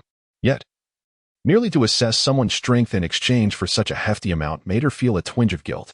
The sleeping daughter of Little Five, let us forego the payment. I shall assist you with the detection. The coffee shop waitress who admires rabbits. Have you obtained the results, Xiaolon? Not only Tony, but the entire group was filled with curiosity. Why had it taken Xiaolon a full minute without completion? The sleeping daughter of Little Five. The detection has yielded results. It indicates that the opponent's strength in a normal state is at level 9, capable of obliterating multiple universes with mere gestures. The other readings indicate a disparity in strength so great that they cannot be measured. Tony, who is certainly not the wealthiest. Incredible. There truly exists a level 9. This is beyond exaggeration. Surely there can't be a level 10. The destroyer of worlds. Esteemed one. You are magnificent. Truly remarkable. Young Lady Hinata. Esteemed one. You are remarkable. The coffee shop waitress who admires rabbits. Esteemed one. You are remarkable. The chat group leader. Indeed, you deserve the title of the chosen one, Goku and Vegeta. Upon witnessing this, Lin Ran was convinced, without a doubt, this was Goku and Vegeta from Dragon Ball Super. Such power could not possibly belong to anyone else. Gu Tianlang felt rather indifferent. Reaching the 9th tier was merely a matter of course, as opportunities arose daily. He resolved to test himself. To ascertain the limits of his potential, the group administrator, the omnipotent Vegeta, designated personnel for the evaluation, and the chat group commenced its assessment. Please hold on as the testing is underway. The results are in. The administrator Vegeta's ordinary state of power is at the pinnacle of the early 9th tier. Upon reviewing the group's verdict, a subtle change flickered across Gu Tianlong's otherwise impassive visage. He had not anticipated such capabilities within this body. No wonder he always sensed something amiss. A faint smile began to grace his lips. The World Destroyer, 9th tier, huh? I wonder if I shall ever have the opportunity to elevate my strength to such heights. Even with my 4th tier prowess, I would feel content. Tony, not the richest man, esteemed one, do visit often. I have an abundance of lovely ladies here. Whether you are captivated by legs or beauty, your desires shall be fulfilled. If wealth does not sway you, then let allure entice you. At your level of power, material riches surely hold little allure, yet throughout history, heroes have often struggled against the charms of women. The past is irretrievable, but the future remains malleable. By firmly grasping the golden leg of the esteemed one, I shall surely strike down Ultron and kick Thanos. The cafe server who loves rabbits, do you really think the esteemed one is like you? Whose mind is preoccupied with women daily? Vegeta, heir, perhaps it's best to leave such matters to fate. Gu Tianlang would not deign to associate with such superficial individuals. If he were to seek companionship, it would be only with someone he truly cherishes. Given the inaugural activation of the power assessment feature, the frequency of participation among the group members is regrettably sparse. Thus, a special task and answer mode has been initiated, allowing each correct response to yield an additional opportunity for assessment. A note: the questions pertain exclusively to the realms of the group members, and inquiries will commence after 3 minutes. All members are advised to prepare accordingly. Tony, who is not the wealthiest, this seems rather inequitable. We are unfamiliar with one another's worlds, with only the prominent figures and the group leader possessing such knowledge. Miss Hinata, with the opportunity for extra rewards. Let's not be so picky, Uncle Tony. Be my son. I am rather curious about the type of questions that will be posed in this chat group. The first question: in the world of One Piece, who are the 4 individuals most widely recognized by fans as closely associated with the title of the Yonko? Tony, who is not the wealthiest? I know this one. The Yonko are Kaido, Big Mom, Shanks, and Whitebeard. Lin Ran has provided a brief introduction to each member's worldview, which included a description of the Yonko in the context of One Piece. An incorrect answer results in the forfeiture of this opportunity to respond. The World Destroyer. That cannot be right. The 4 pirate emperors reigning over the seas are indeed those 4. Be my son. The infamous Generation Supernovas are Kid, Trafalgar Law, and the Straw Hat Luffy, along with the bounty hunter Zoro. Whitebeard himself is uncertain of whom to choose, but since it does not pertain to their quartet, it might refer to the future Yonko, so he tentatively submits those 4 for consideration. An incorrect answer results in the forfeiture of this opportunity to respond. Miss Hinata, if even Grandpa Whitebeard cannot answer correctly, it seems we must rely on the insights of the prominent figures and the group leader. Lin Ran gazes at the question, feeling a sense of bewilderment. It strikes her as peculiar, though she cannot pinpoint what exactly feels amiss. Group leader of the chat, I am equally at a loss. Perhaps you should answer it. Gu Tianlang did not anticipate the chat group would indulge in such tomfoolery. Topics such as these are seldom known among female enthusiasts of the sea. Invincible Vegeta proclaimed, the answer is the 4 emperors: Vinsmoke Sanji, Brook, Kinemon, and Momonosuke. The answer is correct, granting 1 opportunity for verification. Tony is truly not the richest. The 4 emperors? I seem to grasp a notion. The chat group also employs homophonic puns. The group leader elucidated. It turns out the names are closely related. Indeed. Sanji and his companions are referred to as the 4 emperors by the people from our region. The second question: who is the man referred to as the Pot Shadow in Naruto? The group leader responded, Shimura Danzo. Benefits are shared by all, but one must bear the burden of their own mistakes. A correct response earns another chance for verification. The slumbering daughter of Kagoro remarked, although I am unfamiliar with this fellow, he sounds rather unfortunate. Spiraling Flash Super Round Dance Roar 3 style interjected. Had it not been for the Great One's actions, he would have continued to wreak havoc upon many. The third question: in the world of the slumbering daughter of Kagoro, who is the man hailed as the god of death? Tony is truly not the richest. Isn't it said that the worldview of Xiaolan is that of an ordinary person? How could there be such a title as the God of Death? Chapter 51, Answering Questions. The slumbering daughter of Kogoro expressed, I too am unaware. I have never heard this name mentioned. The group leader clarified, Idagawa Konan, wherever he goes, death follows, earning the title of the God of Death elementary student. A correct response grants another opportunity for verification. Muri Ran fell into deep thought. It indeed seems that wherever Konan appears, death ensues. The fourth question, in the world of One Piece, who is most universally deemed deserving of death? Invincible Vegeta asserted, one may disregard the title of Pirate King, but Momonosuke must perish. A correct response earns yet another chance for verification. For the sake of his current girlfriend, he beat up his ex. Who is this fellow? That even in other realms, there are those who wish for his demise?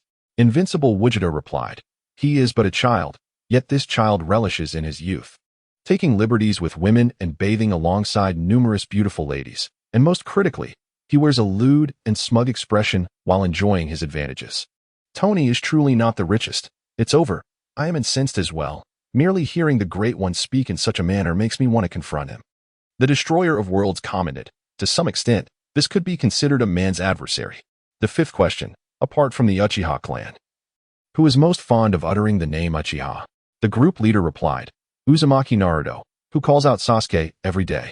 An incorrect answer results in the forfeiture of this question's opportunity. The group leader remarked, this cannot be. It must be Naruto, as there is no one else. In Lin Rant's recollection, Naruto predominantly speaks of Sasuke. It is inconceivable that anyone could mention the Uchiha name more frequently than he does. The invincible Vegeta remarks, he refers to Sasuke, not Uchiha. In a moment of realization, Gu Tianlang awakened those lost in dreams, pondering that Naruto had rarely called Sasuke by his full name. The omnipotent Vegeta interjected, declaring that the answer was the second Hokage, Shinji Tobirama. With the correct response, an opportunity for verification was awarded. The spiraling flash Super Will Dance exclaimed, but that cannot be right. It is rumored that the second Hokage despised the Uchiha clan the most. How could he possibly be the one to utter their names frequently? Watergate recalled that the second Hokage had a deep-seated animosity towards the Uchiha. It was inconceivable for him to mention the names of his foes so liberally. The omnipotent Vegeta offered an analogy. Imagine Tobirama, while walking, trips over a piece of wood. He would exclaim, damn Uchiha. If he choked on water, he would likewise curse, damn Uchiha. Tony, who was not truly the wealthiest, remarked, isn't that akin to fabricating a charge against someone, blaming every misdeed on the Uchiha? The spiraling flash Super Will Dance agreed, noting that this sentiment resonated with how the third Hokage spoke of Tobirama. The question session concluded, with a new task commencing the following day, to vanquish extraterrestrial beings from the Marvel Universe, with a reward of 30,000 points. The task was limited to 3 group members, and its difficulty was classified as level 3. The Destroyer of Worlds accepted the task. Vegeta accepted the task. The waitress from the CAF, fond of rabbits, accepted the task. Tony, not truly the wealthiest, lamented, wait, have villains emerged? I've missed yet another chance for an effortless victory. The spiraling flash Super Will Dance sighed, if only I had acted faster, what a pity. The Destroyer of Worlds mused, extraterrestrial species? I am indeed eager for a confrontation.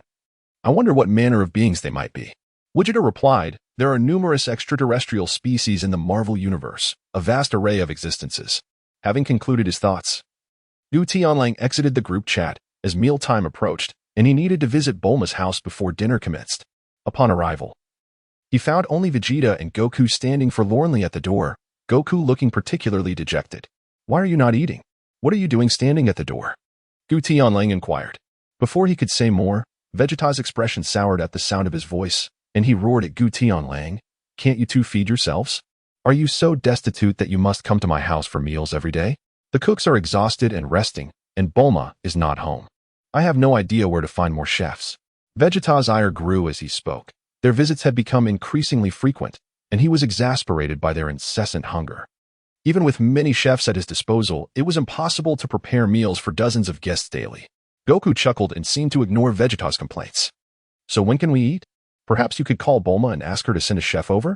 Doesn't Kiki cook for you? Why must you insist on dining at my home? Vegeta retorted, clearly frustrated. Vegeta was left speechless. Chi-Chi was not prohibiting Kakarot from dining. Why then did you come to my home to create a ruckus? pointing at Goku. Just as he was about to speak, he was interrupted. Don't blame me. I have no wife, nor do I possess the skill to cook for myself. The response from Goku was rather pointed, leaving Vegeta at a loss for words. How about we go out to eat? Let's find a restaurant. I'm absolutely famished. Goku suggested, his eyes darting with enthusiasm. Vegeta glanced at him and nodded in agreement. For he too felt the pangs of hunger. Given the advanced age of Bulma's parents, it was evident that, considering the scion appetite, preparing a meal for them was quite unfeasible. Very well, I have no objections, Vegeta declared, offering to treat them. Goku, naturally indifferent, had no intention of spending any money. Why should I foot the bill when the two of you are without funds?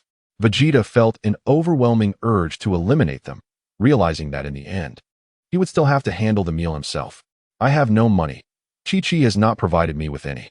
I am also without funds. The responses from the two were straightforward and unambiguous.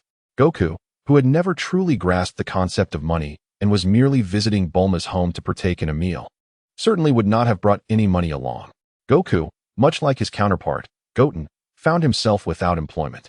The funds for his daily expenses and hotel bills were solely derived from the prize money he earned in the arena. He lacked the motivation to resort to thievery or robbery, particularly with Bulma, the affluent heiress, by his side. Vegeta, possessing little understanding of monetary matters, was merely irked by the presence of these two freeloader friends who persistently dined with them. As he prepared to leave with them, a figure descended from the sky. Goku, observing the taciturn Piccolo, was curious about his intentions. Piccolo, what brings you here? Piccolo remained silent, countering with a question of his own. What are you all planning to do? The chef at Bulma's house is taking a break, and Vegeta has invited us out for a meal. Would you care to join us?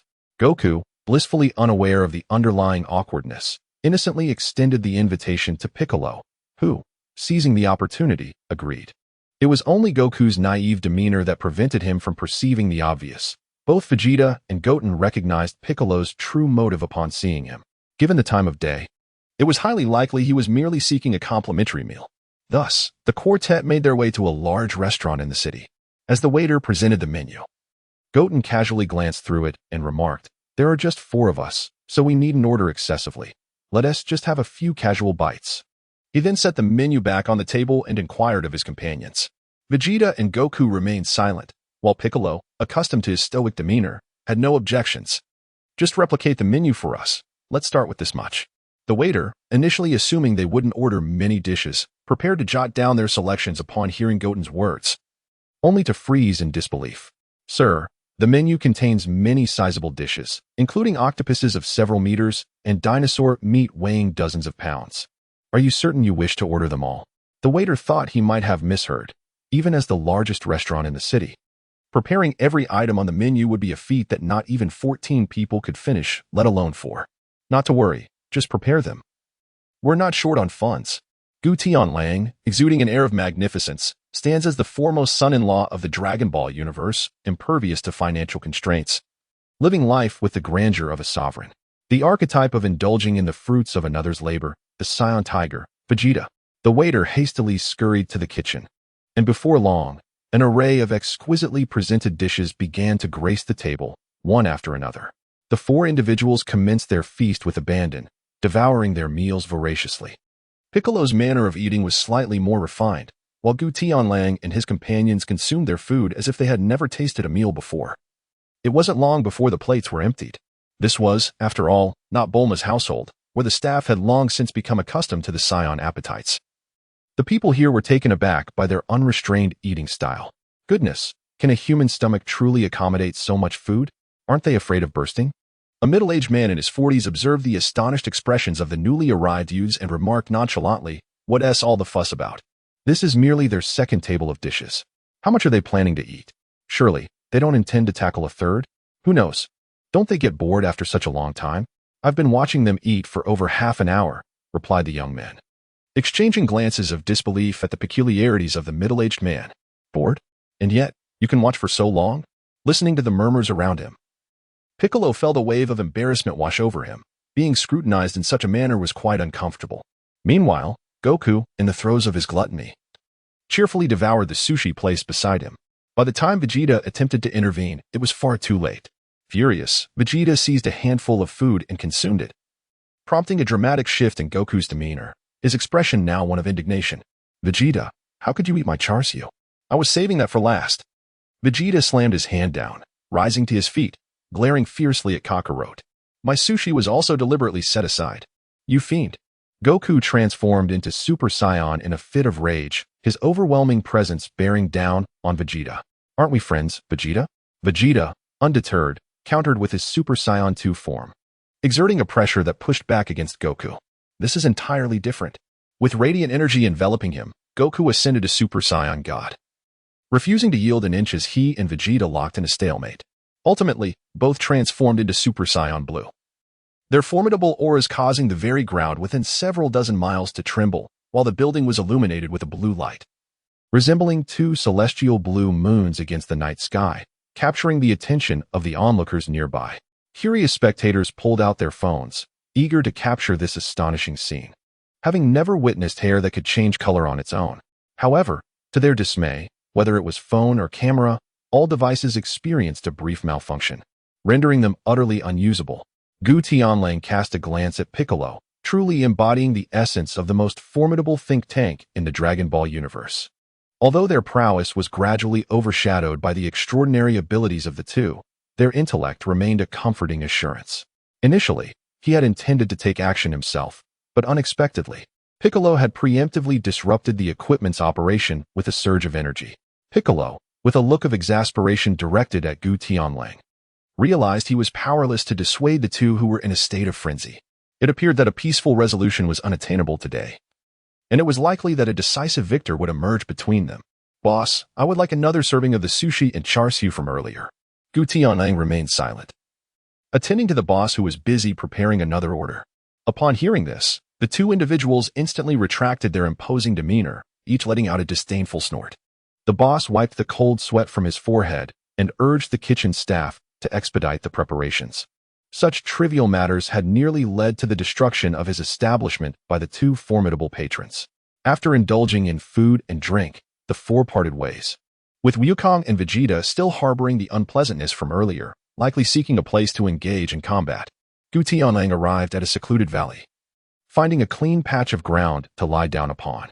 He slowly closed his eyes, unaware of the thoughts swirling within his mind. Memories of his past life flickered through his consciousness. Born an orphan, raised on the charity of others, he struggled through adulthood without attaining any significant achievements. Lacking both education and skills, he found himself trapped in mediocrity, believing himself to be a gentleman who could not be swayed by wealth. Alas, reality humbled him in the end. Even upon entering the Dragon Ball universe, he feared disrupting the original storyline, wary of incurring the wrath of deities or the Omni King, which could lead to his demise.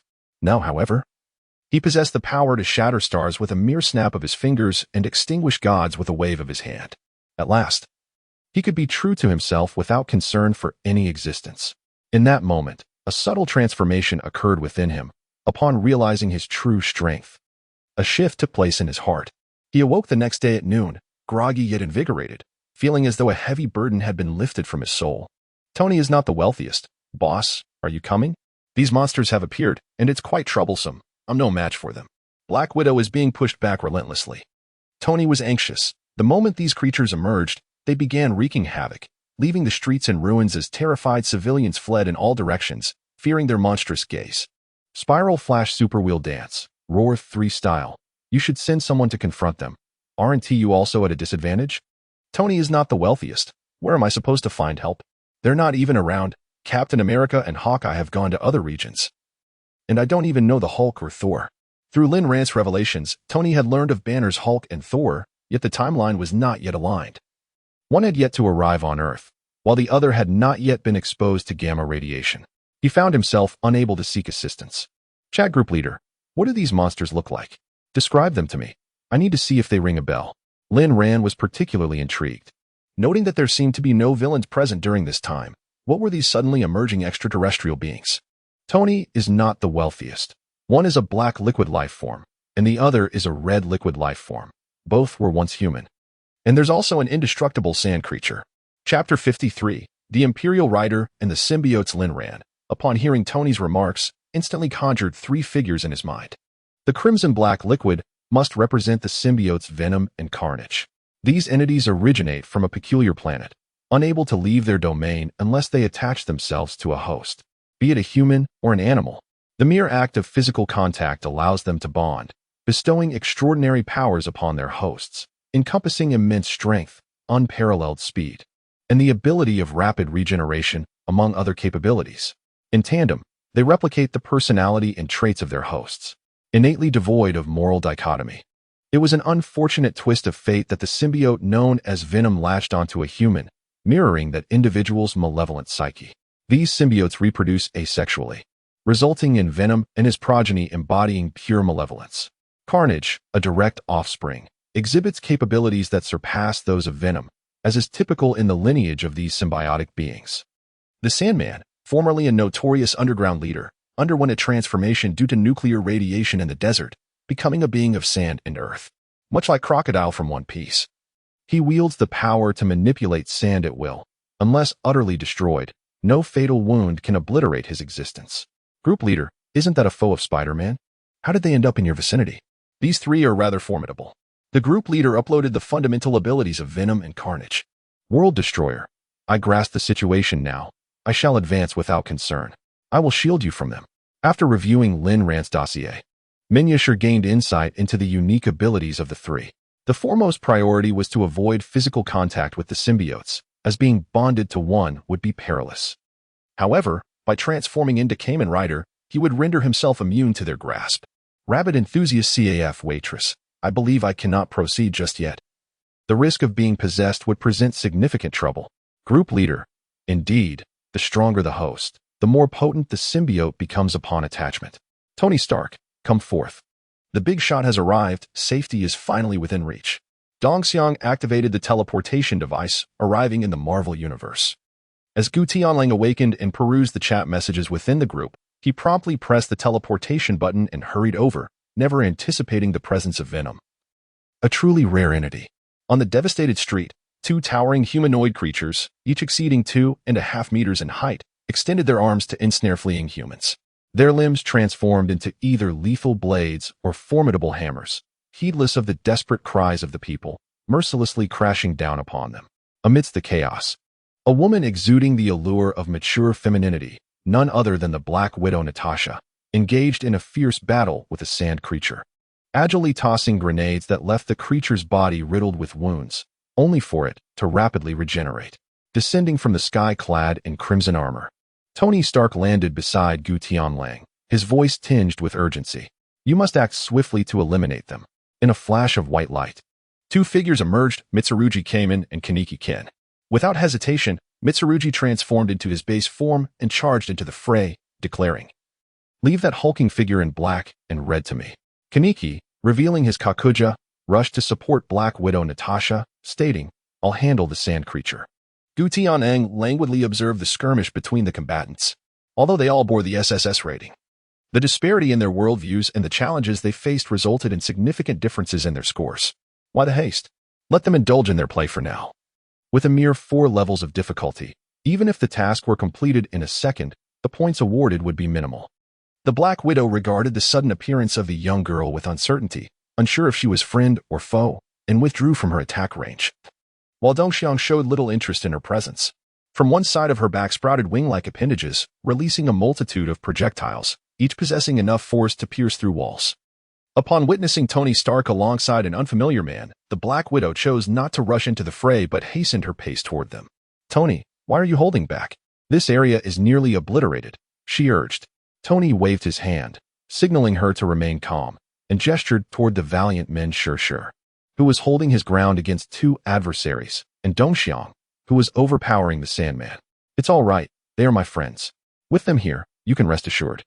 Gu Tianlang regarded the woman before him, undeniably one of Marvel's most captivating beauties. Every move she made exuded an enchanting allure, reminiscent of a perfectly ripened peach, far surpassing the immaturity of mere novices. Upon closer inspection, Black Widow was taken aback. She had previously struggled to comprehend why certain individuals could instill such fear through sheer presence alone, but now she began to grasp it. This man before her radiated an aura that suggested he was no ordinary individual, his strength undoubtedly formidable. "Who is this?" Tony glanced at Gu Tianlang, noting his composed demeanor. Before addressing Black Widow, "Allow me to make a grand introduction. This is the big shot, a person of unimaginable power, capable of anything. There is nothing beyond his reach. Black Widow regarded Tony with a mix of skepticism and intrigue. The longer she looked, the more he resembled a salesman in a pyramid scheme. If he were truly as formidable as claimed, she mused, she would have certainly heard of him before. That fellow seemed invincible. The level of assault exhibited by that girl could never defeat him. Dong Xiang's speed surpassed that of Sandman, yet her offensive tactics were rather limited, lacking sufficient destructive capability. Though Sandman appeared to be in disarray, the sand constituting his body merely crumbled away without sustaining any real damage. Don't worry, the big shot will handle it. We are powerless against these two. We shall wait for him to take action.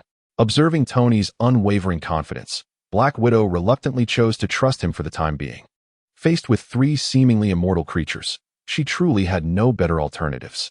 With a pointed gesture, Gu Tianlang launched an energy projectile towards Dong Xiang, which seamlessly integrated into her being. As she evaded the onslaught of the sand creature, Dong Xiang felt her body become significantly lighter. Tony watched in bewilderment, unable to comprehend Gu Tianlang's intentions. What exactly are you doing? He inquired. It's a protective shield, preventing Dong Xiang from being struck by the sand creature. It would be unfortunate if she were to sustain severe injuries. Having completed his task, Gu Tianlang turned his gaze towards Mincy Shi, pondering the outcome of the clash between Di Qi and the symbiote.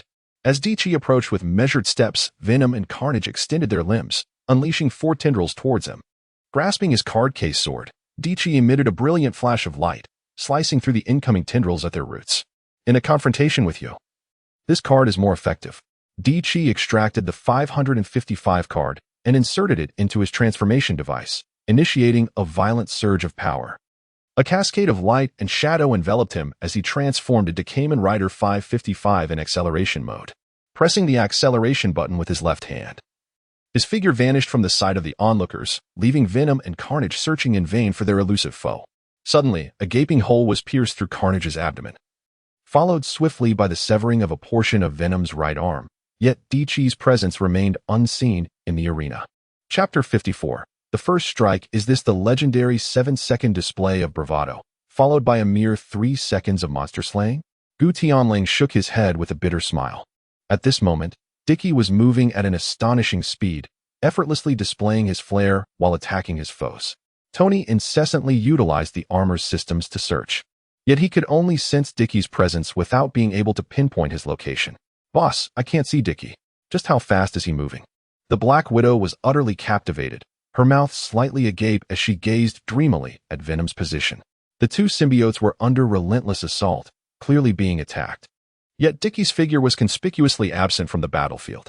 Gu Tianlang clicked his tongue nonchalantly and remarked, approximately 0.0058 seconds for 100 meters. That's roughly 1,000 times the speed of a human, which is quite impressive. It seems we are about to determine the victor. This statement left Black Widow's mind momentarily befuddled. 100 meters in 0.0058 seconds is an incomprehensible concept. After all, the few individuals renowned in the Marvel Universe for their speed had yet to make an appearance, and the speed of 555 shattered her existing understanding of velocity limits. 12 conical drill-like phantoms shot forth and struck the two symbiotes. The armored form of 555, resembling a knight, kicked through the bodies of the two, causing them to collapse. The symbiotes were unexpectedly expelled from their hosts, leaving two adult males powerless as they fell to the ground. Two blobs of liquid-like organisms, one black and one red, writhed and began to crawl towards a nearby crowd that had not yet fled. Oh no, they intend to attach themselves to other humans. We must stop them. Upon witnessing this, Black Widow instinctively glanced at Tony, only to be struck with terror as she realized that Gu Tianlang, who had been standing beside her moments ago, had vanished into thin air. Tony gestured towards the front, urging her to look ahead, and as she turned her head, she discovered Gu Tianlang prominently positioned at the center of the scene, blocking the path of Venom and Carnage. Gu Tianlang extended his finger near the symbiote, deliberately relaxing as the creature seamlessly infiltrated his body. Tony was utterly perplexed by this maneuver, uncertain of its purpose. Should we take the symbiote back for study? If you wish to take it, find a container to secure it. It is gravely injured from its encounter with Dicky. The 555 Knight's kick can lock onto a target, which could be interpreted as true damage. Even a symbiote cannot be completely immune to such harm. Tony hastily responded, producing a specially designed container to enclose the weakened symbiote. Yes. Tony had never encountered such a creature before. With proper research, it could significantly enhance his combat prowess. However, with the entity now within his body, he pondered whether he too would fall under its control. Black Widow drew her pistol, vigilantly observing Gu Tianlang. She had witnessed the symbiote's capabilities. Once it enters a human, it can dominate their subjective consciousness. Although Tony seemed to hold a profound admiration for this man's strength, Black Widow remained unable to shake her unease. Gu Qingfeng disregarded her movements. The moment the venom penetrated his fingers, it was ensnared within his thumb. The energy coursing through his body was immensely potent, making it a trivial task to confine a symbiotic entity. I shall take this back to toy with, so you need not concern yourself with it. In the distance, a blue light flickered to life. After a prolonged struggle, Dong Xiang found herself unable to contend with the Sandman. Each time a portion of its body was shattered, it swiftly regenerated. The Sandman, incensed by the relentless assault, absorbed a nearby sand truck, growing to a towering height of 7 or 8 meters, significantly amplifying its strength. In a moment of carelessness, Dong Xiang was struck by a colossal fist, larger than her own body. Unable to evade in time, she gritted her teeth and raised her arms, bracing herself for the impact. Prepared for injury, she was astonished when, upon contact, a surge of blue light emanated from within her, shielding her body. Not only did the Sandman's fist fail to harm her, but it was also forced to retreat under the recoil. Seizing this opportunity, Dong Xiang withdrew from the Sandman's assault range. Boss, I am powerless against him. This fellow regenerates too swiftly for me to handle. Dong Xiang had no choice but to concede. Although her speed surpassed that of the Sandman, he could not be killed. Wherever there was sand, he could be reborn. Hearing Dong Xiang's admission of defeat, Black Widow found herself at a loss for alternatives. Aside from utilizing water to restrain him and dissolve his form, there were virtually no methods to directly annihilate him. Even deploying fighter jets to launch small missiles would not suffice to eradicate him entirely. Gu Qifeng acknowledged with a brief response, casting an energy orb without even a glance, which darted towards the unsuspecting sand being with lightning speed. Upon impact, it transformed into a protective shield, enveloping the sand entity in a radiant blue glow. Within the confines of the shield, a magnificent display of energy surged violently. As tranquility returned, the sand being had vanished without a trace, leaving the Black Widow wide-eyed and incredulous at the spectacle before her. She was still contemplating how to neutralize the sand being, realizing that the most effective strategy would necessitate deploying a significant portion of SHIELD's forces to eradicate all nearby sandy materials, thereby preventing its resurrection. Additionally, a deluge of water would be required to ensure its defeat.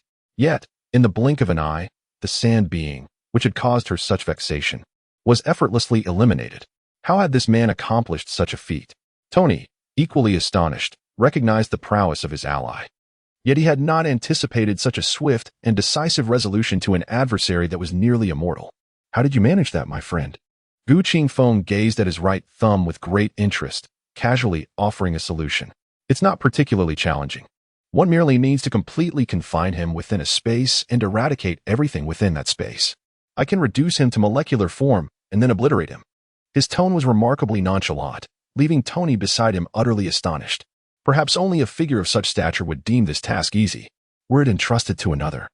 Reducing a person to a molecular state would be nearly impossible, let alone annihilating the molecules as well. Well then, I shall take my leave. I have some research to conduct on this matter. Gu Tianlang waved his hand, preparing to depart. The Black Widow spoke up to retain him, realizing that if she could recruit such a formidable individual into SHIELD, the organization's position would remain unassailable. Wait a moment. Might I inquire if you have any interest in joining SHIELD? I would be pleased to provide you with a recommendation. Without a moment's hesitation, Gu Tianlang declined, not wishing to be constrained, nor did he harbor any interest in SHIELD. Better to pass, for he was accustomed to freedom. Yet, Black Widow remained undeterred. This enigmatic man had piqued her curiosity. Might we exchange contact information, then? Gutenwolf chose to ignore her, vanishing in a flash of white light. Dong Xiang and Min Shishir followed suit, departing one after another. The Black Widow found the trio intriguing, however. Tony remained tight-lipped about their origins, resolutely maintaining ignorance of their true identities despite her probing inquiries. Bound by the constraints of their chat group, Tony could not divulge any information regarding its affairs, compounded by his lack of trust in S.H.I.E.L.D., rendering him unwilling to reveal his hand. Chapter 55. The Malevolent Dragon. Upon the successful completion of the task, the administrator, Invincible Vegeta, was awarded 10,000 points, while group members, the coffee shop waitress who loves rabbits, and the destroyer of worlds, each received the same. It took merely 5 minutes to achieve this, and an S-rank evaluation garnered an additional reward of 1,000 points for each participant. The slumbering little Guru's daughter. The extra reward points are rather meager. There are only 3,000 in total. Chat group leader. This cannot be helped. The difficulty level is too low, and the points are insufficient to pique interest. Otherwise, the boss would undoubtedly dispatch his opponents with ease, not waste such a considerable amount of time. The coffee shop waitress who loves rabbits. I encountered a woman who seems quite curious about the boss, hoping for a deeper conversation. Spiral Flash Super will dance Roar 3 style. In just 5 minutes, a little admirer has already appeared. The destroyer of worlds, to be precise. She can hardly be called an admirer. This woman appears to be in her 30s. Tony is not the wealthiest. The Black Widow might have been married. Such women possess a certain allure. Chat group leader. The Black Widow. This woman has quite the charm. I recall a well-known figure once publicly stating he would even drink her bathwater. Time-devouring sprite. Is that for real? Has it reached such an exaggerated extent? Back in the Dragon Ball universe, as Wolf tinkered with Venom, he couldn't help but interject upon seeing the chat content. Invincible Vegeta. He must certainly have some peculiar tastes. Time-devouring sprite. Are there really others with such preferences? The individuals from Tony's world are indeed quite strange. The coffee shop waitress who loves rabbits. Tony, don't think I haven't noticed. You're staring intently at that woman. Aren't you married? Having spent only a few minutes in Tony's world, Dong Xiang had already caught him smiling at the Black Widow multiple times. Tony is not the wealthiest. What do you know? Mature women have their own charm. Chat group leader. Chow Chow may perish, but the traitor will never fade. Tony. You indulge in another's wife. What distinguishes you from that traitor? Tony is not the wealthiest. What nonsense is this? Who is this traitor? The Black Widow has been divorced for ages. Tony found himself at a loss for words. He merely wished to observe, as if merely looking were a crime. He had not committed any wrongdoing. The discussions within the group were of little interest to Gu Tianlang at the moment. His thoughts were consumed with the pressing matter of how to sustain the symbiote. He ventured to the supermarket, acquiring a plethora of chocolates, which contained phenylethylamine, substances that could, to a certain extent, nourish the symbiote. Yet, the most optimal sustenance remained human heads or internal organs. Concentrating energy in his right thumb, he expelled the symbiote from his fingertip and encapsulated it within an energy shield. After several attempts, the symbiote ultimately consumed the chocolates. It also took in seafood, lobsters, and smaller creatures. Thus, the issue of nourishment was resolved, paving the way for other concerns to be addressed. The energy shield created a vacuum, allowing the symbiote to thrive for extended periods, which was pivotal for its quest for a host throughout the cosmos. In the ensuing days, tranquility returned. Whenever members of the group encountered peril or provoked extraordinary circumstances that necessitated the issuance of tasks, they would seek assistance from the others in the group. Yao Ti Online typically refrains from involving himself in their affairs. The tasks he issues come with additional reward points that are lower than those announced in the chat group, and tasks of a lower level yield minimal points. A stable life persisted for several weeks until one evening. It was disrupted by the announcement of a new task in the chat group. The GT Dimensional Evil Dragon has emerged, and the GT Warriors have been defeated. The host is required to select 2 warriors from this dimension and, within 5 minutes, proceed to the GT universe to vanquish the evil dragon. The difficulty level of the task is rated at 8, classified as extremely challenging. The time for the task is unrestricted, and the entire battle will be broadcast live. The stronger the opponent, the more points will be accrued. This live session will replace the previous recording of the battle against the formidable Zamasu, thereby showcasing the authority of the chat group administrator. Tony, who is not the wealthiest, interjects, I cannot help but comment here. Isn't it usually the case that the authority of the group leader is highlighted? Why does our chat group seem to adopt such an unconventional approach? The chat group leader responds, because even I cannot compare to the elites. My strength pales in comparison to theirs. Although Lin Ran possesses certain privileges, even with full utilization of her advantages within the chat group, Her power is not on par with that of Gao Tianlang. Be my child. One member recalls that there was once a special red envelope reserved for administrators, which was said to bestow an indestructible ability. Whitebeard remembers Gao Tianlang mentioning that the red envelope grants an eternal existence, originally intended for the first administrator of the group. Hearing this, Lin Ran feels utterly despondent. She was well aware of this matter, as it was meant for her. This golden opportunity was originally hers. However, Gao Tianlang entered the group before her, and the mysterious red envelope was inexplicably granted to him, enhancing his already formidable abilities. Lin Ran, in her ignorance, wonders if anyone could defeat the Super Saiyan Gogeta from Dragon Ball Super. Why could they not show some consideration for her, a mere novice? Tony, who is not the wealthiest, remarks, "Indeed, I nearly laughed myself to tears. This is the first time I've seen a special red envelope being given to the administrator instead of the group leader." Tony expresses his delight, considering it does not concern him. Spiral Flash Super Rotating Dance, ha! Impressive, Tony. Truly remarkable, exclaims the eldest daughter of the Hinata family. Uncle Tony, perhaps you should refrain from speaking so much in the future, she adds. The time-devouring sprite comments, Tony, you always manage to say such unexpected things. Observing the exchanges within the group, Tony Stark finds himself momentarily bewildered. He merely intended to poke fun at the group leader. Consequently, group member Tony, who is not the wealthiest, is silenced by the group leader for a day. The chat group leader muses, has he always been this audacious? Is he unaware of my status as the leader of the group? Lin Ran increasingly comprehended why Tony often found himself under fire. He had an uncanny ability to inadvertently position himself in the line of fire. Time was of the essence as the formidable aura of Goku surged. And upon arriving at Bulma's residence, he learned that Vegeta had ventured to the God of Destruction as planet. Consequently, he hurried to Chi-Chi's home to summon Goku, who was diligently plowing the fields, and Gohan, who was still engrossed in his studies. Gohan readily acquiesced, as he had little else to occupy his time. When Lin Ran located Goku, he discovered him with eyes closed, resting, his feet perched atop the plowing machine, aimlessly tilling the soil. What should have been a neatly organized plot of land had become a chaotic patchwork of furrows, thanks to Goku's haphazard efforts. Sensing the presence of the two, Goku opened his eyes. Come, I shall take you to a place, Lin Ran urged. I cannot go. If I do not finish plowing, Chi-Chi will surely have my head. Goku replied, shaking his head vigorously like a rattle drum. This time, Chi-Chi had issued an unequivocal decree. The farming must be completed. Should he sneak away to train in martial arts, Chi-Chi threatened to withhold his meals. Goku was taken aback when he realized that Guxianlang had not inquired about his plans and had outright rejected him. 1, 2, all seemed the same. Were all Saiyans truly so fearful of their wives? Chapter 56, The Confrontation. Goku cast a glance at him and retorted. Vegeta remarked that at the core of every Saiyan lay an affinity for strong-willed women, and that Goku, being a Saiyan himself, was no exception. To Guxianlang's astonishment, Goku, typically oblivious to matters of the heart, articulated such thoughts with surprising eloquence, leaving Guxianlang at a loss for a rebuttal, as he too was indeed a Saiyan.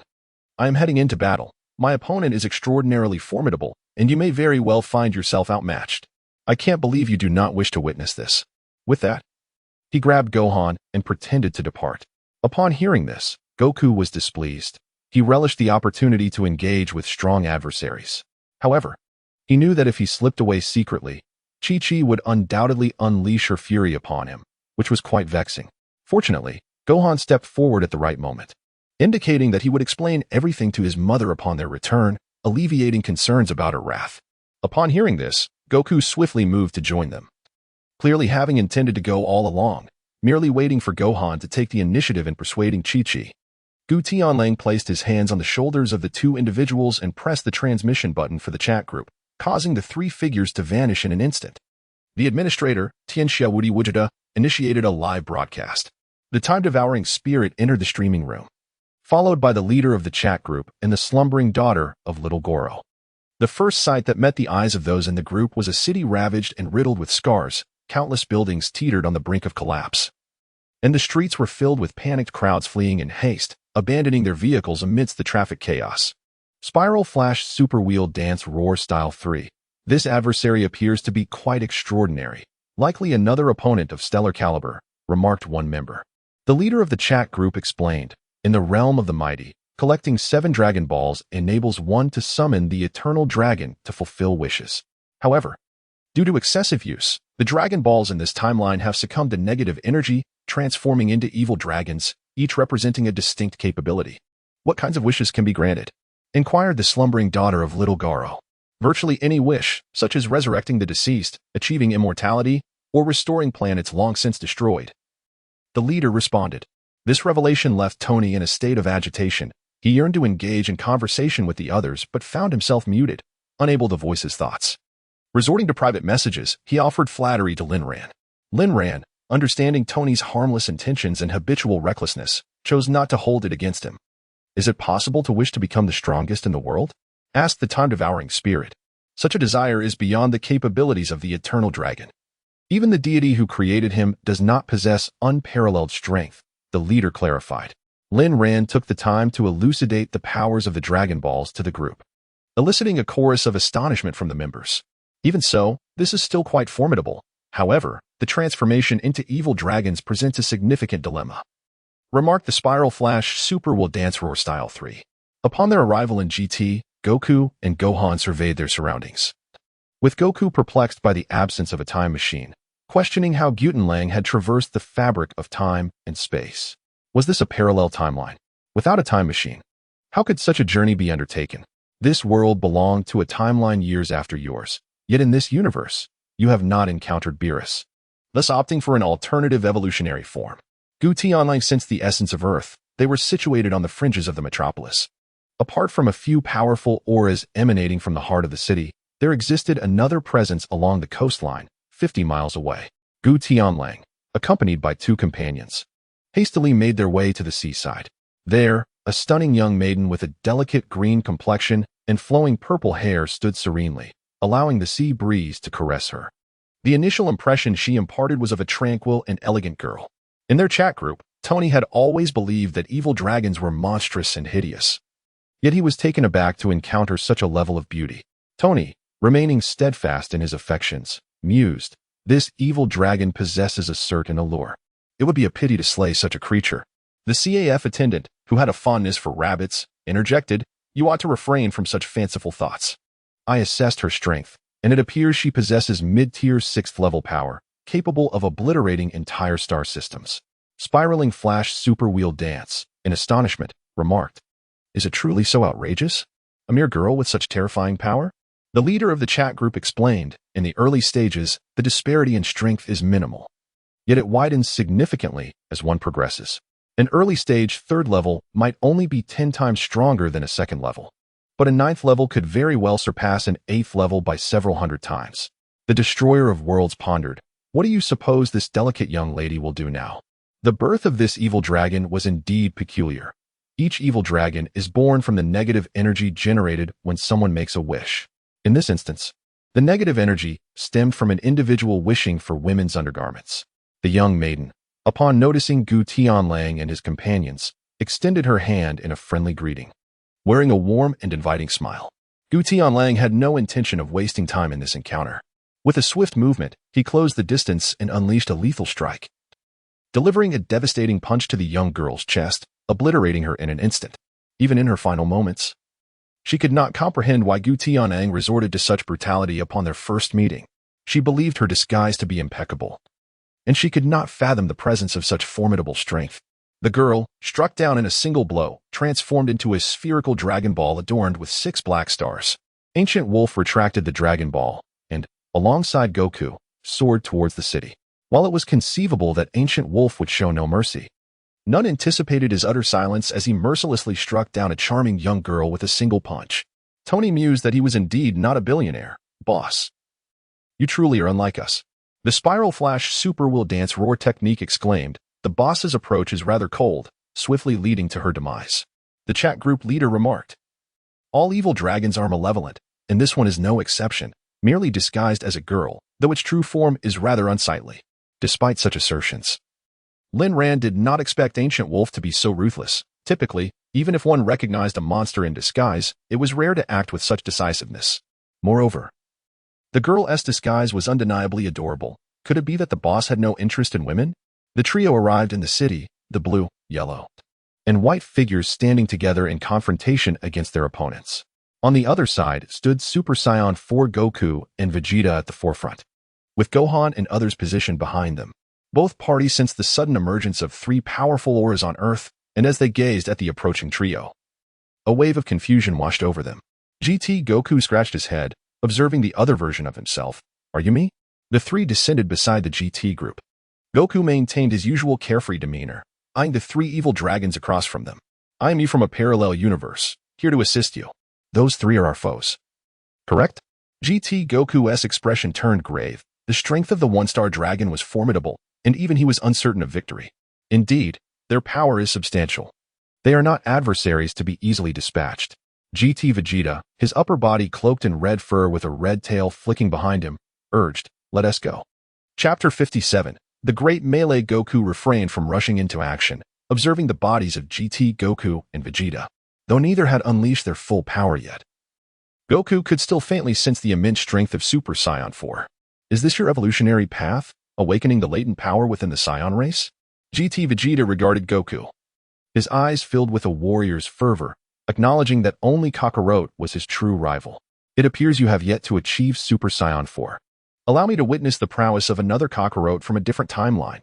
With a sly grin, Goku beckoned the golden-hued four-star dragon. Perhaps due to the nostalgia of their childhood companionship, subconsciously yearning for a duel, the four-star dragon surged forth, unleashing its energy towards Goku, who, in a flash of Super Saiyan prowess, initiated an assault with the renowned Kamehameha technique. The dragon effortlessly deflected the attack with a single palm, and thus commenced a rapid exchange of blows. Seizing an opportunity, Goku landed a powerful punch to the dragon's chest, igniting its form in a blaze of infernal flames, the temperature soaring to a staggering 6,000 degrees. In his relentless pursuit of victory, Goku suffered as much as he inflicted, his right hand throbbing with pain. Realizing the vast gulf in their strengths, he reluctantly enveloped himself in a crimson aura, transforming into the Super Saiyan God mode to confront his adversary. Flames erupted skyward. Yet those surrounding Goku and GT remained oblivious to his immense aura. Without encountering Beerus, they struggled to comprehend the magnitude of this transformation's power. GT Vegeta marveled at Goku's might, but deemed it insufficient to contend with the evil dragon. So, this is Kakarot from another universe? This transformation, unlike any Saiyan before, appeared inadequate against the four-star dragon. The dragon's speed eclipsed Goku's, making it impossible to land a strike, leaving Goku no choice but to ascend to the ultimate Super Saiyan Blue. In a dazzling display, blue energy soared into the heavens, unlike the Super Saiyan God form. This state allowed Goku's power to be sensed by others, his energy rapidly escalating. But the spectacle was not over yet. Goku unleashed the Kaioken X10, enveloped in a blue aura, now adorned with a layer of red energy. The combination of red and blue astonished everyone in GT. This power was nearly on par with my own. I had not anticipated such a significant enhancement from his usual form. GT Goku, standing on the street, gazed at his counterpart in Super Saiyan Blue, an expression of thrill adorning his face. During their previous skirmish, he had sensed something extraordinary. In this alternate timeline, perhaps due to being a few years younger, his base strength paled in comparison to his own. Wolf stood to the side, observing GT Goku and GT Vegeta, astonished that the power of Super Saiyan 4 could rival that of Super Saiyan Blue.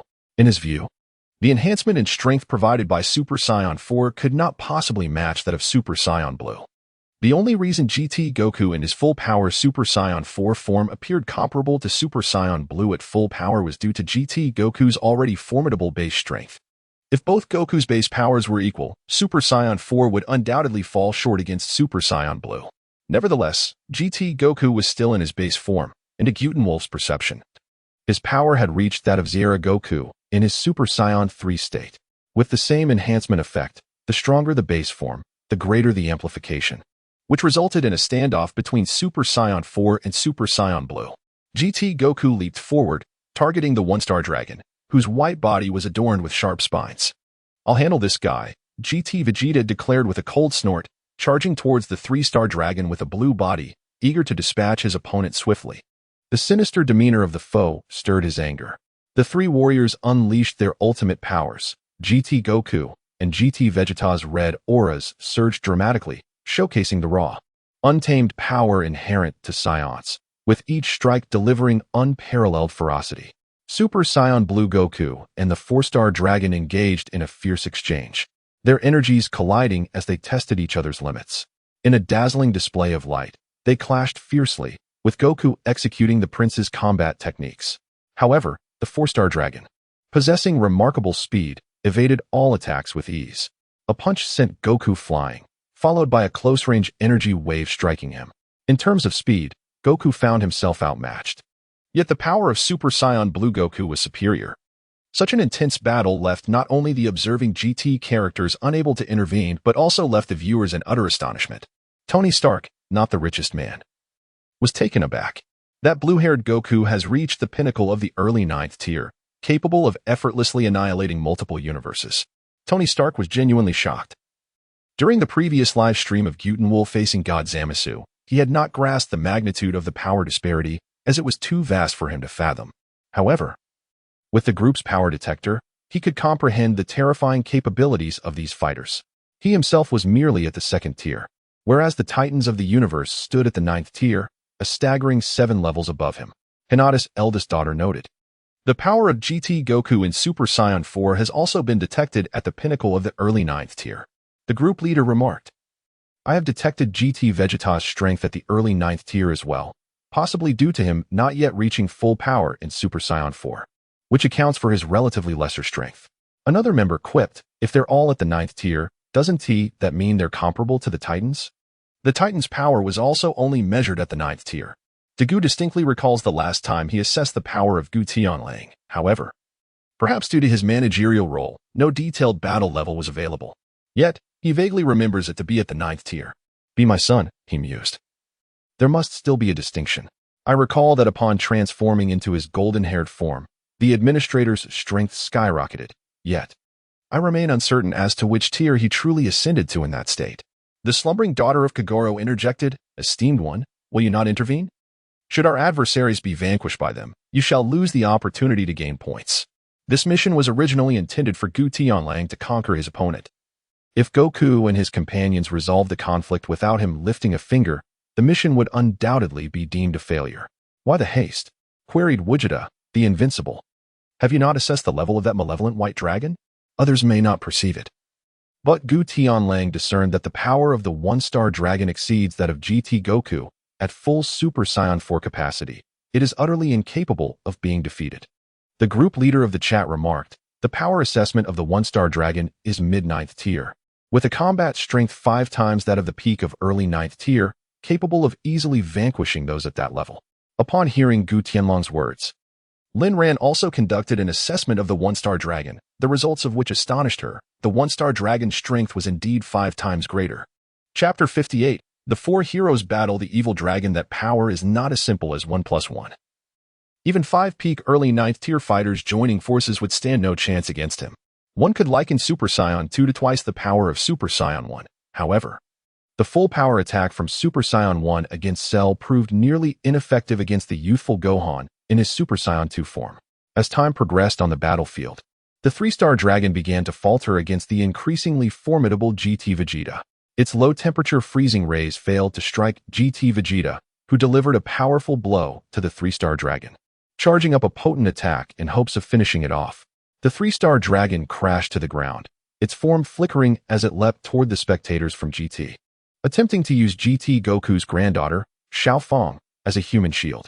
Lacking any sense of shame, victory was all that mattered to him. The means to achieve it were of no consequence. The disparity in strength between the GT fighters and the 3-star dragon was too vast, rendering them incapable of halting its advance. Just as the 3-star dragon's hands were about to encircle Xiao Fang's neck, Goku, engaged in his struggle with the 1-star dragon, momentarily faltered in focus. At that moment, a hand emerged from the side, delivering a powerful slap that sent the 3-star dragon flying away. Gu Tianlang had intervened. Compared to your brother, you are truly despicable, he remarked. Gu Tianlang harbored a profound disdain for the actions of Shang-Long. In an instant, he vanished, reappearing to deliver a powerful kick that sent Shang-Long soaring through the air. With a roar, GT Vegeta unleashed a concentrated purple energy blast, striking Shang-Long, who was still reeling from Gu Tianlang's assault. A cataclysmic explosion erupted, transforming Shang-Long into a cloud of icy mist, reduced to ashes by a single blow. The Dragon Ball fell to the ground. Witnessing Shang-Tsung-Long's tragic demise, Yixing-Long resolved to no longer conceal his true power. In a flash, he unleashed a punch so swift that GT Goku could not react in time, sending him crashing into a building. The terrifying force of the impact created a gaping hole in the already dilapidated structure, causing the skyscraper to collapse with a thunderous roar. In comparison to his earlier encounter with GT Goku, Yixing-Long's speed had multiplied several times over. In an instant, he appeared behind Goku, who was engaged in an evenly matched confrontation with Shang-Long, completely unprepared for Yixing-Long's hidden strength. Goku retaliated with a wave of energy, yet Yixing-Long allowed the attack to strike him, showing no signs of damage. A swift kick to Goku's abdomen followed by an elbow strike sent him hurtling into the air. In a commanding tone, Yixing-Long issued orders to Shang-Long, instructing, eliminate him. Shang-Long, however, remained unmoved, choosing not to exploit Goku's vulnerability. Instead, he expressed his dissatisfaction, saying, "This is my duel with him. I intend to defeat him honorably. Do not interfere in my battle."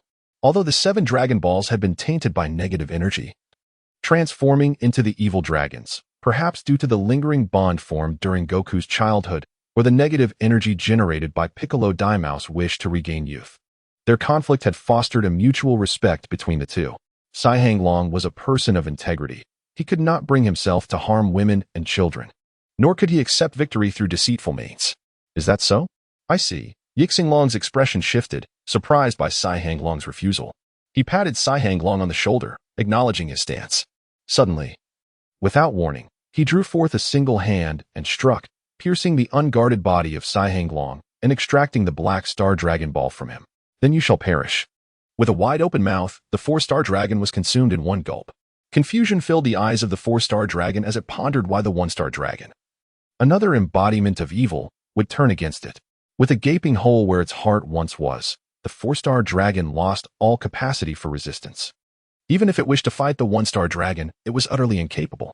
The 1-star dragon waved its hand, launching a sphere of light that shattered the 4-star dragon's body into dust. As it opened its mouth to inhale with ferocity, the Dark Dragon Balls, acquired by GT Goku after vanquishing the other evil dragons, flew uncontrollably towards the 1-star dragon, all swallowed into its belly. The 1-star dragon erupted with a terrifying aura. 6 black Dragon Balls embedded in its abdomen, causing the entire city to dissolve into nothingness, enveloped in a shroud of negative energy. The shockwave of the 1-star dragon's fury sent GT spectators Chi-Chi, Bulma, Goten, and others reeling, their very essence overwhelmed by its sheer force. They understood that remaining would only serve as a burden. They collectively fled to the distance, but the 1-star dragon had no intention of letting them escape easily. Raising a hand to target the retreating figures, lightning from the Dragon Balls crackled in the sky, and a multitude of pink bolts descended. GT Gohan, Goten, and Trunks transformed into Super Saiyans, their combined strength forming a protective barrier around their families. Yet, the relentless pink lightning soon began to fracture their shield. The trio's Super Saiyan 2 powers proved insufficient to withstand the 1-star dragon's casual onslaught. Without the barrier's protection, the pink lightning struck down upon them with devastating force. And the fates of Chi-Chi and Bulma, who were no stronger than ordinary humans, were grim. In that critical moment, a figure appeared in midair, roaring with fury as the wind gusted, causing the bangs on its forehead to stand on end. A white aura enveloped the heads of the group, single-handedly absorbing the lightning's assault. You dare lay a hand on my family. It was none other than Gohan, in his mysterious state, defending his loved ones while simultaneously unleashing a rapid Kamehameha to disperse the charged storm clouds above. GT Chi-Chi, witnessing Gohan standing in front of her, felt a wave of emotion. Her son had grown up and could stand on his own. Young Pan, however, was bewildered. Having never encountered the future version of her father and unfamiliar with the concept of time machines, she could not grasp the existence of parallel universes. Is this really my dad? How can he be so powerful? Compared to the Gohan of GT, this version was incredibly more formidable. We must hurry and escape. This foe is not to be trifled with. Gohan offered a few urgent words to his companions, urging them to make a swift escape before turning to confront the formidable 1-star dragon. This adversary possessed an overwhelming strength that left Gohan perplexed as to how he might defeat him. Nevertheless, he was resolute in his determination not to succumb without a fight. Meanwhile, Goku, GT Goku, and GT Vegeta joined forces to attack One-Star Dragon. Unfazed by the combined assault of the four, One-Star Dragon regarded them with disdain. Sometimes, mere numbers could not alter the outcome of a battle. Even with four combatants, they stood little chance against his current power. In the blink of an eye, a spinning kick sent Gohan flying, while simultaneous punches dispatched GT Goku and Vegeta with equal force. A wave of energy surged toward Goku, who instantaneously vanished from sight. Anticipating his move, One-Star Dragon swung his fist to the left, and Goku's form reappeared just in time to be struck, causing him to stagger backward. The terrifying might of One-Star Dragon overwhelmed the four warriors.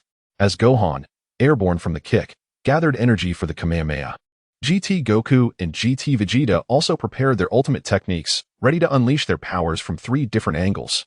Chapter 59. The Clash Kamehameha Tenfold Kamehameha Wave Ultimate Flash Gohan's Blue Energy Wave, GT Goku's Red Kamehameha, and Vegeta's Ultimate Flash enveloped in Golden Lightning converged upon One-Star Dragon. However, One-Star Dragon was shielded by his malevolent energy. The combined might of the three could not penetrate his protective aura. With a furious roar, he unleashed his dark energy, sending the three warriors sprawling to the ground in disarray. It was time to clear the field. Just as the three lay incapacitated, One-Star Dragon prepared to deliver a fatal blow. Yet, in a moment of divine intervention, Ultra Instinct Goku struck from behind, landing a kick on One-Star Dragon. However, the vast disparity in power rendered even this hit ineffective. One-Star Dragon seized Goku's leg, malevolent energy coursing through him. Goku cried out in agony as One-Star Dragon cast him aside and unleashed a devastating technique, striking the four warriors into the earth, creating a massive crater that obliterated everything within 1,000 miles. As the smoke cleared, the four, though injured, narrowly evaded further destruction. I shall annihilate the entire universe. Just watch. The One-Star Dragon roared with fervor, its boundless negative energy sprawling across the cosmos. The dark aura surged uncontrollably, and under the weight of its formidable negativity, the gravity of Earth vanished. Mountains, rivers, towering buildings, and vehicles ascended into the heavens. The dimensional barrier surrounding the One-Star Dragon began to fracture inch by inch, allowing it to influence alternate realities. Suddenly, the One-Star Dragon slid back, adopting a defensive stance as a figure emerged from the thick black mist, swiftly closing the distance. With a powerful punch, it struck the One-Star Dragon squarely on the face, causing its aura of expansion to cease as it staggered backward, its form flickering like a fleeting shadow before lunging at the One-Star Dragon, delivering a kick to its abdomen. The One-Star Dragon steadied itself, wiping the blood from the corner of its mouth, and gazed at the figure that scrutinized it. It had believed itself invincible, only to discover an adversary even more ferocious. Impossible, it thought. I possess the complete memories of the Earth Dragon. There should be no being of your caliber. Within the recesses of its mind, the strongest in the universe was none other than GT Goku, followed by GT Vegeta. It could comprehend the existence of Super Saiyan Blue Goku and Gohan, knowing they hailed from parallel timelines due to the time machine, yet it had no recollection of this Gu Tianlang. As Gu Tianlang finally made his move, the chat group buzzed with excitement. The group leader proclaimed, having absorbed the powers of the other 5 Black Star Dragon Balls, the One-Star Dragon has reached the peak of the mid-level of the 9th tier. Should its power increase even slightly, it will ascend to the pinnacle of the mid-level 9th tier. Tony, not the wealthiest, queried, what do you think the odds are between the boss and this guy? Spiral Flash Super Will Dance Roar remarked, mid-level 9th tier, at most a 46 to 54 split in favor of the boss, who takes 6 while this one takes 4. The slumbering daughter of Little 5 commented, I think it's a maximum of 37 to 63. It can't be more than that. The boss takes 7 while this one takes 3. Observing the lively discussions in the chat, Gu Tianlang executed an unimaginable act, pulling out the 6-star ball from his bosom and tossing it directly to the One-Star Dragon. You might as well consume this. You are far too weak. The One-Star Dragon received the 6-star ball and, with a wide mouth, devoured it, adding another Dragon Ball to its abdomen and transforming into the ultimate being. Clenching its fists and feeling the overwhelming power surging within, the One-Star Dragon laughed heartily, deeming Gu Tianlang foolish.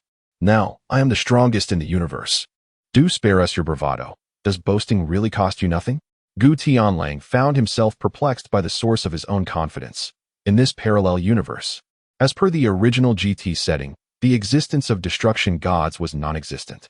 Yet, He sensed the presence of a destruction god planet at the edge of the universe, suggesting that there was indeed a Beerus here. The power of the one-star dragon was undeniably overwhelming, surpassing even that of Super Saiyan Blue. However, when it came to comparing strength with Beerus, Gu Tianlang could only chuckle. Tony is not truly the wealthiest. Is the esteemed lord dissatisfied with his strength? Miss Hinata from the Hinata family, perhaps so. It is said that the stronger the opponent, the more points the esteemed lord can gain upon victory. Group leader of the chat. Currently, this individual has reached the pinnacle of the mid-ninth stage. I wonder how the esteemed lord plans to confront him. Destroyer of worlds. The esteemed lord is likely to transform into a golden-haired figure. What are your chances against him? Unrivaled Vegeta, Ultra Saiyan? Perhaps it's a 50-50 chance. The golden aura enveloping Goku transformed him instantly into a Super Saiyan state. The one-star dragon gazed in astonishment at Goku, pondering how a Saiyan could possibly exist when they were thought to be extinct, save for Goku and Vegeta. It seems you are aware that without transforming into a Super Saiyan, you shall never be my match. Gu Tianlang cast a silent glance at him. Pondering where he had garnered such audacity, was it from a certain Jingru? He mused that should he not transform into a Super Saiyan, he might inadvertently eliminate him in an instant. Goku and Gohan, leaning on each other, exchanged wry smiles as they beheld Gu Tianlang hovering in the air, realizing that ultimately it would fall upon him to resolve the aftermath. Goku and Vegeta had never encountered Gu Tianlang and were naturally unaware of his identity. However, they could distinctly sense the unsettling energy pulsating within him. Upon witnessing Gu Tianlang in his Super Saiyan form, Lin ran. Seizing the opportunity to test his combat prowess as the group leader, decided to assess his strength once more. As the chat group's evaluation rendered its judgment, Lin Ran instinctively covered her mouth in astonishment. She was aware of Gu Tianlang's formidable power, but had not anticipated it to be this extraordinary. The results indicated that Gu Tianlang's current combat strength was at the pinnacle of the mid-ninth tier, undeniably the strongest among his peers. This was merely his Super Saiyan transformation.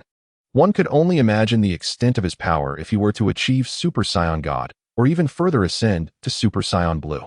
Gu Tianlang unleashed a single-handed energy wave, a golden energy projectile whistling forth. The one-star dragon raised both hands in a desperate attempt to deflect the energy blast. Regrettably, he underestimated the potency of this strike. The force was beyond his capacity to withstand. He could only position his hands defensively in front of him, striving to redirect the energy elsewhere. With a mighty roar, he expended all his strength, managing to divert the projectile to the side.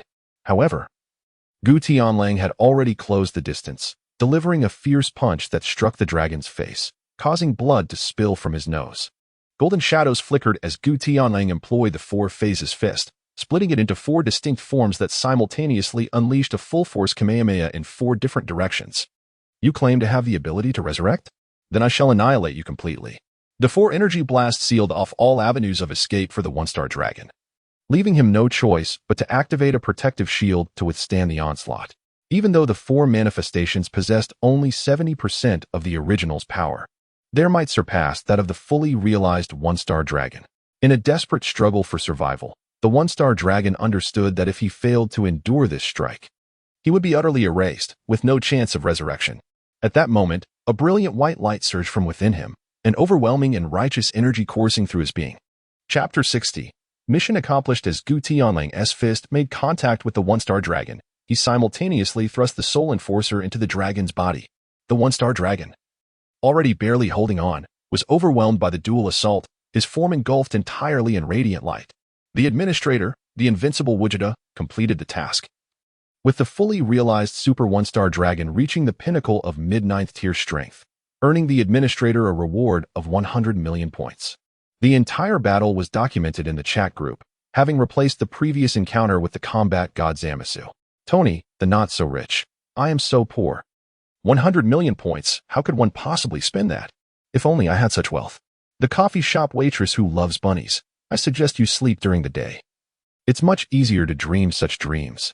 Be my son. I wonder what items the administrator wishes to exchange. Spiral Flash Super Round Dance Roar 3. This technique is too cool. Let us name it the Rainbow Azure Inner and Outer Flash, second stage. Gu Tianlang had yet to respond in the chat group, yet the interface indicated that someone had sent him a private message. The group leader remarked, "Esteemed one. May I interject? What do you mean when you say that you can defeat a one-star dragon without transforming? As a seasoned traveler across dimensions, Lin Ran was well aware of the power hierarchy among the Scions in Dragon Ball. Super Blue surpasses Super Saiyan God. Super Saiyan God surpasses Super Saiyan 3. Super Saiyan 3 surpasses Super Saiyan 2. Super Saiyan 2 surpasses Super Saiyan 1. And Super Saiyan 1 surpasses the base form.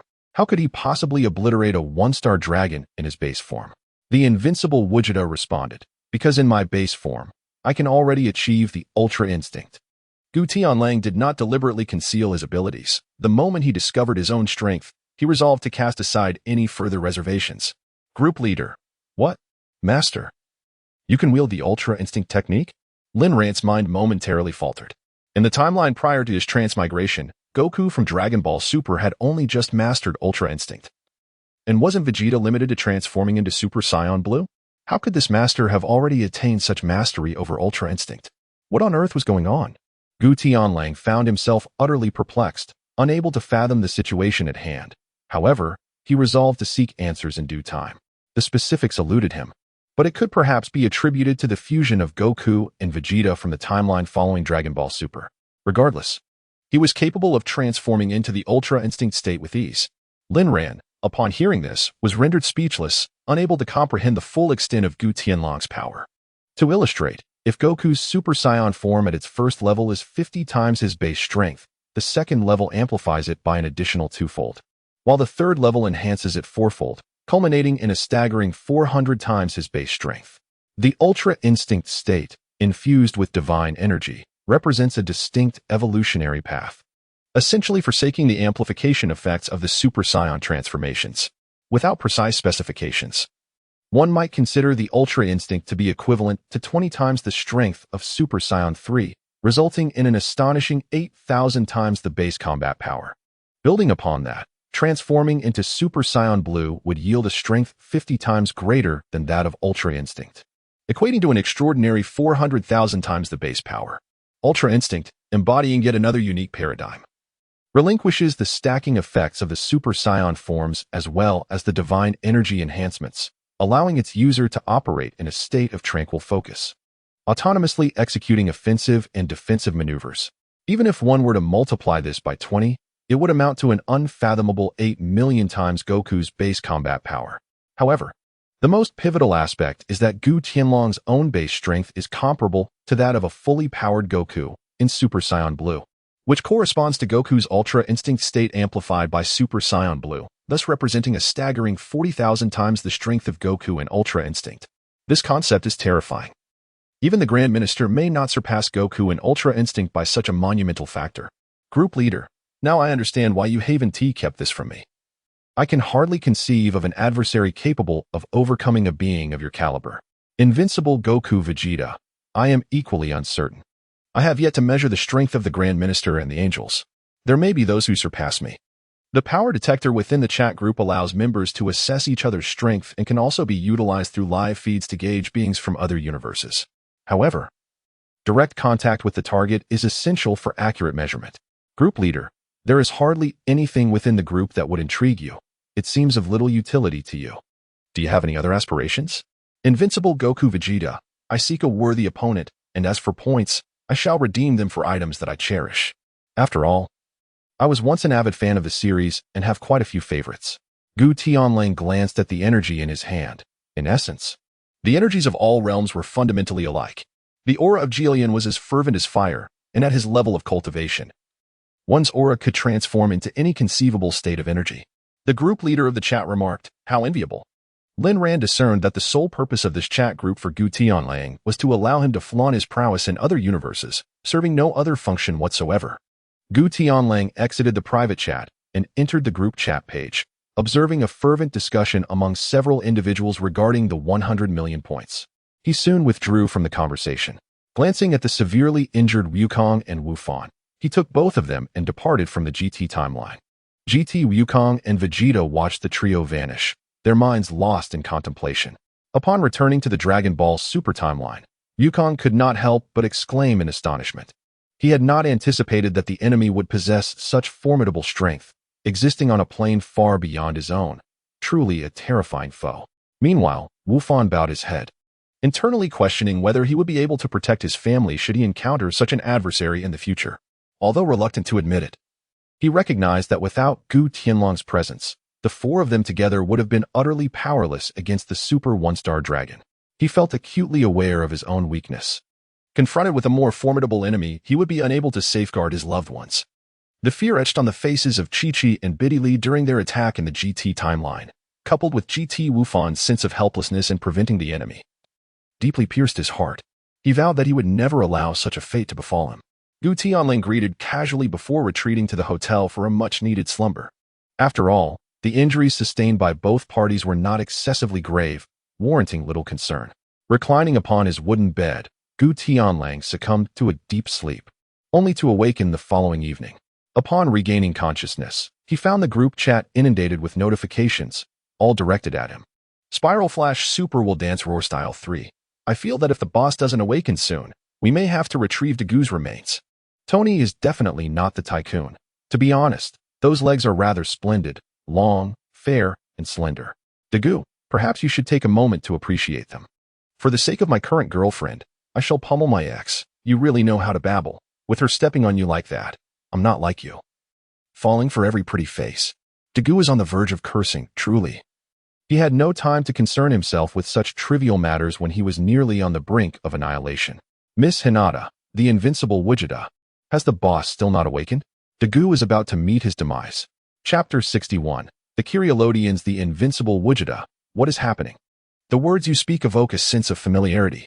As Gu Tianlang gazed deeper into the unfolding scenario, he couldn't help but feel that it resembled a classic scene from a past life. In his youth, he had been so engrossed in watching Ultraman Tiga that he had overlooked the other essential narratives. Now, in a tumultuous turn of events, he found himself compelled to confront his ex-girlfriend on behalf of his current partner, as the Kyrielodians had emerged, demanding that he transform into Ultraman to settle the score with them. The leader of the chat group announced a task requirement. Only upon his acceptance of the mission could the others venture into the realm of Dagu. With the traversal function currently disabled, even the use of points to cross over and offer assistance was rendered impossible. Initially, Linran had intended to embark on this journey alone, confident that, backed by the chat group, she could manage the Kyrielodians. However, it turned out that the task could only be undertaken by Gu Tianlang. Typically, group members could issue their own tasks when faced with difficulties or when triggering unique plot lines within this world. Yet the rewards for self-initiated tasks paled in comparison to those offered by the chat group. Gu Tianlang glanced upward and finally noticed the mission in the chat group. Members were encouraged to engage actively in the task of defeating the Kyrielodians, who had provoked them by violently assaulting a former girlfriend for the sake of a current one. This mission was classified as an 8-level difficulty, with no additional reward points. Ratings would be based solely on the number of foes vanquished. There were no limitations on participation, and all members could join in, but only after the administrator, the invincible Vegeta, accepted the task. Could others follow suit, without extra rewards. It meant that at least one Kyrielod beast must be defeated to earn points in the chat group, an endeavor others clearly lacked the capacity to undertake.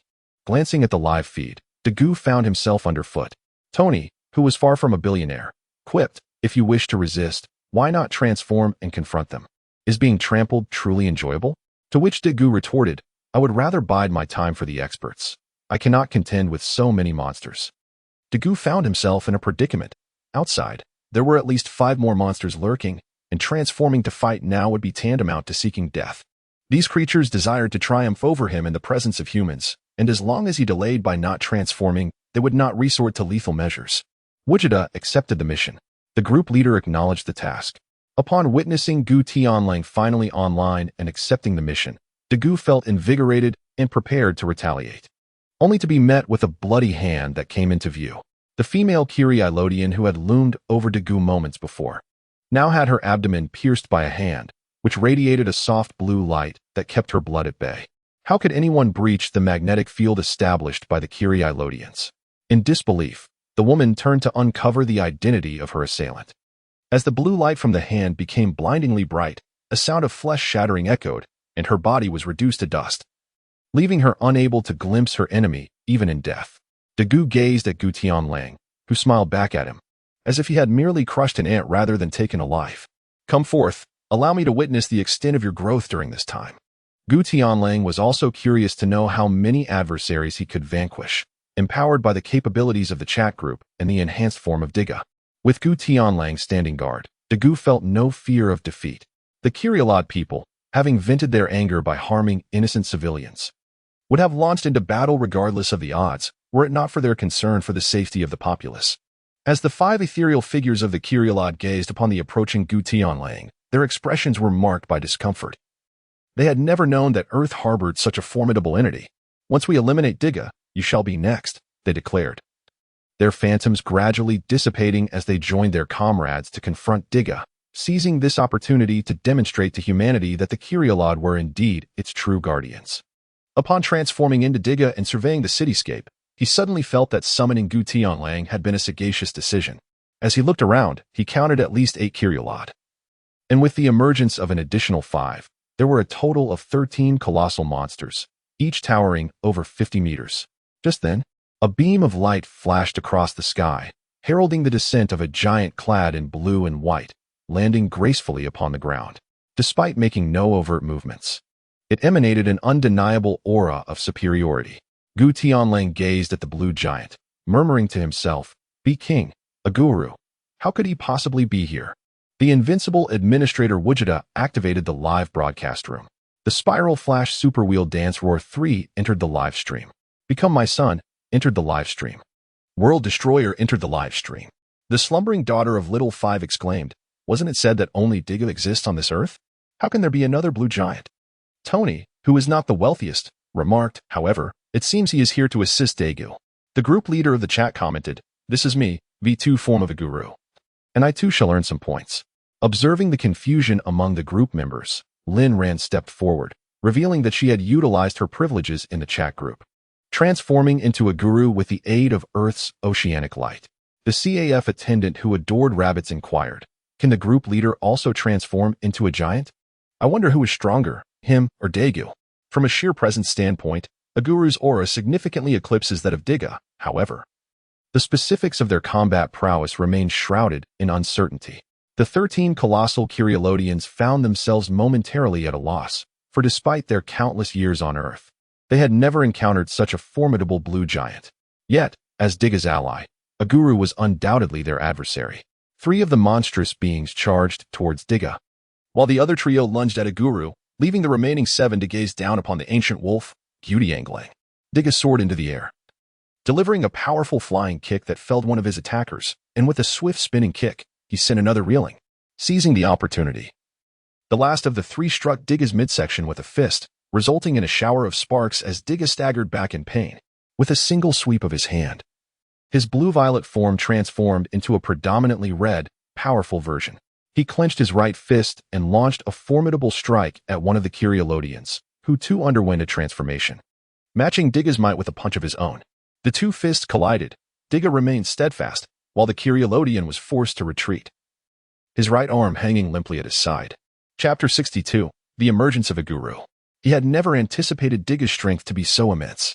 In preparation for their confrontation, they had undergone bodily enhancements, enabling them to shift between speed, power, and a hybrid form. His power form was intended to surpass Diga's formidable version. However, it was unfortunate that this Diga was an enhanced model, whose strength could rival that of the Supreme Gaia. The Kyrielodian's judgment had faltered. Diga's powerful form was exceptionally resilient, boasting remarkable defensive capabilities, allowing him to maintain an undefeated stance even against 3 opponents.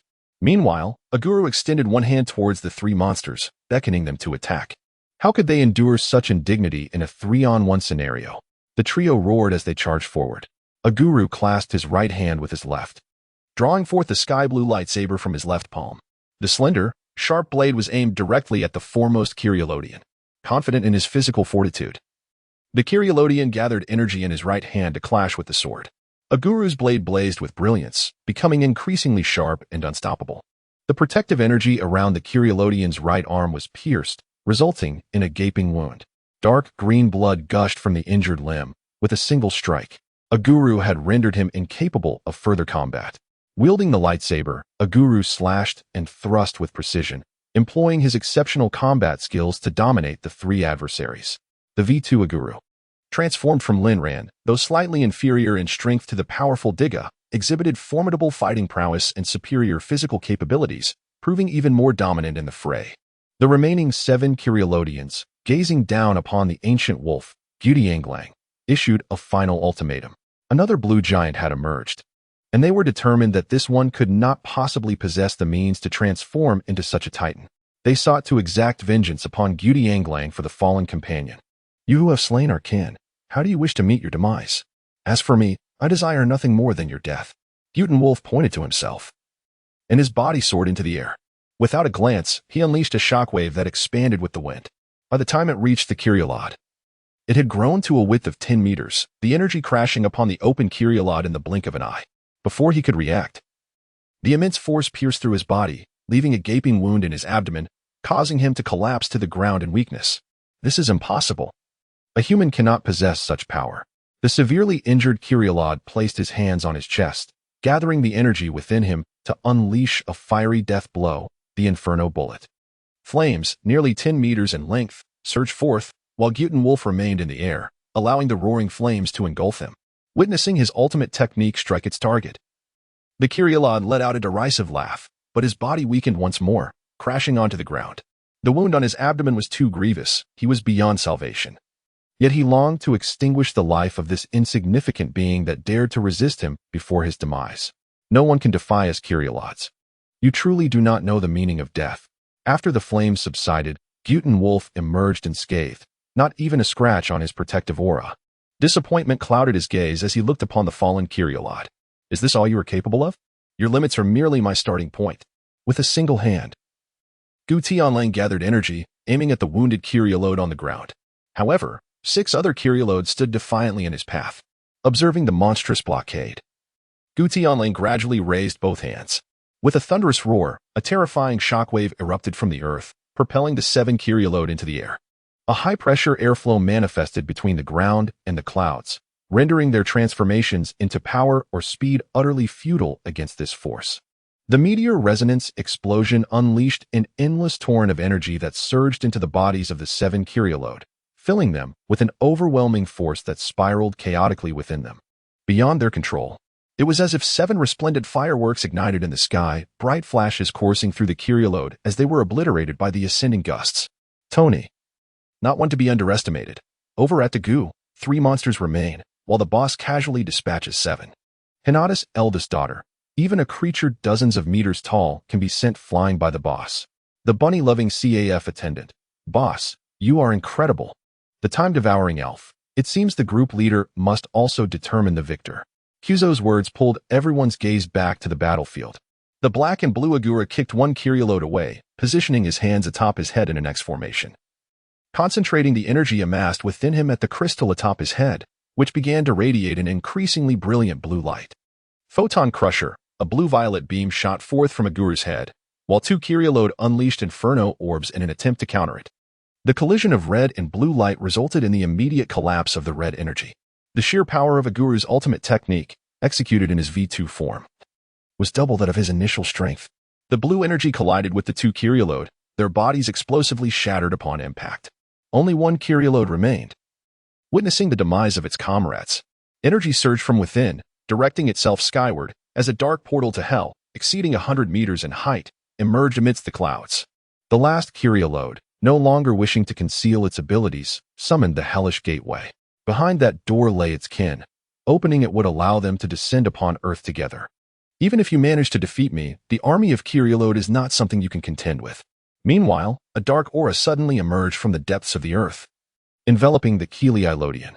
As the black mist dissipated, the Kyrielodian's body transformed entirely into a shade of black, with blood-red hues overtaking its eyes, and stout, pointed horns sprouting from various parts of its physique.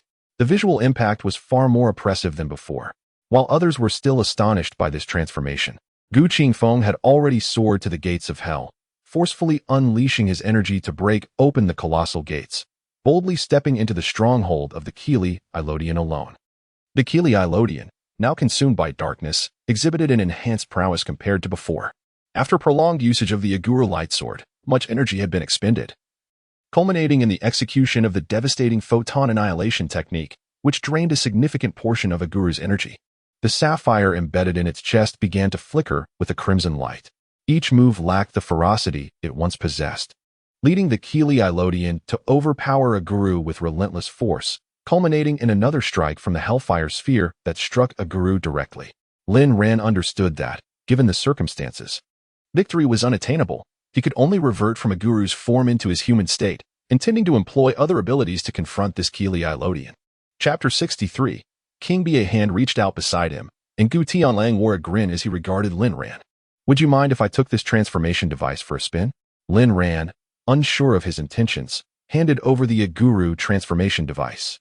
With energy dwindling, he could only resort to other Ultramen to contend with the foe. Even if Gu Tianlang wielded it, an energy-depleted Aguru could not prevail against the Elodian. Meanwhile, Tony Stark, watching the live broadcast, evidently recalled another matter. Tony is definitely not the richest. Boss, isn't that the Elodian stronghold behind those gates? How could you return so swiftly? The enormous gates of hell had mysteriously vanished, as if the towering portal that once emanated black mist had merely been an illusion. Be my son, Administrator, could it be that you've annihilated the entire Elodian clan? Destroyer of worlds, there is indeed a possibility. Given the boss's character, all are viewed equally, regardless of age or gender. Unrivaled Vegeta. Behind the gates were 50 enhanced Elodian warriors, each the size of Diga. After eliminating them, I destroyed the colossal gates and returned. Gu Tianlang shook his head with a bitter smile, realizing that no matter what he said, it was impossible to annihilate an entire clan. By eliminating all those who were poised to invade Earth, he could spare the ordinary Elode, people who posed no threat from facing devastation when the time came for them to launch their invasion. Gutenwolf chose to spare them, as they were advocates of peace, contrasting sharply with those who sought to conquer Earth through force. Although they harbored disdain for humanity, the peace-loving Elodians intended to rescue humankind before the awakening of Gatangier. Naturally, the militant faction among the Elodians aimed to enslave humanity. They had already destroyed the spatial portals connecting the two worlds, rendering any attempt to cross over nearly impossible. Receiving the transformation device from a guru, Gutenwolf vanished once more, reappearing near the harbor where the skirmish with the Elodians was taking place. In the distance, tumultuous waves roared, accompanied by howling winds, flashes of lightning, and the sea surface erupted violently, splitting apart to reveal a celestial pathway. A brilliant blue light shone where the waters parted, and a guru, clad in deep black and blue, crouched beneath the surface, arms crossed over his chest, his energy radiating with renewed brilliance.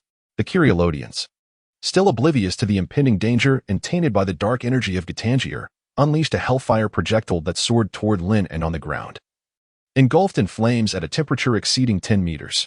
In a swift motion, a blue energy sword cleaved through the projectile effortlessly, and Agura teleported from the depths to the battlefield.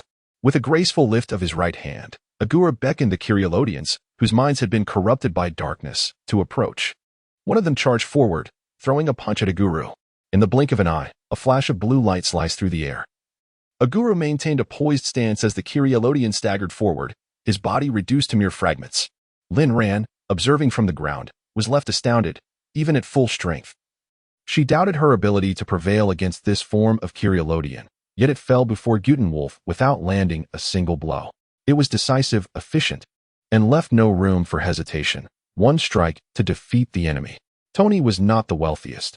It was not a guru's strength that impressed, but rather the master himself. This Ultraman could hardly be dubbed anything less than a formidable presence. The group chat leader remarked, "This Ultraman's nickname is Be King." Meanwhile, on the other side, Gu, leveraging an overwhelming advantage in power, successfully dealt with the remaining 3 Elodians. A curious CAF server, fond of rabbits, inquired, "May I ask why a guru, transformed by Gu, made his entrance from the sea?" The group chat leader replied, "He is an Ultraman birthed by the will of Earth's oceans in another parallel dimension. Strictly speaking, he can operate on Earth without time constraints, but only on his own Earth. In other universes, he cannot." This also marks Lin Ran's decision to abandon the combat style of a guru. On the Earth of his origin, as long as a human entity is capable of fighting, a guru, despite its energy deficiency, can absorb the power of the ocean to replenish its strength. However, on Earth and other universes, a guru seemingly lacks this ability. It raises the question of how Gu Tianlang accomplished this. The CAF attendant, fond of rabbits, exclaimed, "Boss, you are formidable and awe-inspiring, truly impressive." After relinquishing the Ultraman form, Gu Tianlang returned the transformation device to Lin Ran, who had momentarily been tempted to experiment with the guru's power. In the group, the administrator, Invincible Vegeta, triumphed over 57 Kyrielodians in a mutated species tainted by darkness, earning a total of 120,000 points. The group leader defeated 2 Kyrielodians, securing 30,000 points. A member, in a fit of jealousy for his current girlfriend, defeated 3 Kyrielodians, earning 45,000 points. The Spiral Flash Super Wheel Dance, in its third form, remarked, "We are still observing, and the boss has just made over 1 million in gains." Tony, not the wealthiest, stated, "I am truly weary of the word envy." Gu hurriedly approached to express gratitude, and Gu Tianlang responded that such formality was unnecessary, as he too had received his due reward. Gu Tianlang had no intention of lingering. His figure flickered and vanished from the scene. Lin Ran, who had hoped to engage him in further conversation, was taken aback by Gu Tianlang's swift departure. The destroyer of worlds, with such an abundance of points. How do you intend to spend them, Gu? For the sake of his current girlfriend. He expressed a desire to confront his ex. I wish to acquire that energy converter from the group, or perhaps exchange it for a lightsaber. These points are insufficient. Witnessing Gu Tianlang's recent combat prowess intensified Gu's yearning for weaponry. He considered himself a warrior, yet lacked even a single weapon, rendering hand-to-hand combat far from satisfying. Group leader, isn't it more advantageous to utilize your skills? As a mage, must you always resort to physical confrontations? Tony, not the richest man. Gu, strike a pose as you wish. If you fail to unleash your skills, I concede defeat. Gu, all right, red happy type. Monsters, take my punch. The time-devouring sprite. This analogy is quite vivid. After completing this task, more than a week passed without the chat group initiating any new missions. Only a few members encountered peril and issued various tasks, yet Gu Tianlang refrained from involvement. Another 10 days elapsed, and the chat group welcomed new members. The timid Zhao Zilong entered the chat. The strongest man on the surface joined the chat. Tony, not the richest man. These 2 newcomers seem rather inferior based on their names. The bunny-loving cafe waitress. Just how strong could the strongest man on the surface be? Surely not stronger than the veterans. Spiral Flash Super Will Dance Roar Style. Welcome, newcomers. Please introduce yourselves. Chapter 64. Newcomers in the group The Strongest Man on the Surface, a chat group that connects all realms? I never imagined such a marvelous thing existed. Upon finishing his statement, he changed his avatar to a selfie, revealing 3 scars on his left cheek, his facial features sharp and defined, exuding an undeniable aura of strength. The bunny-loving cafe waitress. Though it may not be polite to say, the new member certainly appears formidable, albeit rather fierce in appearance. Even Tuka, a ghoul by nature, was startled by the newcomer's visage. The photograph alone radiated an overwhelming aura of strength. The appearance of the ancient wolf is one of sheer invincibility, leaving no room for alternative thoughts. However, the new member presents a different impression, exuding strength, yet equally emanating a sense of ferocity.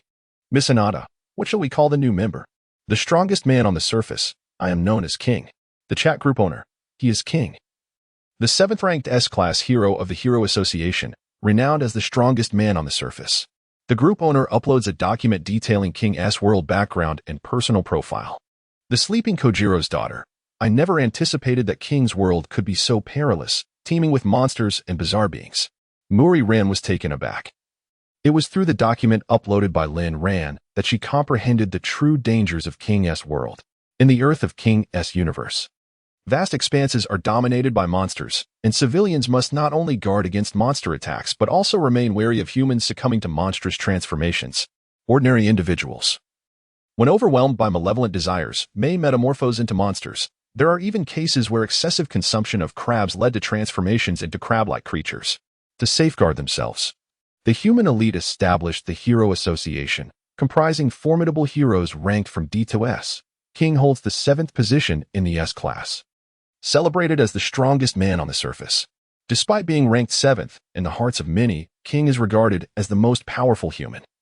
Legends suggest that even a giant hundreds of meters tall would fall to him with a single strike. The strongest human on the surface. Oh, so you all are aware of such matters. At that moment, King was seated at home, leading a life reminiscent of a recluse. The invincible Gogeta, King. And the other would be Zhao Yun, I presume.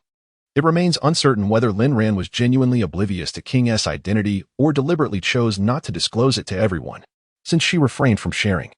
The ancient wolf preferred not to unveil the truth. Her document merely indicated King S' strength without elucidating the depth of his true prowess. The timid Zhao Zilong. I am Zhao Zilong of Changshan. Is this chat group genuinely real? It is truly astonishing. In the realm of kings, extraordinary beings naturally exist. And thus, upon the emergence of a chat group, King expressed mere astonishment without harboring any skepticism. Zhao Zilong, however, was entirely different as an ancient warrior. He remained oblivious to the very fact that he resided on Earth, let alone the concept of the universe. The notion of a multidimensional chat group. Along with the footage of Gu Tianlang battling Yixinglong, where both combatants effortlessly obliterated vast expanses of land, was utterly beyond Zhao Zilong's comprehension. He could not fathom that humanity possessed such cataclysmic destructive power, a force capable of single-handedly altering the tide of warfare. Zhao Yun uploaded an avatar depicting himself astride the knight-shining jade lion, wielding the dragon spear, adorned in resplendent silver armor that exuded an aura of valor. Tony Stark remarked, "This new member does not appear to be timid. He exudes the heroic spirit of an ancient general." Regardless of Tony Stark's perspective, he could not perceive Zhao Yun as a coward. A person's demeanor is inherently genuine, and Zhao Yun's initial impression conveyed that of a fierce and diligent warrior. Zhao Zilong, timid as a mouse, commented, "I am also uncertain. It is merely the name generated by the chat group." Hinata's eldest daughter concurred. "I too do not believe he is a coward." The time-devouring sprite added, "I share the same sentiment. He appears to be a formidable man." The group admin uploaded files detailing the historical background of the Three Kingdoms period, specifically an introduction to Zhao Zilong's life. The admin remarked, "Perhaps the chat group is engaging in jest. General Zhao was renowned in the Three Kingdoms for his unparalleled bravery and formidable prowess. The most powerful from another dimension noted." Indeed, during the Three Kingdoms era, only Zhao Yun, Lu Shan, and Ming Hua could claim such feats of entering and exiting enemy lines 7 times. The admin affirmed, "Correct. Zhao Yun 700, Lu Shan 007, Ming Hua 070. Tony Stark, genuinely surprised, mused, "He truly is a fierce general, navigating through chaotic battles single-handedly." However, what do you mean by that, admin? I find it somewhat perplexing. Tony, having absorbed the information, was astonished. Ordinary individuals lacked such audacity. Were he placed in such a battlefield, he would undoubtedly stand fearless, but that was only because he was no ordinary man, clad in iron armor impervious to conventional weaponry. Zhao Yun, in contrast, possessed no advanced technology, nor did he share the extraordinary abilities of figures like Whitebeard or Minato. Yet, he faced multitudes with the sheer tenacity of a mortal. Such courage transcends the capabilities of the ordinary, rendering them lesser than even ants. The admin elucidated, Zhao Yun's 7 incursions resulted in countless enemy casualties while he himself sustained minimal injury. Lu Shan, being carried upon his back, also counts among those 7 incursions. And Ming Hua, that fellow, was captured 7 times and forcibly taken to the enemy camp. Timid as a mouse, Zhao Zilong mused, with the establishment of a chat group, it seems certain that the great cause of restoring the Han dynasty will prosper in the future. Zhao Yun also noticed the exchange marketplace within the group, believing that if he were to accumulate sufficient points, he could undoubtedly assist his lord in reinstating the rightful order of the Han. Unrivaled Vegeta remarked, "You all continue your conversation. Farewell." Gu Tianlang has exited the group chat, and it seems that the power conference will soon take place. Additionally, the battle between humans and gods in the final Valkyrie is imminent. Both matters hold significant importance. Gu Tianlang eagerly anticipated his encounter with the esteemed god of kings, wondering just how formidable the so-called strongest human, the bald-headed warrior, had become. Gu Tianlang initially intended to visit Bulma's home for a meal, as usual. However, before he could even step out, Bulma proactively came to his door, inviting him to dinner and expressing her desire to introduce him to someone. Goku reluctantly agreed, and the two of them arrived at Bulma's residence, where a charming young lady with long blue hair gracefully sat upon the sofa. Bulma nudged Goku and introduced him to the girl. "Allow me to introduce you. Her name is Lan Chi, a dear friend of Goku and me. Isn't she lovely?" Gu Tianling shook his head with a wry smile, initially believing that Bulma had some other agenda, only to discover that she intended to play matchmaker and introduce him to a potential romantic interest. He was not unfamiliar with Lan Chi during the early arcs of Dragon Ball. She appeared frequently, though her presence diminished significantly during the Z Saga. Chapter 65. A new adversary has emerged. Typically, Lanchi sported long blue hair, exuding a gentle and refined demeanor, dressed in an elegantly understated fashion.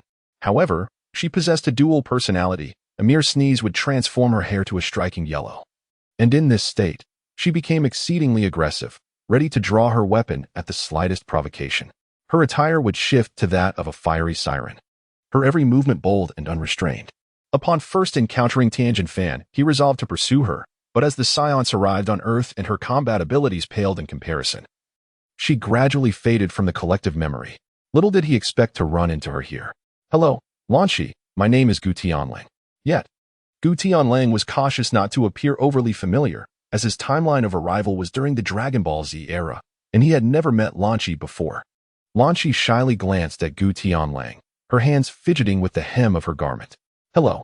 Bulma teased playfully. "What do you think?" She asked quite lovely. "Isn't she? You're not a child anymore. It's about time you found yourself a girlfriend." Bulma was uncertain of Gu Tianlang's exact age, having known him for several years without him ever disclosing it. However, it was reasonable to assume he was somewhat older than Gohan. As they strolled through the streets, encountering Lanchi, she pondered the possibility of bringing the two together. Gu Tianlang was left speechless. He had traversed into this world at the tender age of 17, and now he had only reached the age of 21. If memory serves correctly, Lanchi was older than Bulma. Although it was perplexing how she still appeared youthful, her age remained a fact. It would not be appropriate to categorize her merely as a young woman. She could more accurately be described as a mature lady, especially considering Lanchi's dual personality. Who could endure that? If one inadvertently upset her during the day, it was quite possible that a mere sneeze at night could trigger her irritable alter ego, leading to unpredictable consequences. While he himself was unafraid, such circumstances were far from ideal. Leaning closer to Bulma, he softly declined her well-meaning offer. She was indeed beautiful, strikingly so, yet she simply did not align with his personal preferences. Bulma had anticipated that Gu Tianlang might refuse, but she had not expected such a prompt and unequivocal response. Devoid of even a moment's hesitation, "You would turn down a woman who not only cooks well but also knows how to lead a fulfilling life? A woman as splendid as her?" Gu Tianlang smiled faintly, recognizing that his lack of chemistry with Lanchi would likely yield no fruitful outcome. Aware of his inability to ensure a lasting relationship, he resolved that it would be best not to pursue a partnership. Instead, he sought a companion suitable for marriage, someone who reciprocated his affections. His philosophy of love was to cherish one person throughout his life. As for himself, he was in no rush to find such a connection. He preferred to let fate take its course. Bulma, observing the seriousness in Gu Tianlang's demeanor, refrained from further probing. Meanwhile, Lanchi seemed quite taken with Gu Tianlang, her large eyes sparkling with curiosity as she inquired, "Are you also a relative of Goku? You two bear a striking resemblance." As he gazed upon the gentle girl, who sweetly engaged him in conversation, Gu Tianlang readily acknowledged his kinship with Goku, understanding that while they could not be romantic partners, friendship was certainly within reach. "In a sense, yes. Goku and I are both Saiyans." Lanchi nodded thoughtfully, rising from the sofa and stepping closer to Gu Tianlang, scrutinizing him intently as she circled him twice. "You truly resemble little son," she remarked. "Though you appear to possess a maturity beyond that of young son, and your hairstyle is somewhat different. In every other aspect, there is little distinction." Gu Tianlang felt a wave of embarrassment wash over him. Indeed, Vegeta's appearance was quite similar to Goku's, albeit with more pronounced facial features that exuded a rugged masculinity. The casual reference to little son struck him as ironic, given that Goku was on the verge of becoming a grandfather. He couldn't help but wonder if Bulma was genuinely trying to assist him in finding a girlfriend, or if she was merely teasing him. Gu Tianlang could only feign ignorance and asked, "Little son? Sun Wukong is not young anymore. You appear to be merely 18 or 19 years of age." Lanchi's lips moved slightly, pouting together. "I am quite a bit older than little son. Yet I have merely used the Dragon Balls to maintain my appearance at the age of 20. Gu Tianlang cast a glance at Bulma beside him, clearly aided by her Dragon Ball radar in accomplishing this feat. Otherwise, it would have been impossible for Lanchi to gather all 7 Dragon Balls on her own. One cannot help but wonder how the once magnificent Shenlong feels about being summoned by others merely to grant wishes for trivial matters such as eternal youth. However, upon reflection, it is quite understandable. After all, Oolong once wished for a pair of ladies' undergarments, so this desire pales in comparison. Bulma, perceptive of Gu Tianlang's unspoken thoughts, patted her chest confidently. A woman only grows more charming with age. After all, age is but a number, especially when possessing the 7 Dragon Balls. Why fret over it? Gu Tianlang found himself at a loss for words. Is this truly a third-year student? He must be nearing 23 by now. Although the matchmaking did not yield results, he was genuinely pleased to reunite with Bulma, who had thoughtfully arranged for the chef to prepare a sumptuous feast. During the meal, to his left sat Lan Qi, and to his right, Bulma. Lan Qi, resembling an inquisitive child, would steal glances at Gu Tianlang after taking a few bites, making him quite uncomfortable. He could discern that Lan Qi's interest in him stemmed purely from curiosity, devoid of any romantic inclinations. Yet, he could not fathom why he captured so much attention, after all. He was merely somewhat handsome, and it hardly warranted such persistent scrutiny. As the meal progressed, Lan Qi eventually voiced her lingering question. After encountering Bulma earlier that day, Bulma had mentioned introducing her to someone exceptionally remarkable, prompting Lan Qi to inquire just how formidable this individual truly was. In a bid to indirectly praise Gu Tianlang, Bulma declared him the strongest man in the world, reminding them that Goku had lost to him in their previous contest. She felt justified in her assertion, as she genuinely believed there was no one else on Earth capable of besting Gu Tianlang. Are you really that impressive? Are you even stronger than Goku?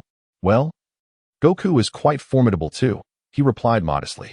Gu Tianlang chuckled, convinced that he was undoubtedly the strongest man on Earth. Yet he pondered the true strength of the High Priest and the angels. Just as the three of them were engaged in their jovial banter, a deafening explosion resonated throughout the city, heralding the arrival of a colossal monster that unleashed indiscriminate havoc. Bulma, observing Gu Tianlang still engrossed in his meal, kicked him lightly. What are you staring at? Shouldn't you be taking him down? Wolf, indifferent to the situation, brushed off the dust from his trousers. His rapport with Bulma was quite amicable, and he was unfazed by her playful slaps. Why rush? I detest being interrupted during my meals to attend to chores. Let Gohan handle it. That would suffice. Having only just begun to savor his meal, he was disinclined to move. Unable to sway him, Bulma resorted to calling Chi-Chi, only to learn that Gohan had gone off to train, and no one knew his whereabouts. With Vegeta and Goku absent, and Gohan off training, he was left alone. Chapter 66, Hildregan. Bulma let out a resigned smile. It seemed there was no escaping for Wolf.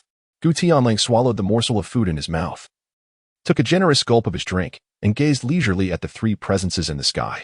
There was no need to rush. Someone had already taken action, and logically, they should be capable of handling the situation. This was precisely why Gu Tianlang remained unperturbed, as he could comfortably savor the last bite of his meal. Despite the considerable distance, he instantly recognized the colossal, withered yellow beetle adversary, none other than the antagonist Hildregang from the theatrical version. However, it was supposed that the theatrical realm and the universe of the series were not the same, much like when Gogeta first appeared, with Goku and Vegeta fusing in the underworld to confront the malevolent spirit bomb. In that timeline, Gohan had vanquished Majin Buu, and Goku had not been resurrected, existing instead as a parallel dimension. Yet, how could such a foe have traversed into this world? Bulma, lacking the extraordinary perception of Gu Tianlang, was unable to sense the presence of Ki and was perplexed as to who might have intervened against the enemy. Who could it be? Could it possibly be Piccolo and Krillin? Goku pointed at Bulma, indicating that her son was with Piccolo, while the other 2 were Trunks and Goten. Bulma's heart sank at the realization. How could those 2 mischievous boys have wandered off again? Hadn't Trunks mentioned he would be spending the night at Goten's house? Why had they returned to the city? This adversary could not be too formidable, could it? Surely, Goten and Trunks would be capable of handling him. Goku pondered for a moment. It is roughly akin to Goku's Super Saiyan 3 during the Buu saga. He should be able to handle it. Goten and Trunks, when fused, possessed the strength of a Super Saiyan 3 as well. Only then did Bulma feel a sense of relief, as she feared that the 2 mischievous children, unaware of their own limitations, might falter against an adversary and, in a tragic turn of events, meet their demise. That's good. If Trunks can defeat him, I shall be at ease. Observing Bulma's expression of profound relief, Goku, though reluctant to dampen her spirits, felt compelled to interject. Even among Super Saiyan 3s, there exists a significant disparity. In terms of combat experience and technique, Trunks and the others fall considerably short compared to Goku. Just as Bulma had begun to relax, she was taken aback by these words, her cheeks flushed with indignation as she swiftly delivered a slap. The figure of Goku vanished in an instant, a blue radiance soaring into the sky, disappearing from Bulma's sight. while the air echoed with Goku's departing words. "All right, I'll go take a look. Don't worry." At this moment, in the heart of the city, Piccolo and the two young ones confronted the newly appeared Hildergan. Piccolo initiated the assault with a swift kick, only to find himself passing through Hildergan's body as if it were mere air. Trunks and Goten exchanged glances, and together they unleashed the prince's technique, launching a series of energy blasts at Hildergan without a single impact on the ground. All the energy blasts missed their target, resulting in numerous craters on the ground. Undeterred, Goten and Trunks transformed into Super Saiyans, rushing forward for close combat. Hildergan did not defend himself, allowing the attacks of the two young warriors to land upon him. Yet regrettably, none of the strikes inflicted any harm. Hildergan seemed to exist beyond the realm of injury. Witnessing their attacks fail, Trunks' eyes flickered with a bold conjecture. "Uncle Piccolo, could this fellow be an illusion? Perhaps he is a ghost?" Goten shook his head, dismissing Trunks' theory. "Impossible. Ghosts have a halo above their heads. And he does not. But what is the nature of his body? Could it be that he lacks a physical form altogether?" Piccolo soared into the air, bellowing at the two youngsters. "Get back. Although I can't comprehend what this being is, he appears to be a troublesome adversary. You must create some distance." "What are you afraid of, Uncle Piccolo?" "Look, he hasn't retaliated. Perhaps he is frightened." Ternakis laughed heartily, blissfully unaware that Hildergan, who had just vanished from the ground, was now looming above him, its massive tail poised to strike. By the time Ternakis realized the impending danger, Hildergan's attack was nearly upon him. He could not evade in time, and the gargantuan tail struck him squarely, sending him plummeting to the earth. The impact created a deep, human-shaped crater, and Ternakis skidded along the ground for over 100 meters before crashing into a shopping mall. The moment Bick spotted Hildergan, he unleashed two energy waves in a bid to rescue Ternakis. After Hildergan sent Ternakis crashing down, the energy waves collided with its tail. The waves penetrated its form once more as Bick descended to assess Ternakis' injuries. Meanwhile, Bick soared through the air, relentlessly searching for a weakness in his foe. The manner in which Hildergan had instantaneously appeared behind Ternakis baffled even Bick, who had been closely observing it. However, Bick astutely sensed a spatial disturbance near Ternakis when Hildergan materialized, indicating that this creature likely possessed a capability akin to Goku's instant transmission. Yet, unlike Goku, it did not require a specific stance to execute this ability. Bick found himself at a loss for effective strategies, resorting instead to rapid movements to avoid being struck. Although size does not equate to strength, a creature towering several hundred meters could not be underestimated, and Bick had no intention of becoming a test subject. Lacking assistance, he felt utterly helpless and unable to gauge Hildergan's abilities. On a secluded street, Gu Tianling emerged, a pool of green blood trailing behind him. This creature was a phantasmic beast. It could only materialize at the moment of its attack, and that fleeting instant would determine the outcome of the confrontation. The ancient wolf bestowed a hint upon Piccolo. However, whether Piccolo can emerge victorious remains uncertain. This Healed was recently manipulated by a nefarious sorcerer, and upon his arrival, he immediately discerned the presence of the individual lurking behind him. Goku, in a moment of ruthless decisiveness, struck down the feeble sorcerer with a single, crushing blow. Upon hearing Goku's cue, Piccolo ceased his rapid movement, shedding his weighted martial arts attire. Channeling all his strength, he braced himself for a life-or-death confrontation with the illusionary demon beast. "I am neither deity nor demon. I am merely a nameless Namekian." Through this battle, Piccolo sought to validate his worth, for before the emergence of Buu, he had only been eclipsed by Goku and Vegeta. However, with Buu's arrival, their power surpassed his. Despite Piccolo's own formidable strength, which had once earned him a modicum of respect from Vegeta, second only to Goku. Yet, with the advent of Beerus, Goku and Vegeta's powers soared exponentially, achieving Super Saiyan God and Super Saiyan Blue forms, widening the chasm between them and Piccolo. Chapter 67. Piccolo's battle after years of rigorous training, coupled with intense sessions in the hyperbolic time chamber alongside Gohan. Piccolo had significantly enhanced his abilities, attaining a level surpassing the full power of Super Saiyan 2, though he had yet to reach Super Saiyan 3. Nevertheless, the gap was narrowing. Yet, he felt an indignant resolve. Could it truly be that the Namekians were inferior to the Saiyans? This time, he was determined to vanquish his opponent on his own. Goku could not suppress a sigh from deep within. Piccolo's combat intelligence and acumen were indeed commendable, for he would not have been dubbed the strategist of the Earth's warriors otherwise.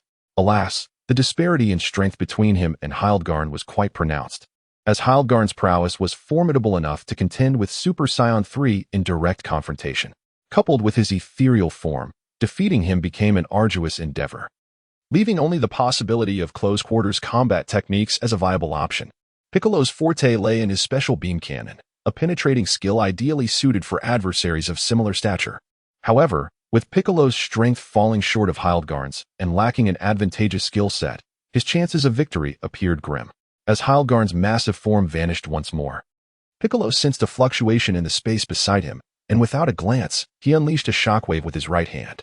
The wave traversed through Hildgarn's corporeal form, and as Hildgarn opened his mouth wide, a terrifying conflagration of energy coalesced within, accumulating its power in a mere second. The flames surged forth towards Piccolo, who was poised to evade, when suddenly, a ki blast erupted from below, colliding with the flames and resulting in a mutual annihilation of energies. Amidst the intense energy waves, Super Saiyan 3 Gotenks soared from the ground into the air, pointing his finger at Hildgarn. Bang, bang, bang. Here comes Gotenks. You little monster. Why don't you surrender at once? After locating the flung trunks, both warriors realized that engaging Hildgarn individually would yield no favorable outcome.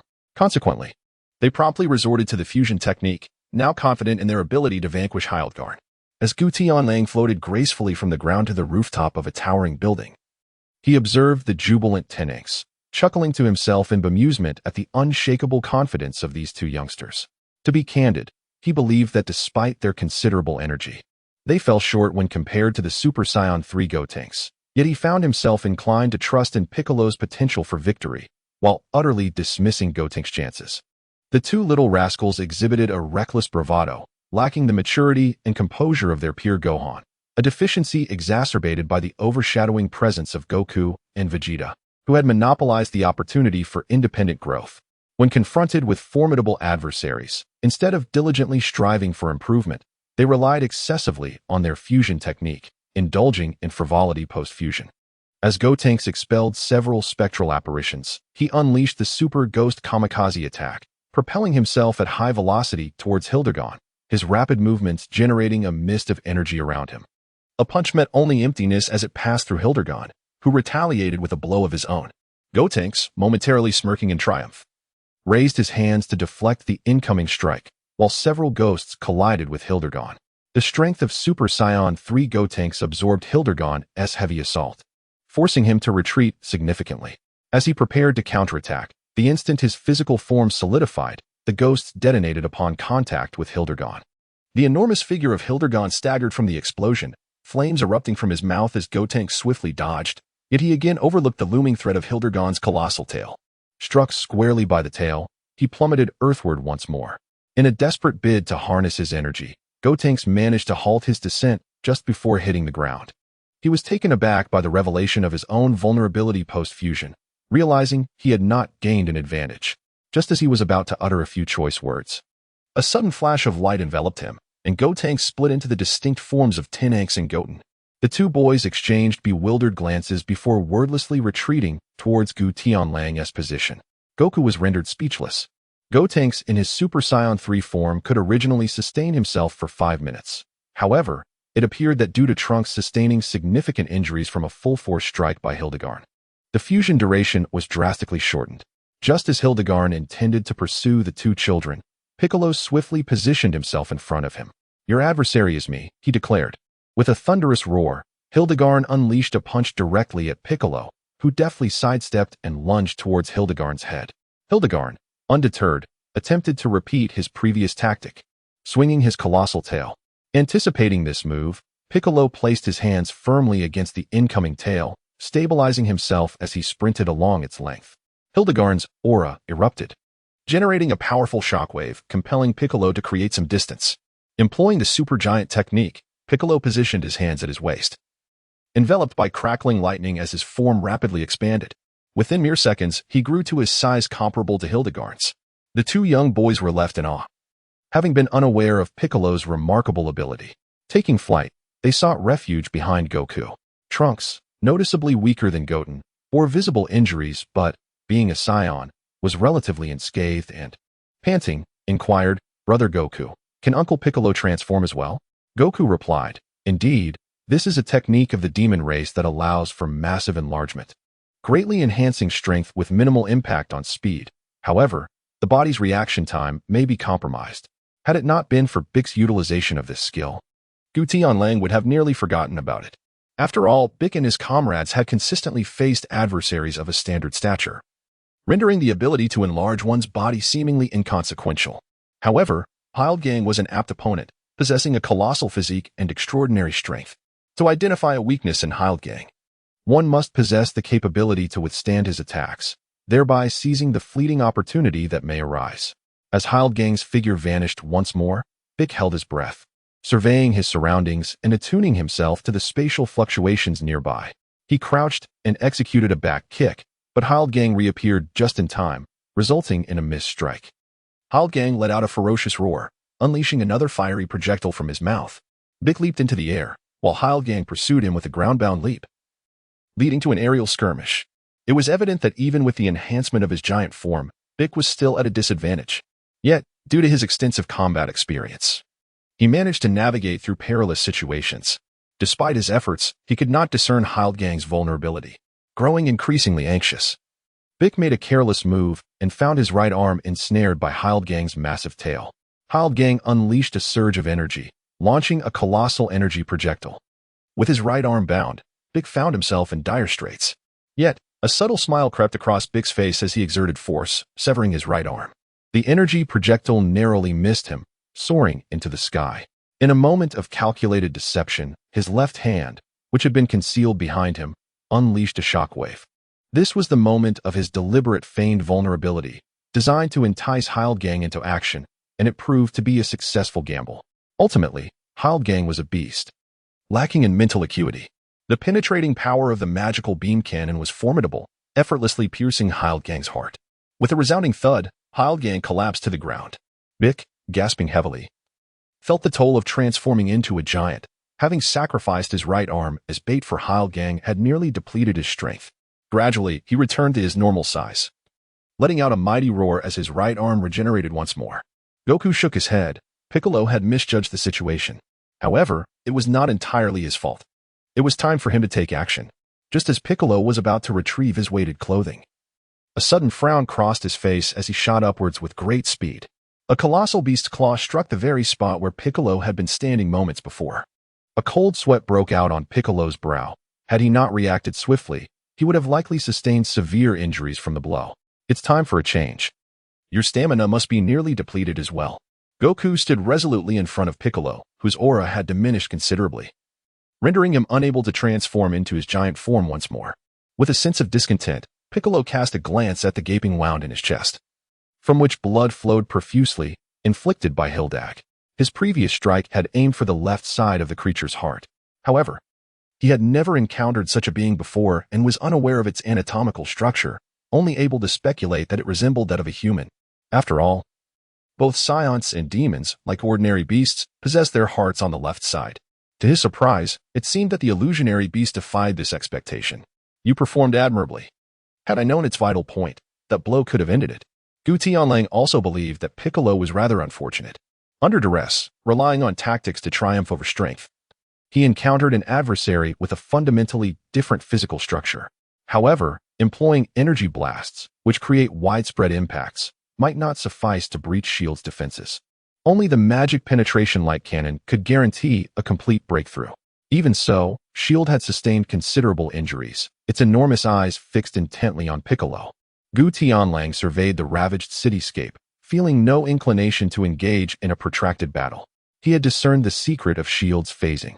Its corporeal form remained concealed within a spatial interstice, only materializing in the physical realm at the moment of attack. If Gu Tianlang does not suppress the overwhelming power within him, boundless energy will engulf the entire city. In his hand, a blue energy orb is hurled towards the airborne Hildgang. Without looking back, he turns to depart.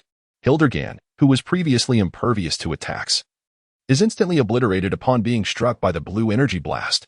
The formidable opponent that Wu Tiankeisai and Bik had struggled against for so long was reduced to mere fragments by Gu Tianlang's seemingly simple energy projectile. Bik, sensing something amiss, is unable to comprehend the true nature of Gu Tianlang's power. How did you manage to strike him? Oh, that. I utilized my aura to seal off the space. preventing him from hiding within the spatial layers. This explains why Gu Tianlang unleashed such energy.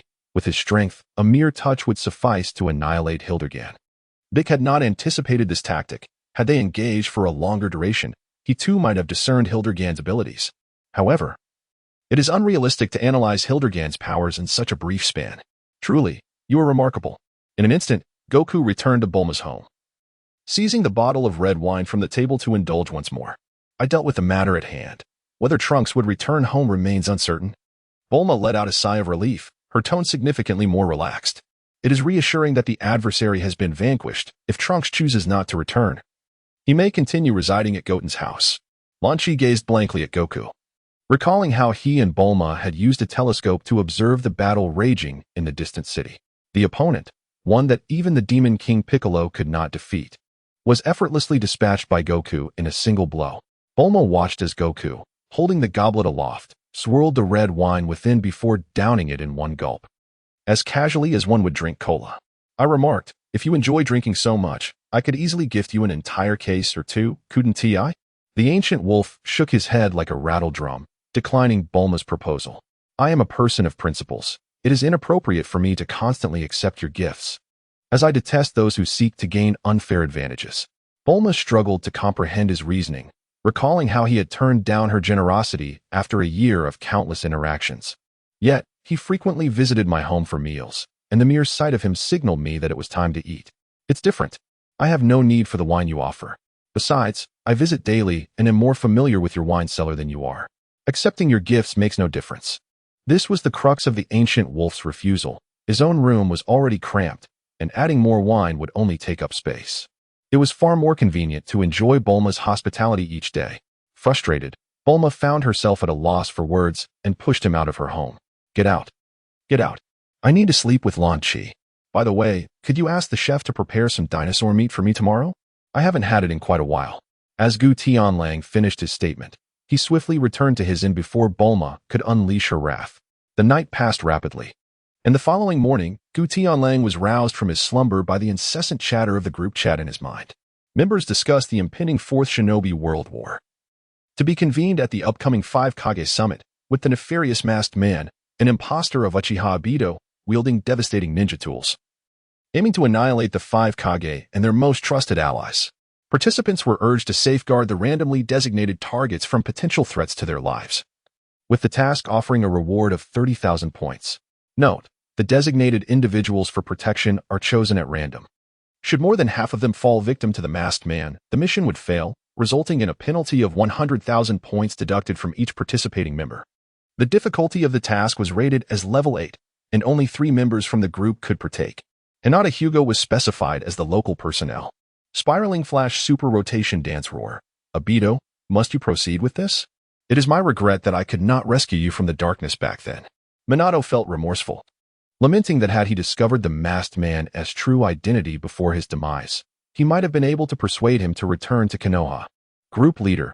A person whom everyone believed to be dead suddenly reemerges, their voice transformed, rendering them unrecognizable. Lin Ran did not attribute blame to Minato, acknowledging that this was part of Madara's scheme. With the enemy lurking in shadows and allies in the light, safeguarding everyone was an impossible task. Eldest daughter of the Hyuga clan. I have been designated for this mission, and there are 2 slots available for participation. Who among you wishes to join? Tony, the self-proclaimed non-tycoon. I certainly cannot go. The group chat has stated that the protection targets are random, and my abilities are insufficient for such an endeavor. Tony exhibited remarkable self-awareness, realizing that venturing into such perilous circumstances with his current prowess would not only jeopardize the mission, but could also place him in grave danger. Chapter 69. Five Kage Administrator Vegeta, the Unparalleled, accepted the task. Group leader. If the esteemed one is going, then the remaining slot is open for anyone. I shall refrain from joining the fray, as my need for points is not pressing at the moment. Lin Ran voluntarily relinquished her spot, recognizing her need for substantial points rather than just a few, and considering the upcoming battle with the Valkyrie of the End. It would be beneficial for everyone to enhance their strength first. The slumbering Kagoro's daughter, the mightiest man on the surface. Perhaps Mr. King could join you? Together with the esteemed one, you would undoubtedly accomplish the task flawlessly. The mightiest man on the surface. I have urgent matters to attend to today and regrettably lack the time. At that moment, King was sitting on the sofa engrossed in a video game when he was suddenly called to undertake a task, nearly toppling off his seat. He was hardly the strongest man on the surface. Rather, he merely enjoyed a stroke of luck. Each time others vanquished monsters, he was mistakenly credited for their achievements, earning him the unwarranted title of the strongest man. In truth, he was just an ordinary recluse, and if a brawl ensued, even Ran Muri could easily outclass him. World Destroyer, I cannot spare the time. I have been preoccupied with traveling extensively, besieged by monsters that I can hardly keep up with. Time-eating fairy, allow me to take on the task. I am in need of points. Meanwhile, Hinata, anxiously awaiting at home, was startled by a flash of white light. And suddenly, both Goketsu and Kurumi stood before her. Greetings, esteemed ones, Kurumi and Goketsu. Gu Tianlang nodded slightly, while Kwang San enthusiastically embraced Hinata, playfully ruffling her hair and planting a mischievous kiss on her cheek. Let us refrain from such antics. We must hasten to rescue the 5 Kages, lest we run out of time as the distance is considerable. Hinata's cheeks flushed crimson, prompting her to swiftly change the subject. Eager to set off for the scene of the 5 Kages at once, Gu Qifeng placed his hands upon the shoulders of the 2 maidens, and a ripple of energy coursed through the space, causing the trio to vanish from sight. It was scarcely a minute later that a maid, who had come to deliver a meal to Hinata, entered the courtyard only to discover that the young lady was nowhere to be found. Alarmed, she hurried to inform the clan leader, but that was a matter for another time. Gu Tianlang and his companions arrived at a secluded alley on the outskirts of the 5 Shadows conference courtyard, surrounded by a dense array of guards patrolling the streets. The administrator's abilities proved to be remarkably convenient, enabling effortless traversal across spatial distances.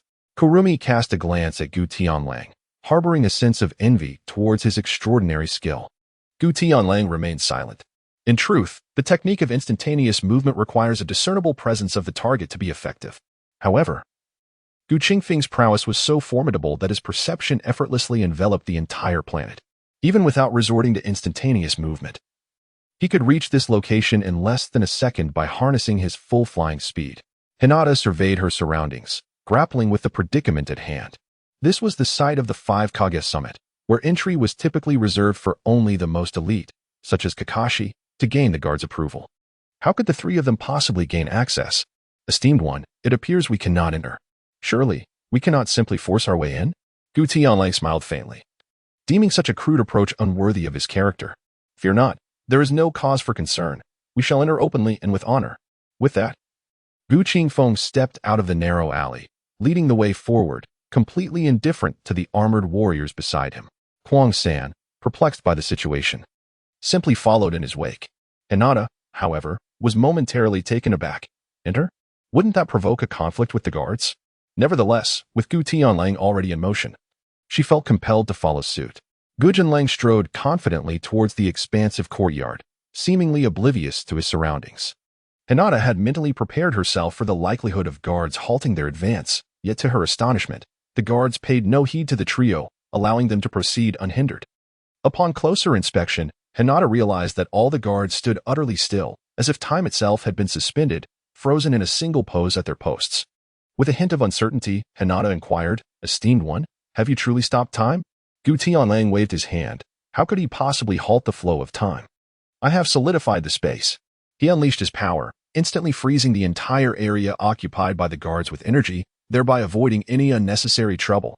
The 3 of them stepped into the courtyard, and Gu Tianlang, having sensed the positions of the 5 shadows in advance, led his companions toward the house on the left.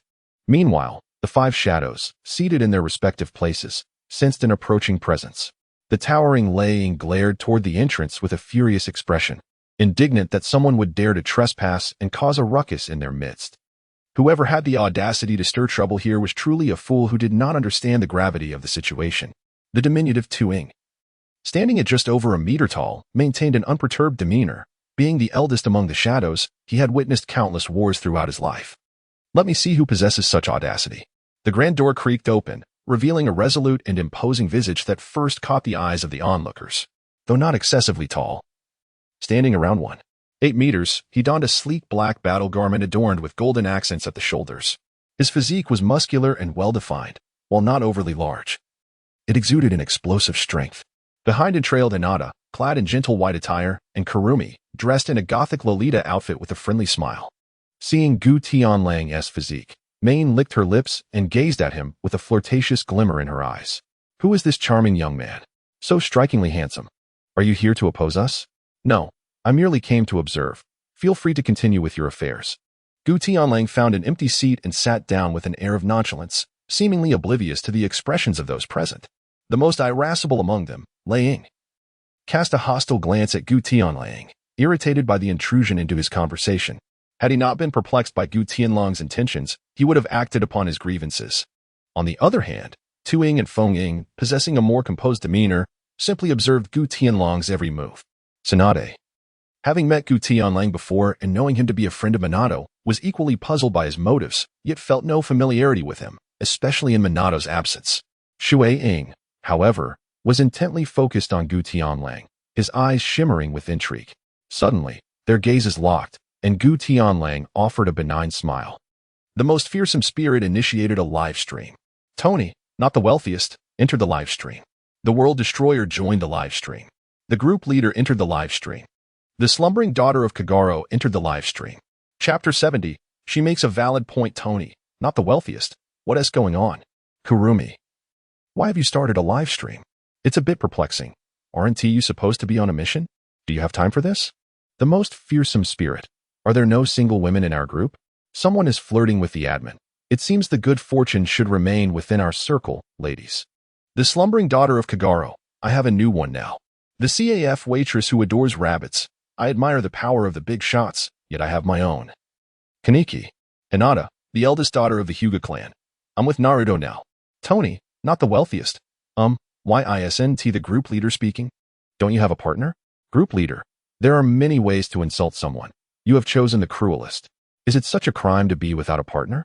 Unrivaled Goku, have you all forgotten that I'm also in the group? This situation makes me quite uncomfortable. Sitting at home, yet the live stream brings unexpected encounters.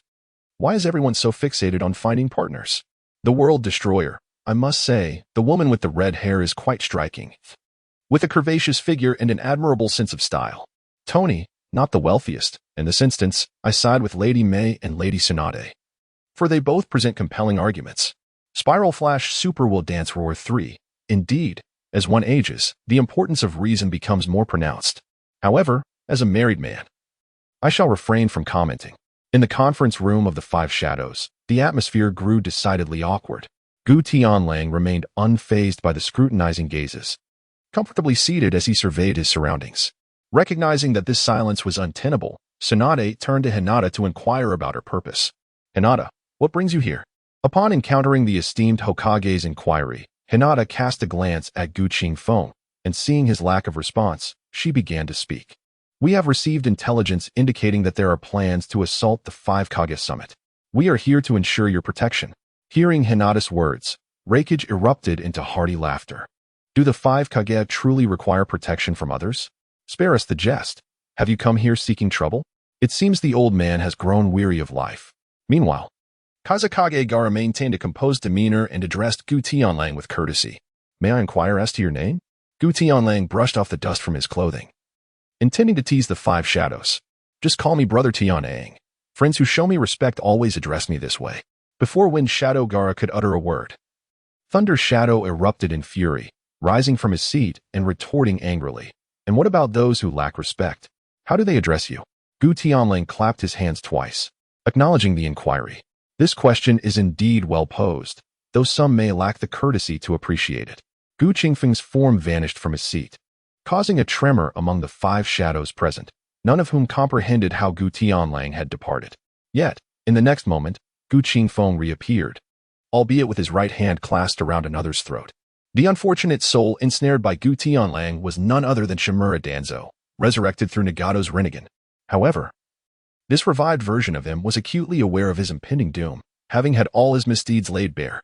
At the moment of his resurrection, he had instinctively sought refuge, evading detection, and was just in the depths of a secluded forest, savoring roasted chicken and contemplating his resurgence, when he was inexplicably captured. What do you want? Can you spare me? I haven't used the Sharingan. I've done nothing to provoke you. Why must you single me out for your wrath? He pleaded. After all, he was merely indulging in a meal. Had he truly offended anyone? He couldn't help but wonder if he was destined to face death once more. As Gu Qingfeng gradually tightened his grip, Danzo's complexion transformed to a deep crimson. In a desperate bid for survival, he attempted to form hand seals, only to find that the chakra within him was inaccessible, leaving him resigned to his fate. Observing Danzo still alive through a live broadcast, Minato's expression shifted. The man had not perished after all. Had it not been for the intervention of a formidable figure, he might have indeed escaped. Tsunade found herself in a dilemma, whether to intervene or remain silent. Danzo's past transgressions warranted 100 deaths, yet his former status loomed large. If he were to be slain before others, it would undoubtedly tarnish Konoha's reputation. Release him first, and surrender him to me. Konoha will ensure he faces justice. Danzo's visage grew increasingly grim as he absorbed Tsunade's words. At that moment, Gu Tianlang exerted a sudden, forceful grip, shattering Danzo's neck bones. His body crumpled, lifeless, collapsing to the ground, devoid of breath. As Gu Tianlang arrived through the art of instantaneous movement, enveloping the entire planet with his perception, he detected the presence of Danzo deep within the mountains. It was fitting to use him as a means to instill fear in others. As for sparing him, that was out of the question. Despite Tsunade's undeniable beauty, Gu Tianlang would not waver in his resolve. Allowing him to return to Konoha to languish was not an option. Upon witnessing a life taken, 2 guards standing beside the 5 Kage swiftly positioned themselves in front of their leaders, cautiously eyeing Gu Tianlang, whose speed was nothing short of terrifying. None present felt confident in their ability to match his swiftness. Among the 5 Kage and 10 guards, the most striking figure was Inoki's female guardian, his granddaughter Kuratsuchi. Though still young and lacking the gravitas of Tsunade and Meitarumi, her long, fair thighs were vividly displayed as she assumed a defensive stance. In the live broadcast, Tony Stark found himself perplexed. Could it be that in Hinata's world, all women were stunning? Every time a female character appeared, she was remarkably beautiful. Tony, who was not a billionaire, remarked, "To be honest, I find this little beauty quite reasonable. Her words must carry weight." "Be my son," chimed in another. "Minato clearly didn't misjudge you. Can you please stop focusing solely on women and pay attention to the ninja strength?" Tony, maintaining his stance, replied, "It's not that I don't pay attention. They can't engage with the boss. If they did, given the boss's prowess, it would be a swift defeat, leaving no opportunity for them to display their abilities. If both sides were evenly matched, this battle would be captivating. However, the disparity in strength is too great. As soon as the boss intervenes, it's a quick victory, offering no chance for others to showcase their capabilities." Tsunade stepped forward to calm the rising tension, fearful that a careless word might provoke an altercation. "Everyone, please remain calm. Danzo is a rogue ninja from Konoha. He is not our enemy, so there is no need for excessive concern. What is happening here?" As Mitsuhashi opened the door, intending to summon the guards outside to subdue Gu Tianlang, he was met with an astonishing sight. The gazes of several individuals in the vicinity were drawn to the scene, and to their astonishment, they beheld an eerie tableau. The numerous guards stationed in the courtyard of the 5 Shadows Conference stood utterly motionless, some frozen in the act of walking, their expressions devoid of any change. Even the 5 Shadows had never encountered such a bizarre phenomenon. While dispatching these guards would pose little challenge given their formidable abilities, the sheer strangeness of the situation sent an unsettling chill through even their seasoned hearts. Chapter 71.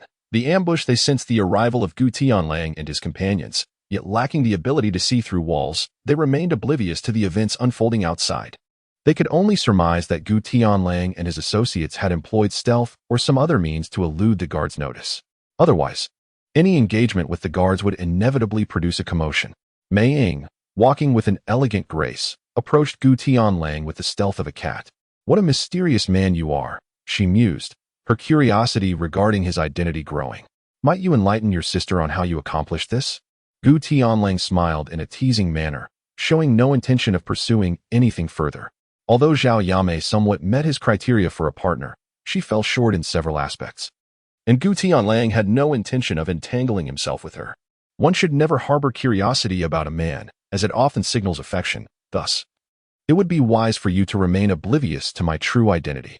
Gu Tianlang retracted his energy, and the solidified space instantaneously restored itself. Dozens of guards collectively stumbled and fell to the ground, having been imprisoned for over 10 minutes. During that time, they could see everything before them, yet their bodies remained utterly immobile. Upon standing, they promptly aimed their weapons at Gu Tianlang, who, with a single glance, shattered their steel arms into fragments. A deep male voice resonated through the air as a masked man appeared in midair. What a lively scene! Raikage was truly incensed. First, it was Gu Tianlang, who disregarded them by intruding upon the Five Kage summit, and now this masked man had arrived. Did he truly believe the Five Kage were mere soft persimmons? Who are you? The masked man smirked disdainfully, standing atop a grand tree within the courtyard. I am Uchiha Madara. Surrender the 9 tails and the 8 tails to me, and I shall refrain from attacking you. I will create a unified ninja world, casting my eyes upon the moon, allowing humanity to fall into eternal slumber and live their lives in beautiful dreams. Seeing his disciples return, Minato, who was watching the live broadcast, felt a deep sense of regret. It signified that he must confront Obito. The coffee shop waitress, who adored bunnies, asked, "Boss, can you defeat him? If you kill him, wouldn't the ninja world return to peace?" "Indeed, it would not be difficult for me," replied the invincible Gogeta, "but I see no necessity for such action." Kagaro's slumbering daughter expressed her confusion. Why? Is a peaceful life not preferable? Ranmuri struggled to comprehend. She believed that war brought calamity and death. Thus her heart yearned for peace. The chat group leader interjected, "Peace? How can there be peace when the 5 great ninja villages dominate the ninja world? Who truly stands as the strongest among them? Unless there is unification, the notion of peace is but a fantasy, in the face of power and interests." Even if the 5 Kage wish to avoid war, seeing Konoha command the masses, their ninjas will never resign themselves to perpetual subservience. There are indeed benevolent souls, yet ultimately, the malevolent far outnumber them. The most vicious of spirits. Is this the same fellow who murdered Minato and his wife? A truly cruel and heartless being. The chat group leader continued. The mask obscured the youth's past, yet it could not conceal his affection for the girl. His divine might could not hide his tears. For all he beheld was Rin. As a man, to dare declare war against the entire ninja world for the woman he loves, merely to be reunited with her, speaks to a profound depth of emotion. How many could achieve such a degree of devotion? This is the allure of Obito himself.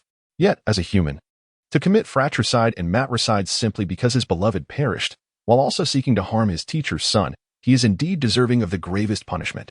Even if there are conspiratorial motives from Madara within this tragedy, it does not absolve Obito of the heinous crimes he has perpetrated. Gyutenwolf Wolf harbors no animosity towards Obito. Yet he certainly does not hold him in esteem.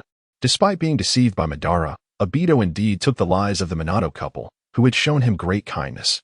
One cannot claim that Minato should have rescued them. At that time, he faced 50 elite shinobi and assigned them to deal with the weakest logistical support. A decision that was entirely reasonable. Minato could not perpetually guard them. No one could have anticipated that Madara would intervene in such a manner.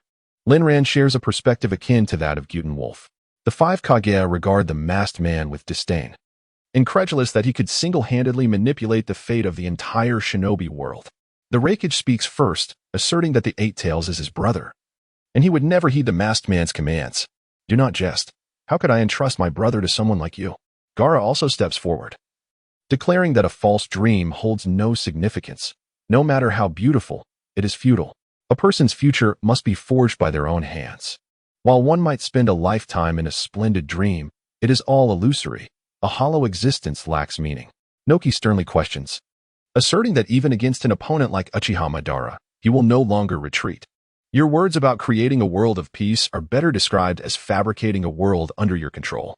The masked man murmurs, uttering words that leave the 5 Kage astonished. To create a world of my own? Since you refuse to acquiesce, I hereby declare the commencement of the 4th Great Ninja War. Tsunade cannot fathom how Uchiha Madara could contend against 5 villages alone. What gives you the right to challenge all 5 great shinobi villages by yourself? Before the masked man can respond, Gyutenwolf answers Tsunade's query. He possesses the powers of all the tailed beasts he has gathered. Even 7-tailed beasts would be beyond your ability to confront individually. The masked man gazes at Gyutenwolf in astonishment, for he had never encountered this man in his intel. Only from Kakuzu's recent escape had he learned of an exceptionally formidable individual, marking his first awareness of Gu Qingfeng's existence. Who are you? Gu Tianlang coldly declared, you are not worthy to know my name. However, to his astonishment, it appeared that the world's Hokage was out of sync with time and events, perhaps due to the butterfly effect. Ninjas who should have perished were still alive, and they had come to disrupt the 5 Kage summit. A great white bird soared through the sky, upon which sat a golden-haired man, raining down countless white clay bombs upon the ground. "Art is an explosion," he exclaimed, designating the protectors as the 5th Hokage Tsunade, the future 4th Tsuchikage Karatsuchi, as well as Gaara of the Sand and his sister Temari. The 4 protectors, if harmed, would influence the final task rating. The chat group finally released the list of protectors, and a multitude of white clay bombs descended upon the position of the 5 Kage, erupting in a thunderous explosion. No one anticipated an aerial assault. Ninjas were not known for flight, with the exception of Inoki's light-and-weight rock technique. The attack came so unexpectedly that most were caught off guard. Chapter 72, Deidara, Be My Son. The protector list was released at the last moment, making it nearly impossible to safeguard 4 individuals in such a short span of time. Whitebeard believed that even Gu Tianlang could not accomplish this feat. He was unaware of Gu Tianlang's true speed. Even if he could rescue all 4 in a single second, Whitebeard, watching via livestream, observed that Gu Tianlang remained stationary, motionless. How could one save others without moving? Tony, lacking Whitebeard's formidable strength, mused, "Isn't this chat group simply setting us up for failure?" The cafe attendant who adored rabbits remarked. Announcing the personnel list at the last second means no one can possibly save all 4 at once, and since injuries to the 4 affect the rating, it's clear they intend to deduct reward points. With such tremendous explosive damage, how could anyone escape unscathed? Dongxiang felt that this task from the chat group was exceedingly difficult. A deep, bottomless crater had formed at the site of the 5 Kage, but fortunately, all present were skilled fighters who managed to evade the direct blast. Gu Tianlang stood at a considerable distance from the 5 shadows, outside the primary blast zone. However, the shockwave sent fragments of earth and stone flying in every direction. Any debris that entered the 3-meter radius surrounding Gu Tianlang instantly disintegrated into dust. Deidara, confident in his ability to injure the group, had utilized the power of the masked man to launch a surprise aerial assault. Even the 5 shadows would likely sustain some degree of injury. "Ha ha ha, art is an explosion," he exclaimed. Yet, as the smoke cleared, everyone was taken aback. Sanbyun and the 5 shadows guards were enveloped in a faint blue protective aura, completely negating the explosion's damage. Deidara was left dumbfounded. What was this phenomenon? What kind of ninjutsu was at play? The masked man, his right eye betraying a flicker of surprise, too had not sensed anyone employing ninjutsu. He turned to gaze at Gu Tianlang, wondering if he was responsible for this occurrence. The strongest man on the surface. Is this some sort of protective barrier? How was it achieved? King pondered, perplexed. In his world of numerous superhumans, he had a grasp of barriers. Yet to shield everyone in such a brief span of time seemed impossible. Tony, not one to shy away from inquiries, remarked, "Boss, did you anticipate whom the chat group would select?" Unbeatable Vegeta, not at all. It was precisely because I couldn't predict it that I decided to shield the 5 shadows and their guards. He was unaware of the chat group's choice. But having mentioned the 5 shadows and their entourage, Gu Tianlang had opted to envelop all 5 shadows, their 10 guards, and Sanbyun in a protective barrier upon entering the conference room, ensuring that any attack would trigger its manifestation. As for the guards from the Land of Iron, Gu Tianlang felt no obligation to intervene. He was no saint, after all, and could not extend protection to those unrelated to him or his interests. The slumbering Kojuro's daughter remarked, "Indeed, our thought processes differ from the boss's. While we ponder how to safeguard several targets, he simply provides collective protection." Hinata and Kurumi stood beside Gu Tianlang, untroubled by any concerns, thus he did not see the need to cast a protective shield over them. Anoki, being considerably older, observed the scene and turned his gaze toward Gu Tianlang, whose expression remained impassive, as if he comprehended everything unfolding before him. "Thank you for your assistance. Without your intervention, Deidara might have truly injured us," he expressed. Despite his formidable prowess among the 5 shadows, the passage of time had dulled his reflexes, rendering him less capable in such unexpected scenarios compared to his 4 counterparts. Gu Tianlang waved his hand, signaling him not to be concerned. Subsequently, specks of blue light detached from several individuals, transforming into numerous azure energy orbs that soared back into Gu Tianlang's form. Only Tsunade, Karatsuchi, Temari, and Gaara retained their protective shields. The masked man expressed his dissatisfaction towards Gu Tianlang, asserting that without his interference, the ambush would not have been fruitless. "What do you mean by this? Are you intending to oppose us?" he inquired. "You may engage in your own battles. I am merely here to observe the spectacle." Gu Tianlang cast a cold glance at the masked man and remarked, provided they can breach the protective barrier I have established. With a sweeping gesture, Deidara summoned 4 colossal dragons crafted from white clay into the air. C2. Multiple dragons. This was a unique jutsu of his own, capable of utilizing explosive clay to form objects that would unleash tremendous explosive power, ranging from C1 to C4 in destructive capability. Several dragons swooped down towards the ground, prompting the bodyguards of the 5 Kage to simultaneously unleash their own techniques to counter the airborne explosive dragons. Techniques such as the chopping dance, lightning release, lightning dragon, water release, water dragon bullet, and fire release. Searing technique filled the air with blue lightning dragons striking upwards, while countless wind blades sliced through the atmosphere. One white dragon ignited in flames, and as the attacks collided, a cataclysmic explosion erupted in the sky. Haito, on the ground, attempted to persuade Deidara to return to the hidden cloud, warning him that the Akatsuki sought to wage war against the 5 great shinobi villages. And if Deidara persisted in his obstinacy, only death awaited him. Stop following the Akatsuki and come back, you fool, he implored. Deidara, however, had no intention of responding. For him, the moment of explosion represented art, and he was willing to sacrifice everything for the sake of it. Explosion is art, Garuda. A clone crafted from explosive clay, equal in size to Deidara himself, descended, crashing towards the gathered crowd below, only to be shattered once again by the 5 Kage's guards, transforming into minuscule clay fragments that scattered across the ground. Deidara smiled with excitement. Even if his technique was thwarted, the tiny explosive clay particles could detonate if inhaled by anyone nearby. However, Obito held little hope for this tactic, as his original intention in seeking out Deidara was to instill fear in the 5 Kage. Since the ambush had failed, it was unlikely that Deidara alone could inflict harm upon them. Explosive clay fell like rain upon the ground, prompting the Kage present to recognize the shift in their surroundings and activate their defensive techniques. Realizing there was no chance for them to inhale the clay, Deidara shouted for all the explosive clay to detonate. The entire courtyard was engulfed in the explosion. The masked man glanced at the chaos below and then cast a deep look at Gu Tianlang before employing his spatial abilities to escape alongside Deidara. The expressions of the 5 Kage varied, but none were in high spirits. Having been attacked at their doorstep and allowing the assailants to flee so brazenly was a bitter pill to swallow. At this juncture, to confront the power of the 7-tailed beasts, they had no choice but to ally with the 5 great shinobi villages. Chapter 73. The demon Tsunade was the first to speak, and the other 4 Kage concurred with her proposal, deciding to return to their villages to rally their ninja and form a united front in the shinobi world. The mission was complete, with no casualties or injuries among the target team. The administrator, the invincible Vegeta, earned 10,000 points, while Hinata's eldest daughter and the most fearsome spirit each received the same. This mission was rated SSS, and the administrator, Vegeta, received an additional reward of 500,000 points. The eldest daughter of the Hinata family, alongside her formidable spirit, each earned a commendable 10,000 points. The blue aura surrounding Tsunade and her companions faded away, and the protective shield of Giran was also retracted. Beside them, Mei Terumi exuded an allure that only a mature woman could possess, her every gesture replete with captivating charm.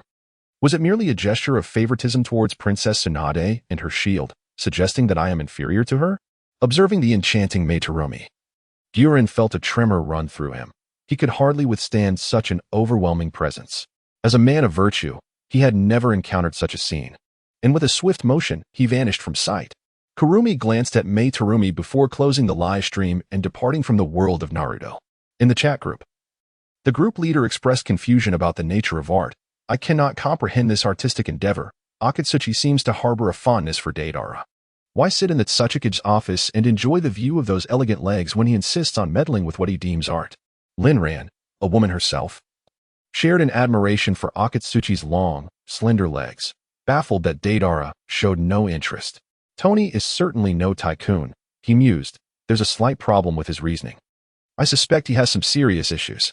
What Tony could not fathom was why anyone would consider an explosion as a form of art.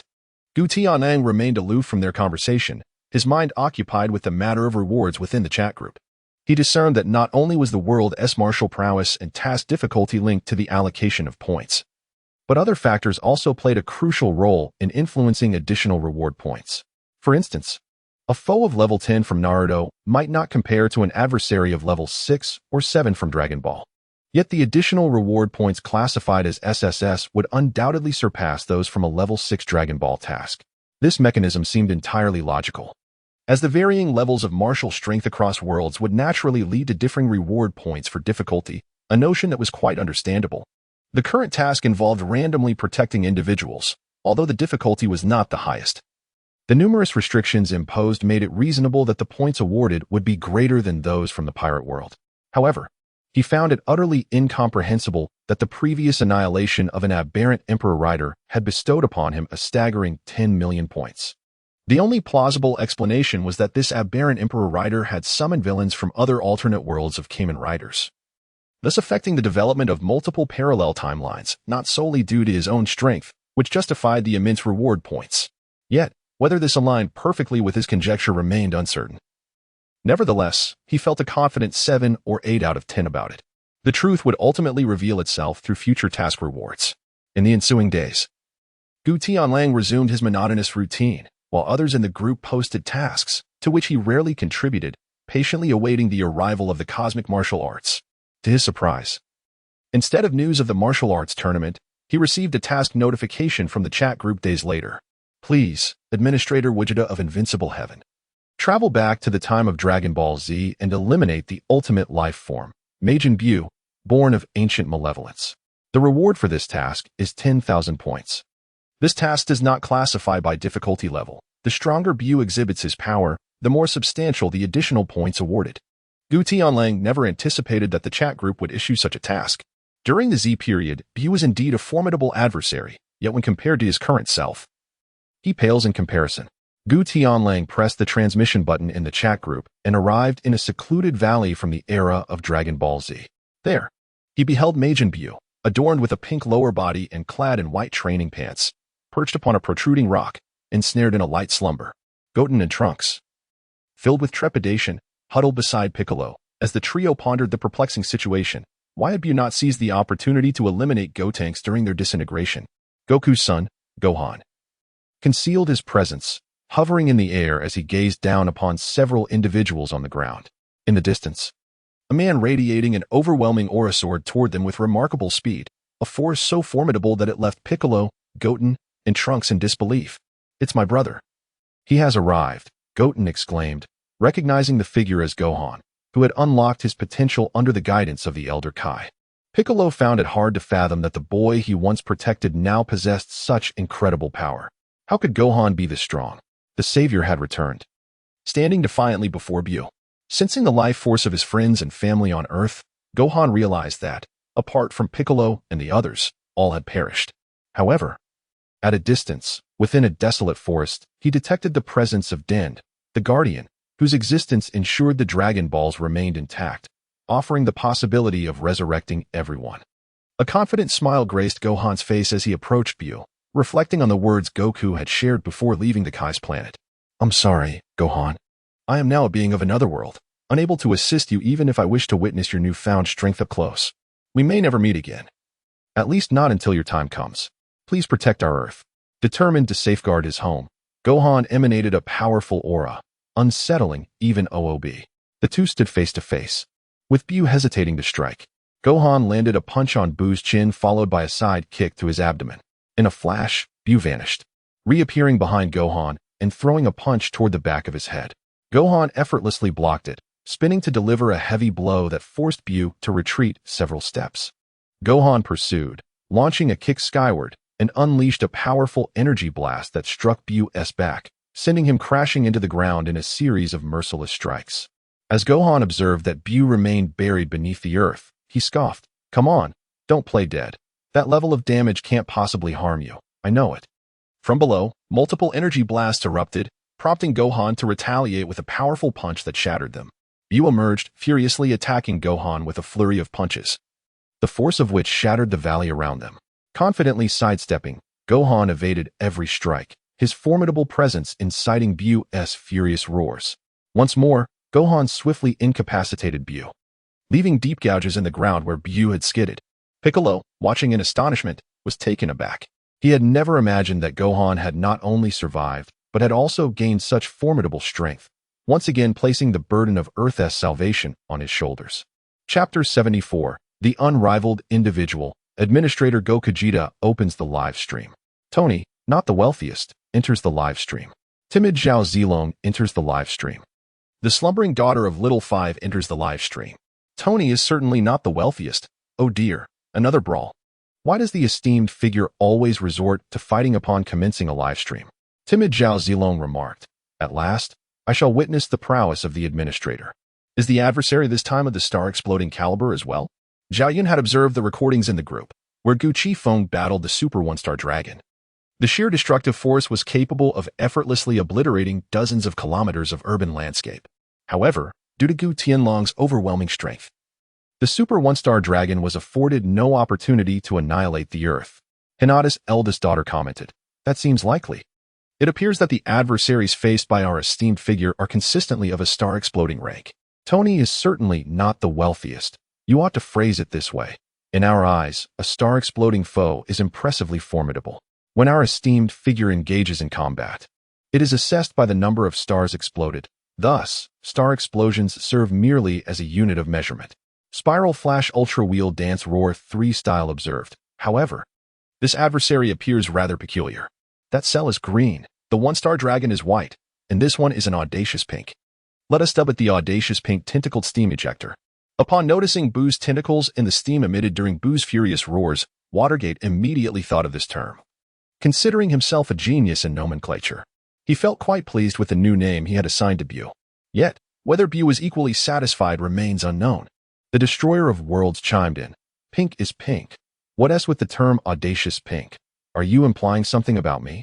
The slumbering daughter of Kagoro Mori expressed.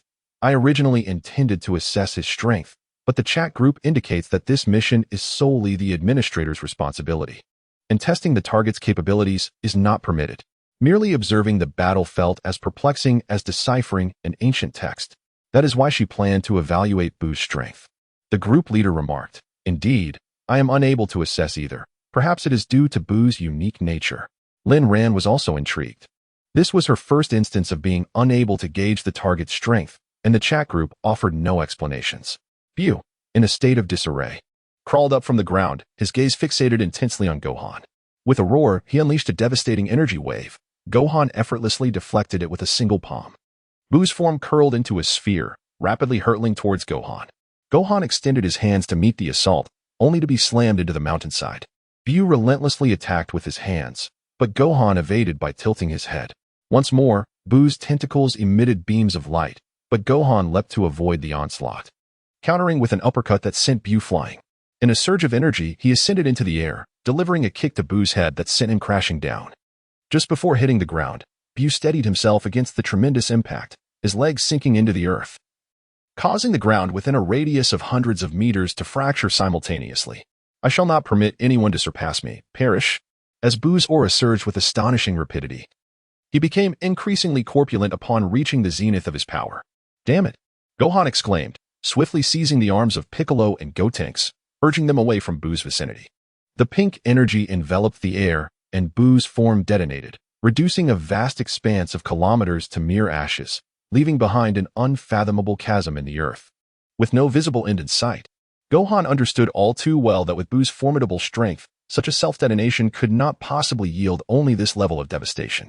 Harnessing the energy unleashed by his own explosion, Bu escaped into the depths below. Even Gohan was unable to trace Bu's energy signature and could only lead the others in search of Din, prioritizing his safety, for without the Dragon Balls, those who had perished could never be revived.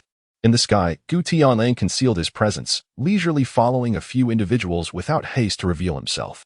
Bu lingered nearby Gohan and his companions, biding his time as he awaited the cooldown period for Goten and Trunks fusion. In truth, Gu Tianlang did not wholly endorse Gohan's actions. Bu, relying on self-detonation to mask his energy, dared not unleash his true power and could only gradually retreat. Should he exert too much force, Gohan would undoubtedly sense his presence. In such a scenario, Gohan merely needed to execute a large-scale attack, obliterating everything within hundreds of miles, thereby compelling Bu to reveal himself and allowing for a decisive resolution. Yet, Gohan refrained from such an approach, based on Gu Tianlang's understanding.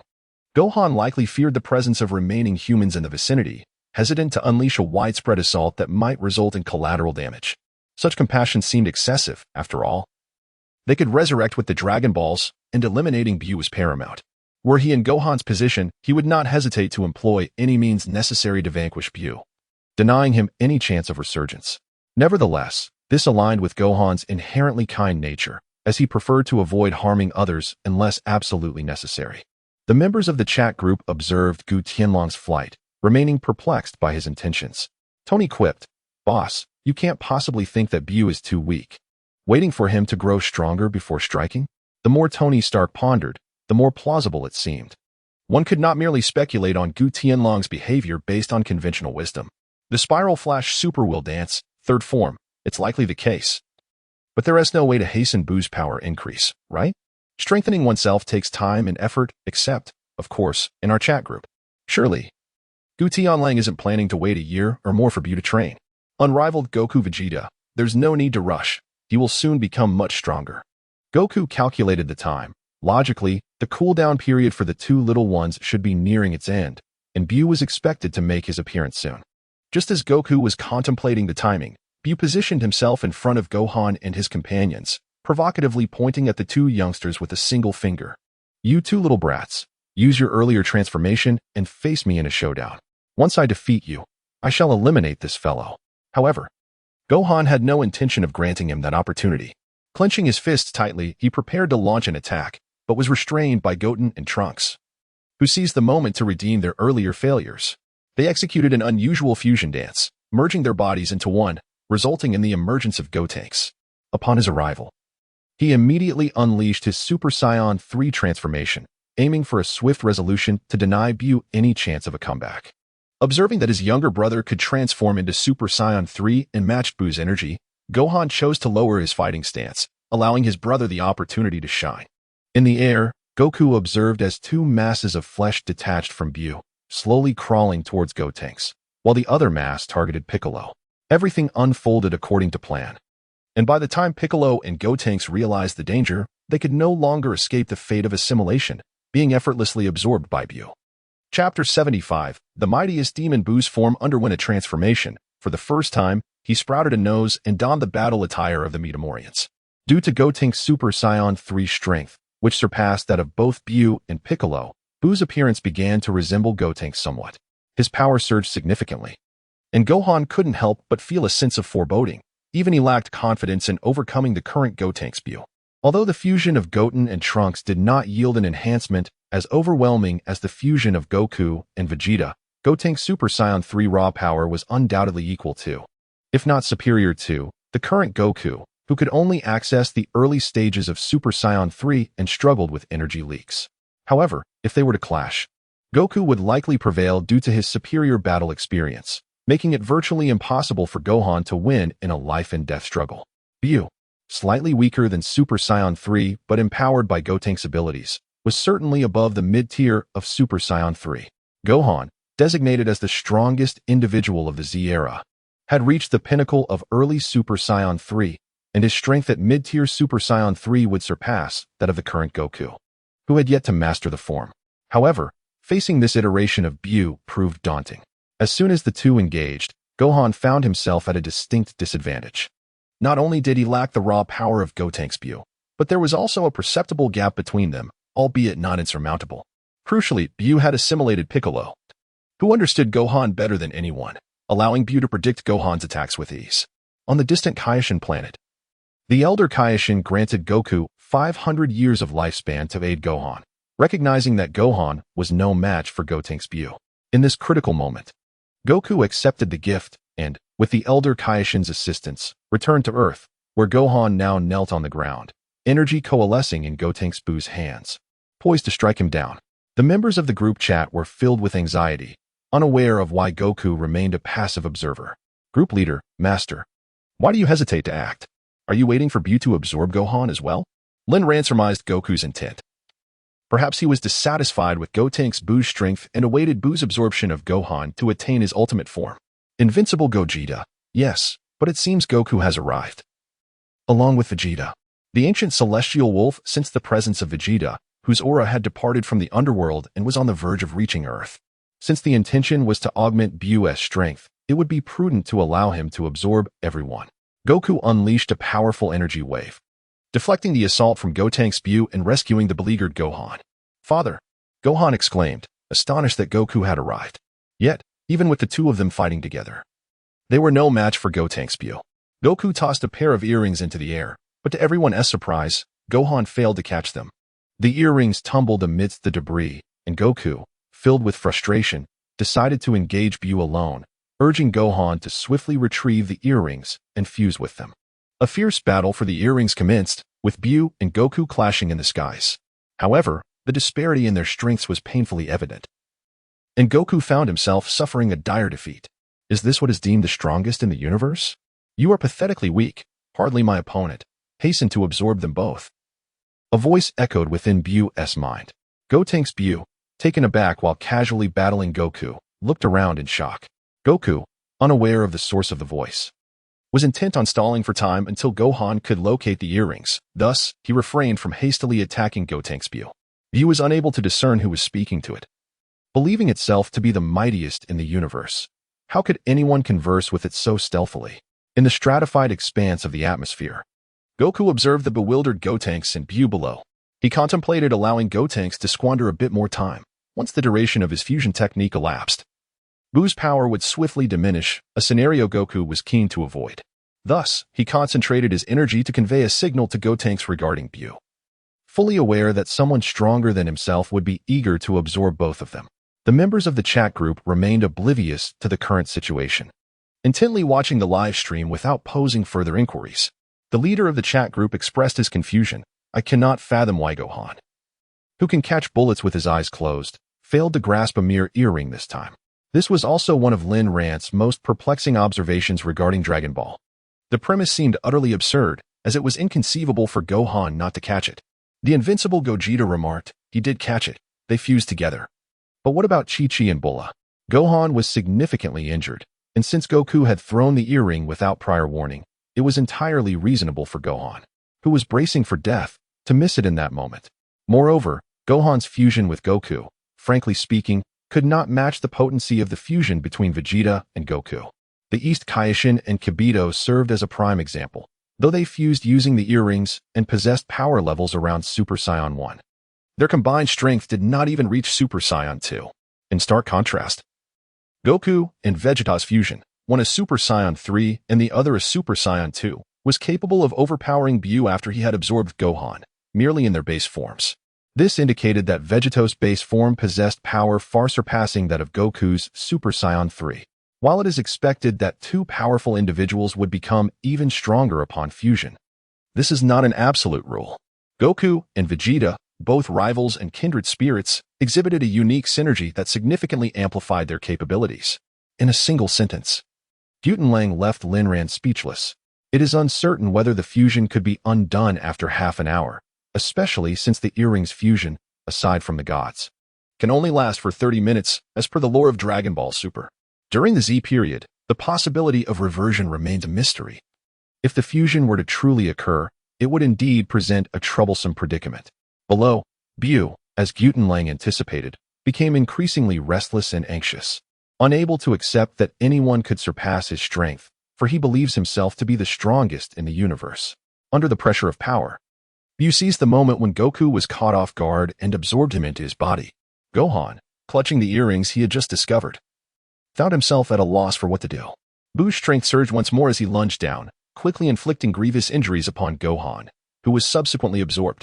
Given that Gohan's power exceeded that of Gotenks and Goku, Bu's form underwent another transformation. The upper half of his body donned an orange martial arts uniform, adorned with wrist guards, while his antennae elongated by several dozen centimeters. The stronger Bu became, the longer his protrusions grew. He erupted into maniacal laughter, and pink lightning descended from the clouds, the very sound of his mirth causing the mountains below to shatter and the seas to surge into colossal waves. At this moment, Beerus descended upon Earth, while Vegeta arrived fashionably late. Gazing upon this formidable adversary, Vegeta's heart knew that he would meet his demise, with no chance of victory. Yet, he would never flee. He is the proud prince of the Saiyans and would not be frightened into retreat, even in the face of death. Chapter 76. Gutenlang takes action. Gohan Bu cast a glance at Vegeta, his form vanishing from sight, only to reappear before Vegeta in the blink of an eye. A purple energy sphere pressed against Vegeta's face. Before Vegeta could react, he was struck and left gravely injured, as Gohan Bu swiftly absorbed him into his being. As the opportunity presented itself, the ancient wolf emerged from the interstitial space, soaring before the formidable Gohan Bu. Oblivious to the presence of the ancient wolf, Gohan Bu remained enraptured by the immense power coursing within him. Gu Tianlang unleashed a powerful punch, the fierce wind from his strike traversing the 100-meter distance between the two, leaving a gash across Gohan Bu's face. In an instant, the wound on Gohan Bu's visage healed, and he finally turned his gaze towards Gu Tianlang. The tension of two armies poised for battle palpable in the air. Gohan Bu gathered his strength, channeling his energy, which surged dramatically, as a pink aura coalesced into an energy sphere radiating outward. The golden aura surrounding Gotenks shimmered brilliantly, coalescing into a colossal sphere of golden light. The forces clashed and compressed, causing the pink sphere to dissipate upon contact, while Gotenks was sent flying thousands of meters by the sheer force of Gotenks' energy. Despite the rapidity of the energy collision, the residual power dispersed the nearby clouds, and all the trees and structures below vanished, leaving behind a desolate wasteland. The space itself trembled incessantly. Although the members of the chat group had witnessed Gotenks in action before, they were invariably astonished each time. The timid Zhao Zilong remarked, "Is this the power of an administrator? It is truly formidable, a force capable of annihilating worlds." As a warrior, Zhao Yun found it hard to believe that humanity could wield such extraordinary power. Tony, the not-so-wealthy, quipped, "Administrator, clear the way, I am about to show off." The CAF server who adored rabbits added, "The big shot is either dominating opponents or on the way to do so." Dong Xiang had long anticipated the outcome of the battle. She no longer believed anyone could defeat Gu Qifeng. Instead, she simply hoped someone could compel Gu Qifeng to fight earnestly. The group leader of the chat declared, in the Dragon Ball world, "Let's find out who the true master is." According to the laws of Dragon Ball, whenever Gogeta and Vegeta appeared, they would undoubtedly overpower their foes. Victory wasn't guaranteed, but they were certain to deliver a crushing defeat. "You were the one who just said I was too weak. I must eliminate you now." Gotenks, having absorbed countless souls and grown immensely powerful, could not believe he was still unable to rival Gotenks. He charged at Gotenks with blinding speed, launching an offensive. However, his aggressive strikes were deftly evaded, never once connecting with Gotenks. In a fit of fury, Gotenks unleashed a colossal energy wave.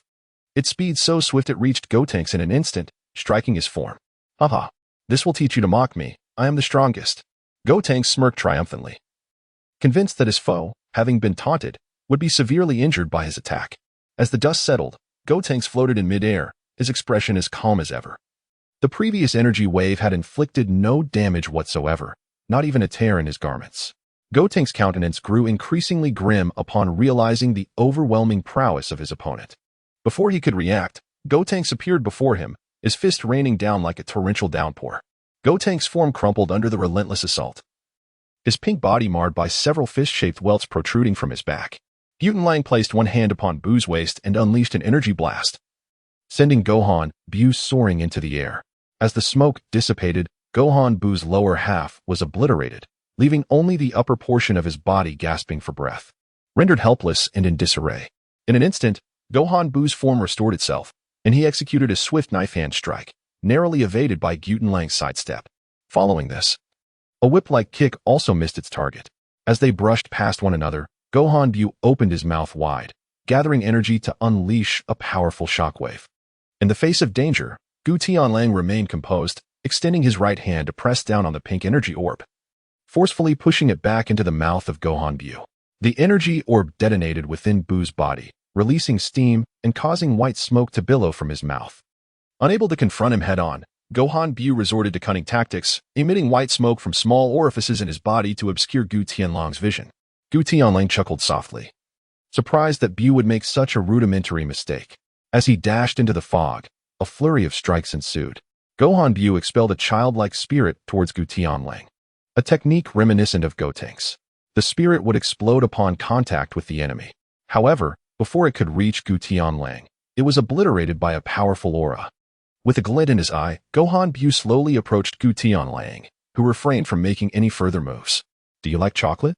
Gohan Bu remarked, and immediately, long tendrils shot from his back, unleashing a transformation beam. Gu Tianlang stood still, not making an effort to evade, allowing the beam to strike him, and in an instant, he transformed into a chocolate sphere measuring just 2 or 3 centimeters.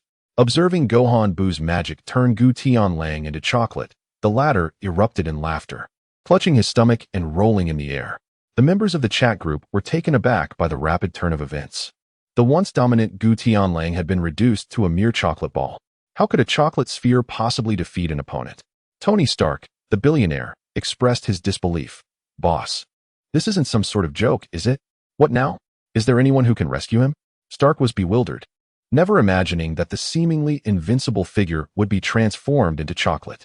Spiral Flash Super Wheel Dance, Roar 3 Styles. Someone exclaimed, honestly, this guy is above me. Perhaps if we all strike together, we might have a chance. Minato understood that he was no match for Bu. Yet Gu Tianlang seldom flaunted his status in the group and treated everyone well, which was one of the reasons the group held him in high regard. Even if he could not defeat Bu, he could not stand idly by and watch Gu Tianlang perish. For my current girlfriend, I will thrash my ex. Another declared, count me in. Let's all transform and attack together. I will join as well. Strength lies in numbers, added the eldest daughter of the Hyuga family. Though I may not be of much help, I cannot bear to see the boss die, chimed in the daughter of the slumbering Kagero. The group leader reassured them. Why the panic? Do not underestimate the administrator. He can easily evade such an attack. The fact that he has T indicates he is not afraid of this technique. Just watch closely. Lin Ran was not concerned about Gu Qingfeng's safety. Even with the additional powers absorbed from Goku and Vegeta, the might of Bu would only amount to Super Saiyan 3 at full capacity. Super Saiyan Vegeta could easily disregard magical attacks, and with Gu Tianlang's strength, there would be no issue whatsoever. Chapter 77, The Annihilation of Bu Invincible Goku Vegeta, calm down. It's merely transforming into a piece of chocolate. Such matters are trivial. Tony, not the wealthiest, seriously? Turned into chocolate, and still chatting in the group? Tony could hardly believe that Gu Tianlang was still able to speak, and judging by his tone, he seemed utterly unfazed by Bu's assault. Hinata, the eldest daughter of the Hyuga clan, your heart is truly vast, can you still move? Perhaps we should retreat for now and find a way to break this magic. Then you can deal with him. Hinata could not fathom how a chocolate ball could possibly defeat an enemy. Invincible Goku Vegeta, 5 words drift from the sky, this is hardly a challenge. Wolf stretched his body, intentionally succumbing to the allure of curiosity to discover the true nature of Bu's light. All his sensory perceptions remained intact. Yet the structure of his body had been transformed from within, its molecular form altered. Now, he existed as a mere chocolate sphere, devoid of limbs. Bu, finally ceasing his laughter, extended a hand to seize the chocolate sphere, intending to consume it whole. The chocolate sphere evaded Bu's grasp, and a voice echoed from within. Hey, do you really think such trivial tricks could vanquish me? Humph. No matter how formidable you may be, you are merely a chocolate sphere now, incapable of matching my prowess. Bu, unfazed, dismissed the notion that a mere confection could pose any threat. If he couldn't even overpower a chocolate, he would have no face left to show the world. The chocolate sphere darted side to side, skillfully dodging Bu's attacks, launching rapid strikes at Bu's form, rendering him nearly incapacitated. He could not fathom why Wolf still wielded such terrifying power, and paradoxically, the reduction in size made him even harder to hit. Bu felt an unsettling fear towards the chocolate. Once I catch you, I shall consume you immediately. He unleashed a shockwave, but the black chocolate sphere twisted and turned, using the light waves as cover. At last, Bu succeeded in grasping the chocolate sphere, believing the tide had turned. Once captured, no matter its strength, it would be devoured. You're finished. Oh, is that so? The chocolate sphere pierced through Bu's palm, emerging from his shoulder, causing him to be struck through. Your opponent is the strongest chocolate in the universe. The spectators in the chat group were left astounded, never having anticipated such a turn of events.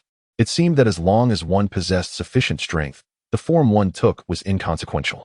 Tony, who was not the wealthiest, remarked, goodness. It appears I cannot even defeat chocolate, let alone a human. Spiral Flash Super Wheel Dance Roar Technique. This is somewhat absurd. But since this chocolate is deemed the strongest in the universe, let us name it the Dark Dimensional Quaking Chocolate.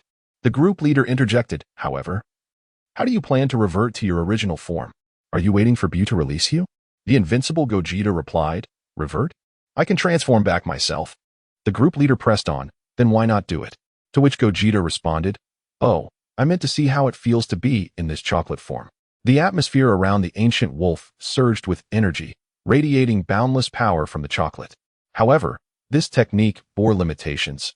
If the adversary were too formidable, it would prove ineffective. Could it truly transform even the king of all into chocolate? Undoubtedly, it would not work. Otherwise, Bu would have rendered himself invincible long ago. Amidst the blinding golden light, the chocolate sphere underwent a transformation, and the ancient wolf reappeared before Gohan and Bu, refraining from further assault. With arms crossed, he observed them intently.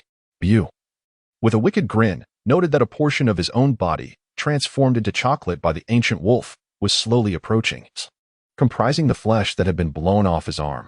Wolf remained oblivious to the imminent danger as he was enveloped by shattered flesh. Returning to the body of Gohan Bu, the scene shifted to within Gohan Bu's physique, where Wolf stood unscathed, surveying the surrounding energy and locating the positions of Goku and his companions. He could not allow himself to inadvertently eliminate Goku and the others along with Bu. After all, Bu's strength had reached its peak, and it was unnecessary to squander more time. He made his way directly to Goku's location, shattering countless organs within Bu's body along the way. Upon successfully finding them, he utilized instant transmission to transport Goku, Gohan, and Fat Bu to the Kaioshin realm. The old Kaioshin and East Kaioshin lamented that no one could defeat Bu unless they awakened the slumbering Beerus, whose volatile temperament posed an even greater threat than Bu himself. Just then, they observed Wolf tossing Goku and the others over, before returning to Earth. With the absence of Fat Bu, the primordial form of Kid Bu emerged. The purest and most malevolent entity, roaring with such ferocity that the very fabric of space seemed on the verge of shattering. Without hesitation, Kid Bu unleashed a wave of destructive energy aimed at obliterating Earth. However, Wolf countered with a swift motion, deflecting the attack and delivering a decisive blow that decapitated Kid Bu. He then unleashed a massive energy wave, utterly annihilating Kid Bu, leaving not a single cell behind. Even with Kid Bu's extraordinary regenerative abilities, this situation left him with no path to survival. Administrator Invincible Gogeta completed his task, earning 500,000 reward points. He subsequently closed the live broadcast.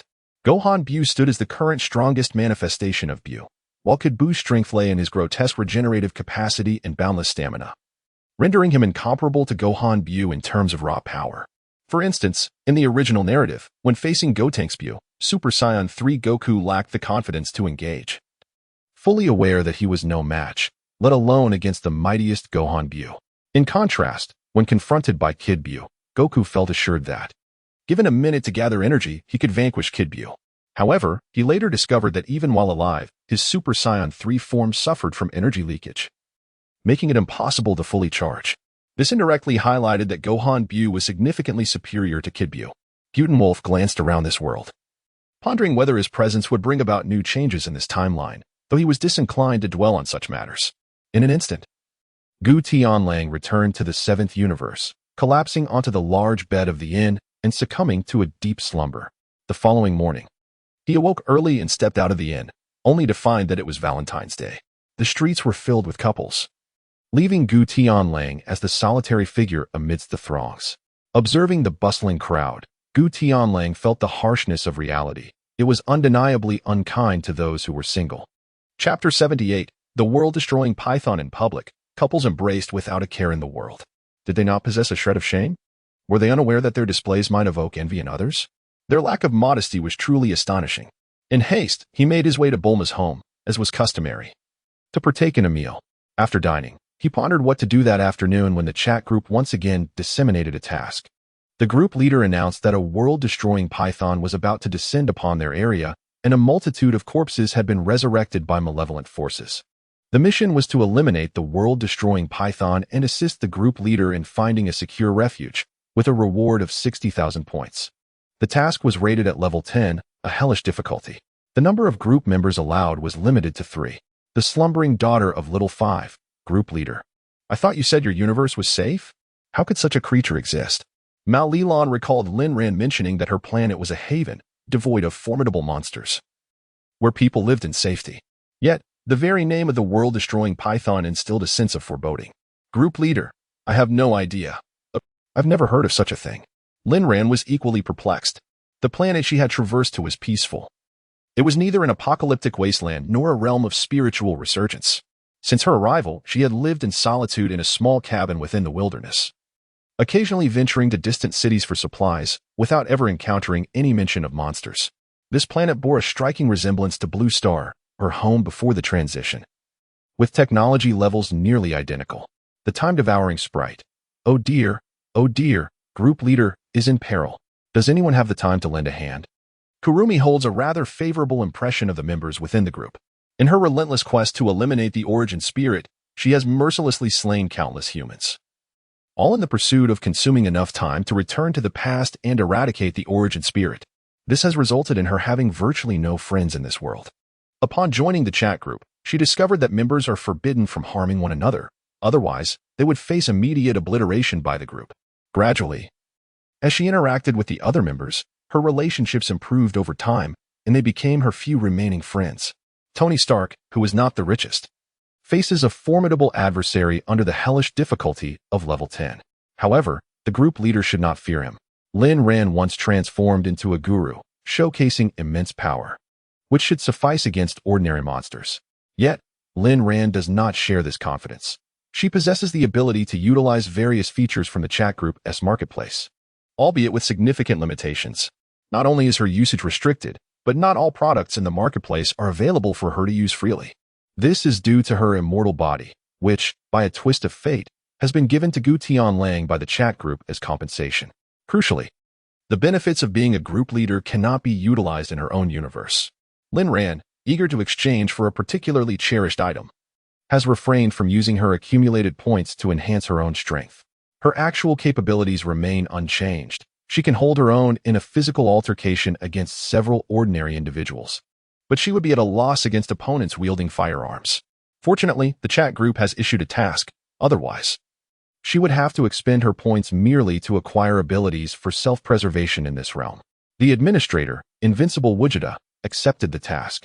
The member, Tony Stark, who is not the richest, accepted the task. Another member, who was beating up his ex-girlfriend for the sake of his current girlfriend, also accepted the task. Just as Lin Ran was about to speak, a flash of white light illuminated her surroundings, and ripples spread through the space as Gu Tianlang's figure materialized before her. The administrator, Invincible Vegeta, completed the task, earning a reward of 20,000 points. Both Tony Stark, who is not the richest, and the member who was beating up his ex-girlfriend for the sake of his current girlfriend each received 20,000 points. The task took nearly a second to complete and was rated SSS. The administrator, Invincible Vegeta, was awarded an additional 300,000 points. The other two members also received an extra 10,000 points each. At that moment, another flash of white light appeared beside Gu Tianlang and Lin Ran. As Daegu and Tony arrived, Tony Stark wore a rather peculiar expression, a blend of discomfort and happiness, creating a sense of frustration. Why am I here? Wouldn't it be better for me to stay at home? I haven't even been fully teleported yet, and I've already been notified that the task is complete. There's no sense of participation at all. Gu Tianlang smiled wryly. It was evident that eliminating the enemy as swiftly as possible was paramount, lest it adversely affect the ultimate mission rating. Daegu wore a similar expression, fully aware that they had come to bask in an assured victory. With Gu Tianlang's prowess, the task would undoubtedly be accomplished with ease, yet they had not anticipated it would be this effortless.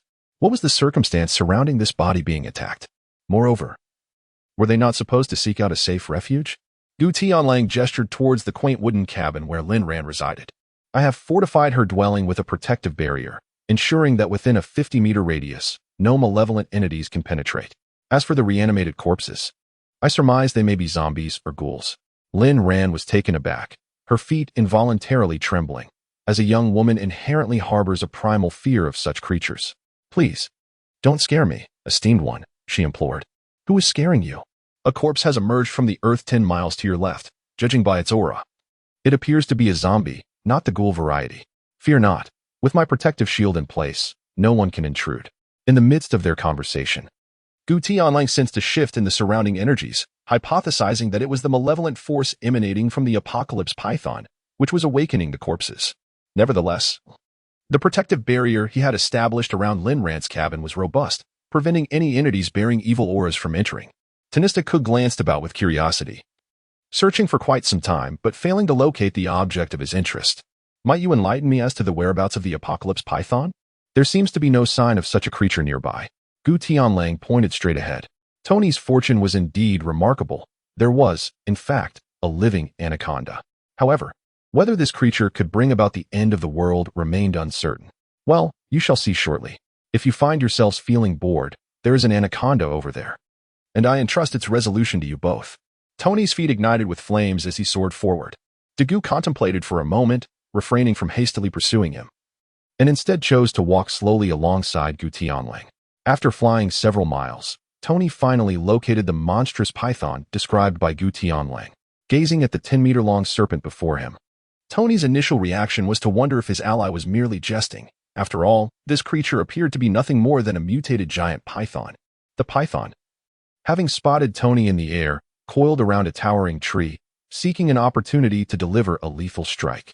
Chapter 79. The monstrous python with his palm directed at the serpent, Tony's armored exterior shed away to reveal a compact disperser, unleashing a powerful ultrasonic assault. Countless birds scattered into the distance, while numerous small creatures fled in terror. The python, startled, curled into a ball, its cold, slitted eyes fixated intently on Tony. From the armored section of his left hand, Tony fired 3 syringes filled with anesthetic, intending to capture the giant serpent for research purposes. Although it was far from the ideal outcome he had envisioned, the creature's immense size certainly warranted further investigation. Under the relentless ultrasonic suppression, the syringes successfully struck the python's body. However, the situation proved far less straightforward than anticipated. The syringe tips failed to penetrate the serpent's flesh and instead shattered as if they had collided with a solid steel plate, crafted from specialized materials. Tony's syringes could pierce through ordinary iron, so it was inconceivable that they could not breach the defenses of a mere python. Tony retracted the ultrasonic waves and withdrew the shoulder armor, activating 2 miniature cannons, his micro-rocket launchers. Eager to avoid accidentally killing his quarry, he aimed for the creature's tail. 3 rockets were launched in rapid succession, but the monster's speed was astonishing. Without the interference of the ultrasonic waves, the coiled body sprang into action, evading 2 of the rockets. However, the last one proved unavoidable, striking its tail with a resounding explosion. The 2 missed rockets obliterated the towering trees where the python had once resided, sending a massive trunk crashing to the ground and scattering leaves in every direction. Drip, drop, dark blood rained down upon the leaf-strewn dirt path, and there, the python floated in midair, its tail swaying side to side, now a gruesome sight. Tony's curiosity about the structure of this serpent intensified. Could a python truly remain airborne? The creature opened its gaping maw and expelled a jet of black liquid. Tony could not discern what it was, but it was evidently no benign substance. Activating the energy thrusters beneath his feet to maximum power, he deftly evaded the python's assault. With a burst of crimson light, he aimed his arc pulse cannon at the serpent. Equipped with a tracking feature, it effortlessly penetrated 1/3 of the python's tail. This blow caused the creature to weaken rapidly, plummeting from the sky into the depths of the jungle, emitting a cry of anguish. The trio of Gu Tianlang, Dagu, and Lin Ran approached, and Tony, observing the thrashing giant python, expressed his resignation to Gu Tianlang, asking, "Is this the world-destroying python? It appears to be merely a mutated serpent. Despite its ability to expel that ominous black liquid, it doesn't seem particularly formidable, does it, my friend?" However, Lin Ran and Dagu's expressions shifted dramatically, with Lin Ran's pupils dilating in sheer terror, as if he had encountered something truly dreadful. "Who informed you that this is the world-destroying python? The true monstrosity is lurking behind you." Ancient Wolf gestured towards Tony, signaling him to look behind. "Behind me? Behind me lies that little snake, gravely injured and unable to move," he said. "Lin Ran, what expression do you wear?" Tony did not turn back. After all, what was there to fear from a mere 10-meter snake? Girls were simply timid, easily frightened by such creatures. Lin Ran also pointed to Tony's rear, while the Gu brandished his divine light staff, poised to transform at any moment. Suddenly, an unsettling sensation enveloped Tony. With a stiff turn of his head, he was met with 2 enormous eyes, larger than his own, fixed upon him with a bloodthirsty and indifferent gaze. Startled, Tony quickly propelled himself several dozen meters away, joining Ancient Wolf and the others, only to discern the true nature of the creature. Before him coiled a colossal black python, adorned with 3 heads, entwining itself around a massive mountain several hundred meters away. Tony estimated the serpent's length to exceed 200 meters. Its tail rested far beyond the mountain while its heads hovered ominously close to him, the majority of its immense body still anchored to the mountain. I said it was a 10-meter snake. How could it possibly be the world-destroying python? It must possess this size to earn such a formidable title, he mused. Rather than fear, excitement surged within Tony. He now had a new research subject. He had never encountered a three-headed python before. Such an extraordinary phenomenon surely held immense research value. Dagu, let us strike together. We shall vanquish it, and once I achieve a breakthrough in my research, I will craft a suit of steel armor for you, sparing you from those frequent mishaps. Dagu acknowledged with a nod, contemplating that donning the steel battle armor would undoubtedly render him more dashing than Tony, thus facilitating the establishment of a tall and handsome image before Lena. The furious python, having noticed the colossal serpent grievously injured on the ground, let out a roar, its massive tongue lunging towards Tony. Given such a size, Tony was not particularly concerned about accidentally killing it. 6 miniature rocket launchers emerged from his shoulder, launching a barrage of 12 projectiles, while the arc pulse cannons in his hands also fired upon the giant snake. No matter how large, it was merely a serpent, and that 10-meter-long python was not beyond his capacity to inflict serious harm. The rocket struck the furious python's head, yet its skin proved unexpectedly resilient, rendering the assault utterly ineffective. The pulse cannons in Tony's hands also failed to make any impact, unable to pierce the python's hide. Fortunately, the python's enormous size allowed Tony to narrowly evade its jaws, managing to fire several more projectiles that found their way into the creature's mouth. As the python brushed past Tony, it redirected its focus towards Gu Tianlang and Lin Ran, its massive fangs drawing perilously closer to the two. A brilliant blue-white light erupted, and a colossal fist struck from below, sending the python's head soaring into the air. With a stylish landing, the composite Digga made its grand entrance, striking a battle pose, momentarily uncertain on how to contend with the imposing serpent, whose size was significantly greater. The python's length was at least 4 times that of Digga, and the consequences of being ensnared by such a massive body were all too clear. Tony's miniature missiles detonated within the python's mouth, but it was merely a fleeting moment. Lacking any substantial effect, Tony flew to Digga's side, pondering how to triumph over this formidable foe. At a certain scale, even a creature lacking in strength could wield an overwhelming advantage. Not to mention that this beast had a hide as tough as iron. The rocket launchers failed to inflict damage, and the missiles could not breach its defenses.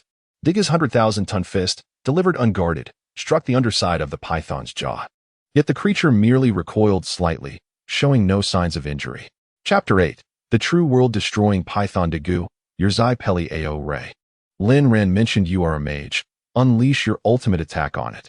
Upon hearing Tony's words, Digga nodded slightly, crossing his arms in front of his chest. As the energy crystal atop his head emitted a red glow, transforming his body into a powerful red-centric form. Clenching his fists, he charged towards the python, eliciting both astonishment and anger from Tony. It's 200 meters long, and you're only 50. How can you dare to engage in close combat? Even if I plead with you, can't you just unleash your rays? Lin Ran, listening intently from the ground, clearly heard Tony urging Digga to release his rays, only for Digga to nod in agreement, subsequently opting for hand-to-hand combat. Why agree to unleash rays only to engage in melee? Why must Dagu insist on close combat? Disregarding all advice? Lin Ran's just at the ancient wolf went unanswered. He was certain that the great ancient would find himself in dire straits. Indeed, reality bore witness to this, as the great ancient was utterly powerless against the three-headed serpent. He had never encountered such an adversary before. 2 of the serpent's heads lunged at Digga, who grasped the creature's massive jaws with both hands. Meanwhile, the third head seized the opportunity to unleash a lightning-fast strike at Digga's energy core located in his chest.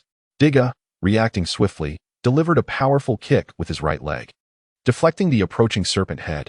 Although Digga managed to evade the bite, the energy beam emitted from the serpent's mouth still struck him on the right shoulder. Digga staggered back, releasing his grip on the 2 serpent heads. In his retreat, he enveloped his right hand in a crimson glow and unleashed an Ultraman's powerful punch, landing a blow on one of the serpent's heads. Both combatants bore wounds from their initial clash. A luminescent substance resembling blood emanated from Digga's shoulder, while the serpent's struck head lost its initial vigor, displaying signs of disorientation in its eyes. Employing his healing abilities, Digga cupped his injured shoulder with his left hand, gathering a milky white light in his palm. After pressing it against the wound for several seconds, he released it, and the injury was healed. Neither Digga nor the serpent dared to strike recklessly, both searching for an opening in their opponent's defenses. Tony, meanwhile, readied his most formidable weapon. A miniature shockwave flame projectile emerged from his back, while two jet thrusters revealed themselves from his armored arms, each adorned with several missile components in conjunction with the flame projectile on his back. A beam of energy shot forth from Tony's chest, charging the flame projectile. Once everything was prepared, the flame projectile was launched at the lower half of the serpent's body. The serpent, dismissing this ant-like assault, remained fixated on Digga. The projectile struck its target effortlessly, resulting in a sudden explosion of shockwave that sent nearby trees in the forest soaring into the air, while those farther away shed their leaves in disarray. Amidst the shockwave, a conflagration ignited, intertwined with several missiles. Despite such a ferocious onslaught, the serpent continued to gaze unwaveringly at Digga, for this degree of flame posed no threat to it. The mountains, entwined with the serpent's body, stood barren atop, with stones tumbling down intermittently as a consequence of the shockwave's tremors and the relentless bombardment of missiles, threatening imminent collapse. Digga resolved to conclude the battle swiftly. Transforming into his combined form, he crossed his wrists before him and expanded them outward to gather energy, ultimately releasing a white ultra-high thermal ray in an L shape. The central head of the serpent retaliated with a jet of black liquid, which collided with the ray, only to be effortlessly suppressed. The serpent's left and right heads opened wide, unleashing freezing rays and purple lightning, merging three distinct forces to counter the Zeppeli ray. The great ancient attempted to amplify his energy output. The timer on his chest radiated with brilliance, and the emitted ray thickened significantly, achieving a precarious equilibrium against the serpent's assault. At the point of collision, the very fabric of space rippled, generating powerful air currents that compressed until they erupted in a shower of sparks. Under the cascade of light, the ground crystallized with ice, and Digga stumbled backward, toppled by the force of the impact. The mountain, ensnared by the serpent, was first shattered by Tony's explosion, then further destabilized by the residual shockwaves, leading to a collapse that severed the serpent's lower half, reducing the once mighty mountain to heaps of boulders. The residual energy swept outward, forming a protective aura around the ancient wolf, enveloping him and Linran. The indicator light on Digga's chest flickered, although his injuries and stamina were not critically compromised. The 3-minute time constraint loomed near. He recognized that this serpent was not an adversary he could vanquish easily. He was poised to transform once more, opting for aerial form to execute high-speed attacks in an attempt to suppress the serpent, only to witness the ancient wolf move behind him.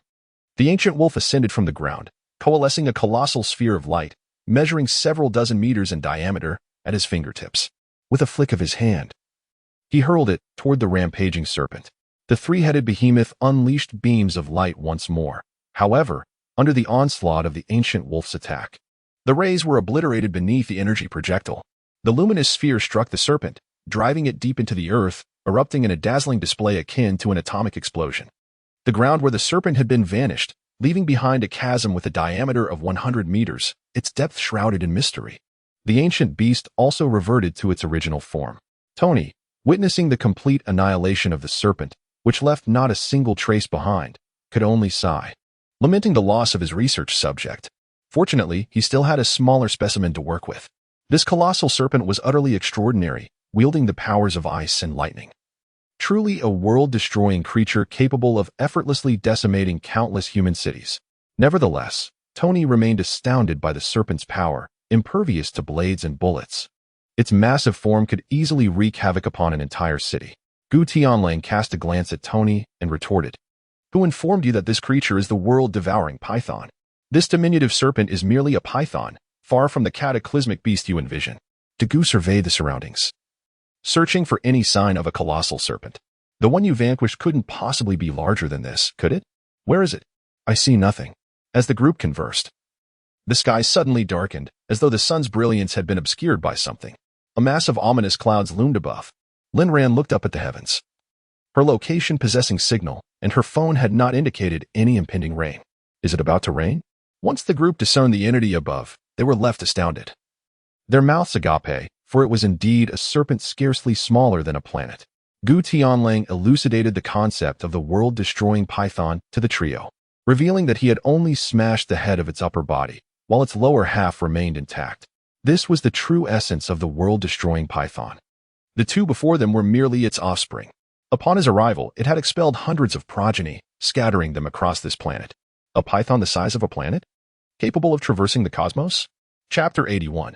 The arrival of the Tournament of Strength. Tony was taken aback. If a creature over 10 meters tall was impervious to bullets, and a python hundreds of meters long could withstand missile strikes, then what must be the resilience of a being the size of a planet? How had it grown to such an immense stature? Dagu swallowed hard. Even if he unleashed his most lethal attack, it would likely only serve to tickle the creature. Lin Ran felt a wave of relief wash over her. Had it not been for the task issued by the chat group, she would not have been able to utilize its capabilities in this universe, and even if she could, there was no way she could defeat such a colossal world-destroying python. Despite having been instantly vanquished by Gu Tianlang, one should not underestimate the might of the world-destroying python. If Gu Tianlang wished, he could effortlessly obliterate the cosmos. From another perspective, even the ordinary form of Diga's ultimate technique could likely be thwarted by a mere droplet of its saliva, providing insight into the creature's formidable strength. Suddenly, Lin Ran recalled another statement made by Gu Tianlang. This world-destroying python had expelled hundreds of its descendants onto her home planet? Wait, are you implying that there are several hundred pythons on this planet? Gu Tianlang nodded. At present, there exists a proliferation of monstrous pythons across various regions of this planet. Some have yet to initiate an assault, while others have already engaged with humanity. Lin Ran's complexion turned somewhat pale, for her greatest fear was indeed snakes. In the face of other formidable creatures, even if she were unable to overcome them, she would not be gripped by fear. However, the mere sight of a snake sent her legs trembling uncontrollably. Gu Tianlang discerned that Lin Ran's expression was amiss and gently offered words of comfort. Do not worry. Within a radius of 200 miles, there are only these 2 ferocious pythons. You should gather some supplies in the city and return to your wooden cabin. Once you have accumulated sufficient points, you may casually exchange for a natural-type devil fruit, and then you need not fear them any longer. Lin Ran nodded in agreement. Realizing he had no choice but to temporarily set aside his desire for a specific item and opt for a devil fruit instead, to avoid the risk of being ambushed and killed. Dagu wiped his hands and approached Tony. Regarding the steel armor we discussed earlier, consider our current situation. A set of steel armor is trivial for you, yet you seem intent on teasing me. Tony, wishing to jest, replied, the python has been reduced to nothing but bones. How can I study it if you haven't captured it for me? Dagu recognized Tony's attempt to poke fun and feigned a fierce demeanor. I recognize only the armor, not the individual. Provide me with the armor, and I shall assist you. Tony responded nonchalantly. I merely seek a precautionary measure. I hope it will suffice without troubling you. Dagu's tone turned ominous, starkly contrasting his usual amiability. It is not my concern, since you sought me out. Whether or not I assist you, you must compensate me. Remember, if even a single component of the armor is missing, I shall not let you off lightly. Tony burst into laughter, patting Dagu on the shoulder, remarking that he should consider a career in acting given his talent for dramatics. Dagu explained that he had indeed auditioned for singing and acting roles but was not selected. He subsequently turned to delivery work, eventually joining the victory team. With the matter resolved, Gu Tianlang had no desire to linger, departing from Lin Ran's universe and returning to the Dragon Ball Super universe. The following morning, Goku sought out Gu Tianlang and, without hesitation, brought him to Bulma's residence, where Vegeta, Whis, and even Krillin were gathered. Essentially, all the acquaintances Gu Tianlang knew were present. Upon seeing Gu Tianlang arrive, Whis exhaled in relief. If he were to intervene, he need not overly worry about being erased by the Omni King, as he held Gu Tianlang as strength in high regard. The first Universal Martial Arts Tournament is about to commence. Will you participate? Gu Tianlang cast a glance at the eagerly expectant Wukong, while the gazes of the others were also fixed upon him. At long last, the moment had arrived. Very well. I shall go. The bald warrior, once lauded as invincible, how formidable could his strength truly be? Would it compel me to take things a tad more seriously? In this grand assembly of countless cosmic powerhouses, was there anyone capable of igniting my interest? The god of destruction, the angel, and the grand priest. Now that I have learned the art of ultimate freedom, it is indeed time for me to meet them. Beerus took a generous sip of red wine, savoring it for a moment before glancing at Gohan. So, we have Vegeta, son Goku, and with you, that makes 3. Goku's son should join as well. Your strength is not to be underestimated. Through intensive training over this period, Gohan's power had surged significantly beyond his former self, undoubtedly making him one of Goku's most formidable allies. For the first time, Vegeta firmly declined Beerus's request, his expression resolute. He could not abandon his wife to participate in the martial arts tournament. Despite his desire to battle against warriors from other universes, he could not leave Bulma alone at home. I shall not go.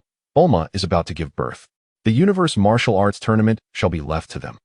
Upon hearing this, a piece of meat lodged in Beerus's throat, leaving him in a state of discomfort, his eyes nearly bulging out. It was Whis who brought him a glass of juice, enabling Beerus to swallow his food. Damn it, I almost choked on that morsel. Vegeta, you must go. I will not go, unless Bulma has given birth.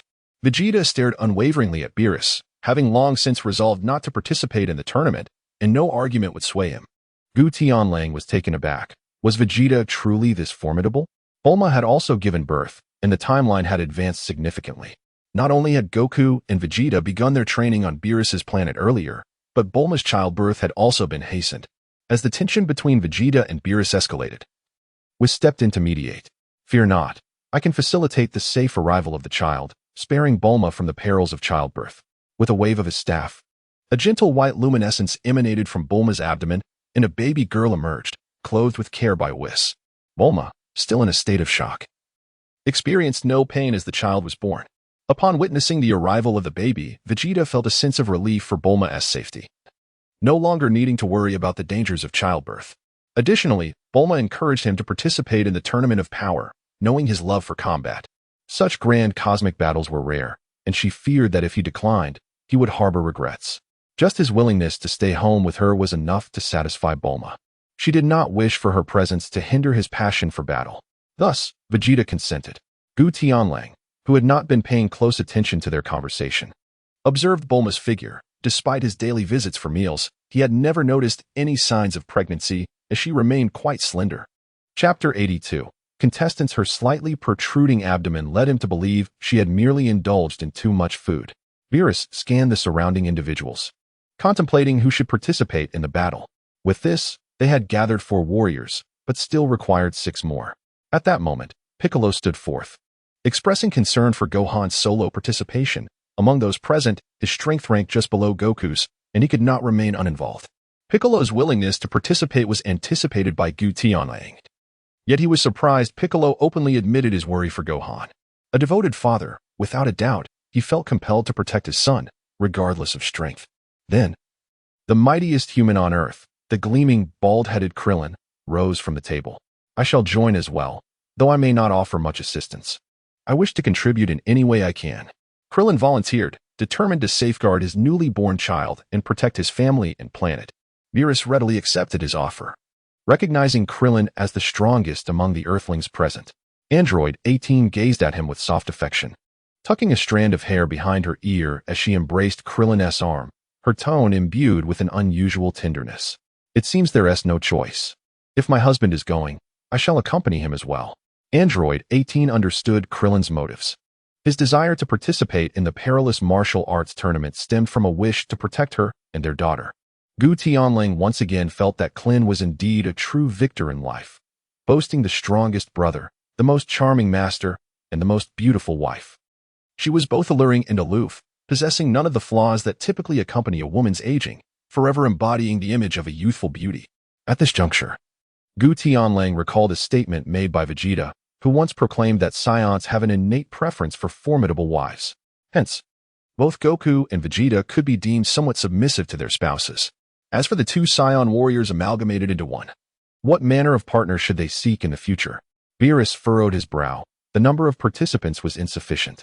Gu Tianlang, Goku, Gohan, Vegeta, Krillin, Bu, and Android 18 comprised only 7 individuals, leaving a deficit of 3 contestants. What about that pudgy fellow who previously competed for pudding with me?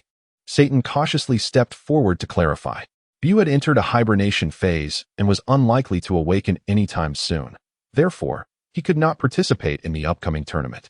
Beerus's expression darkened. If they could not meet the required number of contestants, they would be barred from entering the Tournament of Power.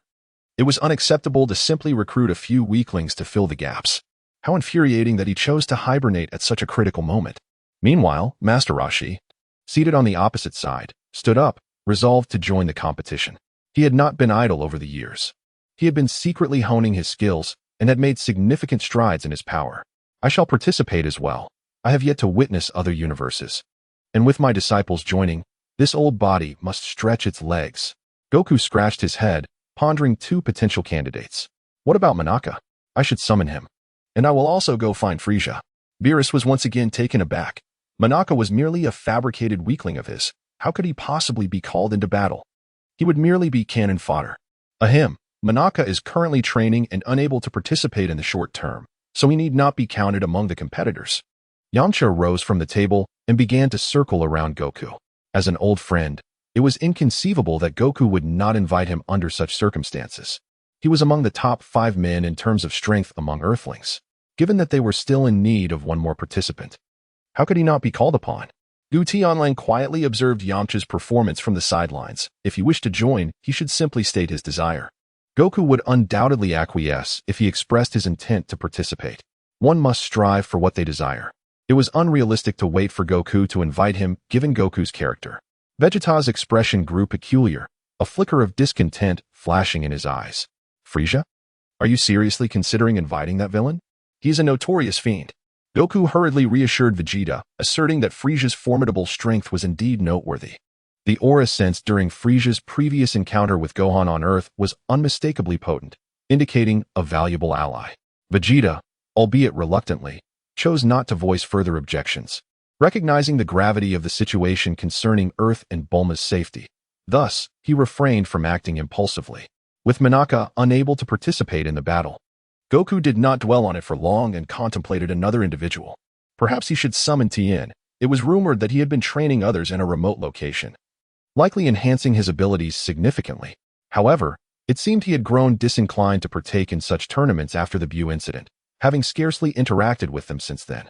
Even during Bulma's recent birthday celebration, his appearances had been minimal. Acknowledging the vast disparity in strength, Tien understood that even if he were to join, he would be of little assistance. In response to Goku's suggestion, Krillin was the first to express his agreement. Indeed, Tien would be an excellent choice. Yamcha, feeling anxious, stood by, wishing Goku would acknowledge him. He was almost face-to-face with Goku, yet Krillin seemed oblivious to his presence. Actually, I could participate in the tournament. Goku turned to Yamcha, readily accepting his proposal. Yamcha, if you can join, that would be splendid, and we needn't trouble Tien. Yamcha relaxed, confident that his significantly enhanced strength would surely impress everyone at the martial arts tournament. In his contemplations, Gu Tianlang assessed the participants in the conflict. Wukong, Gohan, and Vegeta undoubtedly constituted the 3 principal forces.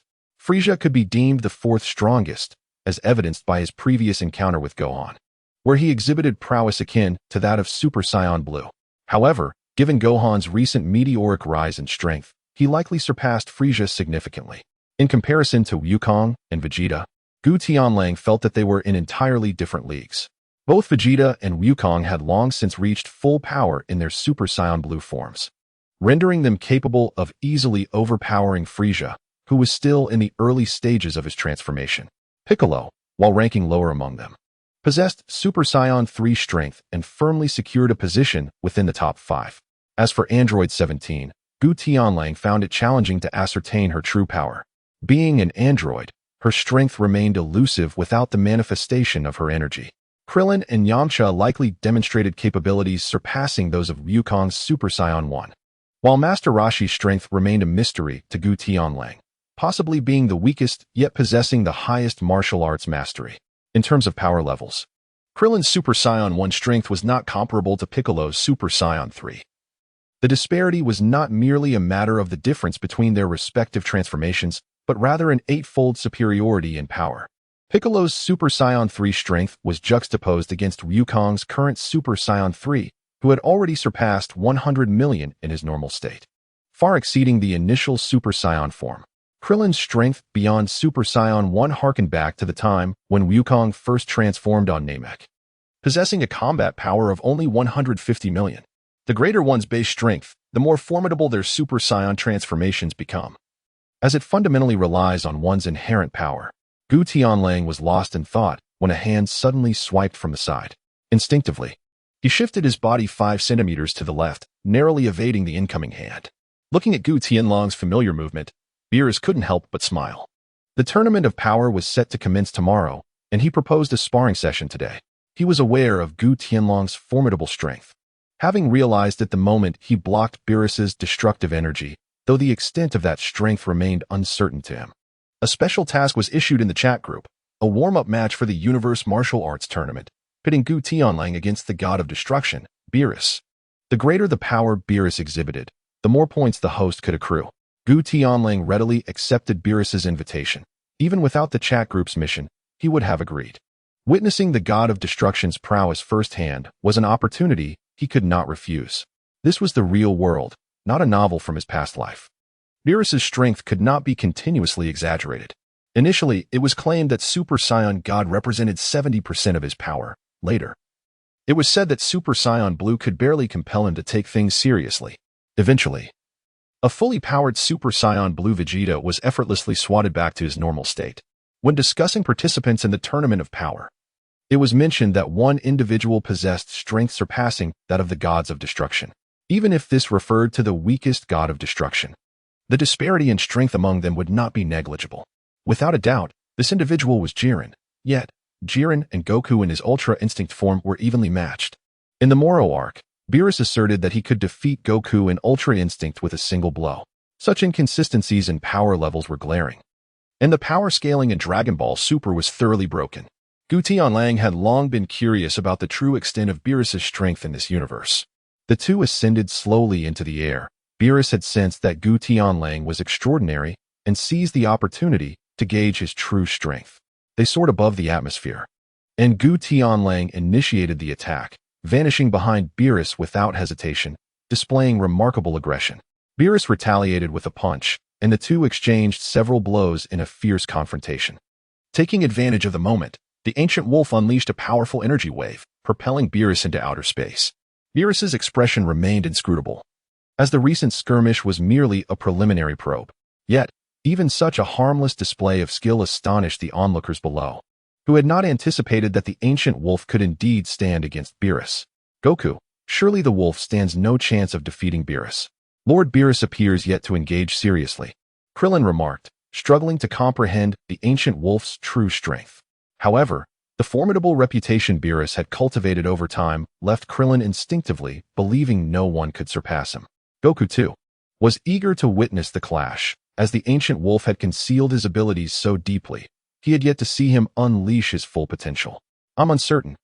The ancient wolf has not yet fought with all his might, and I cannot ascertain his true power. Are you concerned that your strikes might inadvertently obliterate the earth? Beerus had already discerned the ancient wolf's intentions. He brushed off the remnants of the encounter, stretched his limbs, and with a fading smile, assumed a more aggressive stance. Gu Tianlang chuckled, fully aware that concealing his strength in the presence of this formidable opponent was an impossibility. With a fierce roar, he unleashed his energy. Electric currents coursing around him, while a golden aura swept through the cosmos. The tremendous energy fluctuations shattered nearby asteroids, and a blinding, resplendent golden light flashed across the scene. Those on Earth, observing the battle through Weiss's crystal ball, could not help but close their eyes, unable to bear the brilliance of the radiance. As the Super Saiyan made his appearance, Beerus was not surprised by Gu Tianlong's transformation. However, he was taken aback by the sheer strength that accompanied it. The thrill of facing a formidable adversary surged within Beerus. He struck with his right fist, which Gu Tianlang intercepted with his left palm. In response, Gu Tianlang retaliated with a right punch, only to be blocked by Beerus's left hand.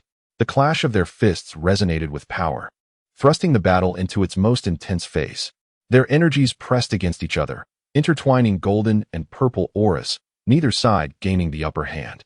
Beerus's tail moved behind him, ensnaring Gu Tianlong's neck, causing him to struggle for breath as he grappled with the constriction. With a swift motion, Gu Tianlang bit down, prompting a momentary distraction for Beerus, which he seized to exert his strength and overpower Beerus. With a powerful kick, he sent Beerus flying across the arena. As the formidable Gotenwolf surged forward with astonishing speed, he unleashed a golden orb of energy towards Beerus' abdomen. In response, Beerus extended his left hand, countering with a purple energy blast. The two attacks collided in a close-range confrontation, resulting in a tremendous explosion that scattered countless small energy particles in all directions, akin to a myriad of miniature celestial bodies erupting. To Beerus' astonishment, he found himself slightly outmatched by Gotenwolf.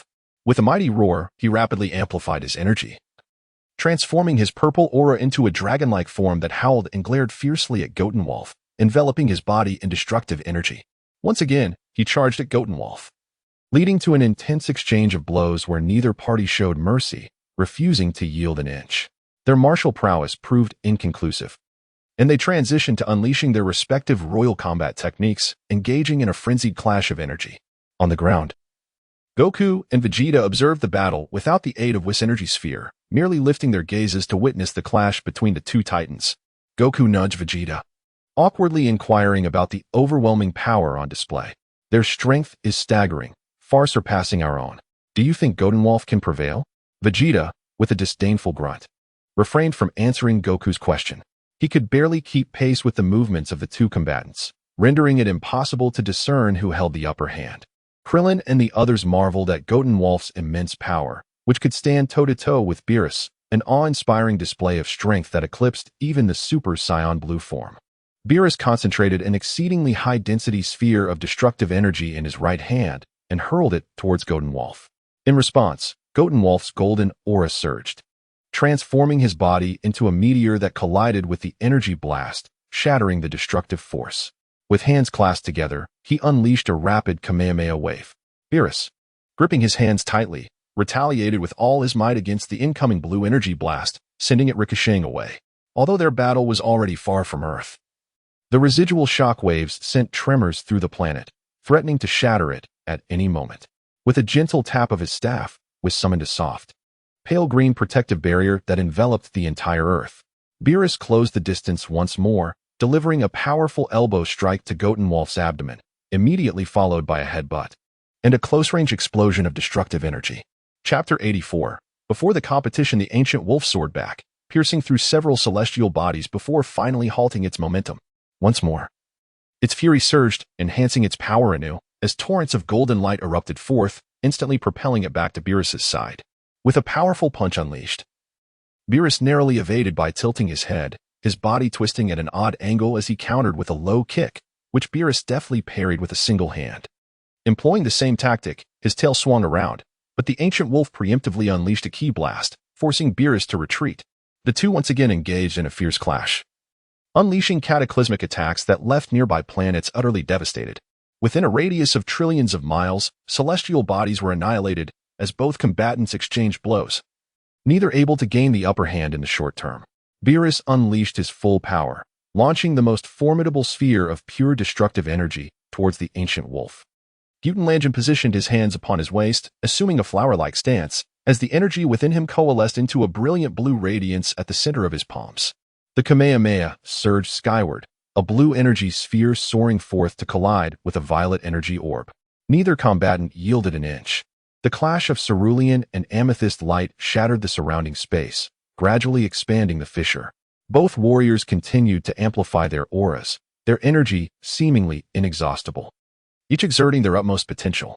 The fragmented void coalesced into a black hole, which began to devour all in its vicinity. At this juncture, Whis appeared at the epicenter of the confrontation, his staff effortlessly dissipating the two attacks with a mere gesture, restoring the black hole to its original state. Beerus displayed a rather displeased countenance, yet refrained from voicing further remarks.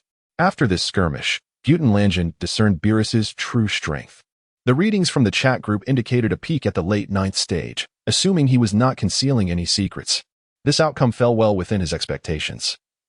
It seemed that this version of Beerus, enhanced by the Dragon Ball Super narrative, could easily incapacitate an opponent at full power with a single blow. He also comprehended his own baseline strength. In a non-explosive state, he stood at the pinnacle of the early 9th stage, akin to full-power Super Saiyan Blue. When exerting his full might, his strength surged to nearly tenfold that of full-power Super Saiyan Blue. It remained uncertain whether this form stemmed from the fusion of the Moro arc or the Granola arc, yet even in his normal state, he exhibited remarkable prowess. Beerus, evenly matched against him, possessed at least 500 times the strength of full-power Super Saiyan Blue, which explained his ability to effortlessly defeat Ultra Instinct Goku. Evidently, this was indeed the Beerus capable of dispatching Ultra Instinct Goku with ease. However, this applied only to Goku in his base transformation.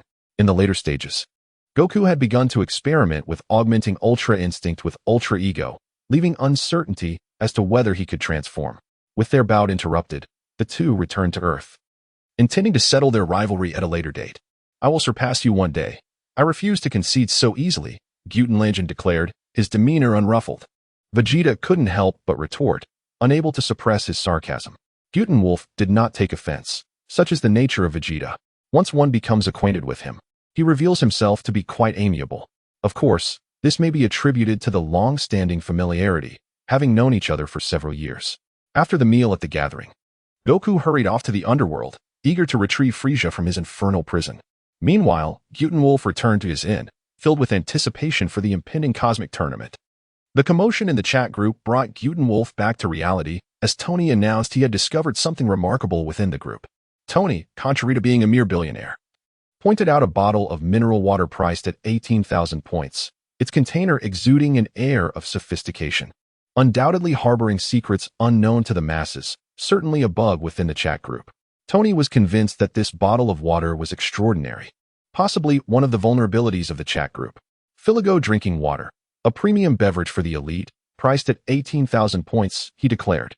Spiral Flash Super Wheel Dance Roar Style 3. The chat group has described it as simply a bottle of mineral water. What novelty could water possibly possess? Do not overthink it. Watergate found it difficult to comprehend Tony's reasoning. It was indeed absurd to believe that a bottle of water could possess any novelty. Tony, adamant, replied, "This bottle of water is certainly not ordinary. Would common water command such a price? It could very well be a ruse created by the chat group to mislead." The CAF waitress, who adored rabbits, interjected, "You cannot be serious about purchasing that, can you?" "Indeed, I shall buy it. As the saying goes, life and death are fated. Wealth and nobility lie in the heavens, 1 part destiny and 7 parts hard work," Tony proclaimed, believing his rise to prominence was imminent. This miraculous water might bestow upon him some formidable superpower. Hinata's eldest daughter cautioned, "Uncle Tony, perhaps it's best not to buy it. Points are hard to come by." The destroyer of worlds warned, "What if you're deceived? The stated it is merely water, so do not stir up trouble." Tony retorted, "Impossible. A bottle of water cannot fetch 18,000 points. I am Iron Man. Such trivial tricks could never deceive a man of my stature, the world's foremost billionaire." Without hesitation, Tony purchased the bottle of Filigo high-end drinking water, crafted from the purest sources. "Wait for me. I shall go live and provide a real-time demonstration, perhaps after a sip. I shall become even more formidable than Watergate," Tony asserted, firmly believing this was a flaw in the chat group, a seemingly mundane beverage that certainly held unknown benefits. Thus, Tony initiated his live stream.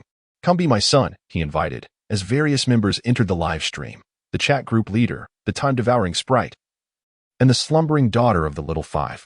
Tony was seated majestically in his executive chair, elegantly pouring the bottle of exquisite Filiego drinking water, redeemed from the chat group, into 2 luxurious goblets. "I refuse to believe that this is mere mineral water. Who would dare sell it for 18,000? This must be some sort of deception aimed at fools. Surely it possesses some extraordinary properties." After taking a delicate sip, a look of reminiscence graced his face. "The mightiest man on earth. What sensations does it evoke? Has your body undergone any transformations?" The CAF attendant who admires rabbits, Mr. King, is so formidable. Could he truly be interested in such trivialities? According to Lin Ran, King is universally acknowledged as the strongest man on earth. How could he possibly be intrigued by such a bauble? "The mightiest man on earth. I am merely curious." It was a casual inquiry. King, nestled in his otaku sofa, sought to maintain his invincible persona, yet his low strength left him timid. Chapter 85. The realm of nothingness. He had refrained from undertaking missions with others, quietly accumulating points, wishing to first exchange them for a power before confessing the truth of his inadequacies. In the live stream, Tony's expression turned peculiar as he spoke in a somber tone. The prelude was one of disappointment, followed closely by emptiness and resentment, culminating in a thrill, the kind one feels when a dashing gentleman loses his wits and spends foolishly. Spiral Flash Overdrive. "Ha ha, I told you it was just a bottle of water, but you wouldn't believe me. Now you're dumbfounded, aren't you?" Watergate was nearly in stitches. It seemed that fate had decreed Tony to be the unwitting victim, and nothing could prevent it. Tony, not truly a tycoon. Isn't this just taking advantage of the honest? Selling a bottle of water for 18,000. Tony felt a surge of despair. Especially since he was live streaming, it was a veritable social death moment. He could no longer face the chat group. The CAF attendant who admires rabbits, You truly spent that money with such flair, Tony. Miss Hinata, Uncle Tony, do not be too upset. You've inadvertently discovered a flaw in the chat group. After all, the items in the chat group S Marketplace have never been a rip-off, only this one, which just happened to be purchased by Tony. Tony, not truly a tycoon, ended the live stream. Spiral Flash Overdrive, Tony. Don't be in such a rush to shut down the stream. Let everyone enjoy a good laugh. Unrivaled Vegeta, I will be fighting tomorrow. Would you like to watch? Chat group leader, has the chat group sent you a private task again? Lin Ran instinctively felt this was yet another exclusive mission from the chat group. After all, if Gu Tianlang could return to the past to battle Majin Buu, encountering a new adversary seemed rather normal. Unrivaled Vegeta, no, the tournament of power is about to commence. At this moment, Gu Tianlang reclined upon the sofa, contemplating his appearance for the morrow should he unleash a torrent of chaotic destruction. Or would it be more prudent to masquerade as a fool while devouring the tiger? The chat group leader remarked, Jillian seems unable to match your prowess. Yet it remains an exhilarating prospect, especially considering it is a contest among 8 universes. The daughter of the slumbering Kagoro inquired, a competition among 8 universes? Might there be formidable beings in other realms akin to our esteemed champion? I have yet to witness the full extent of his power. As a master of karate, Mao Lilan held a deep fascination for battles against the mighty, and such an inter-universal martial arts tournament was the epitome of anticipation. The invincible Vegeta interjected. There are indeed a few noteworthy contenders. I too harbor hopes for an enjoyable experience. The destroyer of worlds mused, I glean some understanding now. The current girlfriend of the overbearing ex-boyfriend remarked, for a martial arts tournament of this caliber, the organizer must be extraordinarily formidable. Daegu, having yet to venture beyond his universe, felt a profound curiosity about this gathering of combatants from diverse realms. The invincible Vegeta concluded, well, tomorrow you shall find out. Goku Tianlang was quite curious to see the expressions on their faces when they laid eyes on the full egg. After a sleepless night, the following morning, everyone gathered at Bulma's residence, where Whis guided them to the Void Realm, the venue of the Tournament of Power. Chi-Chi and Videl offered words of encouragement to their respective partners. Given the stakes concerning the survival of the universe, Chi-Chi refrained from admonishing Goku any further. Goku, Gohan, you must do your best. Krillin and Android 18's daughter stood on the balcony, waving fervently at her parents. Dad, Mom, give it your all. Oolong also positioned himself high above, cheering for Yamcha. You can do it, Yamcha. Bulma was more direct, approaching Vegeta and bestowing a gentle kiss upon him. Vegeta, return safely. Our daughter and I await your return at home. Nearby, Trunks observed his parents, contemplating whether they had overlooked something, pondering if he was not truly their biological son. Vegeta, with his characteristic pride, turned away, speaking in a rather awkward tone. Why engage in such unnecessary gestures? Of course, I shall emerge victorious. A gentle breeze tousled Tianlong's dark hair, instilling in him a sense of superfluity. However, a glance at Piccolo nearby alleviated his discomfort. Piccolo, having only Gohan as a son, saw his child off to battle, yet no one was there to bid him farewell. A flash of light illuminated the area as Whis appeared before them, waving his staff to emit a soft green glow that enveloped the group. Everyone, the time has come, we shall depart. The figures of over a dozen individuals soared rapidly into the depths of the universe, while those left behind shouted encouragement. Everyone, give it your all. During the journey, Goku approached Tianlang with a cheerful demeanor. Tianlang, I've heard there's a formidable opponent from Universe 11. How about you leave him to me? Goku, having participated in a warm-up match and already clashed with Topo, learned from him about the existence of Universe 11's trump card, Jiren. Goku did not wish for the opponent to be defeated by Tianlang before he had a chance to engage, as that would rob him of the thrill of battle. Vegeta, quite displeased, retorted, no way will every good thing be handed to Kakarot. What are you saying, Kakarot? That opponent is destined to be defeated by me. Gu Tianlang shrugged nonchalantly, dismissing the matter at hand. Allowing Wukong to take a swing at it seemed prudent. Wukong laughed heartily, liberated from the burden of saving Blue Star. Knowing that even Lord Beerus could not best Tianlang, he relished the prospect of battle, eager to savor the thrill of combat. Confident that whoever secured victory would claim the spoils. Frieza glared at Gu Tianlang, his expression darkened with resentment. The last time he had arrived on Earth, brimming with confidence to exact revenge on son Wukong, he had been thwarted by Gohan and subsequently dispatched by Gu Tianlang, as if he were mere refuse. The depths of Frieza's animosity ran deep, Should an opportunity arise, he would not hesitate to strike, determined to cast him from the arena. The others stood in stunned silence, perplexed by Frisia's bravado. Did he not realize that even Beerus could not defeat Gu Tianling? But upon reflection, it was understandable. While Frisia was languishing in hell, he had been oblivious to these events transpiring in the mortal realm. In response to Frisia's threats, Gu Tianling merely expressed indifference. Recognizing that Frisia would serve a significant role in the match, a formidable shield capable of withstanding Broly's onslaught for a full hour.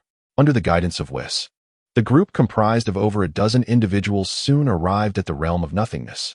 They took their positions in the viewing stands, perhaps arriving a tad too early, as none of the other universes had yet made their appearance. In the center, a colossal circular arena, nearly 500 meters in diameter, stood ready. Below lay an unfathomable void, the arena suspended in midair, where two silhouettes were already present, one, a bloodied Beerus, and the other, a yellow mouse god of destruction, while the remaining 10 gods lay incapacitated upon the arena floor.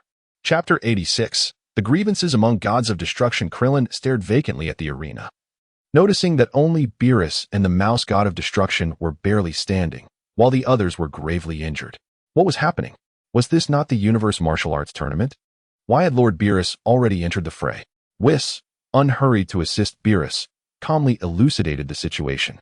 The Omni King had summoned the 12 gods of destruction to engage in a grand melee as a warm-up for the Tournament of Power. However, the intensity of the battle had escalated, with the gods exerting their full might against one another. Piccolo and the others had never witnessed such ferocity up close. The arena was suffused with destructive energy, and any ordinary being who dared to step within would face dire consequences. Above the realm of nothingness, the Omni King sat upon a high platform. Due to Gu Qingfeng's intervention, Goku had not utilized the Omni King's button during the Zamasu saga, thus negating the possibility of the future Omni King's presence here. 2 attendants flanked him, and the Grand Minister's authoritative voice rang out, halting the contest. The Omni King expressed satisfaction with the performances displayed, granting permission for all to depart. Whis soared onto the arena, assisting Beerus in returning, utilizing his angelic abilities to heal his wounds. Lord Beerus, your injuries are quite severe. Beerus let out a disdainful snort, reflecting on the chaotic battle that had left him in a rather disheveled state. The upper half of his attire was nearly torn to shreds, and his body bore various wounds of differing severity. Gohan was taken aback by Beerus's formidable power. While he had always known the god of destruction to be exceptionally strong, he never imagined that amidst such tumult, Beerus would emerge unscathed.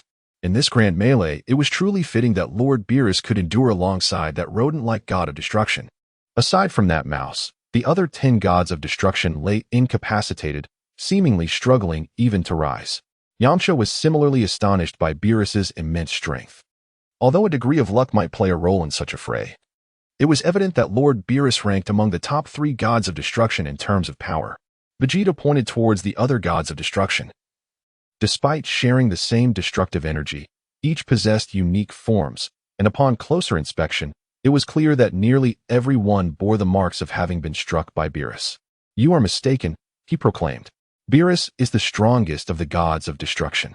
If you observe closely, you will see that the 10 fallen gods were all injured by him. Beerus raised his head high, embracing the notion of being the mightiest god of destruction with satisfaction. Whis chuckled softly, elaborating for the others. This is due to Lord Beerus's discord with the others. Whenever he is present, he becomes the target of their collective aggression. Whis's words left everyone somewhat bewildered, as they had assumed the tension was merely between Beerus and Kappa, attributable to their differing temperaments. A poor relationship with one individual might be the fault of that person, but if one finds themselves at odds with everyone, it may be time to reflect on oneself. Krillin scratched his head in confusion. Upon first meeting Beerus, he had indeed perceived him as rather malevolent. However, as time passed, their relationship improved, and Beerus occasionally offered them guidance on their martial skills. Krillin found himself reassessing his opinion of Beerus, thinking, but I believe Lord Beerus has a decent character. He seems rather kind. Hearing this, Frisia let out a cold laugh, remarking that if a god of destruction could be deemed good, then there would be no such thing as wickedness in the universe. In that case, he continued, I should no longer be known as the Emperor of Evil, but rather as the chairman of the Universal Real Estate Company. Goku's thoughts mirror those of Krillin. In his perspective, it may not necessarily be Lord Beerus's fault. All are gods of destruction, with comparable strength. Why should Beerus be deemed superior? If an assault were to ensue, it would undoubtedly target the strongest among them. Whis nodded in agreement, recognizing that this was indeed part of the rationale. However, such reasoning alone could not account for the current turmoil. The crux of the matter lay in an incident many years prior when the Omni King initiated a grand game of hide-and-seek across the universe. The other gods of destruction were swiftly located by the Omni King, but Lord Beerus concealed himself so effectively that he inadvertently dozed off, only to awaken 50 years later. This left the Omni King, who had eagerly anticipated the game, in a sour mood due to his inability to find Lord Beerus, who had yet to make an appearance. This incident ignited a rift in relationships with the other gods of destruction, ultimately leading to the present situation. Whis's explanation clarified matters for all. Given the childlike temperament of the Omni King, the inability to locate Beerus could have very well resulted in the annihilation of the entire universe out of frustration. The other gods of destruction feared such an outcome yet felt powerless against the Omni King, thus directing their ire towards Beerus. Although the Omni King ultimately refrained from erasing the universe in anger, this incident only deepened the animosity the other gods felt towards Beerus. Goku extended his thumb towards Beerus, exclaiming, "Indeed, playing games with the Omni King and then napping. How quintessentially Beerus of you." Upon being exposed by Whis, Beerus's expression turned rather awkward. Could he truly be blamed? As a formidable god of destruction engaged in a game of hide-and-seek, it was only natural for him to prefer slumber over such trivialities. Kampa also arrived at the viewing area, casting a disgruntled glance at Beerus. I was careless today. Otherwise, I would have surely turned you into a pig's head." Beerus could hardly be bothered to respond. Were it not for the familial bond they shared, he would have little hesitation in unleashing his full strength against his brother. Given Kampa's middling rank among the gods of destruction, it was hardly plausible for them to consistently be evenly matched. The god of destruction from Universe 12, resembling a sea monster, shifted his gaze towards Beerus's position, locking eyes with Goku. Neither was willing to avert their stare first. Having suffered a crushing defeat at the hands of Beerus, and finding himself at a disadvantage even when outnumbering him, he was seething with anger. Spotting Goku daring to meet his gaze, he seized the opportunity to vent his frustration. "Human, how dare you show such disrespect to a god of destruction? It seems you are also a participant in the tournament. Once it concludes, if you are still alive, I will personally ensure your annihilation." The ancient wolf would not fall for such tricks. "What are you staring at? Step forward for a duel. Do you think I am intimidated by you? Have you ever taken a life? Have you ever witnessed death?" The 12th universe's god of destruction, named Jin, was also brought back to the observation seat by his angel, currently receiving treatment. "I once held 2 destruction orbs, wreaking havoc from the western side of the universe to the east, slaughtering for 3 days and nights without a moment's hesitation. Do you dare question whether I've seen death?" Yamcha, in a moment of confusion, blurted out a response. "After such a long time without blinking, wouldn't your eyes dry out?" Initially, there was a fearless ancient wolf who dared to provoke this god of destruction, which displeased Jin greatly, and now another foolish Yamcha had appeared. Chapter 87. The match is about to begin. Do not ask me whether my eyes are dry. Do you really think I am discussing the dryness of my eyes with you? The ancient wolf's eyes narrowed slightly. He harbored an aversion for seafood, particularly when it appeared so unappealing. Among the 12 universes, a leader? I, Gu Tianlang of the 7th universe, have never regarded you with any esteem. Jin Chi, with a mocking smile, turned to gaze at Beerus. Your subordinate shows a lack of proper reverence for the divine. Once the tournament of power concludes, I intend to obliterate him. You have no objections, I trust? In essence, Goku is a being from the 7th universe, and Jin lacks the authority to act against him without first obtaining Beerus's consent. With a benevolent smile, Beerus expressed his goodwill towards the insufferable Jin for the first time. If you possess the capability, go ahead and eliminate him. I assure you I will not intervene. Even if one of you is destined to perish, I shall feign ignorance. Jin was taken aback. He had never anticipated that Beerus would genuinely remain uninvolved with Goku, especially considering their prior enmity. It seemed entirely reasonable that Beerus would not grant him any favors. To his astonishment, Beerus acquiesced so readily. Could it be that this human had a strained relationship with Beerus? Did you hear that? Beerus has forsaken you. Regardless of who triumphs in the tournament of power, you cannot escape your fate of death. Fool. Gutenlang cast a disdainful glance at the fool before him, dismissing any further engagement. Beerus was clearly orchestrating a scenario that would lead to his demise, a classic case of using another S hand to commit murder. Turning his head, Beerus smirked from a vantage point hidden from Jean's sight, fully aware that if he could not defeat Gutenlang, Jean stood no chance whatsoever. It was evident he would be mercilessly outmatched. Nevertheless, he had insisted on not intervening, so even if Gutenlang were to vanquish him, he would bear no responsibility. With a grand gesture, the Grand Priest restored the nearly ruined arena to its former glory in an instant. Gradually, participants from various universes began to arrive in Gutenlang. Alongside Son Goku and the others leaped onto the stage. Gohan, Krillin, Master Roshi, and Yamcha formed a small team, prepared for any formidable foes that might arise. While the three of them, lacking the necessary strength, could only handle minor adversaries. As the match had yet to commence, Android 18 strolled leisurely about, while Piccolo surveyed the arena's surroundings, contemplating strategies for the impending battle. Although Gohan had been appointed as the team leader prior to their departure, he was acutely aware that his father, Vegeta, and Gutenlang would not heed his commands. Cabe from Universe 6 approached Vegeta and bowed deeply. "Master, it is a pleasure to see you again. Once this tournament concludes, should our universe triumph, we will use the Super Dragon Balls to resurrect you. I would like to introduce you to our Scion King, a man of dignified stature, much like yourself. Do not get ahead of yourself. Victory will undoubtedly belong to me. Yet I shall ensure your resurrection," Vegeta retorted, firmly asserting that he, the prince of all Scions, would emerge victorious. Step by step, Goku approached Toppo, greeting him amicably, before noticing Jiren surrounded by the Pride troopers. Though he made no overt movements, an aura of overwhelming strength radiated from him. "Hello, I am Son Goku," he introduced himself. No sooner had Goku spoken than Jiren vanished from his view, reappearing directly behind him. A cold, indifferent voice pierced the air as Jiren regarded Goku with a frigid stare. "Leave." Goku's expression shifted, taken aback by the incredible speed of his opponent. He hadn't even perceived his motion before he found Jiren at his back. Vegeta, who had been closely monitoring Kakarot, narrowed his eyes in surprise at Jiren's remarkable swiftness. At that moment, Gutenlang activated the livestream. Administrator Invincible Goku Vegeta has initiated the livestream. The chat group leader has entered the livestream. The time-eating sprite has entered the livestream. The Destroyer of Worlds has entered the livestream. Spiral Flash Super Wheel Dance Roar 3 has entered the livestream. The eldest daughter of the Hyuga family has entered the livestream.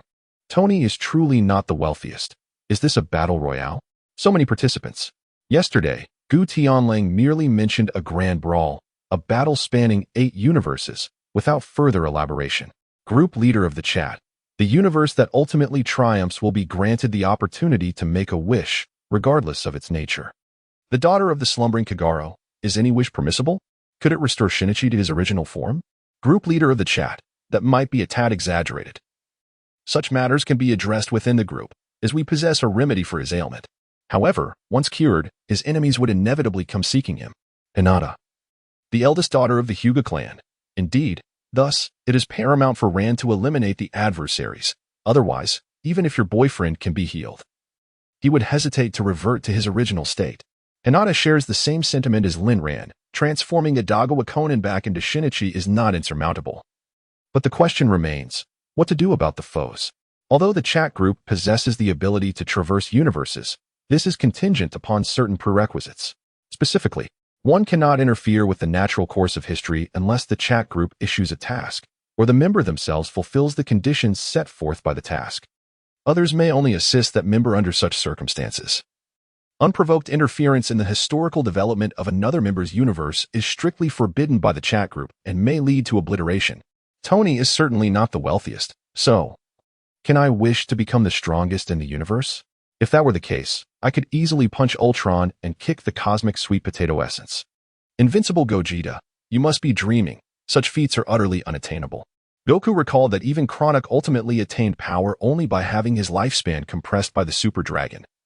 And even then, he did not reach an invincible level. Tony is not truly the wealthiest. From this perspective, it seems rather unimpressive if he cannot accomplish this or that. What can he actually do? The unparalleled Goku remarked. He is not capable of much, except for the ability to restore 8 obliterated universes in an instant, to resurrect long-lost cosmic civilizations, to grant you a lifespan of several billion years, or even bestow upon you eternal life. The CAF attendant who adores rabbits chimed in. How extraordinary. It appears that the rewards for the victor are quite substantial. However, what penalties await in the event of defeat. Dongxiang contemplated the grim fate of failure, recognizing that every situation possesses dualities. When one accepts certain benefits, one must also bear corresponding detriments. There can be no exclusive advantages. The destroyer of worlds conjectured, perhaps in the event of failure, all participants from the defeated universe shall perish. The slumbering daughter of Kagero gasped, "What? That is exceedingly harsh. With so many individuals present, does it mean that aside from the victorious universe, all other contestants must meet their demise?" Chapter 88, The Prelude to Chaos. The Destroyer of Worlds continued. "I suspect it is as such. Be my son, administrator, is the reality truly as Matoi Shirshir described?" The unparalleled Goku responded. He was partially correct. Not only will the defeated contestants perish, but their universes shall also be obliterated. Hinata, the eldest daughter of the Hyuga family, lamented, "Regardless of the circumstances, this is exceedingly cruel. How many lives exist within a single universe? Hundreds of trillions, or even countless billions." Hinata felt that this reality was far too merciless. Simply for losing a contest, does the entire universe have to face annihilation? The destroyer of worlds questioned, "Esteemed one, who is responsible for the destruction of the universe? Moreover, who is the entity orchestrating this martial arts tournament?" Wolf pointed toward the Omni King above. The Omni King, the orchestrator of the martial arts tournament, was also the one who obliterated the defeated universes. Tony mused that he was hardly the wealthiest, with such a diminutive figure. It was a jest to call him the Omni King. He might as well be dubbed the Omni Egg. Observing this small creature, whose naivety was evident and whose height seemed scarcely a meter, Tony was convinced that Wolf was jesting. It seemed utterly implausible. The mightiest man on earth remarked, "No, this fellow likely possesses such power." King asserted that anything is possible. A friend of his, Saitama, bore a striking resemblance to this little one, appearing similarly foolish and carefree. And both shared the baldness. Yet, in truth, he was hailed as the mightiest man on earth, often benefiting from Saitama's victories, whenever Saitama vanquished a foe. All would mistakenly credit King for the conquest, thus earning him the title of the mightiest. Whenever Saitama was by his side, King felt invincible, however, in Saitama's absence. He was merely a man, lamenting his existence. The unparalleled Vegeta cautioned, "Do not underestimate him. With a mere wave of his hand, he can erase an entire universe." The coffee shop attendant, who adored rabbits, expressed astonishment at the true potential of this small figure, exclaiming that appearances can be deceiving. The daughter of the slumbering Kagero praised King, recognizing him as the strongest man in the group, able to discern the true power of this little creature at a glance. "King, you truly are formidable," said the one who sought retribution against an ex-girlfriend. The group chat's administrator inquired, "What are your plans, esteemed one?" To which Vegeta replied, "I am uncertain. Let Goku and Vegeta engage first, as I am not in haste to intervene." The Grand Priest soared above the arena, announcing the established rules to the gathered crowd. Any participant who lost their fighting capability or fell from the stage would be disqualified. When the central pillar descended to the ground, the universe with the most remaining fighters on the stage would be declared the ultimate victor. A colossal stone pillar, towering over 10 meters, began its gradual descent toward the earth. Instantly, all participants clashed in combat. Wolf surveyed the immense stone pillar in the center and began to stroll toward it leisurely. Goku found himself encircled by 3 lackeys, while Vegeta was obstructed by 2 minions. And Gohan and his companions faced a throng of foes. Under the instigation of the other gods of destruction, the majority of the contestants directed their animosity toward Universe 7. The god of destruction of Universe 11, with a sardonic smile, regarded Beerus with a mocking tone, "It seems misfortune awaits you. It appears your universe shall be the first to be eliminated." In the recent clash among the 12 gods of destruction, Wei made a merely feigned death after exchanging but 2 blows, rendering his injuries the least severe among the deities. Beerus, with an enigmatic smile, seemed unperturbed by Wei Meida's provocation. "Is that so? Let us wait and see." In earlier times, Beerus might have felt a twinge of anxiety, but now, with the formidable Goku Black at his side, defeat was simply inconceivable. Meanwhile, Goku Black, whom Beerus held in high regard, was meandering toward the central stone pillar. A few adversaries attempted to strike him, yet he deftly evaded their assaults. Among the Pride Troopers, 7 of the 10 had already engaged in battle, leaving only Dispo and Jiren to conserve their strength for the impending final showdown. The trio then spotted Goku Black charging directly toward them. Dispo braced himself for combat, adopting the signature stance of the Pride Troopers, ready to confront Goku Black. However, Jiren intervened, sensing the overwhelming power of Goku Black, and knew that Dispo would stand no chance against him. Do not engage. You are not his equal. Gu Tianlang disregarded the movements of the three individuals, striding directly through the area where they stood and leaping onto the elevated platform behind them, casting his gaze upon the tumultuous crowd engaged in battle below. What followed was an unexpected gesture. Standing atop the stone pillar, he cast a malevolent glance towards the god of destruction, Jin, from Universe 12.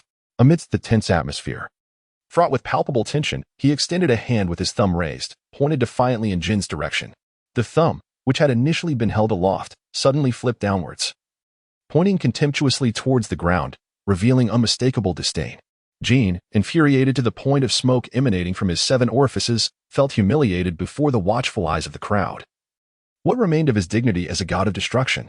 Yet, the Omni King forbade any interference from gods during the competition, leaving him to stifle his rage. His eyes, nearly ablaze with fury, longed to consume Gu Tianlang whole. Had a mere glance been lethal, Gu Tianlang would have been left in tatters. Gu Tianlang stood atop the stone pillar, persistently challenging Jin's limits of patience. He relished the sight of Jin's disdain for him, knowing that despite it, he remained untouchable. Let your anger simmer, he thought. There's plenty of time for that. The angel of the 12th universe placed a calming hand on Jin's shoulder, preventing his fury from erupting. Let it be for now. We'll address him after the tournament concludes. Any action taken now could result in annihilation by the Omni King. Jin, seething with resentment, clenched his razor-sharp fangs, fully aware that at this very moment, Beerus must be mocking him.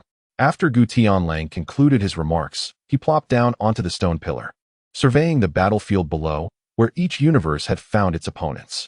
The sight of Gu Tianlang perched atop the pillar stirred dissatisfaction among numerous participants.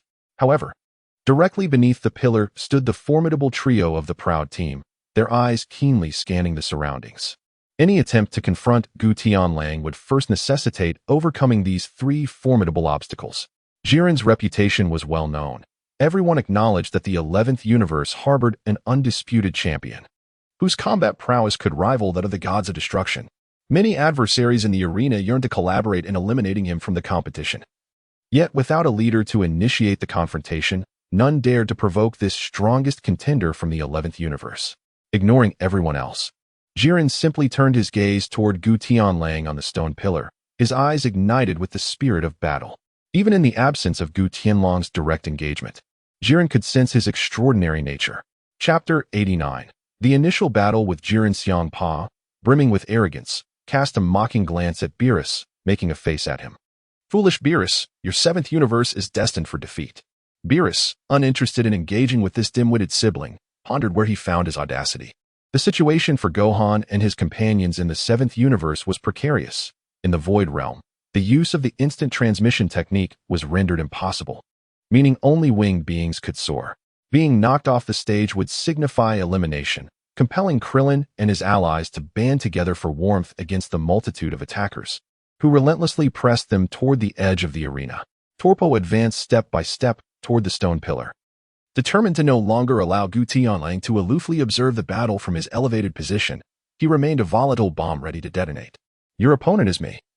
Come forth and engage in battle. Gutenwolf cast a glance at him, curling his lip in refusal to engage with Topo. I shall not contend with the second. Topo had long been aware that he fell short of Jiren's prowess, and he was indifferent to Gutenwolf's mockery. With the tip of his left finger aimed at Gutenwolf, a barrage of energy orbs was unleashed. Observing the incoming projectiles, Gutenwolf remained still as a stone pillar, allowing the luminous blast to pass through his form as though he were a mere figment of imagination. Topo's actions captured the attention of all present. No one could discern what Gutenwolf had done to evade the onslaught. Amidst the chaos, many fixated on Gutenwolf, recognizing that he was no ordinary foe, which explained his audacity to challenge the god of destruction. Topo found himself engulfed in confusion. How could this occur? He had clearly seen Gutenwolf remain motionless. How could he possibly evade his attack? Jiren intervened, halting Topo's intent to press the assault. The disparity in their strengths was too vast. Topo would find it exceedingly difficult to overcome this adversary. Gutenwolf was moving at such incredible speed, surpassing even the full-throttle pace of Dispo. It was time for me to step in. Jiren, encountering a rival who evoked a sense of threat after so many years, resolved to engage Gutenwolf in combat. Meanwhile, the three minions posed no challenge to Goku, who effortlessly dispatched them in his normal state, feeling no strain in doing so. He could even spare moments to observe the other battle arenas, noting Jiren's steady approach towards Wolf. Goku felt a pang of urgency. It had been agreed that Jiren would be his to face, and he could not allow Wolf to seize this opportunity. With a fierce roar, he transformed into a Super Saiyan, golden flames enveloping him. His speed and strength surged dramatically, executing a sweeping kick that felled one adversary, and in an instant, he was before another, unleashing a near point-blank energy blast. Before Goku's overwhelming might, his foes stood no chance, being dispatched in a single blow that sent them tumbling from the arena. He followed up with a punch to the fallen opponent, sending him flying as well. The last remaining challenger, sensing the dire situation, made a hasty retreat, but Goku paid him no heed, racing towards Jiren with fervor. Meanwhile, Vegeta continued to engage with the henchman, indifferent to who would face Jiren first. He was keen to observe Goku's tactics against Jiren. Goku positioned himself in front of Jiren, blocking his path. "I shall be your opponent." Jiren regarded Goku with an unwavering demeanor, standing still as he gazed up at the elevated Wolf. Wolf paid no heed to him, merely observing Wukong, eager to discern whether Wukong could truly comprehend the ultimate mastery of the free and unfettered technique. The members of the chat group, through the live stream, gazed at the chaotic melee on the arena, utterly bewildered by the fray. Unable to discern the nuances of the combat, Tony, disillusioned by the situation, exclaimed, "What on earth? Why are we unable to detect their power levels? This is absurd." His frustration mounted as he, already confused about the strengths of the participants, had hoped that the chat group's power detector would reveal insights into the opponent's capabilities, only to find that the group had forbidden its use. The sleeping little five's daughter inquired, "Group leader, do you have any insight into this matter?" The chat group leader responded, "There are some speculations. It is likely that formidable individuals are present in the arena, and the use of the detector might expose our presence." Lin Ran surmised that the likely culprits behind this predicament were the Grand Priest and the Omni King, whose overwhelming strength could easily detect the existence of the chat group. The mere fact that they could broadcast live was a stroke of fortune. Unrivaled Vegeta urged, "Let us focus on the match. Wukong and Jiren are about to clash." The coffee shop waitress who loves rabbits remarked, "I can't shake the feeling that these giants are not truly engaged in a tournament. It seems more akin to a leisurely vacation, devoid of any tension." In truth, not only Dong Xiang shared this sentiment, nearly everyone in the chat group felt similarly. Wolf stood out on the battlefield, eschewing both solitary combat and forming alliances. He simply stood atop a stone pillar, surveying the entire arena. The confrontation between Wukong and Jiren captured the audience's attention, as the power Wukong had exhibited in the previous warm-up match astonished many. They instinctively believed Wukong to be the strongest ace of the 7th universe, and thus, when gathering participants from various universes, they cautioned them to be wary of Sun Wukong. Jiren, deemed a seed contender, was viewed with greater respect than Wolf, who was perceived by others as possessing some strength, yet nothing more. They perhaps thought it futile to strive for victory, fully aware of the inevitable annihilation by the Omni King. Only a fool would provoke a god of destruction. He was merely a jester. The long-awaited clash of titans was about to commence. A bead of sweat involuntarily trickled down Goku's forehead as he raised his hand to unleash the Kamehameha wave. Jiren remained utterly unfazed, his aura coalescing into a protective barrier that effortlessly deflected Goku's full-powered Kamehameha.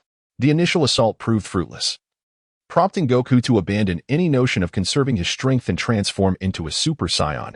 Charging at Jiren with renewed vigor, he unleashed a flurry of powerful punches, his figure flickering around Jiren, each strike landing with force. Yet, Jiren evaded the onslaught with ease, allowing Goku to continue his relentless barrage without so much as a flinch. Realizing the futility of his efforts, Goku ceased his probing attacks, letting out a fierce roar as crimson light enveloped him, transforming him into the Super Saiyan God.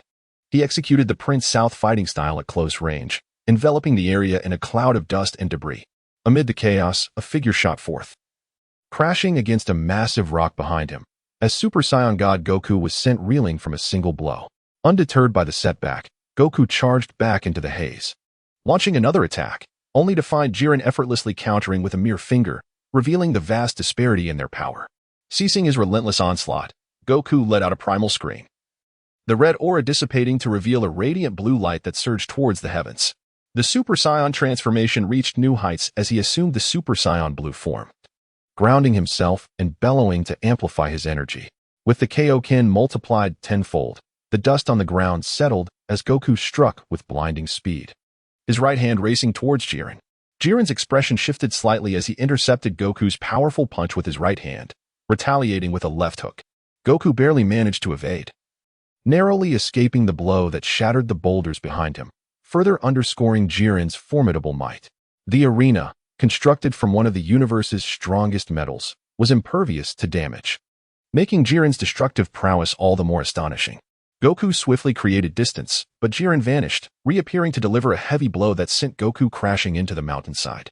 In an instant, they were entangled in a whirlwind of combat, and it quickly became a one-sided affair. Spectators watched in stunned silence, mesmerized by the celestial clash.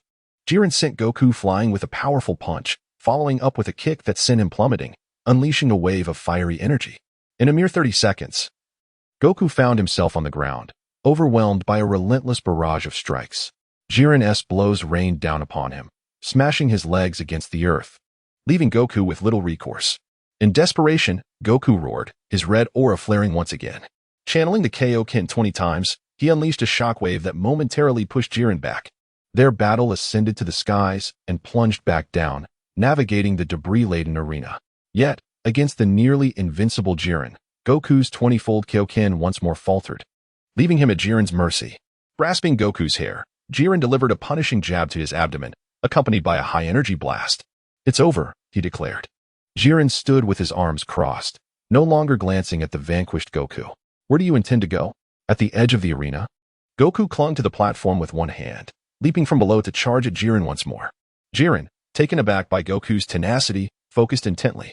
His eyes sharpened as he unleashed a flurry of punches with an imperceptible velocity. Before Goku could close the distance, he was once again sent flying, crashing to the ground. Goku helplessly clutched his chest, engulfed by an overwhelming sense of despair. Jiren's might surpassed his wildest expectations. Even the 20-fold Kaioken proved ineffective. Yet, Goku remained undeterred. After a brief moment of recovery, his body felt as if it were on the verge of collapse, but he leapt onto a protruding rock, raising his hands high above. "Warriors of Universe 7, lend me your energy." The members of Universe 7, without hesitation, began to channel their power to him, including Frieza, who had a vested interest in Goku's victory over Jiren. However, Vegeta, having discarded his own adversaries, merely stood with his arms crossed, observing Kakarot without any intention of offering assistance. "Kakarot, I will not aid you." On a stone pillar, the ancient wolf smiled faintly, anticipating the spirit bomb. Goku had indeed been driven to this desperate measure. Meanwhile, Linran, observing from the chat group, found Goku's predicament perplexing. Why is Super Saiyan Blue Goku, empowered by the 20-fold Kaioken, in such a dire state? She recalled that the Kaioken technique multiplies one's strength. And with Super Saiyan Blue at full capacity enhancing Goku's power 20-fold, how could he possibly be so weak? This was akin to possessing a strength 1,000 times that of the Super Saiyan God, if he were truly at such a level. Could the original Super Saiyan God have genuinely piqued Beerus' interest? Invincible Gogeta interjected to clarify, this is not exactly the Super Saiyan Blue Kaioken. Goku has never utilized Kaioken while in Super Saiyan form, as his body cannot withstand it. Currently, he has essentially augmented the strength of the Super Saiyan God 20-fold, meaning Super Saiyan Blue has only increased his power by 2/5, not multiplied his combat prowess 20 times. Goku has been under the keen observation of the ancient celestial wolf. His increase in strength, though not particularly significant, is attributed to the constant enhancement bestowed by the Super Saiyan God aura. Thus, his body can endure the 20-fold Kaioken. One should not underestimate an increase of 2/5 in combat power. When Vegeta first arrived on Earth with a battle power of 18,000, he was not vastly superior to Goku, who, upon activating the 3-fold Kaioken, achieved a battle power of 24,000. This slight advantage of 1/3 allowed him to utterly dominate Vegeta, illustrating just how formidable a 2/5 increase in power truly is. In the chat group, the group leader remarked, "I see, but the spirit bomb is ineffective against Jiren, is it not? I recall that the spirit bomb only affects those who are evil." The invincible Goku responded, "That cannot be entirely true. It merely deals double damage to wicked beings, while still being effective against regular foes, albeit without the same amplification."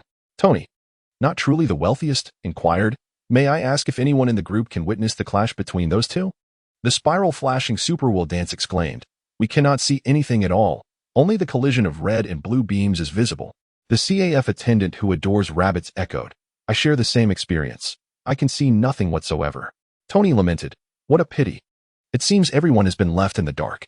On the battlefield, Goku was increasingly anxious. Gathering energy requires time, and this window could allow Jiren to defeat him. Little did he know, Jiren had closed his eyes, patiently awaiting Goku to amass his energy, showing no intention of interrupting. Behind Goku, a humanoid blue creature was continuously gathering power, launching a glowing wave towards the unguarded Goku.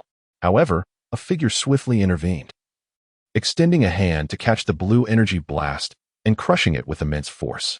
It was none other than the ancient celestial wolf, who, after thwarting the ambush, vanished and reappeared before the blue creature, delivering a powerful punch that sent it flying. "Do not meddle at such a crucial moment," he admonished. The blue creature plummeted from the arena, rendered unconscious by the wolf's blow, devoid of any capacity to resist. The manner in which Goku departed from the stone pillar unnoticed and subsequently found himself before the blue creature remained shrouded in mystery. As spectators beheld him, the brief confrontation concluded with remarkable swiftness. Goku's spirit bomb, finally assembled, bore the weight of collective hopes, crashing down upon Jiren like a colossal orb of daylight. Such an extraordinary technique left even the observing gods of destruction astounded, for they had not anticipated that a warrior from a lower universe could wield such a wondrous ability. The sheer power of the attack rendered it impossible for anyone on the field to withstand it. Even the formidable Jiren could not block such an overwhelming force, which was simply too immense. Just as the crowd marveled at Goku's ultimate move, convinced of Jiren's inevitable defeat, it was the god of destruction from Universe 11, Vermouth, who wore a confident smile. Jiren, seemingly indifferent, raised a single hand to meet the descending spirit bomb, effortlessly countering its pressure, and, with a mighty force, began to push it back toward Goku. The moment of endurance had arrived. Goku's normal strength proved inadequate against Jiren, compelling him to transform into his Super Saiyan Blue form. Enhanced by the tenfold Kaioken, yet he still fell short of matching Jiren's might. Determined, Goku escalated his power further, invoking the 20-fold Kaioken, exerting every ounce of his strength to drive the spirit bomb toward Jiren. In response, Jiren extended both arms, roaring in defiance as he once more overpowered Goku, sending the spirit bomb rebounding toward him. Chapter 91. The ultimate technique of free and boundless intent. Goku's hands trembled incessantly, pushed to the brink of his physical limits, as the arena quaked violently, radiating light throughout the void. The pressure between them clashed, the spirit bomb nearing a critical state. With a resounding shout, Goku ultimately succumbed, his form entirely engulfed by the energy sphere. This extraordinary clash culminated in Goku's defeat, as the energy of the spirit bomb consumed him completely. It was as though he had fallen into a black hole of energy. Stars twinkled in the sky above as a massive pit was formed at the edge of the arena, and Goku's silhouette vanished. The god of destruction from Universe 12, Kin, did not miss the opportunity to mock Universe 7. "It seems you are not so impressive after all. Truly, you have only succeeded in shooting yourself in the foot." Kin's words incited fury among the warriors of Universe 7, with Beerus nearly unleashing a torrent of curses, a disdainful voice preemptively escaping his lips. "You coward. Too afraid to step into the fray. How dare you speak so boldly? Open your lifeless eyes and behold the truth." Goku silently gazed into the deep pit, disregarding the eerie atmosphere of the arena. Witnessing such formidable attacks effortlessly neutralized by Jiren, all the beings from the universe comprehended the sheer might of Jiren. Clustering together in groups, dozens surrounded the Pride troopers, preparing to besiege Jiren, intent on toppling this invincible adversary from the stage before determining the ultimate victor. In the arena, Goku's energy completely dissipated, pushing Krillin to the brink of despair. The spirit bomb, which had once rescued Earth from peril multiple times, had now become the technique that led to Goku's demise. The Omni King also felt profound sorrow, having lost one of his few friends. Just as he was about to revoke Goku's eligibility to compete, suddenly the narrative shifted once more. A silvery light surged skyward from the depths of the pit, illuminating the chaotic void as if it were daylight. A tenacious figure rose from the edge of the arena, Goku enveloped in searing white steam, his movements becoming ethereal. The once impetuous and combative gaze was replaced with calm composure.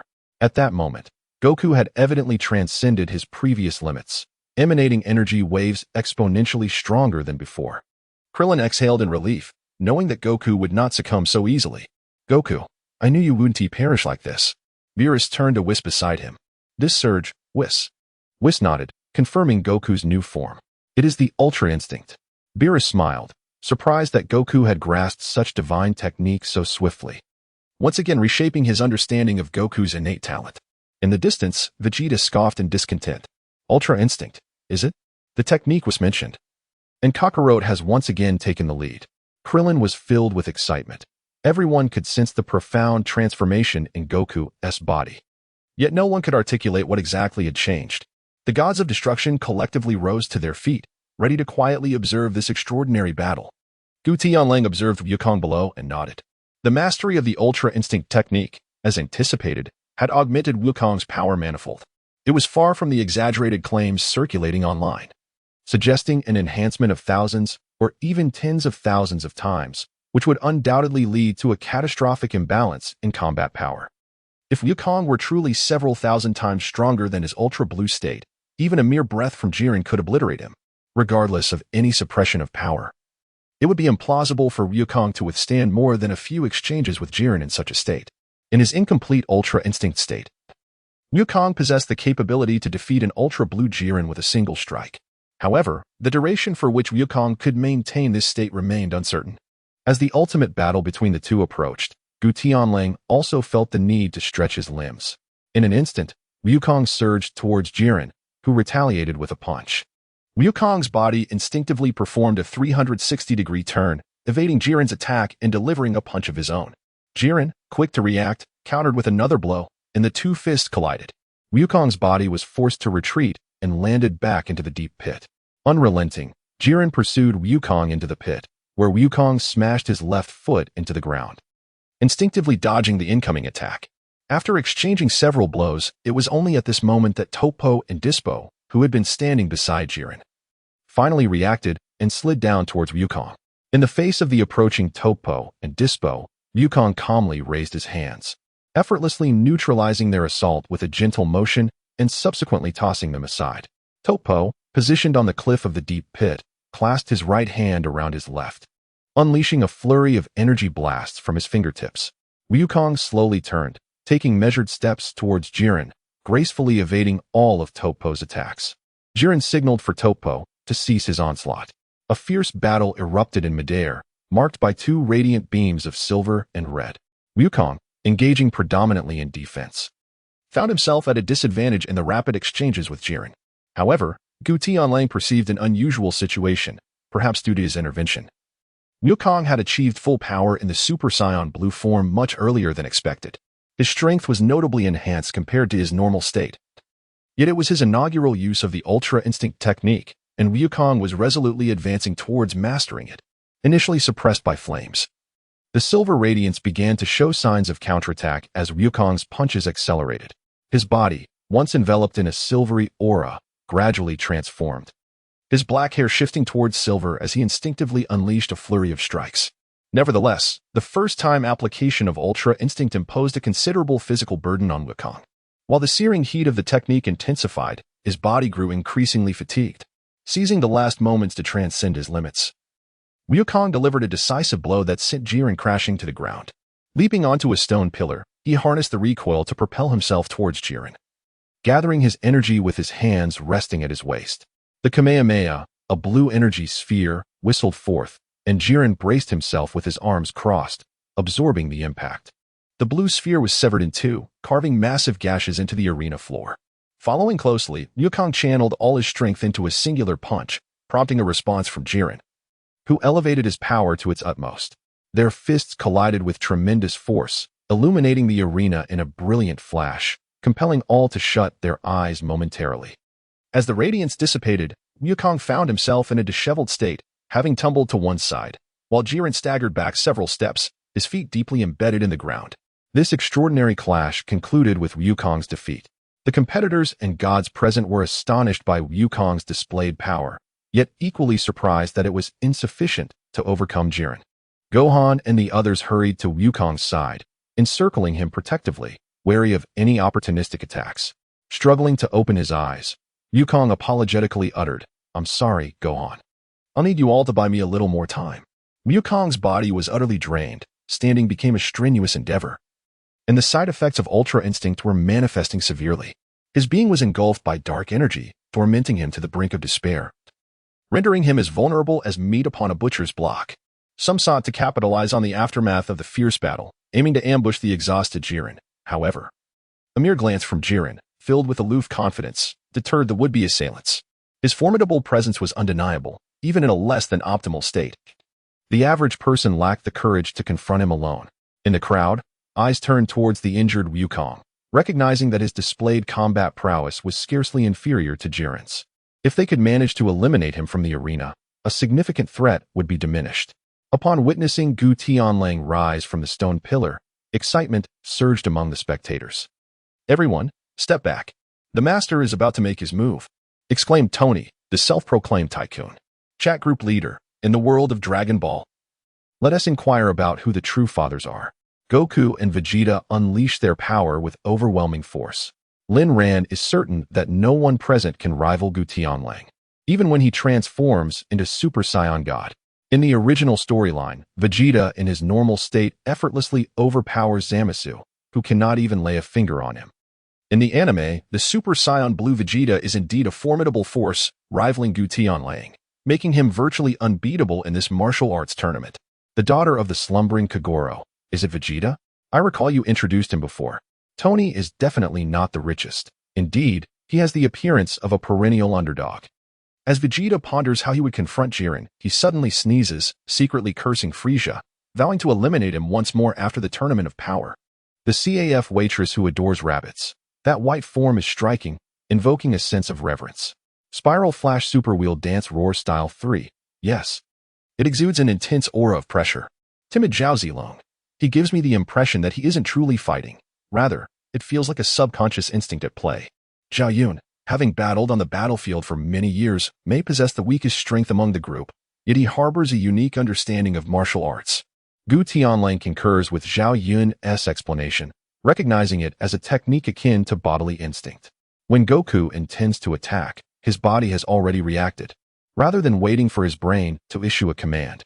Initially, when Goku begins to grasp Ultra Instinct, he is severely suppressed by Jiren, largely because while dodging attacks, his body moves autonomously. Conversely, when attacking, Goku contemplates how to strike effectively to pose the greatest threat to his opponent, resulting in a lack of speed in his assaults. Be my son, Administrator, who do you plan to target first? This Jiren seems to be the prime candidate, despite Jiren being the strongest and most challenging adversary. This very aspect makes him the ideal target, serving as a deterrent, despite knowing that Jiren has expended some energy. The reason no one dares to attack him is largely due to his battle with Goku, which has intimidated all present. Other competitors instinctively perceive themselves as inferior to Jiren, lacking the courage to engage him. Invincible Goku and Vegeta. It feels somewhat opportunistic. I'll just take it as it comes, without haste. Gu Tianlang leapt from the stone pillar and strode towards a corner of the arena. In that corner, the second member of the perilous trio from the 9th universe, the venomous Lavanda with the appearance of a yellow-skinned wolf, had set his sights on Gu Tianlang. This fellow is mine. How dare he cower behind Jillian, clinging to life? Just watch as I torment you. This pretentious creature who masquerades behind the might of others. Since the onset of the conflict, Gu Tianlang has only made a single move moments ago, although no one witnessed the manner of his movement. It is widely believed that he took advantage of others' inattention to advance. There is a general consensus that Gu Tianlang does not possess formidable strength. Lavanda, proficient in the art of poison, considers fair and open confrontations irrelevant to his craft. A direct duel appears utterly improbable, lacking in both strength and advanced combat skills. He resorts to the tactics of stealthy assaults with poison to sustain his existence. Gutenwolf remained utterly oblivious to the presence of Lavanda behind him. As he strode purposefully towards Confry, the green-skinned merman from the 9th universe. Along the way, no one dared to provoke him. All attention was fixated on Goku and Jiren.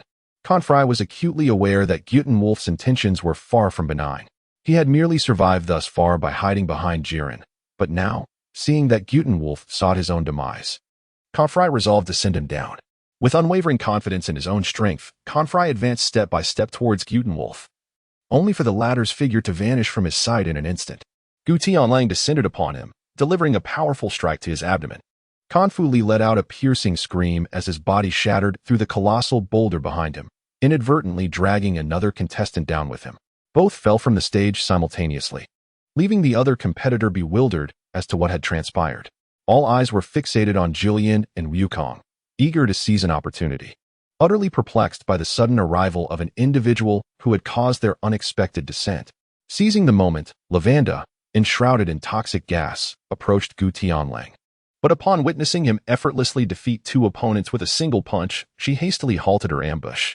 Gu Tianlang gradually turned his head, a smile gracing his lips as he regarded Lavanda. "Do you seek my assistance?" he inquired. "Not at all. I merely came to check on you. If you are untroubled, then I shall take my leave," Lavanda replied hastily, waving his hand as he retreated from Gu Tianlang with an air of urgency. This time, he observed with clarity.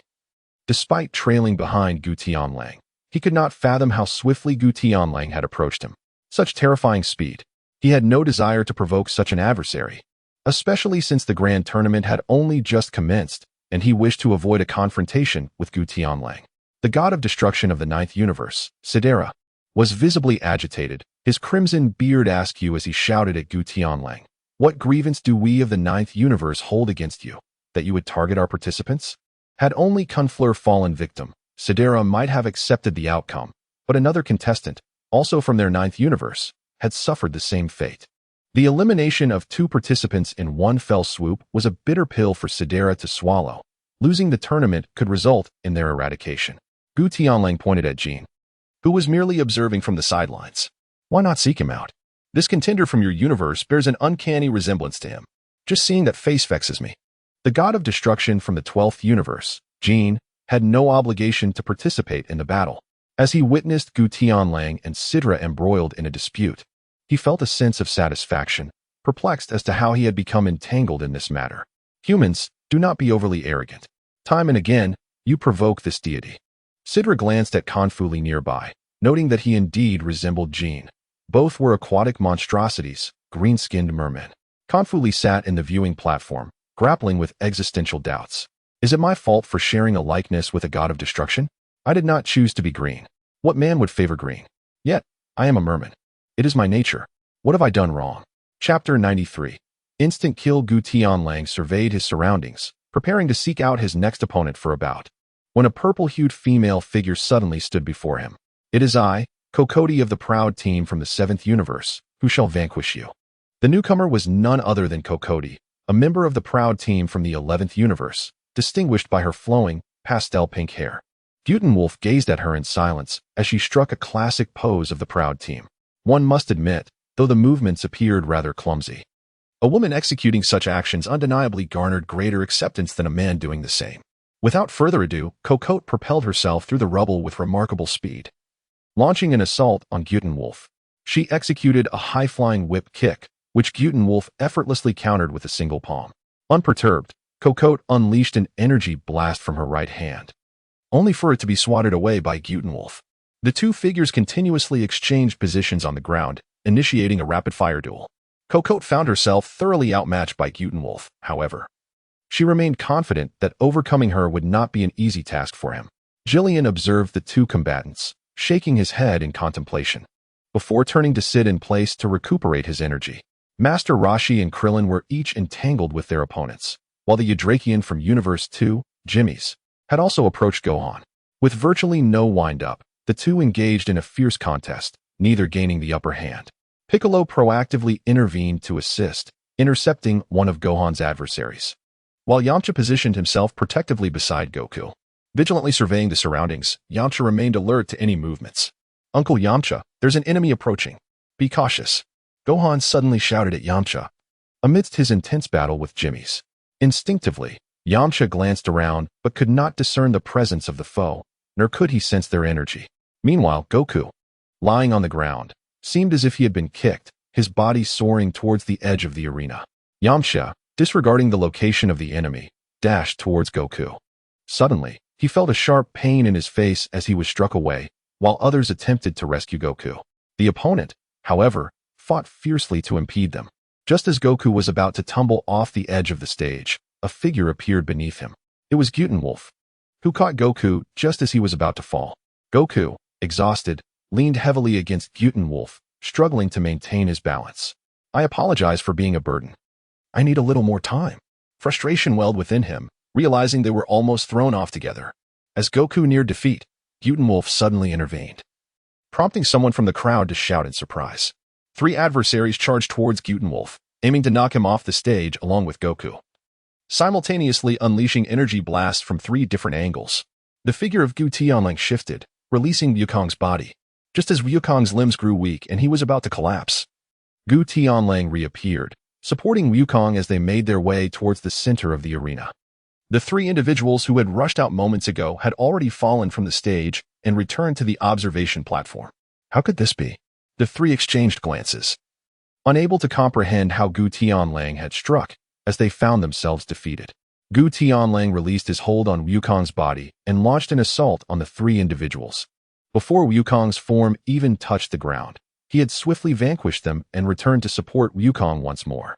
Such astonishing speed was truly remarkable. The crowd, initially poised near the edge of the arena, had intended to seize this opportunity to besiege the isolated Gu Tianlang and Sun Wukong. However, upon witnessing the instantaneous defeat of the 3, they instinctively parted to create a path for Wukong and Gu Tianlang. The fate of those 3 served as a stark warning, instilling in them a palpable fear of provoking Gu Tianlang. The ancient celestial wolf emanated a golden radiance, and a breath of energy merged with Wukong's being. Subsequently, an immense force surged forth from within Wukong's body. Here, I shall bestow upon you a fragment of my essence. Take your time to recuperate. Gu Tianlang discerned that Wukong's physical stamina was severely lacking, making it nearly impossible for him to continue fighting without any opportunity to recuperate. In such chaotic skirmishes, he could not constantly monitor Wukong. It would be best for Wukong to handle his adversaries independently. Standing firm, Wukong took a deep breath and stretched his limbs. You've been a tremendous help. Without you, I would truly be at a loss. He embraced Gu Tianlang's energy, feeling his condition improve slightly. To his surprise, Gu Tianlang's essence proved to be incredibly beneficial, further solidifying his inner suspicions. Just moments ago, he felt almost on par with Gu Tianlang. But now he found himself questioning his own capabilities. The area where the 2 engaged was situated to the east of the arena. Yet Wukong had been propelled towards the west. The distance between them spanned the entirety of the battlefield, and she had not witnessed Gu Tianlang's movements. Could it be that during their confrontation, Gu Tianlang had not truly unleashed his full potential? Observers in the chat group were perplexed by Wukong's unexpected flight. The daughter of the slumbering Kagero, who struck? I didn't see anyone approach him at all. For the sake of my current girlfriend. I beat up my ex. I didn't see it either.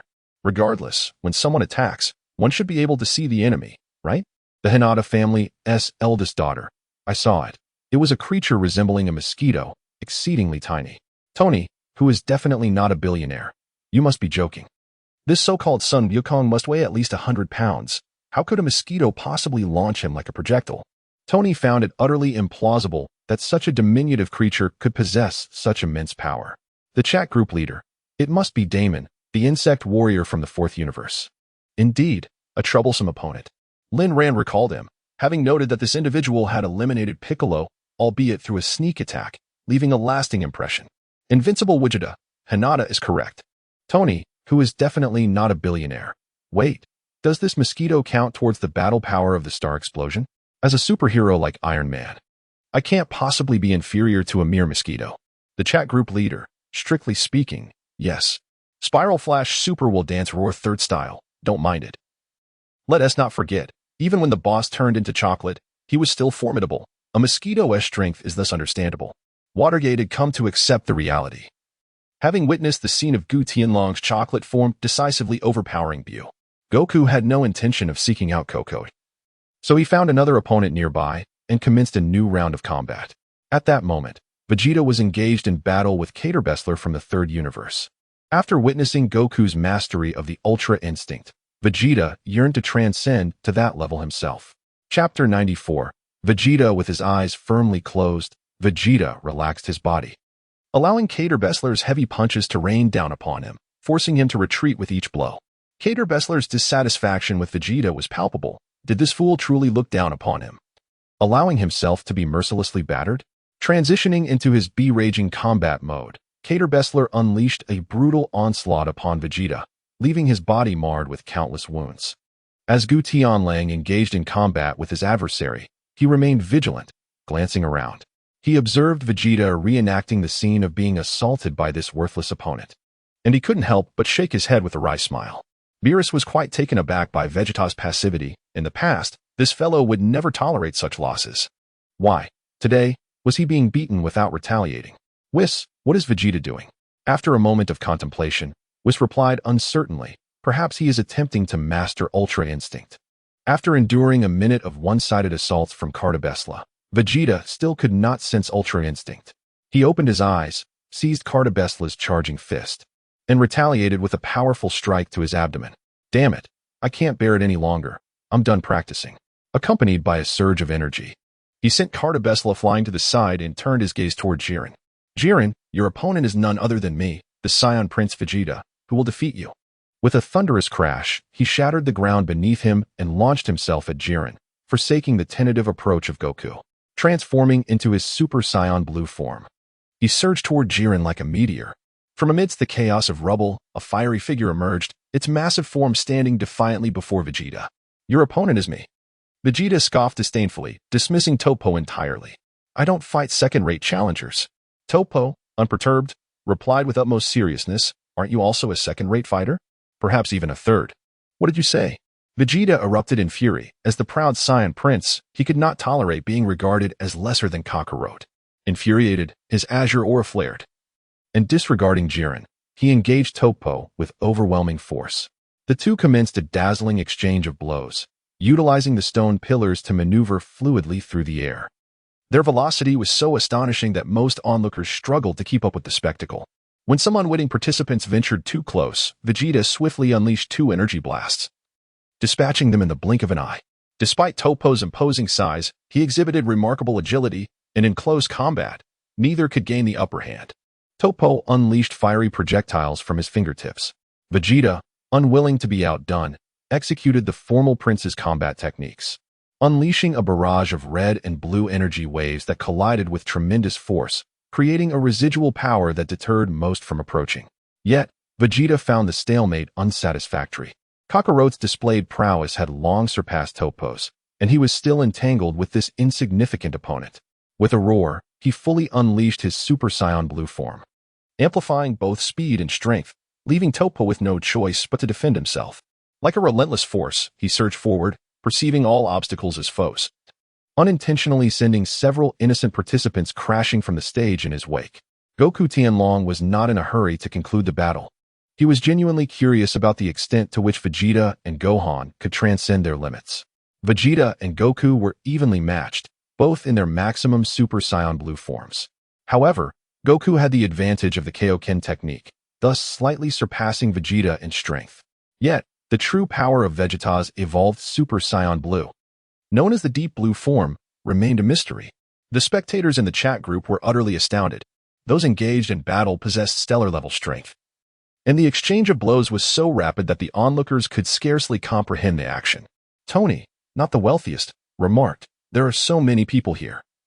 Is stellar-level power so commonplace? The coffee shop waitress, who adored rabbits, chimed in, stellar power is like a mere dog. Masters are abundant. The chat group leader mused. A famous saying comes to mind. In anime, Super Saiyan Blue, who shall I face on equal footing today? In manga, who will be my next target for a decisive defeat? Linran watched as Vegeta effortlessly dispatched two opponents, who were struck down without even having their faces registered before being swatted down like flies. Indeed, it was not that Super Saiyan Blue lacked strength. Rather, the portrayals in anime were not so exaggerated. Excluding the exceptionally powerful Jiren, it seemed that Super Saiyan Blue Vegeta could easily take on 50 adversaries without breaking a sweat. The invincible Gokujita commented, I shall wait for a moment. Once they finish their skirmish, I will clear the area as the sheer number of people is making my head spin. Goku swiftly dispatched his opponent with a powerful kick, subsequently pulling two others into the fray, engaging in a fierce battle of 1 against 3. Vegeta concentrated his energy to unleash a powerful energy wave, forcing Toppo back towards the still recovering Jiren. Jiren, halting Toppo's advance, signaled that he would handle the situation himself, prompting Vegeta to launch a relentless assault against him.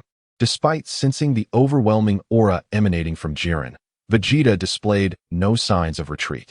Jiren's movements, though seemingly languid, were executed with extraordinary speed. He effortlessly evaded all of Vegeta's attacks by retreating in a straight line, then countered with a punch that sent Vegeta soaring through the air. As Vegeta charged at him again, Jiren's gaze sharpened. He was weary of this trivial game. With a slight crouch, he unleashed a barrage of ordinary punches. Countless shadows of fists surged towards Vegeta, yet he maintained his composure. A smile gracing his lips as he navigated through the onslaught as if in a realm devoid of adversaries. He struck Jiren squarely in the chest for the first time, landing a blow on the seemingly invincible foe. Jiren stared at Vegeta in disbelief, unable to fathom how he had evaded his attacks. Onlookers Whis and Beerus were astonished. Even the ever-optimistic Mai had not anticipated that Vegeta could land a hit on Jiren, leading them all to reassess Vegeta's prowess. However, the god of destruction and supreme Kai of Universe 11 remained unfazed, placing unwavering trust in Jiren's strength. Beerus, irritated by their smug expressions, scoffed at their arrogance. Meanwhile, Goku, having regained his stamina while battling lesser opponents, recognized Vegeta's offensive strategy. Had he been observing my battle with Jiren, allowing him to decipher Jiren's attack patterns? Vegeta's lips curled into a confident smirk as he pressed the attack against Jiren. Their battle intensified, soaring to new heights. On the surface, it appeared that Vegeta, in his full-powered Super Saiyan Blue form, was poised to overpower Jiren. Yet internally, he felt a surge of frustration, a simmering rage at being underestimated.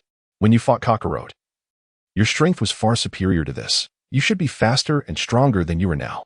Jiren retaliated, kicking Vegeta aside, who then charged his Gallic gun. A purple beam aimed at the advancing Jiren. Jiren effortlessly swatted the Gallic gun away and struck out into the air. Vegeta executed several flips to regain his balance, only to find Jiren had vanished from sight. Chapter 95. Clearing the field suddenly, a heavy blow struck Vegeta from behind, sending him crashing to the ground once more. Jiren conjured a fireball in his hand and launched it, sending Vegeta flying. The force of the energy blast pushed Vegeta to the edge of the arena. Yet he refused to relinquish hope, attempting to fend off the relentless barrage of energy orbs. The arena shattered, smoke billowing as Vegeta's form vanished. Jiren turned his attention away from Vegeta, fixing his gaze upon Goku, declaring, "You're next.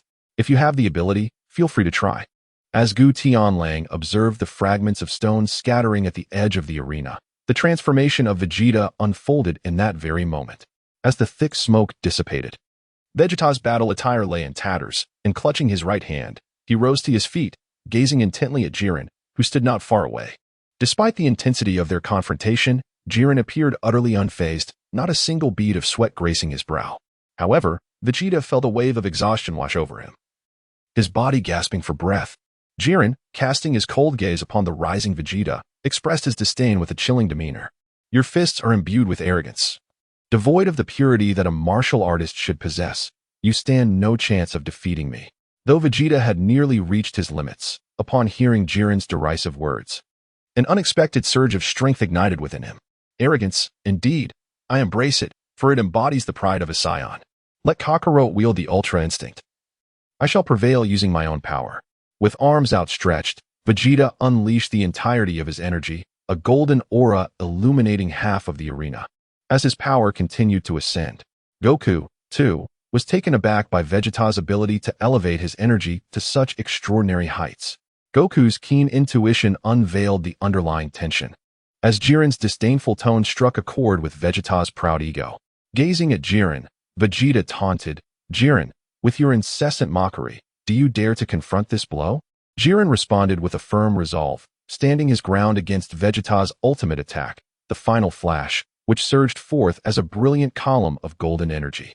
Jiren shielded his chest with both hands, bravely absorbing the overwhelming force of the strike. The very fabric of the void trembled, and the arena quaked under the weight of Vegeta's assault, which radiated energy surpassing the full power of Super Saiyan Blue. Following the impact, a scar etched itself into the ground where Jiren lay motionless. "The universe belongs to me," Vegeta proclaimed, his thumb raised in triumph, but before he could finish, Jiren vanished from sight. Jiren, clutching a fiery energy sphere, pressed it against Vegeta's abdomen, transforming it into a crimson cage that ensnared him. Within this ocean of energy, Vegeta's face contorted in agony as searing power relentlessly assaulted his body. With a tremendous roar, he succumbed to the heat, his legs giving way as he collapsed to the ground. Jiren paid no heed to Vegeta, his expression one of arrogant confidence as he surveyed the surroundings. That was a commendable strike. I retract my earlier insults. Rest well, warrior. On the observation platform, the god of destruction from Universe 11, Vermaud, cast a haughty glance at Beerus. Humph, to be acknowledged as a warrior by Jiren is the pinnacle of honor. Beerus, gritting his teeth in frustration, felt utterly outmatched by this insufferable opponent. Meanwhile, the battle on the arena underwent a dramatic shift. Witnessing Vegeta's anticipated defeat, Goku finally adopted a serious demeanor. "You are becoming quite bothersome," he declared, eyeing the multitude of adversaries within a 10-meter radius. With a thunderous roar, he unleashed his true power, no longer concealing his formidable strength. A golden radiance erupted, enveloping the entire arena in an instant, sweeping outward in all directions. Unlike Goku's Super Saiyan Blue, this energy was imbued with the essence of divinity. It was distinctly different from divine techniques, transcending the bounds of ordinary strength to reach its utmost potential. The formidable strength of Gu Tianlang, akin to that of Jillian, emanates purely from within. It is a force both simple and unadulterated. Nearby adversaries attempted to resist the onslaught of the shockwave, yet the disparity in power was insurmountable. The strength of the Super 1 and Super 2 could not hope to contend with the overwhelming energy surge that surpassed Super Blue. Such a feat was utterly impossible. In the blink of an eye, the arena was once again thrown into chaos, with Gu Tianlong's position being indented into a deep pit. Dazzling golden light enveloped the entire area, compelling those at a considerable distance, including Klin and his companions, to shut their eyes, unable to bear the blinding radiance. The closest dozen or so competitors, without exception, were cast from the platform. Even those who sought refuge behind the protruding rocks found no solace. A few, already precariously positioned at the edge of the arena, were also swept away by the force in a moment of inattention. The atmosphere was one of absolute annihilation. With numerous participants already eliminated, Gu Tianlong's strike further dispatched around 20 more, leaving the arena increasingly barren. Gu Tianlang finally reigned in his overwhelming aura.